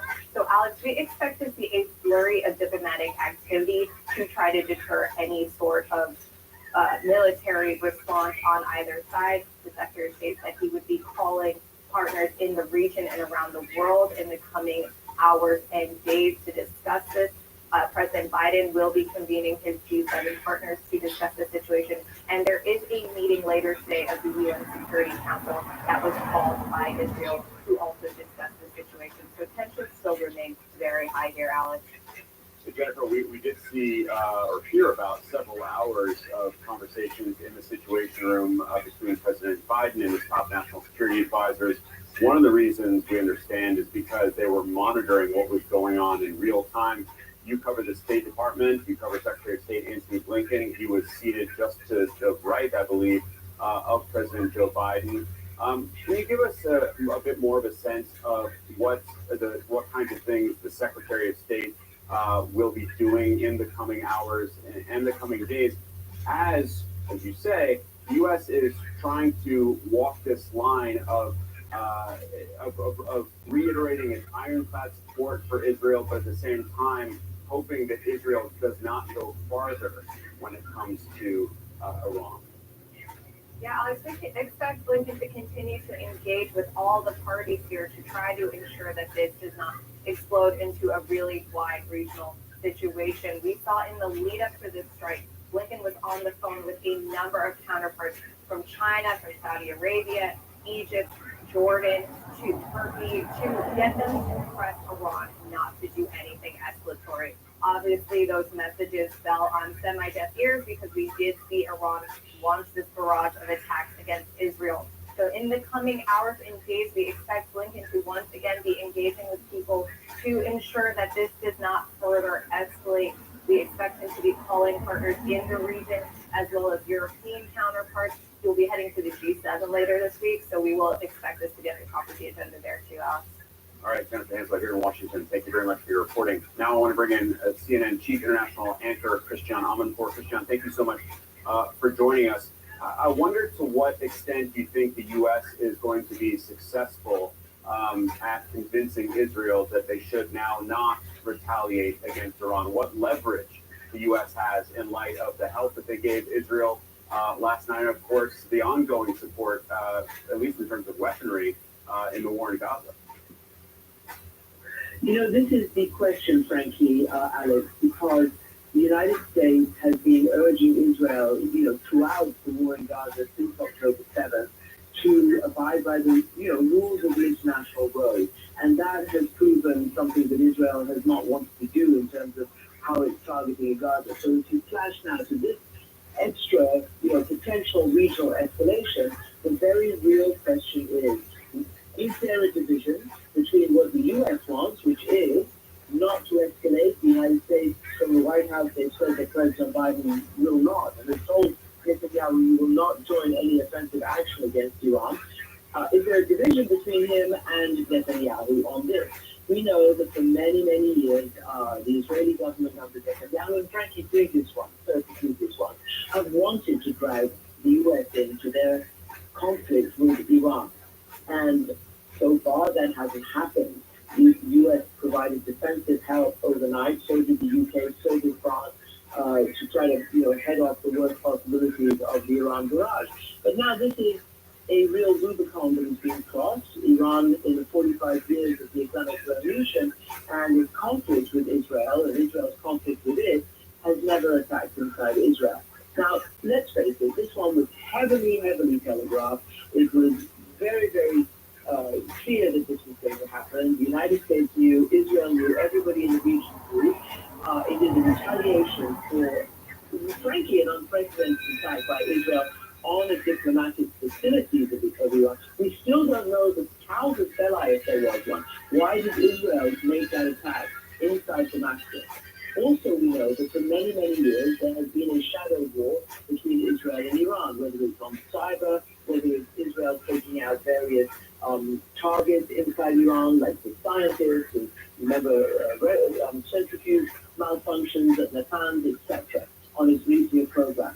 So there has been this shadow war going on.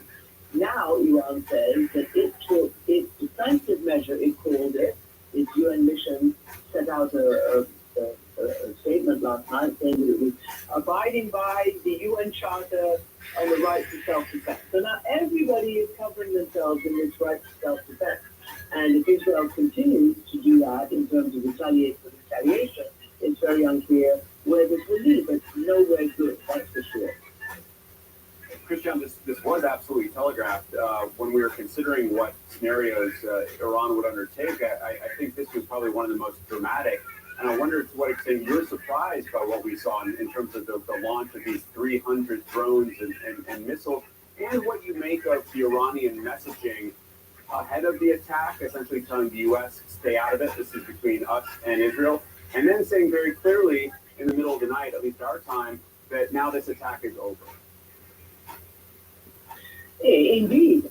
I mean, look, yes, it was a huge number, hundreds of aerial, aerial mechanisms, drones, cruise missiles, ballistic missiles. On the other hand, if one can say, it was very targeted. It was very limited in the direction, and everybody knew it was coming. They say that quite a lot of them were intercepted even before entering Israeli airspace. So I think that this is not a showpiece, because that would be to minimize the real tensions that are happening. But it was what Iran, certainly from its perspective, believed was an absolute necessity to take this defensive measure. This went right up to, obviously, Ayatollah Khamenei, the so-called supreme leader of Iran, and it was determined that it had to take this action. Now, if you remember, a few weeks or months ago, Iran, through its proxies, attacked a base and killed several American service people. And for that, the United States responded very, very heavily and killed dozens of those proxies and/or Iranians. Of course, that was outside Iran, and that has stopped that kind of engagement so far.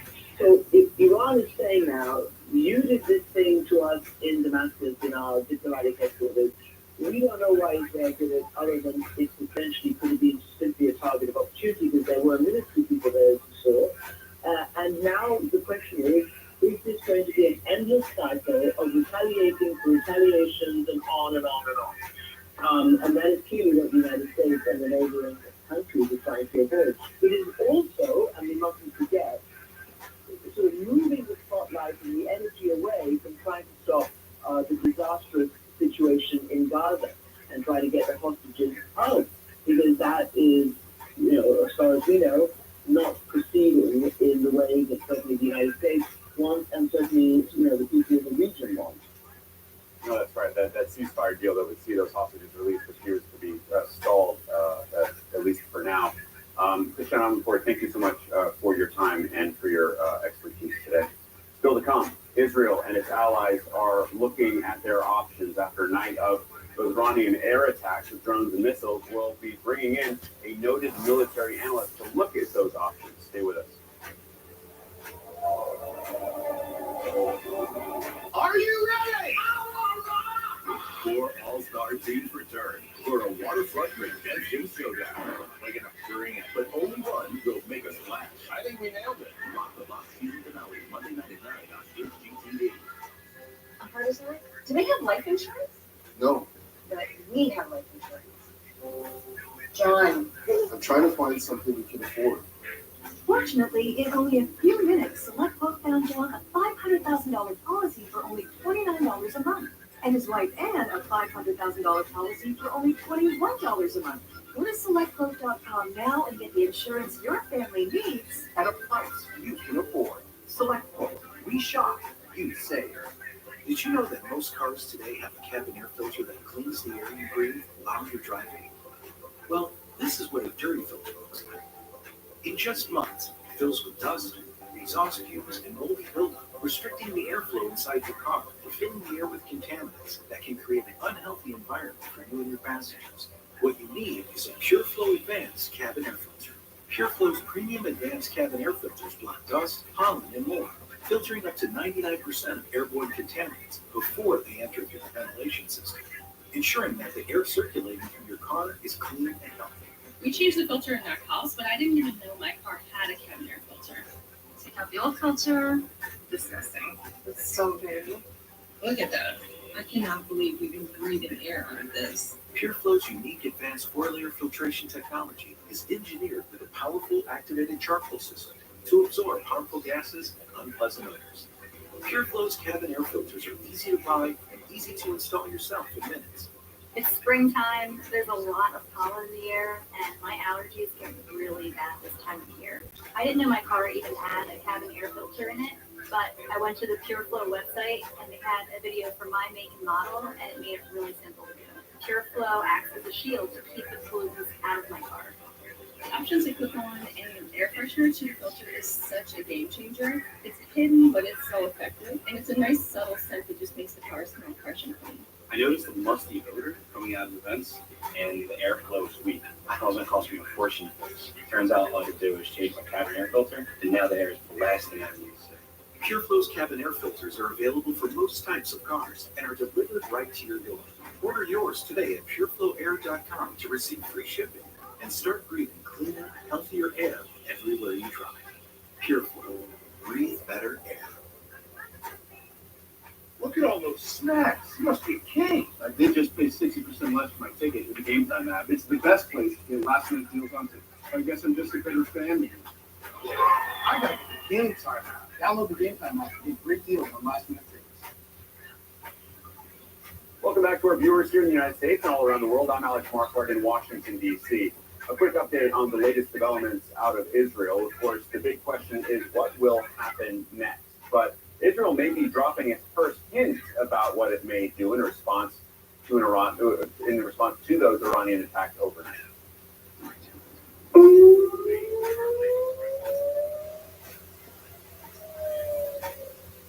The IDF says that Iran fired more than 300 drones, ballistic, and cruise missiles on Israel, but say that 99% of those Iranian projectiles were shot down. Now, Israel's foreign minister is reiterating earlier comments that if Iran attacks inside Israel, Israel will then strike inside Iran. That is the big question this morning, whether Israel will undertake that action against Iran. Iran's military chief of staff is saying that the United States and Israel have been put on notice not to launch any military response. Meanwhile, Israel, Iraq, and Jordan have now reopened their airspaces, perhaps an indication that they think that at least this chapter is now over. The United Nations Security Council is set to meet in the coming hours after Israel called for a condemnation of Iran's overnight attack. But this is inside Iran.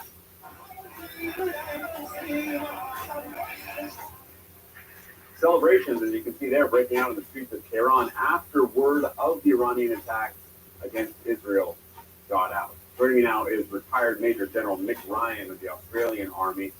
He is the former commander of the Australia Defence College and the author of War Transformed, the future of 21st century great power competition and conflict. Joining us now from Brisbane in Australia. Mick, thanks so much for joining us.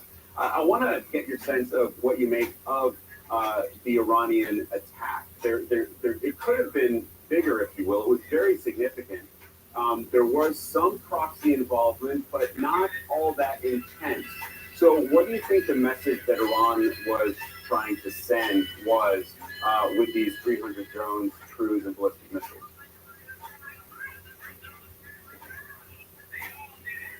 Element of this retaliation. Iran seems to have calibrated the attack so it's not too small to be irrelevant, but not so large that it would have overwhelmed Israel's defences and caused massive casualties.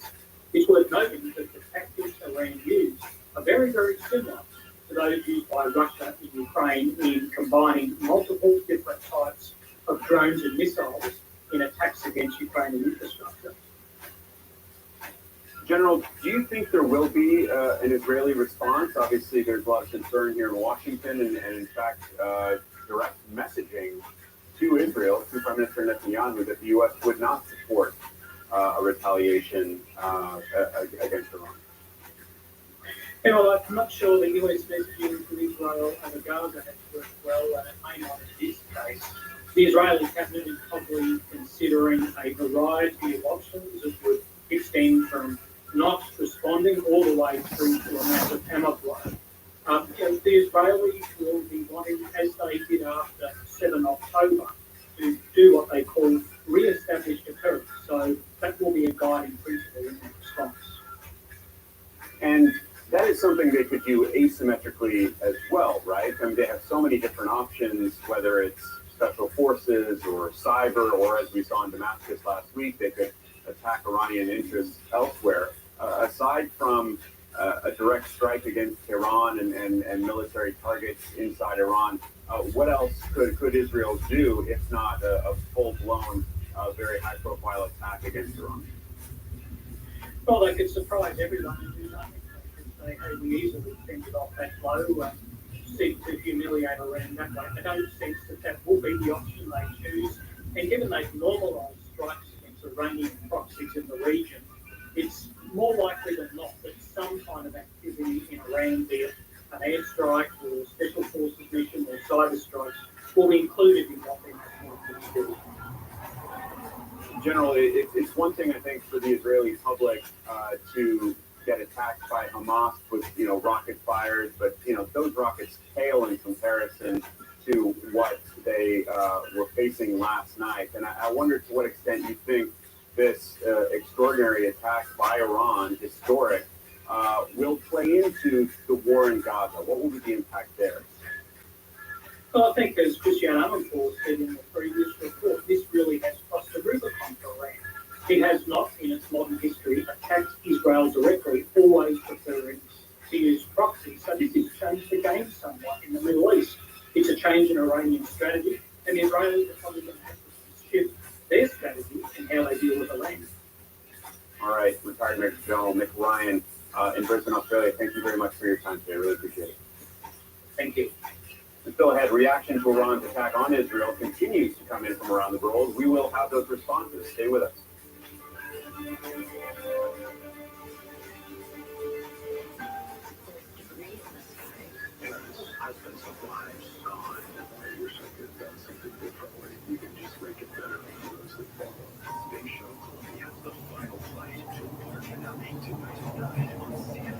Choice Hotels is the family and brand of the hotel for any traveler you want to be.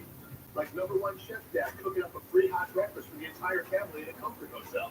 Mom made this. I added the garnish. Stay twice and get a free night when you book direct. Every night it's the same thing. After dinner, you start soaking, scrubbing, and scraping your stove top.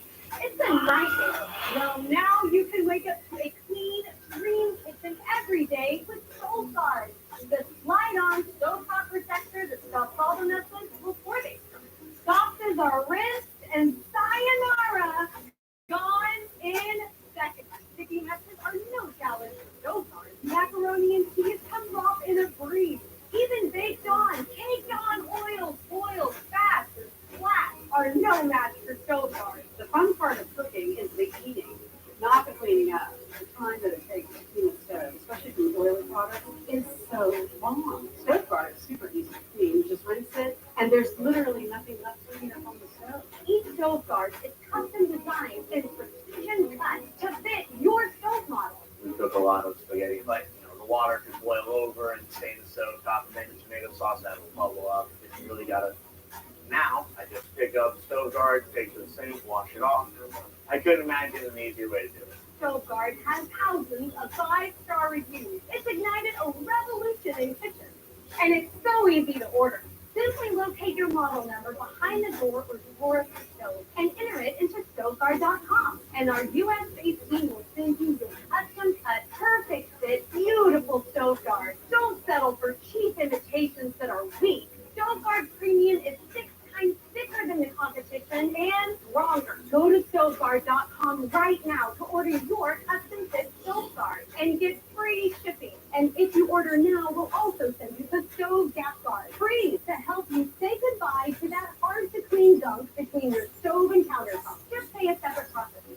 This is not available in stores. Go to StoveGuard.com right away or scan the QR code on your screen. Order now. Athletics now makes activewear-inspired scrubs. That's right, activewear-inspired scrubs with all the functionality you want in scrubs, but made with movement in mind. These scrubs are lightweight, breathable, wrinkle-resistant, and soft to the touch.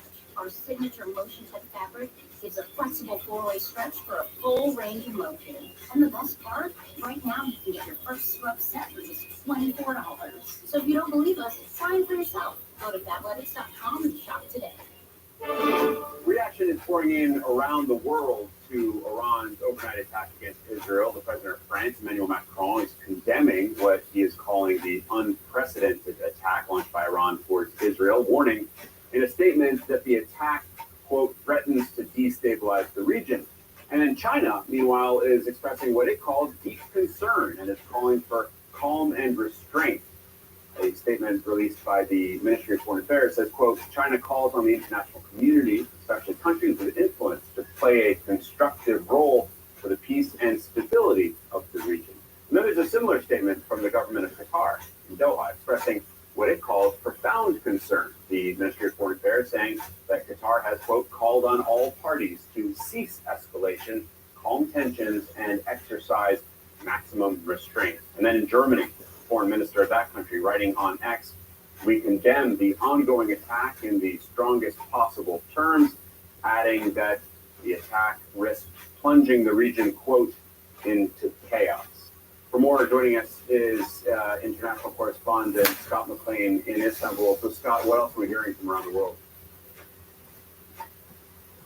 Alex, good morning. Look, it is important to remember that this attack wasn't random. It didn't come out of the blue. This is something that the Iranians have been telegraphing for some time in response to this April 1st attack on its diplomatic compound in Damascus, something that it pointed to the UN Security Council and said that it should have been condemned there. But it wasn't, because the US, the UK, and France had pointed out that there were still unanswered questions about the true use of that building that was hit on that compound in Damascus, which is similar to the Israeli line that this was actually a military facility.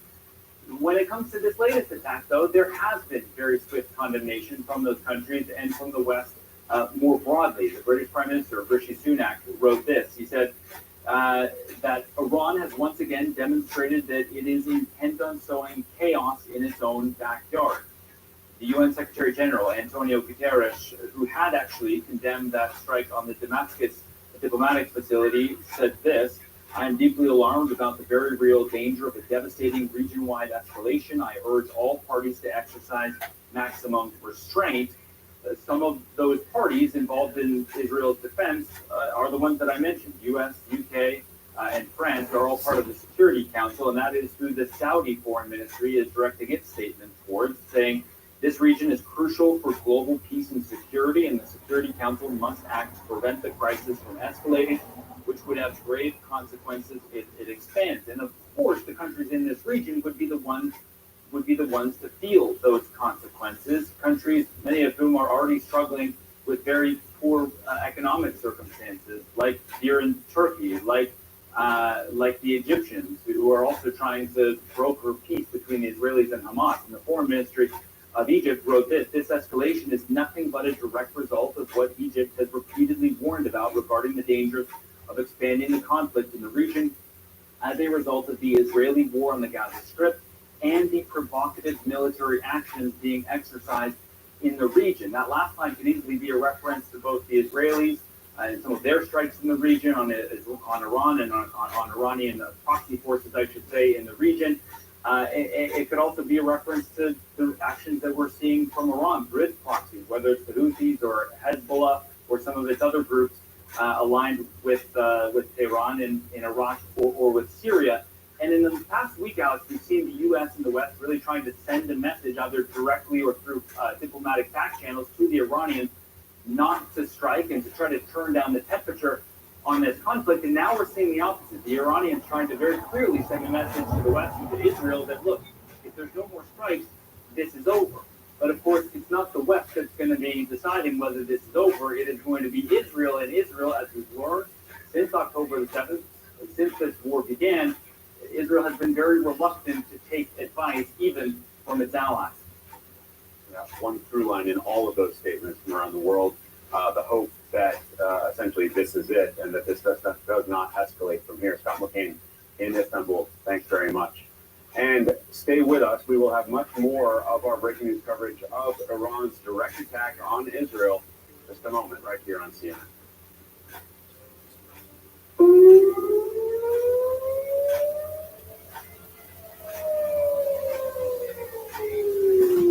Tonight, on Night of Space, first on the whole story with Anderson Cooper, the James Webb Telescope, Are We Alone? Followed by the two-part finale of Space Shuttle Columbia, The Final Flight. Tonight, starting at 8 on CNN. Not flossing well? Then add the whoa of Listerine to your routine. New science shows Listerine is 5 times more effective than floss at reducing plaque above the gum line for a cleaner, healthier mouth. Listerine, feel the whoa. I was so excited to buy my first home, but it needed a lot of work done on it. I went on to Angie. JD was the first person to call. I explained to her some of the things I could do and showed her some pictures. He's resurfaced my flooring. He's done plumbing work. He's refinished this beautiful table here. We just had to sand it for a week. Well, we didn't, but With top-rated certified pros in over 500 categories, Angie can connect you with the right pro for any home project. Find top-rated certified pros in your area at Angie.com. We're still going for that nice catch. We're still going for that perfect pizza. And with high stroke risk from AFib not caused by a heart valve problem, we're going for better treatment than warfarin. Eliquis. Eliquis reduces stroke risk and has less major bleeding. Over 97% of Eliquis patients did not experience a stroke. Don't stop taking Eliquis without talking to your doctor, as this may increase your risk of stroke. Eliquis can cause serious and, in rare cases, fatal bleeding. Don't take Eliquis if you have an artificial heart valve or abnormal bleeding. While taking, you may bruise more easily or take longer for bleeding to stop. Get help right away for unexpected bleeding or unusual bruising. It may increase your bleeding risk if you take certain medicines. Tell your doctor about all planned medical or dental procedures. The #1 cardiologist prescribed blood thinner. Ask your doctor about Eliquis. Do you have a life insurance policy you no longer need? Now you can sell your policy, even a term policy, for an immediate cash payment. Call Coventry Direct to learn more. We thought we had planned carefully for our retirement. But we quickly realized we needed a way to supplement our income. Our friends sold their policy and updated medical bills. It got me thinking, if we're selling our policy to help with our retirement.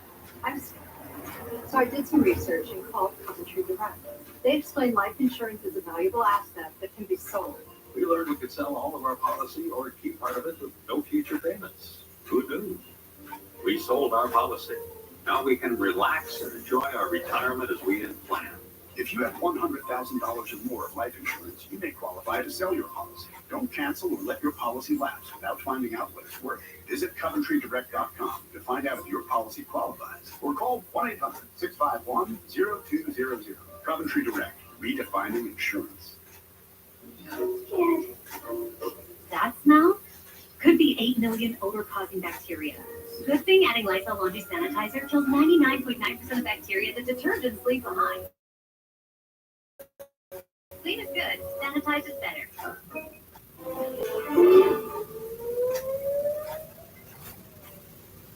After a wave of Iranian attacks on Israel, Iran's Army Chief of Staff is warning the United States against any future attacks, saying that American bases will not have any security and will be, quote, dealt with.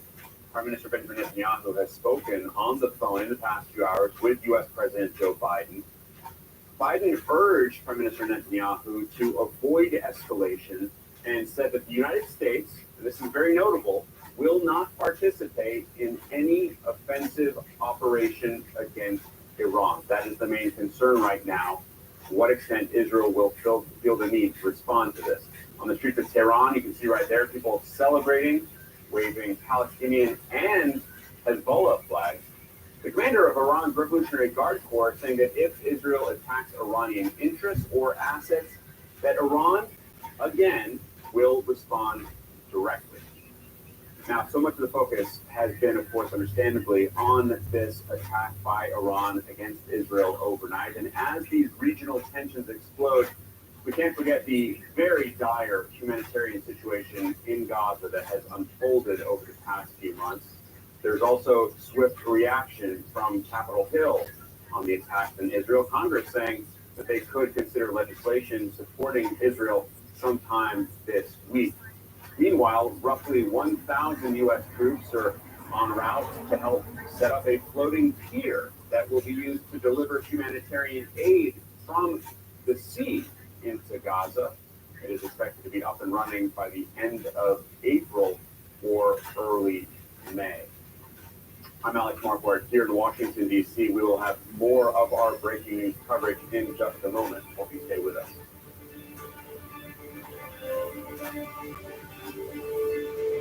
Choice Hotels is the family of brands with a hotel for any traveler you want to be. Like #1 Chef Dad cooking up a free hot breakfast for the entire family at a comfort hotel. Mom made this. I added to the garnish. Stay twice and get a free night when you book direct. Can the Riva support your brain health? Mary, Janet, hey. Eddie, Bill, Fraser, Frank. Frank? Brad, how are you? Brad. Can you up to 7 brain health indicators, including your memory? Join the Nariva Brain Health Challenge. I'm going 47. Aneurysm. Did he have life insurance? Do you? Gotta get on it. Check out Select. Trust me, for peace of mind, it's worth it.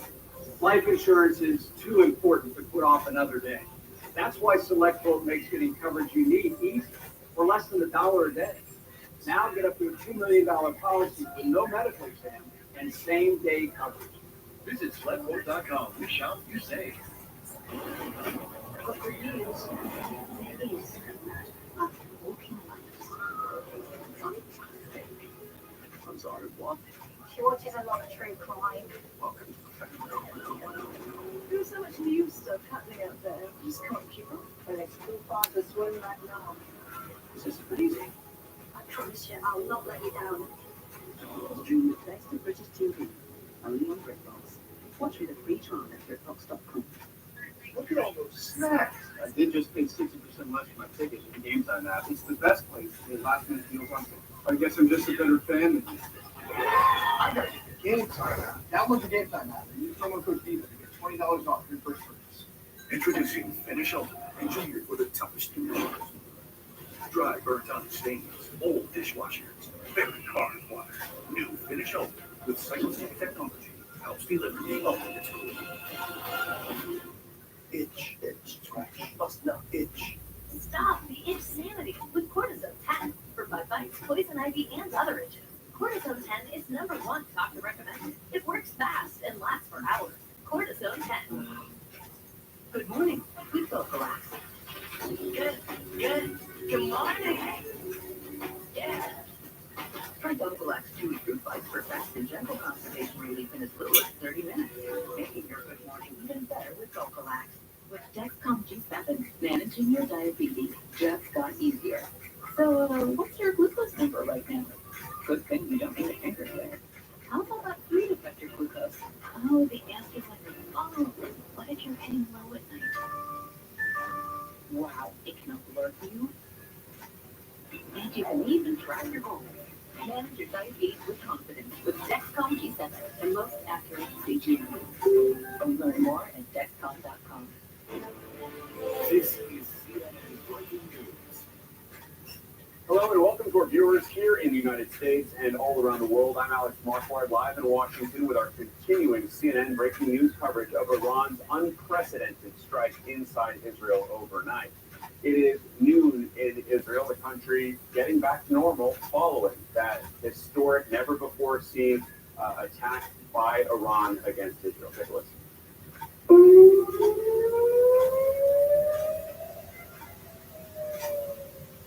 Those are the Israeli air raid sirens that Israeli citizens have become all too accustomed to in the past 6 months with the war between Israel and Hamas.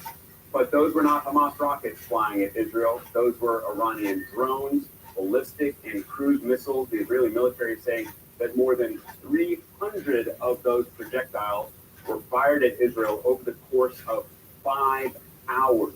But the IDF says that the vast majority, almost all of 99%, were shot down. The few that did get through those formidable American, allied, and Israeli air defenses all across the region and in Israel, the few that got through did hit an air base in southern Israel, in the Negev, but it only caused minor damage, we're told. Now, Iran is saying that the attack was in response to the Israeli strike last week, almost 2 weeks ago. on the consulate building, what they claim is the consulate building of Iran's embassy in the Syrian capital of Damascus. That was on April 1st. But Iran said, as this attack was getting underway and as these drones and missiles were getting close to Israeli airspace, that the matter was concluded, essentially saying that's all over, for now at least. Israel's foreign minister, for his part, is repeating an earlier statement that if Iran attacks inside Israel, as they just did, that Israel then reserves the right to strike back inside Iran. And that is the big question right now. The Iranian Revolutionary Guard Corps, the head of the IRGC, says that if Israel hits Iranian interests anywhere, Iran will respond directly again. So it goes without saying that tensions right now are sky high. Meanwhile, U.S. President Joe Biden has spoken in the past few hours with his Israeli counterpart, Prime Minister Benjamin Netanyahu. They spoke by phone, and according to a U.S. official speaking to CNN, President Biden said that the outcome of what happened last night was essentially a win for Israel because the Iranian attacks had largely failed, because almost all of those drones and missiles were intercepted and taken down. There was no major damage and there were no deaths inside Israel. Now, Prime Minister Netanyahu, for his part, he posted a statement on social media. You can see it right there. He said, quote, "We have intercepted, we have contained, together we shall win." So now that these Iranian attacks are over, Israel, Jordan, and Iraq have all reopened their airspace. You can see the planes flying again. Airlines still avoiding flying over Iran, which includes a vital corridor for global and commercial travel. I want to get straight back to Jerusalem and CNN's Nick Robertson, who has been up all night giving us a blow-by-blow of what he has been seeing and what he is hearing. Nick, I imagine right now you're not seeing and hearing much of anything aside from life getting back to normal. But this is a far from normal situation. Everyone on tenterhooks about what could happen next in terms of a potential Israeli response. Yeah, we've heard, as you say, from the foreign minister saying, repeating what he had said, that if Iran struck Israel, then Israel would strike back. The defense minister has indicated there is still more to come, that this isn't complete, it's not all done. And the prime minister, in his very brief statement, together we will win. And that sounds indicative that there's more to come. But there is no one in the Israeli government yet who's saying definitively we are going to go and strike back Iran, that is a final decision. What we understand is happening is this afternoon, the Israeli war cabinet, that's the Prime Minister Netanyahu's very small war cabinet, will make the decision on how Israel will respond. Now, that had been expected, that cabinet session had been expected earlier in the day. What they decide, I think, will then set the tone for what's to come. Interestingly, both Iran and Israel, from very senior leadership levels, the president here in Israel saying, well done to the Air Force, well done to the Army, well done to the intelligence services. Thank you, United States. Thank you, President Biden. Thank you, White House. And in Iran saying that they essentially have reset the agenda with Israel, that Israel can no longer strike their interests in the region without expecting a strike back. So on the one hand, both sides are saying we've succeeded. President Biden stressed that with Prime Minister Netanyahu that it was a success. But the notion that Israel would stand back now and let Iran be able to strike it back at will without a response more, that seems unlikely. And Nick, certainly playing into what the officials, the ministers in that war cabinet are going to be discussing, is this clear sense that from Israel's closest ally, the United States, that the U.S. doesn't want to see Israel do anything in this moment, to essentially take the win.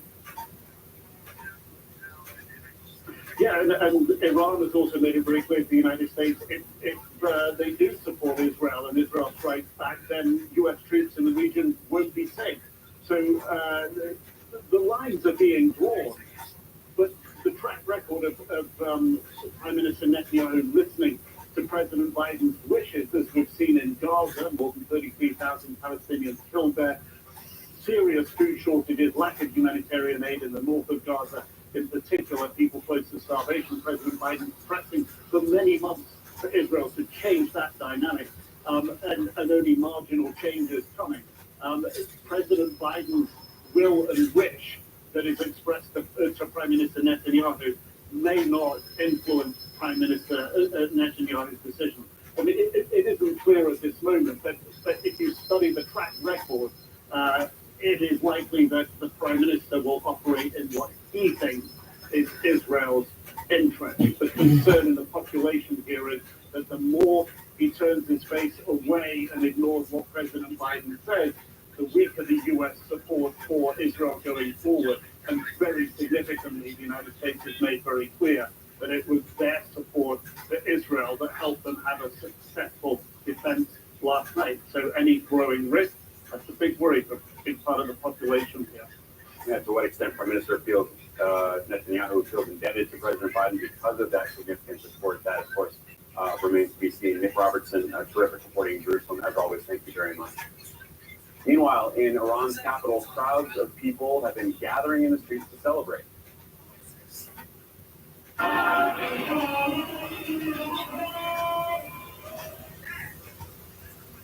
Iran's State Alliance testing news agency showed this demonstration with people chanting, honking car horns, and waving Palestinian flags in Tehran's Palestine Square, showing their support for Iran's attack on Israel. CNN's Paula Hancock joins me now from Abu Dhabi. Paula, what do you make of what we're hearing from Iranian officials in terms of essentially saying, well, this is over for now, but we are willing to do more if there is an Israeli retaliation? Yeah, Alex, it's interesting because what we have heard as well from the Commander-in-Chief of the Revolutionary Guards is that this has really changed the equation. The fact that this was the first time that Iran had carried out an attack against Israel from Iranian territory, from Iranian soil, but saying that that has happened now. So in the future, if Israel were to carry out an attack or to threaten any of its assets or people, then Iran wouldn't think twice about carrying out this kind of attack again. It shows the escalation. Of course, it's very difficult to do something for the first time, but then once it's done once, it does become easier, and that is, of course, concern for many in the region, that this significant escalation could result in a much more dangerous tit-for-tat between the two countries than we have seen in the past.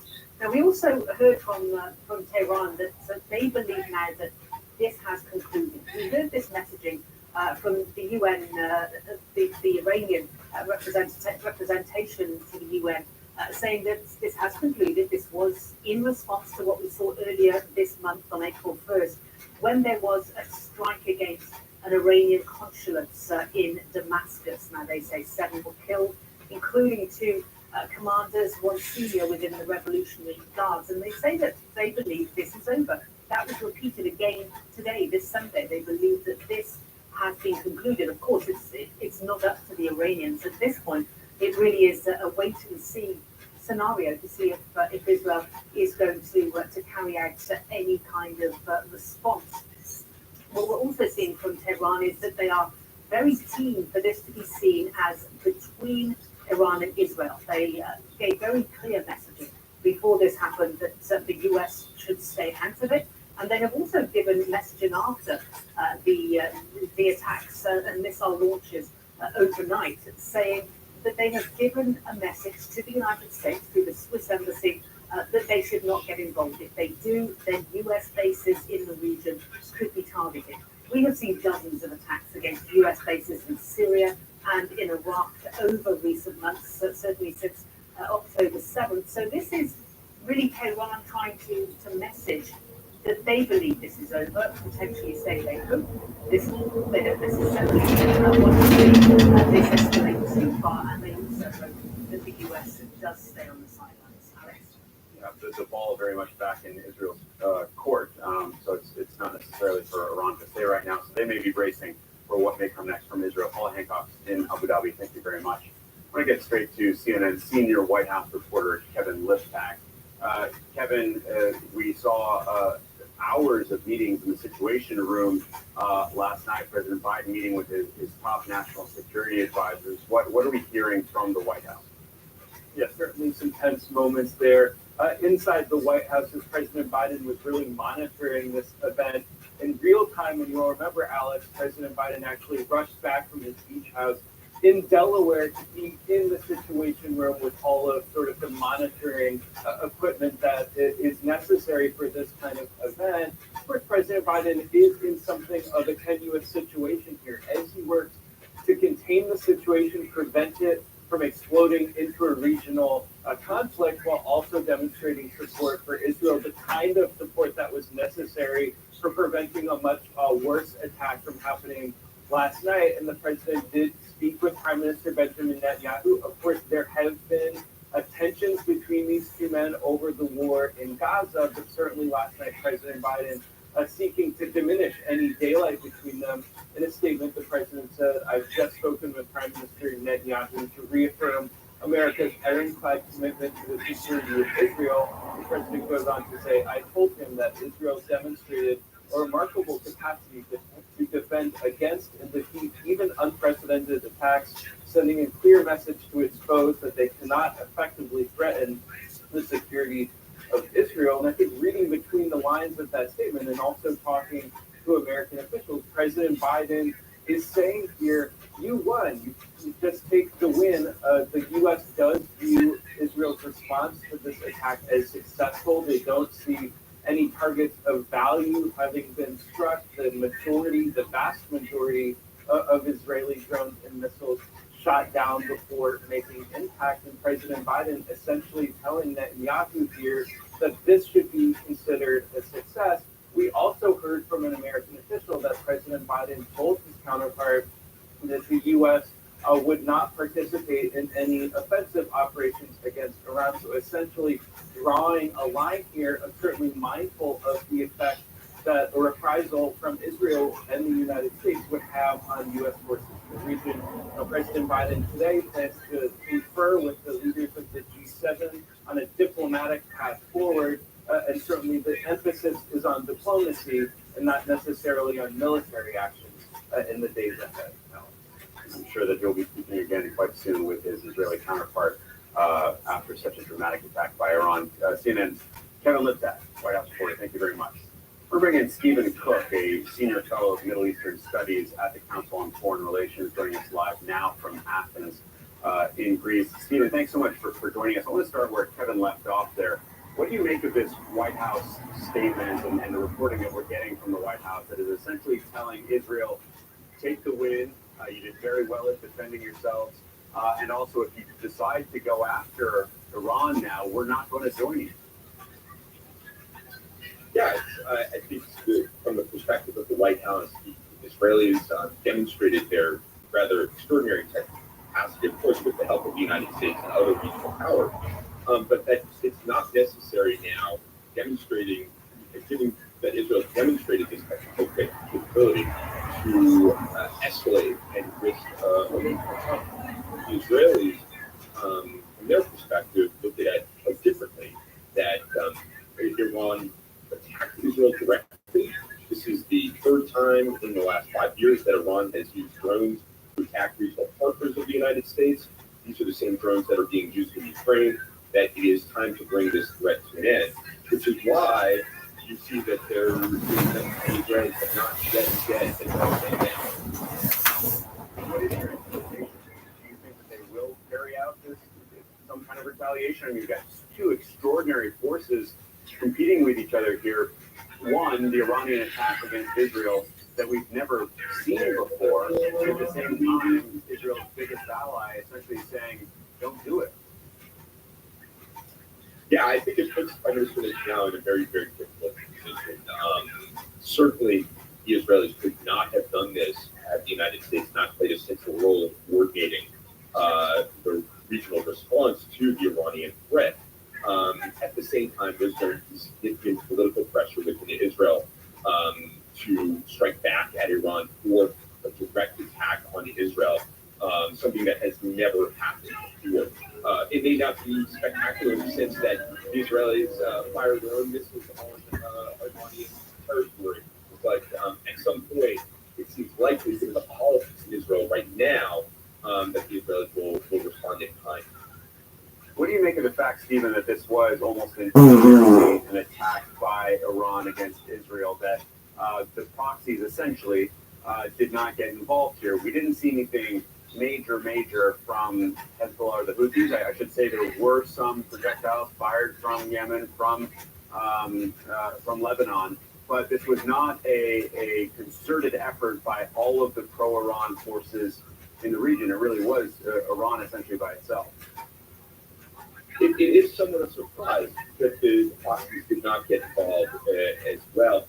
But I think after the Israeli attack on the IRGC headquarters in Damascus, that the Iranians believed that they had to respond directly themselves, that for their own politics, for their own regional standing, they needed to no longer hide behind their proxies and take on the Israelis directly. All right, Stephen Cook in Athens, thank you so much for joining us today. Really appreciate your time and your thoughts. All right, we are learning more about how the United States helped Israel fend off Iran's attacks and what it's doing now in the aftermath. We will have more of our breaking news coverage in just a moment. Stay with us.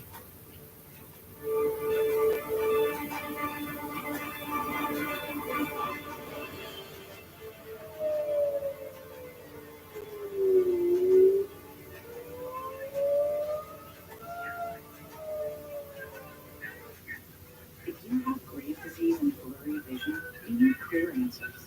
People with Graves could also get thyroid eye disease, or TED, which may need a different doctor. Find a TED eye specialist at isitted.com. Your job is tested. This is counterintelligence. Sounds intense. What are you considering? What if I told you that I become Minnesota? This is your assignment to your throat. Your supervisor, streaming exclusively on Max. Introducing Ned's Black Psoriasis. He thinks his flaky red patches are all people see. Otezla is the #1 prescribed dose to treat black psoriasis. Otezla can help you get clear skin. Don't use Otezla if you're allergic to it. Serious allergic reactions can happen. Otezla may cause severe diarrhea, nausea, or vomiting. Some people taking Otezla have depression, suicidal thoughts, or weight loss. Upper respiratory tract infection and headache may occur. Live in the moment. Ask your doctor about Otezla. Kayak? No way. Why would I use kayak to compare hundreds of travel sites at once? I like to do things myself. I do my own searching. It's efficient. Use kayak. I can't trust everything else to do the job right.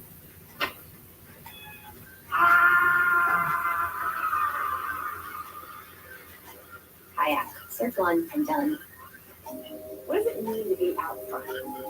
It's going there. We are just about 3 miles from the Gaza border. It's finding out something unexpected. We relish all of our conversations. It's context. The economy is by far the top issue for Americans in this election. Curiosity. Someone else need to jump in the race. And above all, it's about sharing that so you can be out front too. Let's go out front. Aaron Burnett out front. Weeknights at 7 on CNN. Okay, everyone. Our mission is to provide complete balanced nutrition for strength and energy. Ensure with 27 vitamins and minerals, nutrients for immune health, and Ensure Complete with 30 grams of protein. Verizon Small Business Days are coming, April 22nd to the 28th. Get a free tech check and special offers and deals. Don't miss out. Partner with our experts today.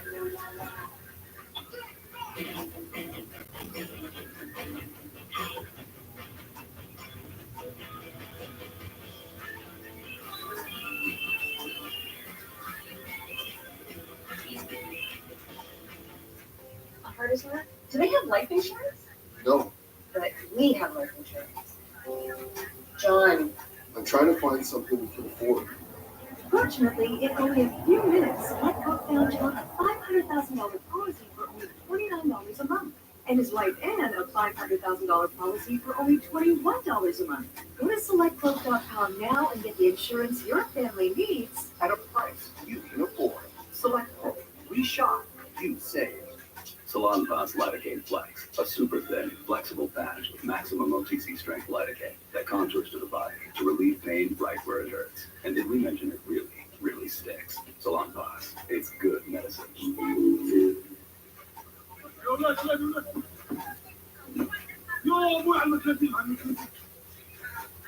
Those are some of the scenes in southern Israel last night amid Iran's attack on Israel. You can see the interceptions there of those Iranian projectiles that were flying into Israel overnight. More than 300 drones, ballistic and cruise missiles targeting Israel in an unprecedented and historic attack.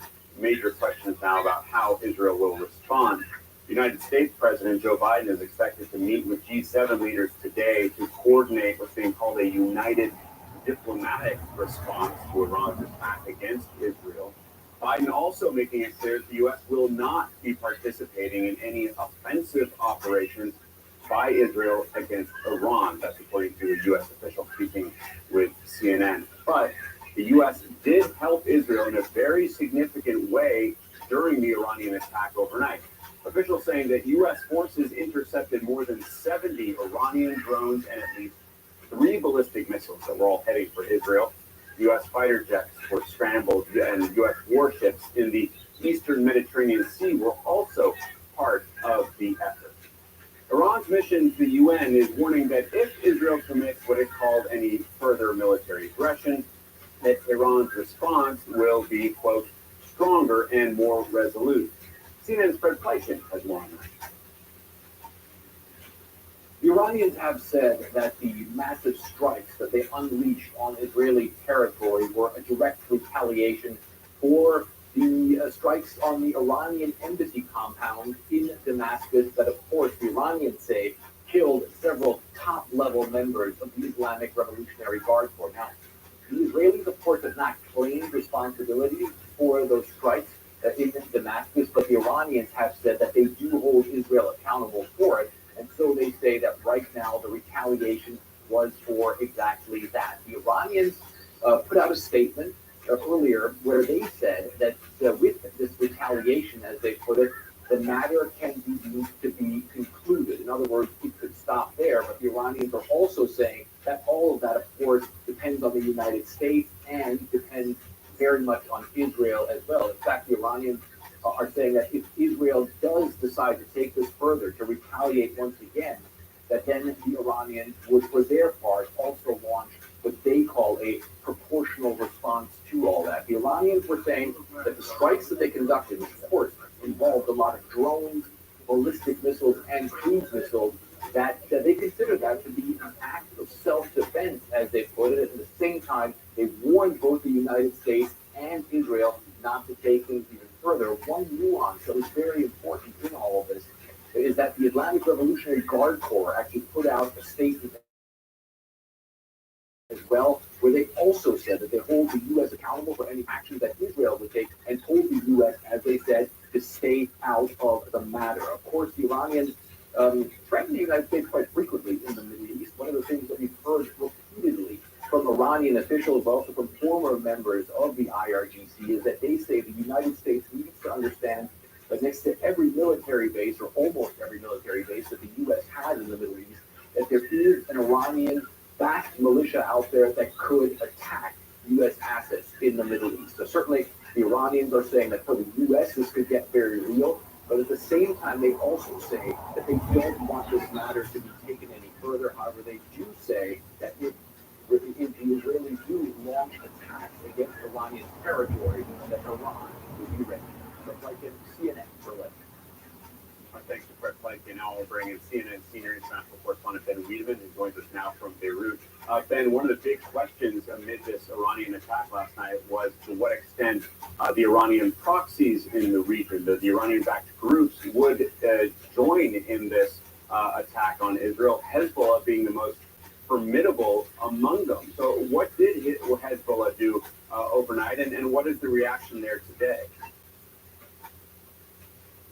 Well, overnight we do know, Alex, that Hezbollah, according to them, fired tens of Katyusha rockets at an Israeli anti-missile, or rather, Syria, the Israeli-occupied Syrian Golan Heights. We did see sort of an intensification of action along the border between Israel and Lebanon. And what we did see this morning is that Israel has struck fairly deep inside Lebanon on the town of Nebi Sheikh, which is in the Bekaa Valley, far away from the border. There, the Israelis apparently destroyed one building. There was also a strike on the Aklima Tufah area. Also, it's in southern Lebanon, but well away from the border itself. But what we heard in the days leading up to the Iranian retaliation last night was that Hezbollah was stepping back, was going to basically, we were told by an official close to Hezbollah that Hezbollah understood that it would be an exclusively Iranian response to the Israeli strike on the 1st of April on the Iranian consulate in Damascus. So it does appear that at the moment we're kind of back to where we were prior to last night's strikes. Israel is striking targets inside Lebanon. Hezbollah, we assume, is going to resume its fire onto Israeli positions in the northern part of the country and also in the Golan Heights. Overnight, of course, the Beirut airport was closed. The Lebanese airspace was closed, but it does appear things are sort of getting back to what passes for normal here in Lebanon. Alex? Yeah, things rather significantly changed following that attack by Iran against Israel, but as you say, to some extent back to where we were. Ben Wiedemann in Beirut, thanks very much. The day after this unprecedented attack by Iran against Israel, there are harsh words on both sides. Iran had, of course, launched hundreds of drones and missiles towards Israel overnight, more than 300 of them. We will have the latest developments from the Middle East straight ahead. Stay with us.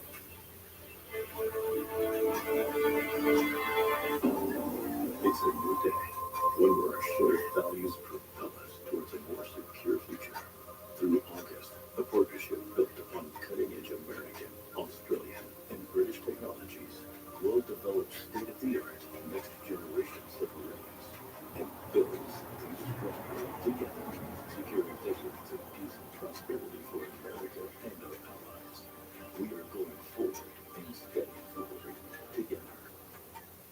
I brought in Ensure Max Protein with 30 grams of protein. Those who tried me felt more energy in just 2 weeks. Here, I'll take that. Ensure Max Protein. 30 grams protein, 1 gram sugar, 25 vitamins and minerals, and a new fiber blend with a prebiotic. Should Angie that? Angie what? Angie that. It means comparing custom quotes from skilled service professionals or booking an upfront price so you can find the best price for you. Get started today at Angie.com. Rose Sparks, engineered for the spontaneous.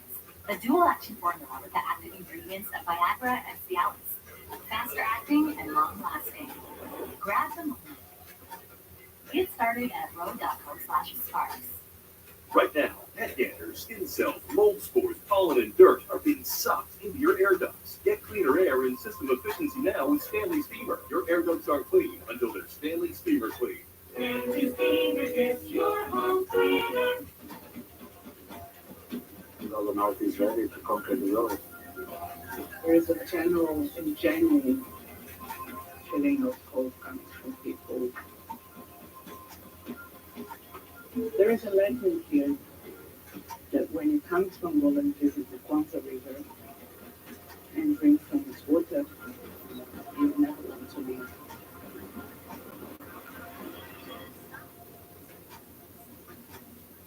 With Dexcom G7, managing your diabetes just got easier.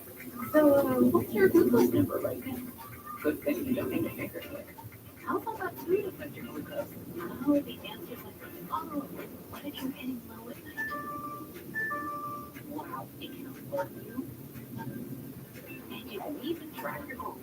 Manage your diabetes with confidence with Dexcom G7 and most aspirin CGM.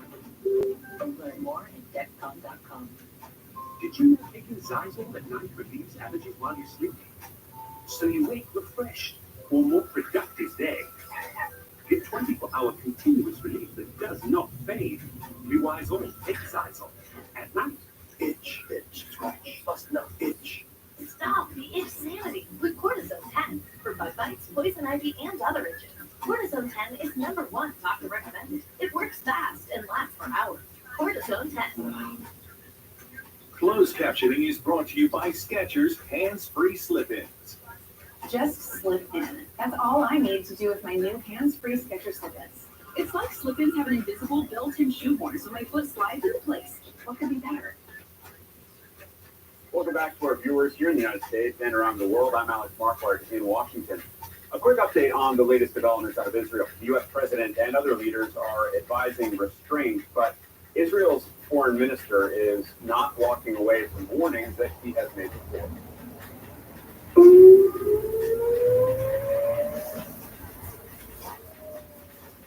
The IDF says that Iran fired more than 300 drones, ballistic missiles, cruise missiles overnight, and 99% of them, Israel says, were shot down. But Israel's foreign minister has repeated his earlier comments that if Iran attacks inside Israel, as we just saw, Israel will then reserve the right to strike inside Iran. And that is the big question today.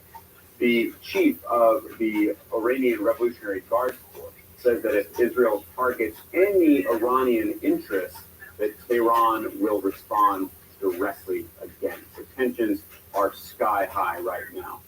Meanwhile, in Israel, Iraq and Jordan airspaces have been reopened. The United Nations Security Council is also set to meet in the coming hours after Israel called condemnation of Iran's attack. But these are some of the scenes inside Iran.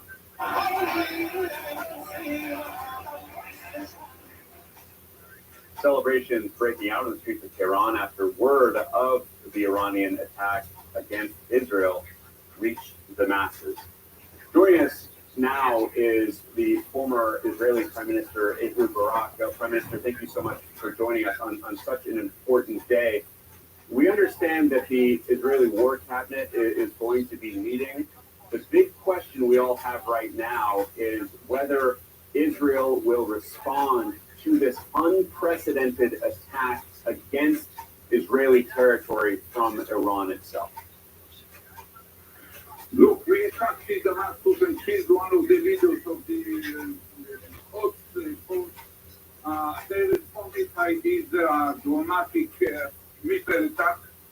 They failed dramatically. Basically, the alliance between the Israel, the United States, the local Sultan for Abrahamic Accords, and the First Minister and the Soviets all joined hands in order to defeat dramatically this attack. So now, what we need is think before action, and adopt certain kind of strategic patience. We have to look at the whole picture. We are still stuck in Gaza. We still have the hostages. We still have to pacify the north in order to enable our refugees within Israel to go back to their homes. And we, after defeating in such an interesting way, like all of the kind of air defense, defeated Iran, we will have a time to respond to this attack later on. We are fighting behind the shadows, which is not for a long time, and it can wait another few months. First of all, end of Gaza, bringing back the hostages, calming down the north, and more than anything else, join the alliance led by America's pragmatic, moderate regime in the Middle East against the rogue actions led by Iran, Hezbollah, Syria, Hamas, and the others, and backed by Russia. This opportunity for a new regional order led by the Americans, with Israel the central piece of it, is the right strategy for Israel, rather than to do what the Netanyahu government is doing for a long time, building the extreme racist Messianic signals in our that raises the question of, do you think that the Prime Minister Netanyahu agrees with you? Will he be able to look at this unprecedented attack from Iran and essentially say, we did a good job with the support of our allies in preventing any real damage, and just leave it at that? Or do you expect that he will not be able to resist and instead will carry out some kind of a faster direct strike against Iran? His behavior in the recent half a year, the recent 5 years was so hectic and inconsistent that I cannot predict what he will propose, but he's not an American president. He's not commander-in-chief. He cannot decide alone. He has to pass it through a war cabinet which has certain rational, much more stable and kind of wider view kind of participants. And I hope that he will be convinced that even the conversation with President Biden, I don't know what exactly they expect, but his behavior after the last kind of country visit conversation that he had with Biden, he behaved much better within 36 hours.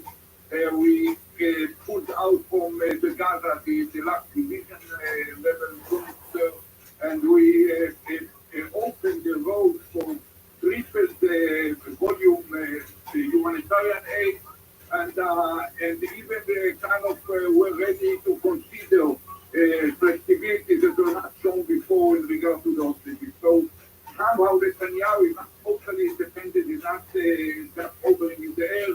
He listens to the Americans, he listens to some members of his cabinet, and I hope that it will end up with a kind of a good trajectory for Israel, which is looking reality in the eye and not trying to deal with every threat in the world simultaneously, but deal with them one by one. All right, former Prime Minister Ehud Barak, thank you very much for your time this morning. Really appreciate it. Thank you. Coming live here in Washington is CNN military analyst and retired U.S. Air Force Colonel Cedric Leighton. Colonel Leighton, we were on the air together last night as this attack was unfolding. It was not clear at the time the scale of the attack. We now know that it was more than 300 of these attack drones, of ballistic missiles, of cruise missiles. What do you make of how Israel and the U.S. and other allies managed to shoot the vast majority of them down? Alex, last night we weren't quite sure how this would unfold, and at the moment what we see is a tremendous ability to unify not only the Israeli and American militaries, but also other militaries, both on the European side of the fence, such as the UK, as well as regional allies that very quietly helped with this. So this was basically the idea of an integrated air defense system that not only is integrated in the technical sense, which is what one normally thinks of when we talk in those terms, but also an integration of the national militaries. And that proved to be very successful, with approximately 99% or so of the missiles and drones and other devices that the Iranians were throwing at Israel, with those being destroyed, and that is a significant success. And no major damage in Israel, but that also is a major success, and that really should be attributed to not only very good preparation, but also really good real-time intelligence. Do you think Iran anticipated the success in thwarting their attack, or did they think they would be able to overwhelm the air defense systems and actually get something through and cause some real damage? I think they thought they could overwhelm the air defense systems, the Israeli air defense systems especially. When you look at the tactics that not only Iran used in this case, but also their proxies such as Hezbollah and Hamas have used in the past, it's pretty clear that they believe that if they overwhelm these systems, they can actually achieve some degree of success. And the way they've done this in the past, it would lend some credence to that theory. But it was not successful in this particular case because the preparation was quite good. And I think we have also learned, especially the Israelis have learned, about how this works from Hamas and Hezbollah, and they were able to, in essence, anticipate some of what the Iranians were going to do. In terms of that anticipation, what did you learn last night? The Pentagon wasn't being terribly transparent about what assets had been moved where. We thought it might be beefing up air defenses, moving naval ships. But what did you learn in terms of the U.S. force posture in light of their ability to essentially take out, I think the U.S. is claiming almost 100 of these drones, I think 70 drones and several of the missiles that we might not have known before. Yeah, I think what we see here is a movement as a result of the movement of forces into the Eastern Mediterranean, plus the use of our military capabilities in neighboring countries such as Jordan, a little bit further east, Iraq, and even our installations in Syria potentially may have helped with this, plus also installations in places like the Gulf states.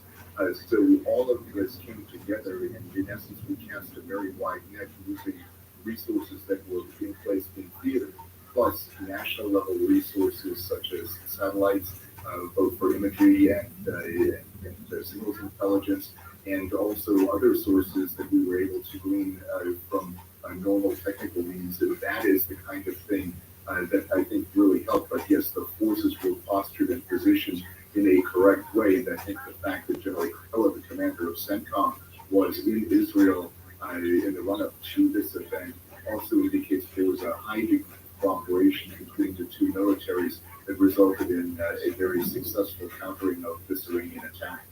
Yeah, significant cooperation. General Kirilla there on the ground in Israel for the past few days, certainly helping walk the Israelis through what may be coming and how they might respond and work together in tandem, as clearly they did so well. Colonel Cedric Baden, thank you very much. And still ahead, reaction to Iran's attack on Israel continues to come in. We will have responses from all around the world. Stay with CNN.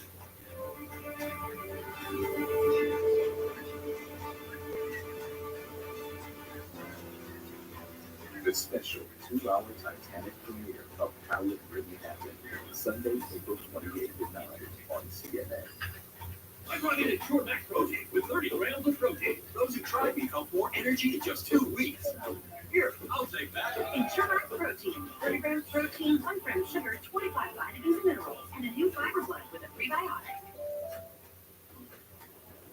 You know what's brilliant? Boring. Think about it. Boring is the unsung catalyst for bold. What straps bold to a rocket and hurls it into space? Boring does. Really, that's the vision's over. Boring is the jumping off point for all the unboring things we do. Boring makes vacations happen. Early retirement is possible, and startups, because it's smart, dependable, and steady. All words you want from your bank. Taking chances after skateboarding and gas station sushi. Not banking. That's why PNC Bank strives to be boring with your money. Pragmatic and calculated. Boring.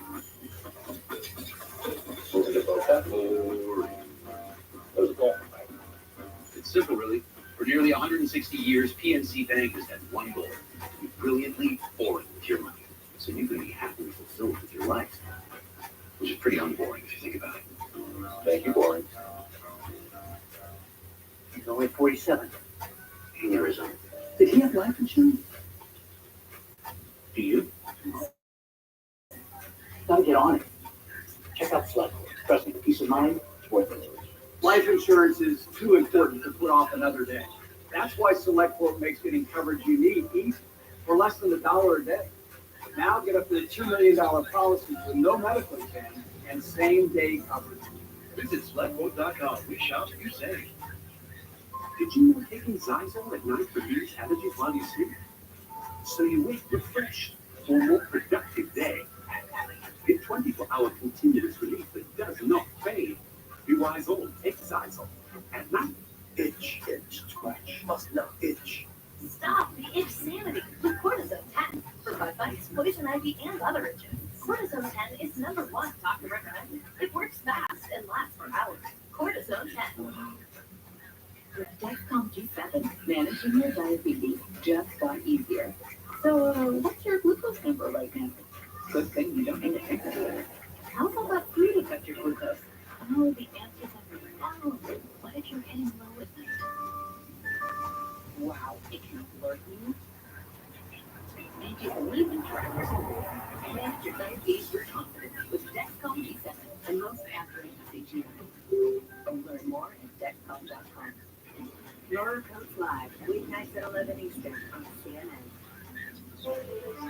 Responses to Iran's unprecedented attack against Israel are pouring in from all around the world. The French President Emmanuel Macron, he's condemning what he calls the unprecedented attack launched by Iran towards Israel, warning in a statement that the attack threatens to destabilize the region. That is something that we're hearing from a lot of corners today. China expressing what it calls deep concern, is calling for calm and restraint. A statement released by the Chinese Ministry of Foreign Affairs says, quote, China calls on the international community, especially countries with influence, to play a constructive role for the peace and stability of the region.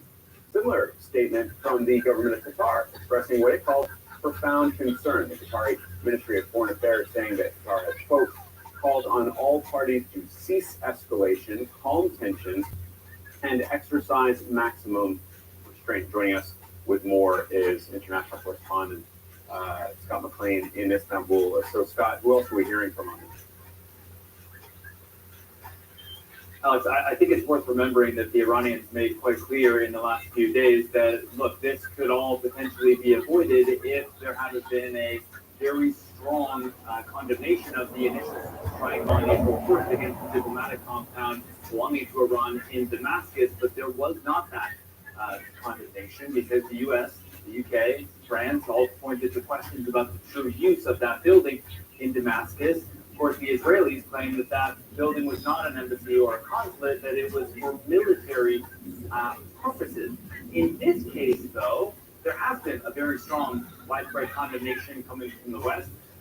The British Prime Minister, Rishi Sunak, wrote this in part, Iran has once again demonstrated that it is intent on sowing chaos in its own backyard. We also heard from the UN Secretary General Antonio Guterres, who, by the way, did condemn that strike on the diplomatic facility in Damascus. He's also condemning this, saying, I'm deeply alarmed about the very real danger of a devastating region-wide escalation. I urge all parties to exercise maximum restraint. Also, hearing a similar message in the last little bit from the Russian Foreign Ministry, urging diplomacy.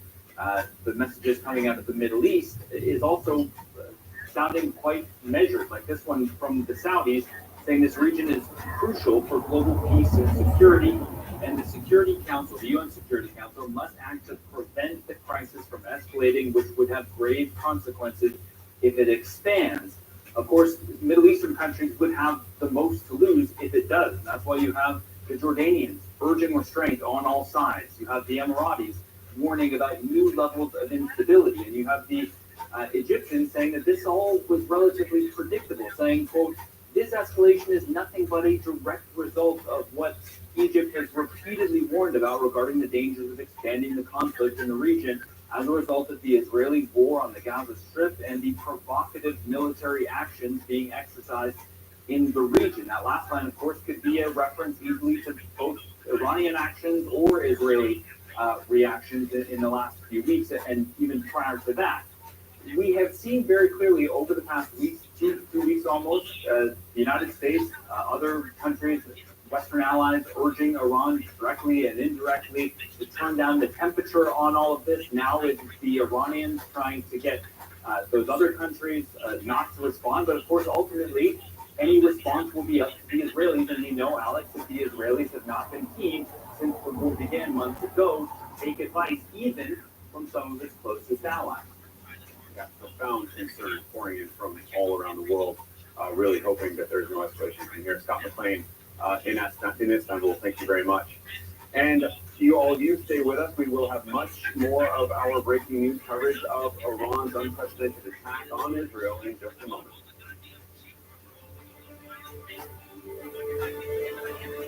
Okay, everyone. Our mission is to provide complete balanced nutrition for strength and energy. Ensure with 27 vitamins and minerals, nutrients for immune health, and Ensure Complete with 30 grams of protein. Rose Sparks, engineered for the spontaneous. The dual action formula with the active ingredient ingredients of Viagra and Cialis. Faster acting and long lasting. Grab them.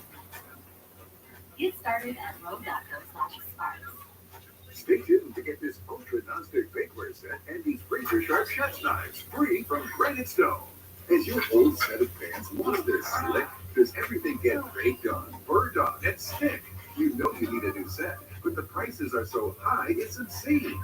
Well, say hello to Granite Stone Emerald Green, a kitchen full of the most durable, ultra non-stick cookware at the most affordable price anywhere. Granite Stone Emerald Green is the fast, easy way to make your family 5-star cuisine that's delicious and lean. No oil or butter needed. Granite Stone Emerald Green is constructed from a hard aluminum plate and coated 3 times with our durable, ultra non-stick Granite Stone Emerald Green finish. They're oven rated up to 500 degrees and come with vented tempered glass lids to prevent boilover. Plus, all Granite Stone cookware is 100% metal utensil and dishwasher safe. Look, you'd expect to pay up to $500 for a professional quality cookware set, but during this special TV introduction, you can get the complete Granite Stone Emerald Green set not for $5, $4, or even $300, but for the factory direct price of just 5 easy payments of $39.99. And for everyone who orders today, we're going to drop 1 payment. You get it all for just 4 easy payments of $39.99. And here's the offer you've been waiting for. We'll include this razor sharp 6-piece knife set to prep quick and the home non-stick free. But there's even more. You'll get our 5-piece bakeware set, the fast, easy, ultra non-stick way to bake up your favorite desserts. Together, they're an $80 value. It's absolutely free. That's an incredible 21-piece Granite Stone Emerald Green set, all for just 4 easy payments of $39.99. Plus, we'll ship your entire order free. Order now. Call 1-800-520-0933 or go to emeraldset.com. That's 1-800-520-0933. That number again is 1-800-520-0933 or go to emeraldset.com. Nothing dims my light like a migraine. With Nurtec ODT, I found relief. The only migraine medication that helps treat and prevent all in one. To those with migraine, I see you. For the acute treatment of migraine with or without aura and the preventive treatment of episodic migraine in adults. Don't take it allergic to Nurtec ODT. Allergic reactions can occur even days after using. Most common side effects are nausea, indigestion, and stomach pain. It's time we all shine. Talk to a healthcare provider about Nurtec ODT from Pfizer. Verizon Small Business Days are coming, April 22nd to the 28th. Get a free tech check and special offers and deals. Don't miss out. Partner with our experts today. Salon Boss Lidocaine Flex, a super thin, flexible patch with maximum OTC strength lidocaine that contours to the body to relieve pain right where it hurts. And did we mention it really, really sticks? Salon Boss, it's good medicine. Closed captioning is brought to you by Skechers Hands-Free Slip-Ins. This tiny home trend. Now this is more like it. The same goes for my footwear. So I went hands-free with wide fit Skechers slip-ins. Try wide fit Skechers slip-ins.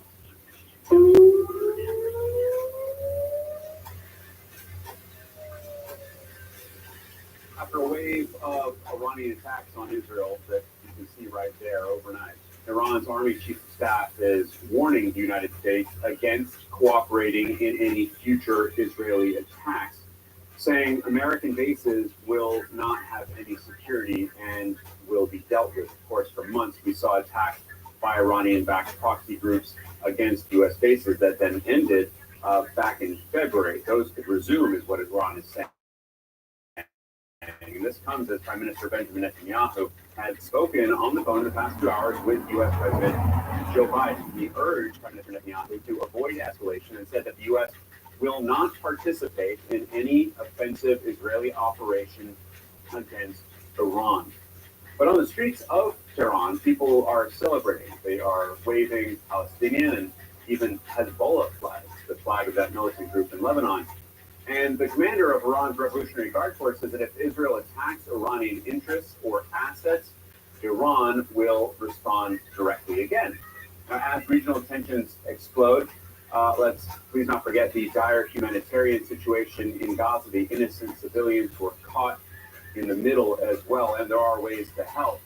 There is also swift reaction here in Washington on Capitol Hill on the attacks in Israel, and Congress could consider legislation supporting Israel sometime this week. Meanwhile, roughly 1,000 U.S. troops are en route to the region to help set up a floating pier to be used to deliver humanitarian aid to Gaza. It's expected to be up and running by the end of April or early May. I'm Alex Marquardt here in Washington. CNN This Morning continues right after.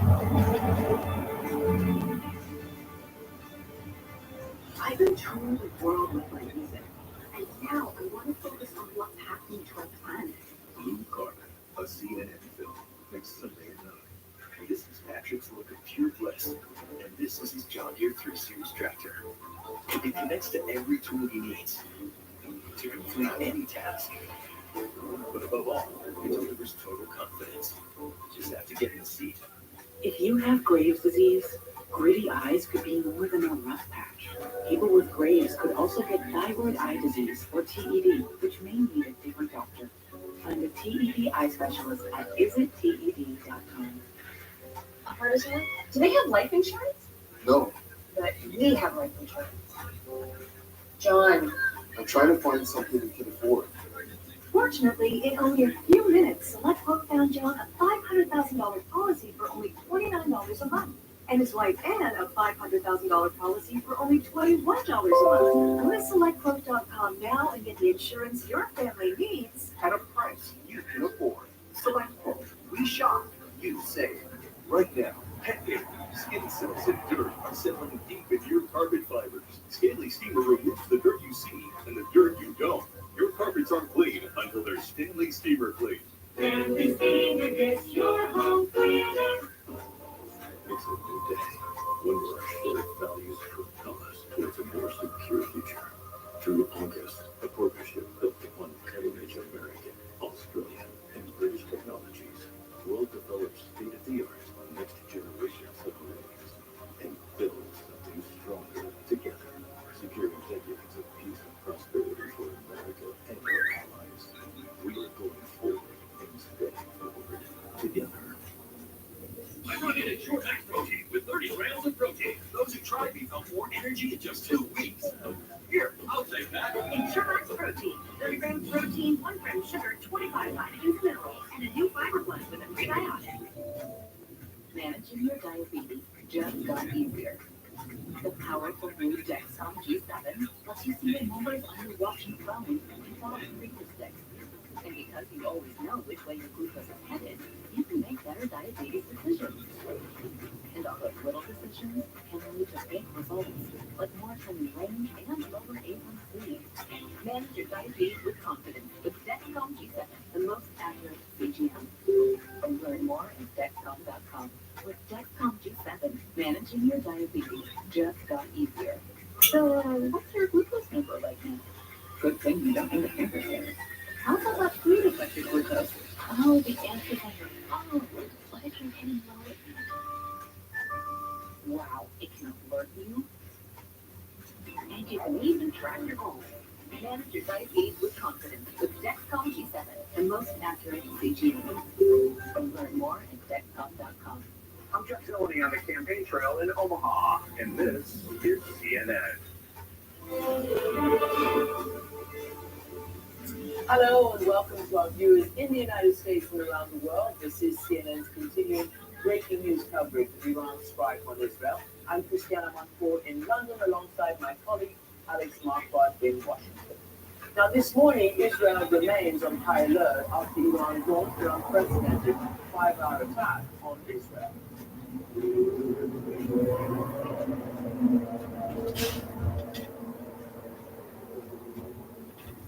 The IDF says more than 300 missiles and drones were fired. The majority were fired from Iran. Some were launched from Iraq and Yemen, they say. Only a few were able to pierce Israel's defenses, hitting an air base in the southern part of the country, causing minor damage. And there are no reports of injuries suffered directly from the strike. Israel is now saying that the U.S., Britain, as well as France also acted during these Iranian strikes. U.S. forces intercepting more than 70 one-way attack drones and at least 3 ballistic missiles. That's according to 2 U.S. officials who are familiar with the matter. The attack was in response to an Israeli strike last week on what Iran says was its consulate building in Damascus. That was on April 1st. This morning, Tehran is saying that the matter has concluded and warns the U.S. and Israel against future attacks. But as we speak now, Israel's forces do remain on high alert. President Biden has spoken with Benjamin Netanyahu, the prime minister, reassuring him that Washington still has a strong commitment to Israel. But our MJ Lee has learned the president also told Netanyahu the U.S. will not take part in any offensive operation against Iran. CNN's covering this story around the globe. CNN's Kevin Liptak and Kylie Atwood are standing by in Washington. But we begin with Jeremy Diamond in northern Israel. So, Jeremy, you're up there. It's the border with Lebanon. Hezbollah says that it did fire. It's not clear whether it's in relation to the Iran strike. What are you hearing up there?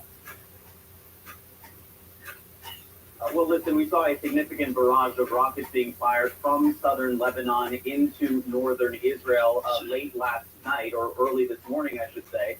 This followed a 5-hour-long attack that Iran leveled against Israel. More than 300 drones and missiles that were fired by Iran, 99% of which were intercepted by Israeli as well as some American air defense assets, according to the Israeli military. That included 170 drones, 30-plus cruise missiles, and 120 ballistic missiles.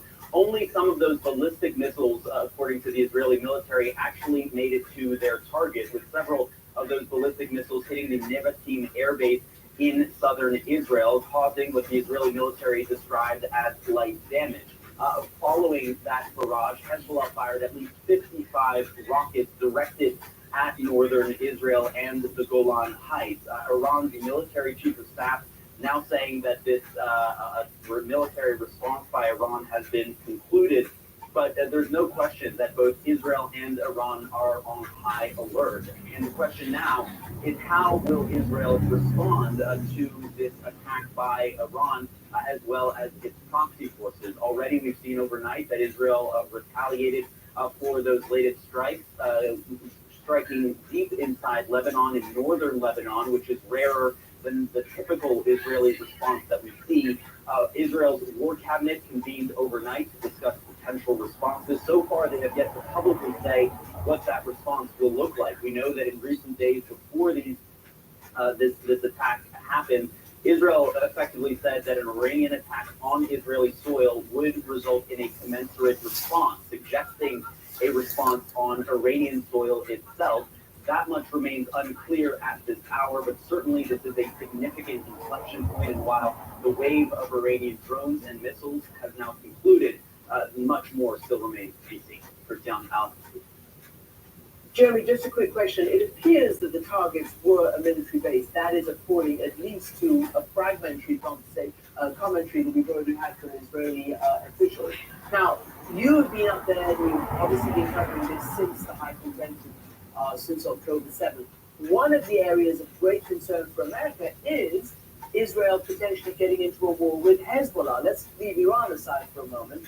And I covered the 2006 war, which they didn't win. It was at best fought to a draw. What are you hearing about that? Well, what's so interesting, Christian, is over the course of the last 6 months, we thought that if there were to be a moment that could potentially escalate this war between Israel and Hamas, and this kind of slow simmering conflict between Israel and Iran's proxy forces, that if there were to be something that would kind of result in this going into a full-blown regional war, that it would be that conflict between Israel and Hezbollah. And yet, what we're actually seeing is that this major escalation has actually come directly between Israel and Iran, resulting from Israel's strike on a consular facility in Damascus that killed a senior level Iranian commander, and then Iran's large-scale attack against Israel overnight. Now, one thing that's unclear is the extent to which Hezbollah was acting in coordination with Iran. Obviously, they closely coordinate their military operations in general, but overnight, as Hezbollah appears to have launched dozens of rockets at northern Israel and the Golan Heights, they claim that their attacks were in support of the Palestinian people, framing it in that vein rather than as part of this large-scale attack with Iran. So, look, Israel, in these latest strikes early this morning in northern Lebanon, those are rare. It has happened before, however, so it remains to be seen to what extent this could escalate further from here. Jeremy Diamond, thank you. And in a matter of hours, President Biden will meet with G7 leaders virtually to coordinate a diplomatic response. Alex. President Biden has already spoken with his Israeli counterpart, Prime Minister Benjamin Netanyahu. And CNN's Kevin Miftat joins us now from Washington. Kevin, okay, what can we expect from that meeting today? Yeah, and I think when the White House says that they will be coordinating a united diplomatic response, the emphasis is on the word diplomatic. Certainly President Biden hoping to avoid a wider regional escalation, and he has made clear, including in his phone call with Prime Minister Netanyahu, that the U.S. will not participate in any offensive operations against Iran. I just want to read to you a little bit of the president's statement last night. He said, "I've just spoken with Prime Minister Netanyahu to reaffirm America's ironclad commitment to the security of Israel." The president goes on to say, "I told him that Israel demonstrated a remarkable capacity to defend against and defeat even unprecedented attacks, sending a clear message to its foes that they cannot effectively threaten the security of Israel." I think reading between the lines of that statement and also in talking to American officials, the president's message here is take the win to Netanyahu. You have been successful in intercepting these hundreds of missiles and drones launched towards Israel.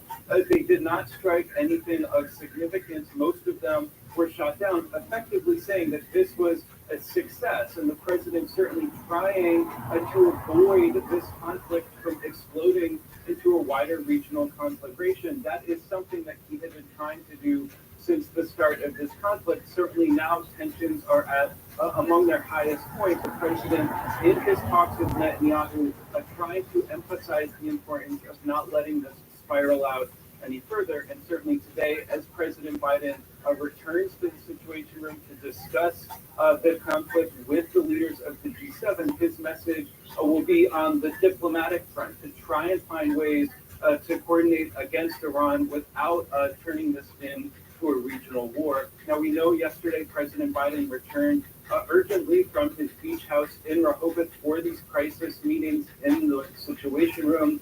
He's able to watch in real time as this unfolded. Now, certainly the focus here at the White House is on how Israel responds and what that response might look like. Indeed. Kevin, thank you. And within the past few hours, Iran's army has sent another stark warning to the United States, saying that if it cooperates with Israel in any possible counterattack, U.S. bases will be, quote, dealt with. So with us now is CNN's Kylie Atwood in Washington, D.C.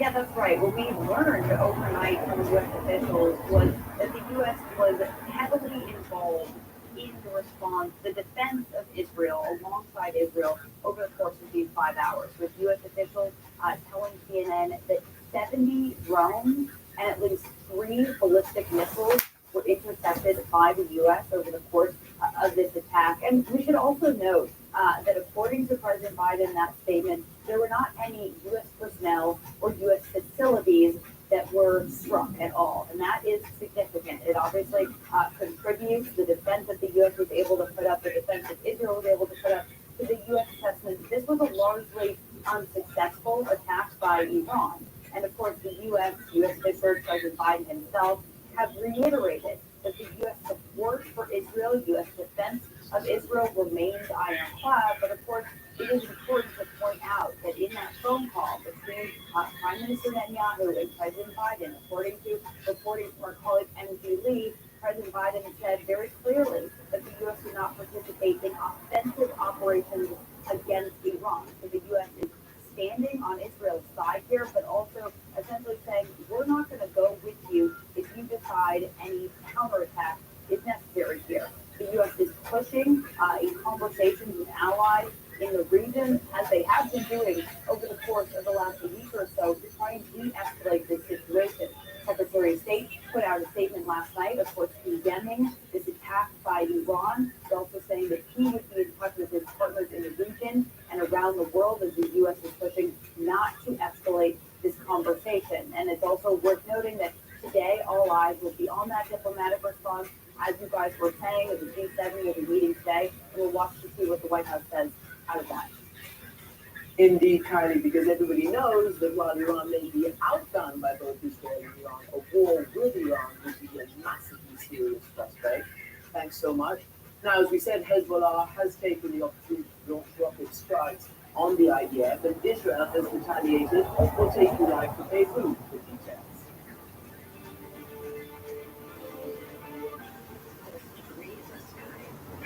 Husbands and wives gone. I wish I could have done something differently. You can just make it better for those that follow.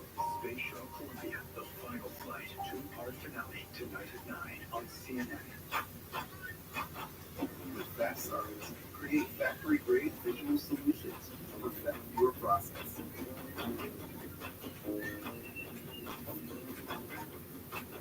Fast Stars, take your statement. When you purchase a pair of Thomas Thomas, or you're also generating someone else's. When purchase equals $1, when you make donations and mail, visit Bombas.com and get 20% off your first order.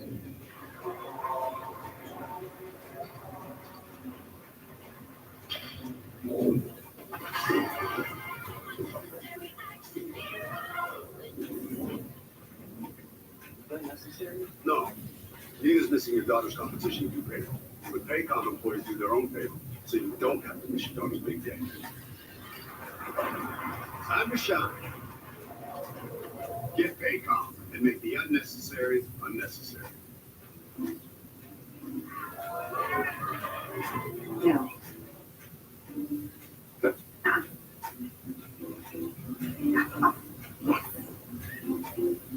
Yeah. This is great. Yeah. Yeah. I can do a cartwheel in here. Okay. Would you like to join us now? We would love to join you. I was paying for my ex's wine club membership for months before I bought it. After we broke up, I forgot all about it, but my credit card did not. That's why I downloaded Rocket Money, an app that shows you all your subscriptions in one place, and when you don't want, you cancel right in one. Raise a glass to smarter spending and download Rocket Money today. Hi, I'm Chris, and I lost 57,000 pounds. Go low visit. I don't have to follow a restricted diet, and I don't have to spend a lot of time making meals. Using Gola was totally transparent. It was easy and inexpensive. How does Climate Spectre get among the most big verdicts and settlements of any law firm in the country? Because Climate Spectre is an award-winning team with 5 doctorate degrees, the most of any firm in the United States. And that's why the New York Times calls Climate Spectre a powerhouse law firm. So if a defective product, motor vehicle accident, or medical malpractice caused a catastrophic injury, call Climate Spectre. Some migraine attacks catch you off guard, but for me, a stressful day can trigger migraine attacks too. That's why my go-to is Nurtec ODT. It's the only migraine medication that can treat and prevent my attacks all in one. Don't take it allergic to Nurtec. Allergic reactions occur even days after using. The most common side effects were nausea, indigestion, and stomach pain. Now I'm in control. With Nurtec ODT, I can treat a migraine attack and prevent one. Talk to your doctor about Nurtec today. If lawn care were easy, everyone would do it. As well as True Green does it. True Green's online tools help ensure your custom treatment works to deliver a greener, healthier lawn. Guaranteed. It's time to trust your experts at True Green. Go online today. At Granger, we know dealing with the unexpected is part of your job description. You made a promise to keep the line running, to power through the downpour, to be the one who always gets it done. Our promise is to help you do it with professional-grade supplies for every industry, plus same-day pickup and next-day delivery on most orders. Because you can't predict the future, but with the right partner, you can be prepared for it. Call, go to Granger.com, or just stop by. Granger for the ones who get it done. Wealth-changing question. Does your advisor create a portfolio based only on your age and risk tolerance? That's simply not good enough. Your money deserves better, so do you. At Creative Planning, our private wealth managers learn about you first. And then they create a customized plan and portfolio by partnering with our in-house money managers, accountants, and attorneys. Don't settle for a standard portfolio. Book your free meeting today at creativeplanning.com. create a plan, a richer way to go. I'm Summer Servati in Washington, and this is CNN. This morning, fighting continues as it has for months between Israeli and Hezbollah forces along the Lebanese-Israeli border. Take a look.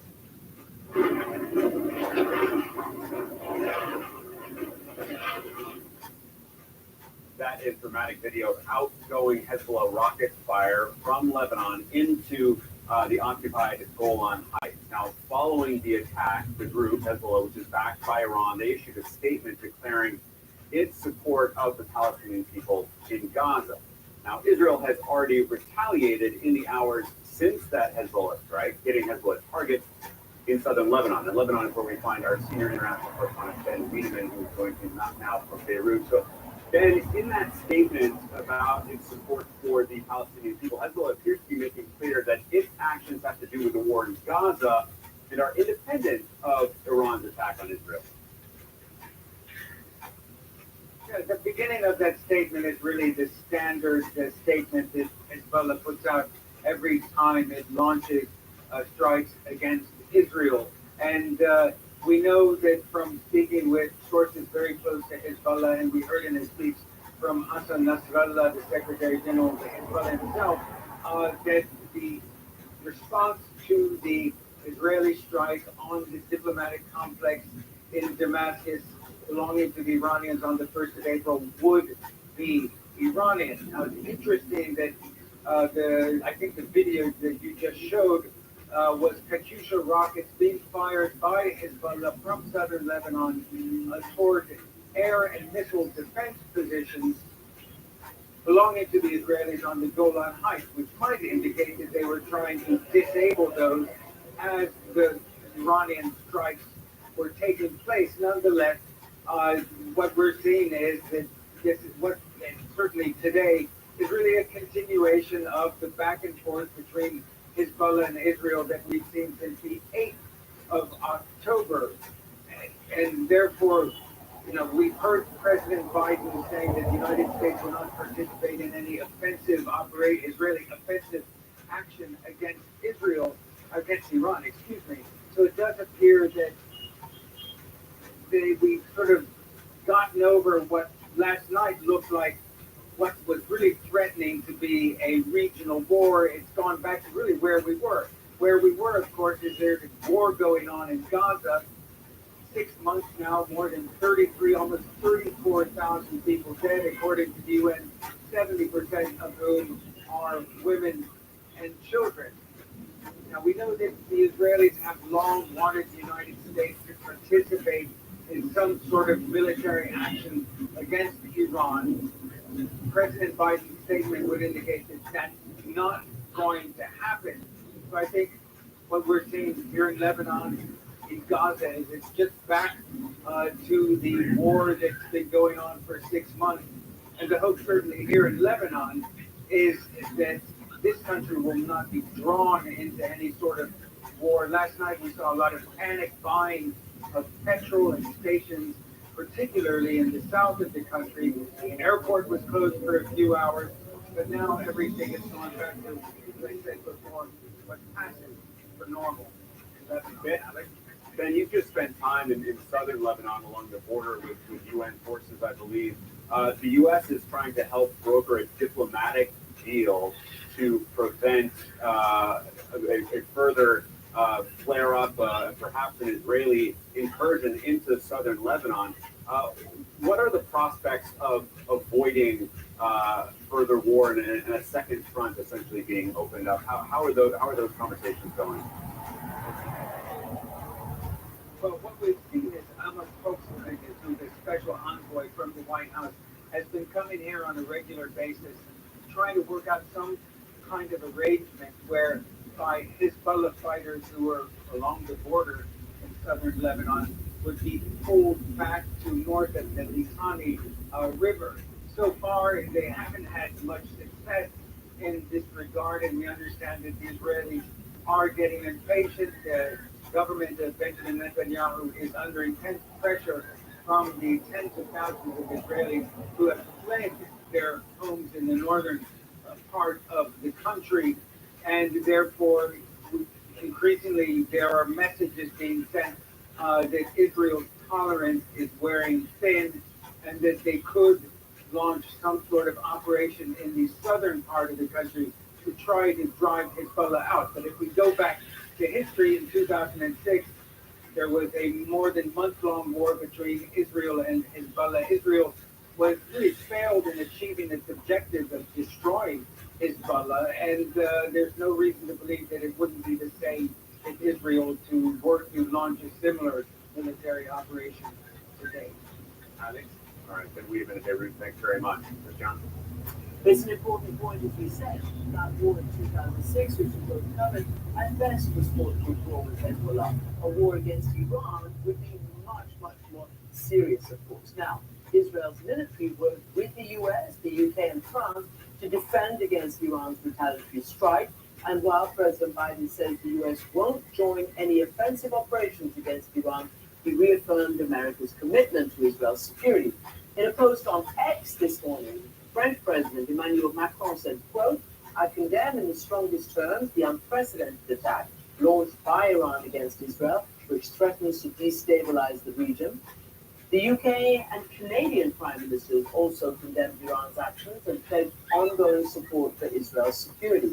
CNN's Paula Hancock is live from Abu Dhabi with what's next in terms of the Allies' response. Paula. Well, Christian, it's interesting what we've been hearing from the Western side. Certainly the Western reaction has been very much focused on condemning the Iranian strikes overnight. But when you look in the region here, there's certainly a lot more sensitivity. We are seeing much more of a diplomatic tightrope, if you like, with some of the countries in this region not wanting to upset any side. For example, Saudi Arabia, it now has diplomatic relations with Iran once again. It is also, if the Biden administration it is taken at its word, close or considering relations with Israel, and they also are close to the United States. So they have had a very muted response publicly, certainly, saying that they want all sides to de-escalate. A very similar situation when you look at the UAE, when you look at Qatar, Jordan, for example. They all want to say that this needs to de-escalate, but they do not want to point the finger of blame in any particular direction. And that is understandable, as of course the sensitivities in this region are significant. They are all still agreed on one point though, and they are all still calling for that ceasefire in Gaza, calling for humanitarian aid to be going in more significant amounts into Gaza. But when it comes to what happened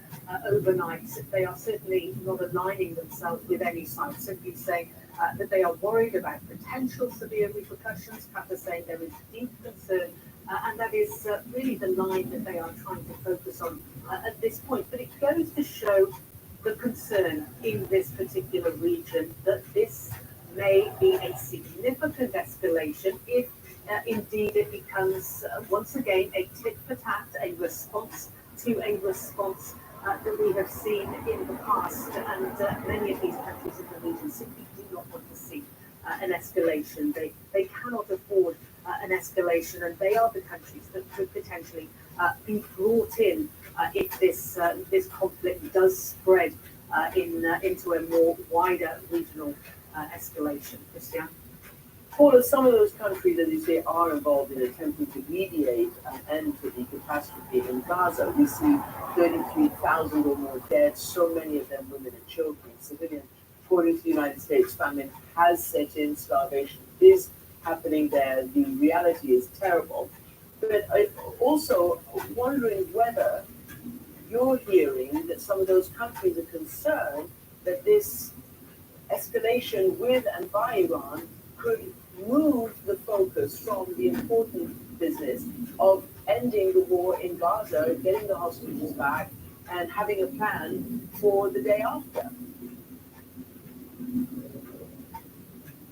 We've certainly been hearing that there's a concern that the focus has now shifted. I mean, the very fact that all the focus today is on this overnight strike by Iran, whether or not Israel will be carrying out some kind of response, whether the US will be involved in that response, and the word Gaza is barely being uttered at this point. It is like the focus has shifted significantly. Now, of course, as you say, there are still hundreds of thousands of people on the brink of famine in Gaza. Northern Gaza is still an utter catastrophe when it comes to innocent civilians there, with no food, no water, and no shelter. You have countries like Jordan, for example. They have been integral in trying to get airdrops of food and water into northern Gaza. They've been working with many countries around the region, around the world, including the United States, to make that happen. And yet overnight,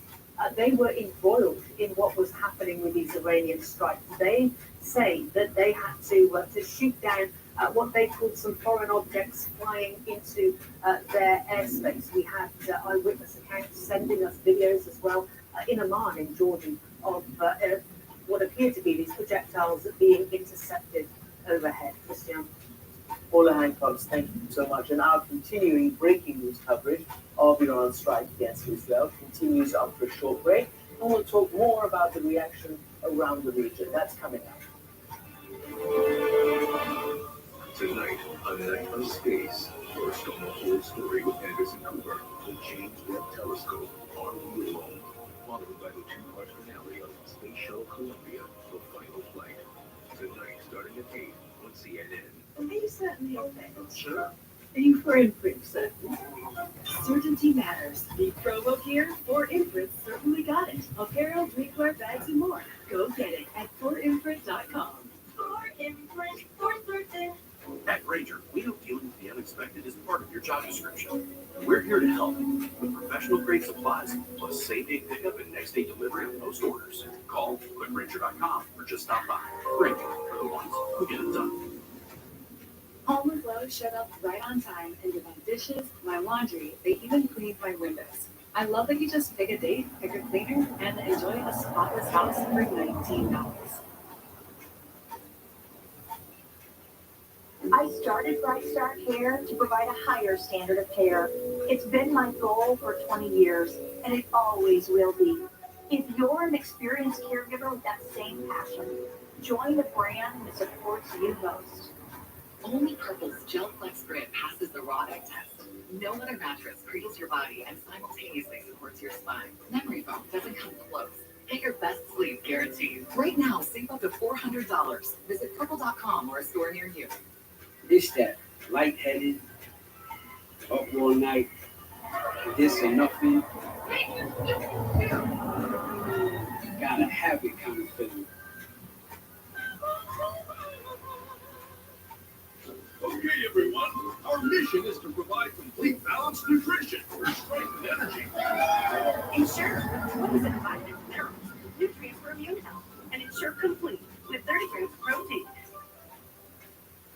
Hi, I'm Kim, and I lost 67 pounds on Golo. When I was diagnosed with breast cancer, food became my comfort. I didn't think I looked pretty anymore, so I let myself go. I've seen the Golo commercials for a while. What stuck out to me most was there was no celebrity endorser. The testimonials were from real people. What cancer took from me, Golo gave back. Sometimes it takes a different approach to imagine your future differently. With Capella University's game-changing Flex app format, take courses on your own terms and apply the skills you learn right away. Did she get it? With Chewy, save 20% on your first pharmacy order, so you can put an end to the itch. Get food intake medication delivered right to your door. When others divide, we unite with real solutions to help our kids, like community schools, neighborhood hubs that provide everything from mental health services to food pantries, academic tutoring to progresses, healthcare to aftercare. Community schools can wrap so much around public schools, and through meaningful partnerships with families, they become centers of their communities. Real solutions for kids and communities at that you be returned to Rose the rest of your days. Why are they keeping me here? Why are they letting me leave? You must never leave. If you do, I'll be waiting. They can take away everything, but they can't take away who you are.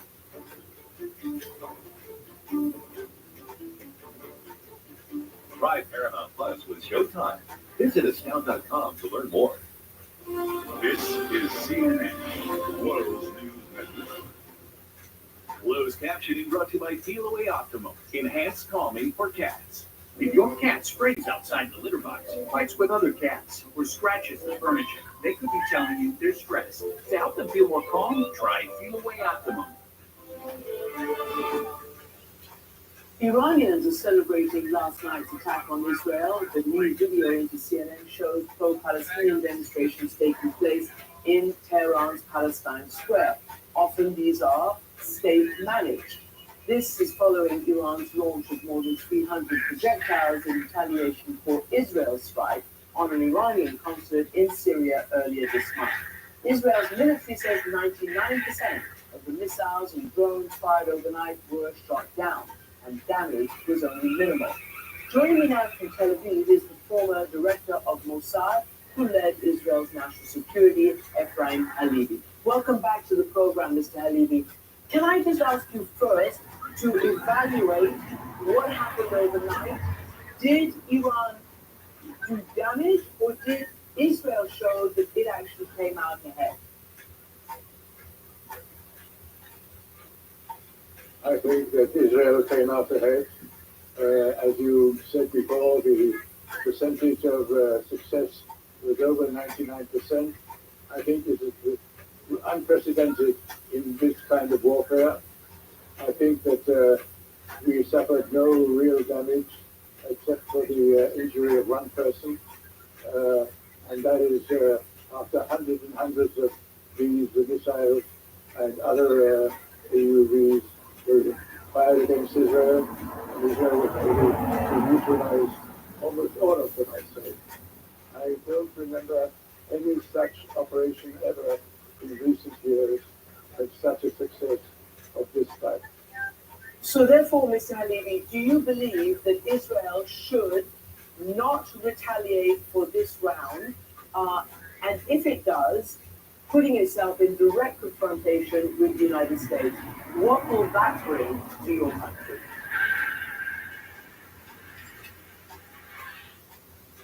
I'm not sure whether a decision has been taken yet in Israel as to how to handle the aftermath of this event. On the one hand, I think the renewal of aircraft coming into a lot of international airports, the opening of the airports here and other places, may be one of the indicators that Israel is going to look at this within the context of a wider element of the conflict we are now into. I think also that maybe the time will come for the Iranians to think twice and three times before they proceed with the activities they are actually supporting mainly in the north of the country. And I think that this is a time for perception not only of Israel but also of the Iranians. They have to think of their future. And the fact of the matter is that Israel is not alone inside the region on this region. Yeah. Mr. Halevi, the former Israeli Prime Minister, sorry to interrupt you, the former Israeli Prime Minister Ehud Barak told CNN today, in direct question about what next, he said that Israel, quote, had won this round as we discussed, and that Netanyahu must think before doing anything further. And not only that, look at the whole picture. And he laid out that Israel is still in Gaza.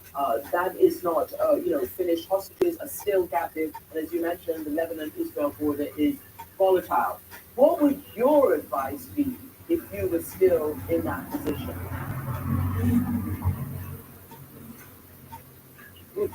My advice would be that I don't think that this is not a time for taking, going back and taking revenge. I don't think the revenge is a good policy. And therefore, what we have to think of, what are our interests now? And I think the number one interest that we have is to get release of the hostages that are in the hands of the Hamas. And given the fact that these And this is something negotiations, which has to have the highest priority. correct, and that's what the people of Israel believe, certainly the families believe that, and have made it very clear to their government. But these negotiations appear not to be bearing any fruit at all, and I wonder if you think that the Israeli government needs to really double down on negotiations to deliver what you just said. And we've also heard today that one of Netanyahu's most extreme coalition members has said that this event overnight actually shows that Netanyahu should double down and go into Rafah now, despite what the United States has said.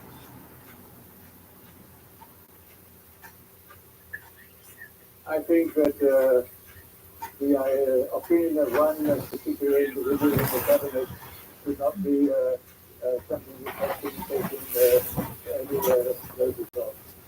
And I think that, as I said, the number one priority we now have is to save the lives of the hostages. We know now that the hostages are in very dire straits. We know now that they're suffering enormously. We know that the women are suffering in ways that I don't want even to describe in this particular broadcast. And therefore, we have to think also of our commitment to those who are now in captive in Gaza and to give this priority over every other issue on the table. Ephraim Halevi, former head of Mossad, thank you so much indeed. And of course, obviously the United States and all its allies say that huge amount of humanitarian aid must get in to the starving people of Gaza as well. Celebrations in Tehran, as we mentioned, to show support for Iran's retaliatory strikes on Israel, while others in the region urge caution. As I say, those celebrations are often stage managed by the regime. Next, we get the latest reaction around the world. First degree in the sky. Parents, husbands, and wives gone. I wish I could have done something differently. You can just make it better for those that follow. Space Shuttle Columbia, the final flight, two-part finale, tonight at 9 on CNN. With that signage that gets you noticed, turns hot rocks into homes.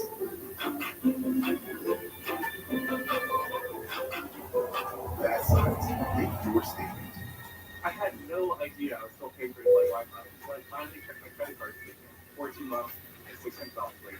That's why I created Drafting, an app that shows you all your subscriptions in one place. See something you no longer want? You can get it straight from the app. Download Drafting today. Slowing my cancer from growing and living longer are two things I want for my metastatic breast cancer treatment. And with Kisqali, I can have both.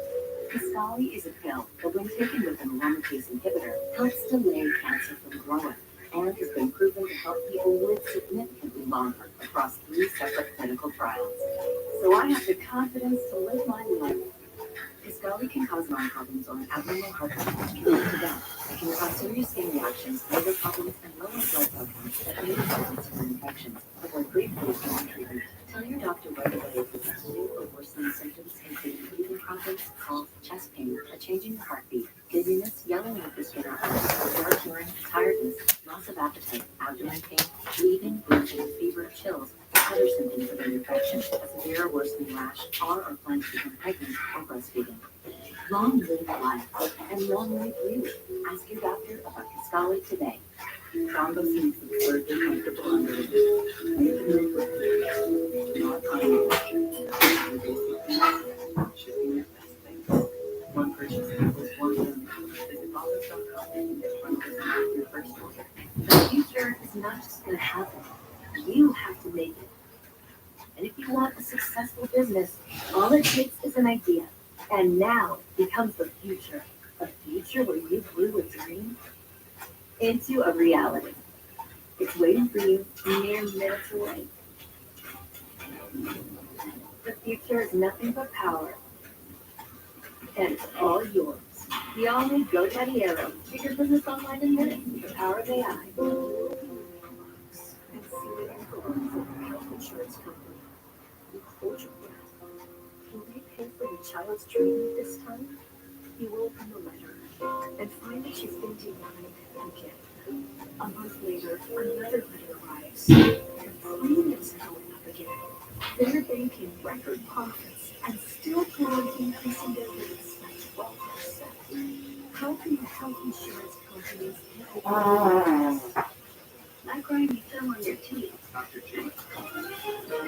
Actually, the bill don't affect bacteria, which we call gravity. Most toothpaste are working in minutes, but Presto Health's antibacterial fluoride protects all day. She stopped cavities before they started. Crap.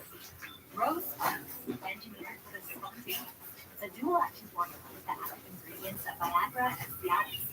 Faster acting and long-lasting. Grab them. Get started at rose.com/sparks. If blonde hair were easy, everyone would do it.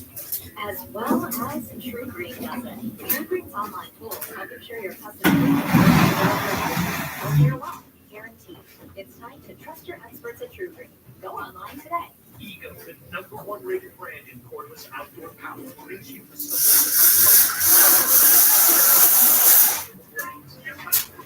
powered by supercharged authorized dealers. With pairs on my tiny passion, she's a pretty look at the longest The 8 hours to reduce discoloration and fitness. Now that's what I call beauty sleep. Salt light type patches. We've got you covered. Did you know you can get 40% off a single pair of glasses at America's Best? These savings won't last forever, unlike your eternal elation. Okay, settle down. Shop online and book an exam at americasbest.com. I live in Paris and Washington, and this is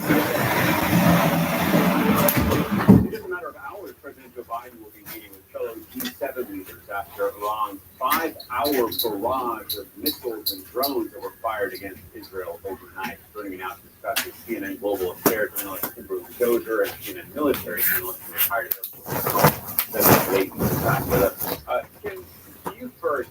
We have seen Prime Minister Benjamin Netanyahu throughout the course of this war in Gaza time and time again ignore the pleas and the urging of the Biden administration, primarily around the question of aid getting into Gaza, as well as avoiding Palestinian casualties.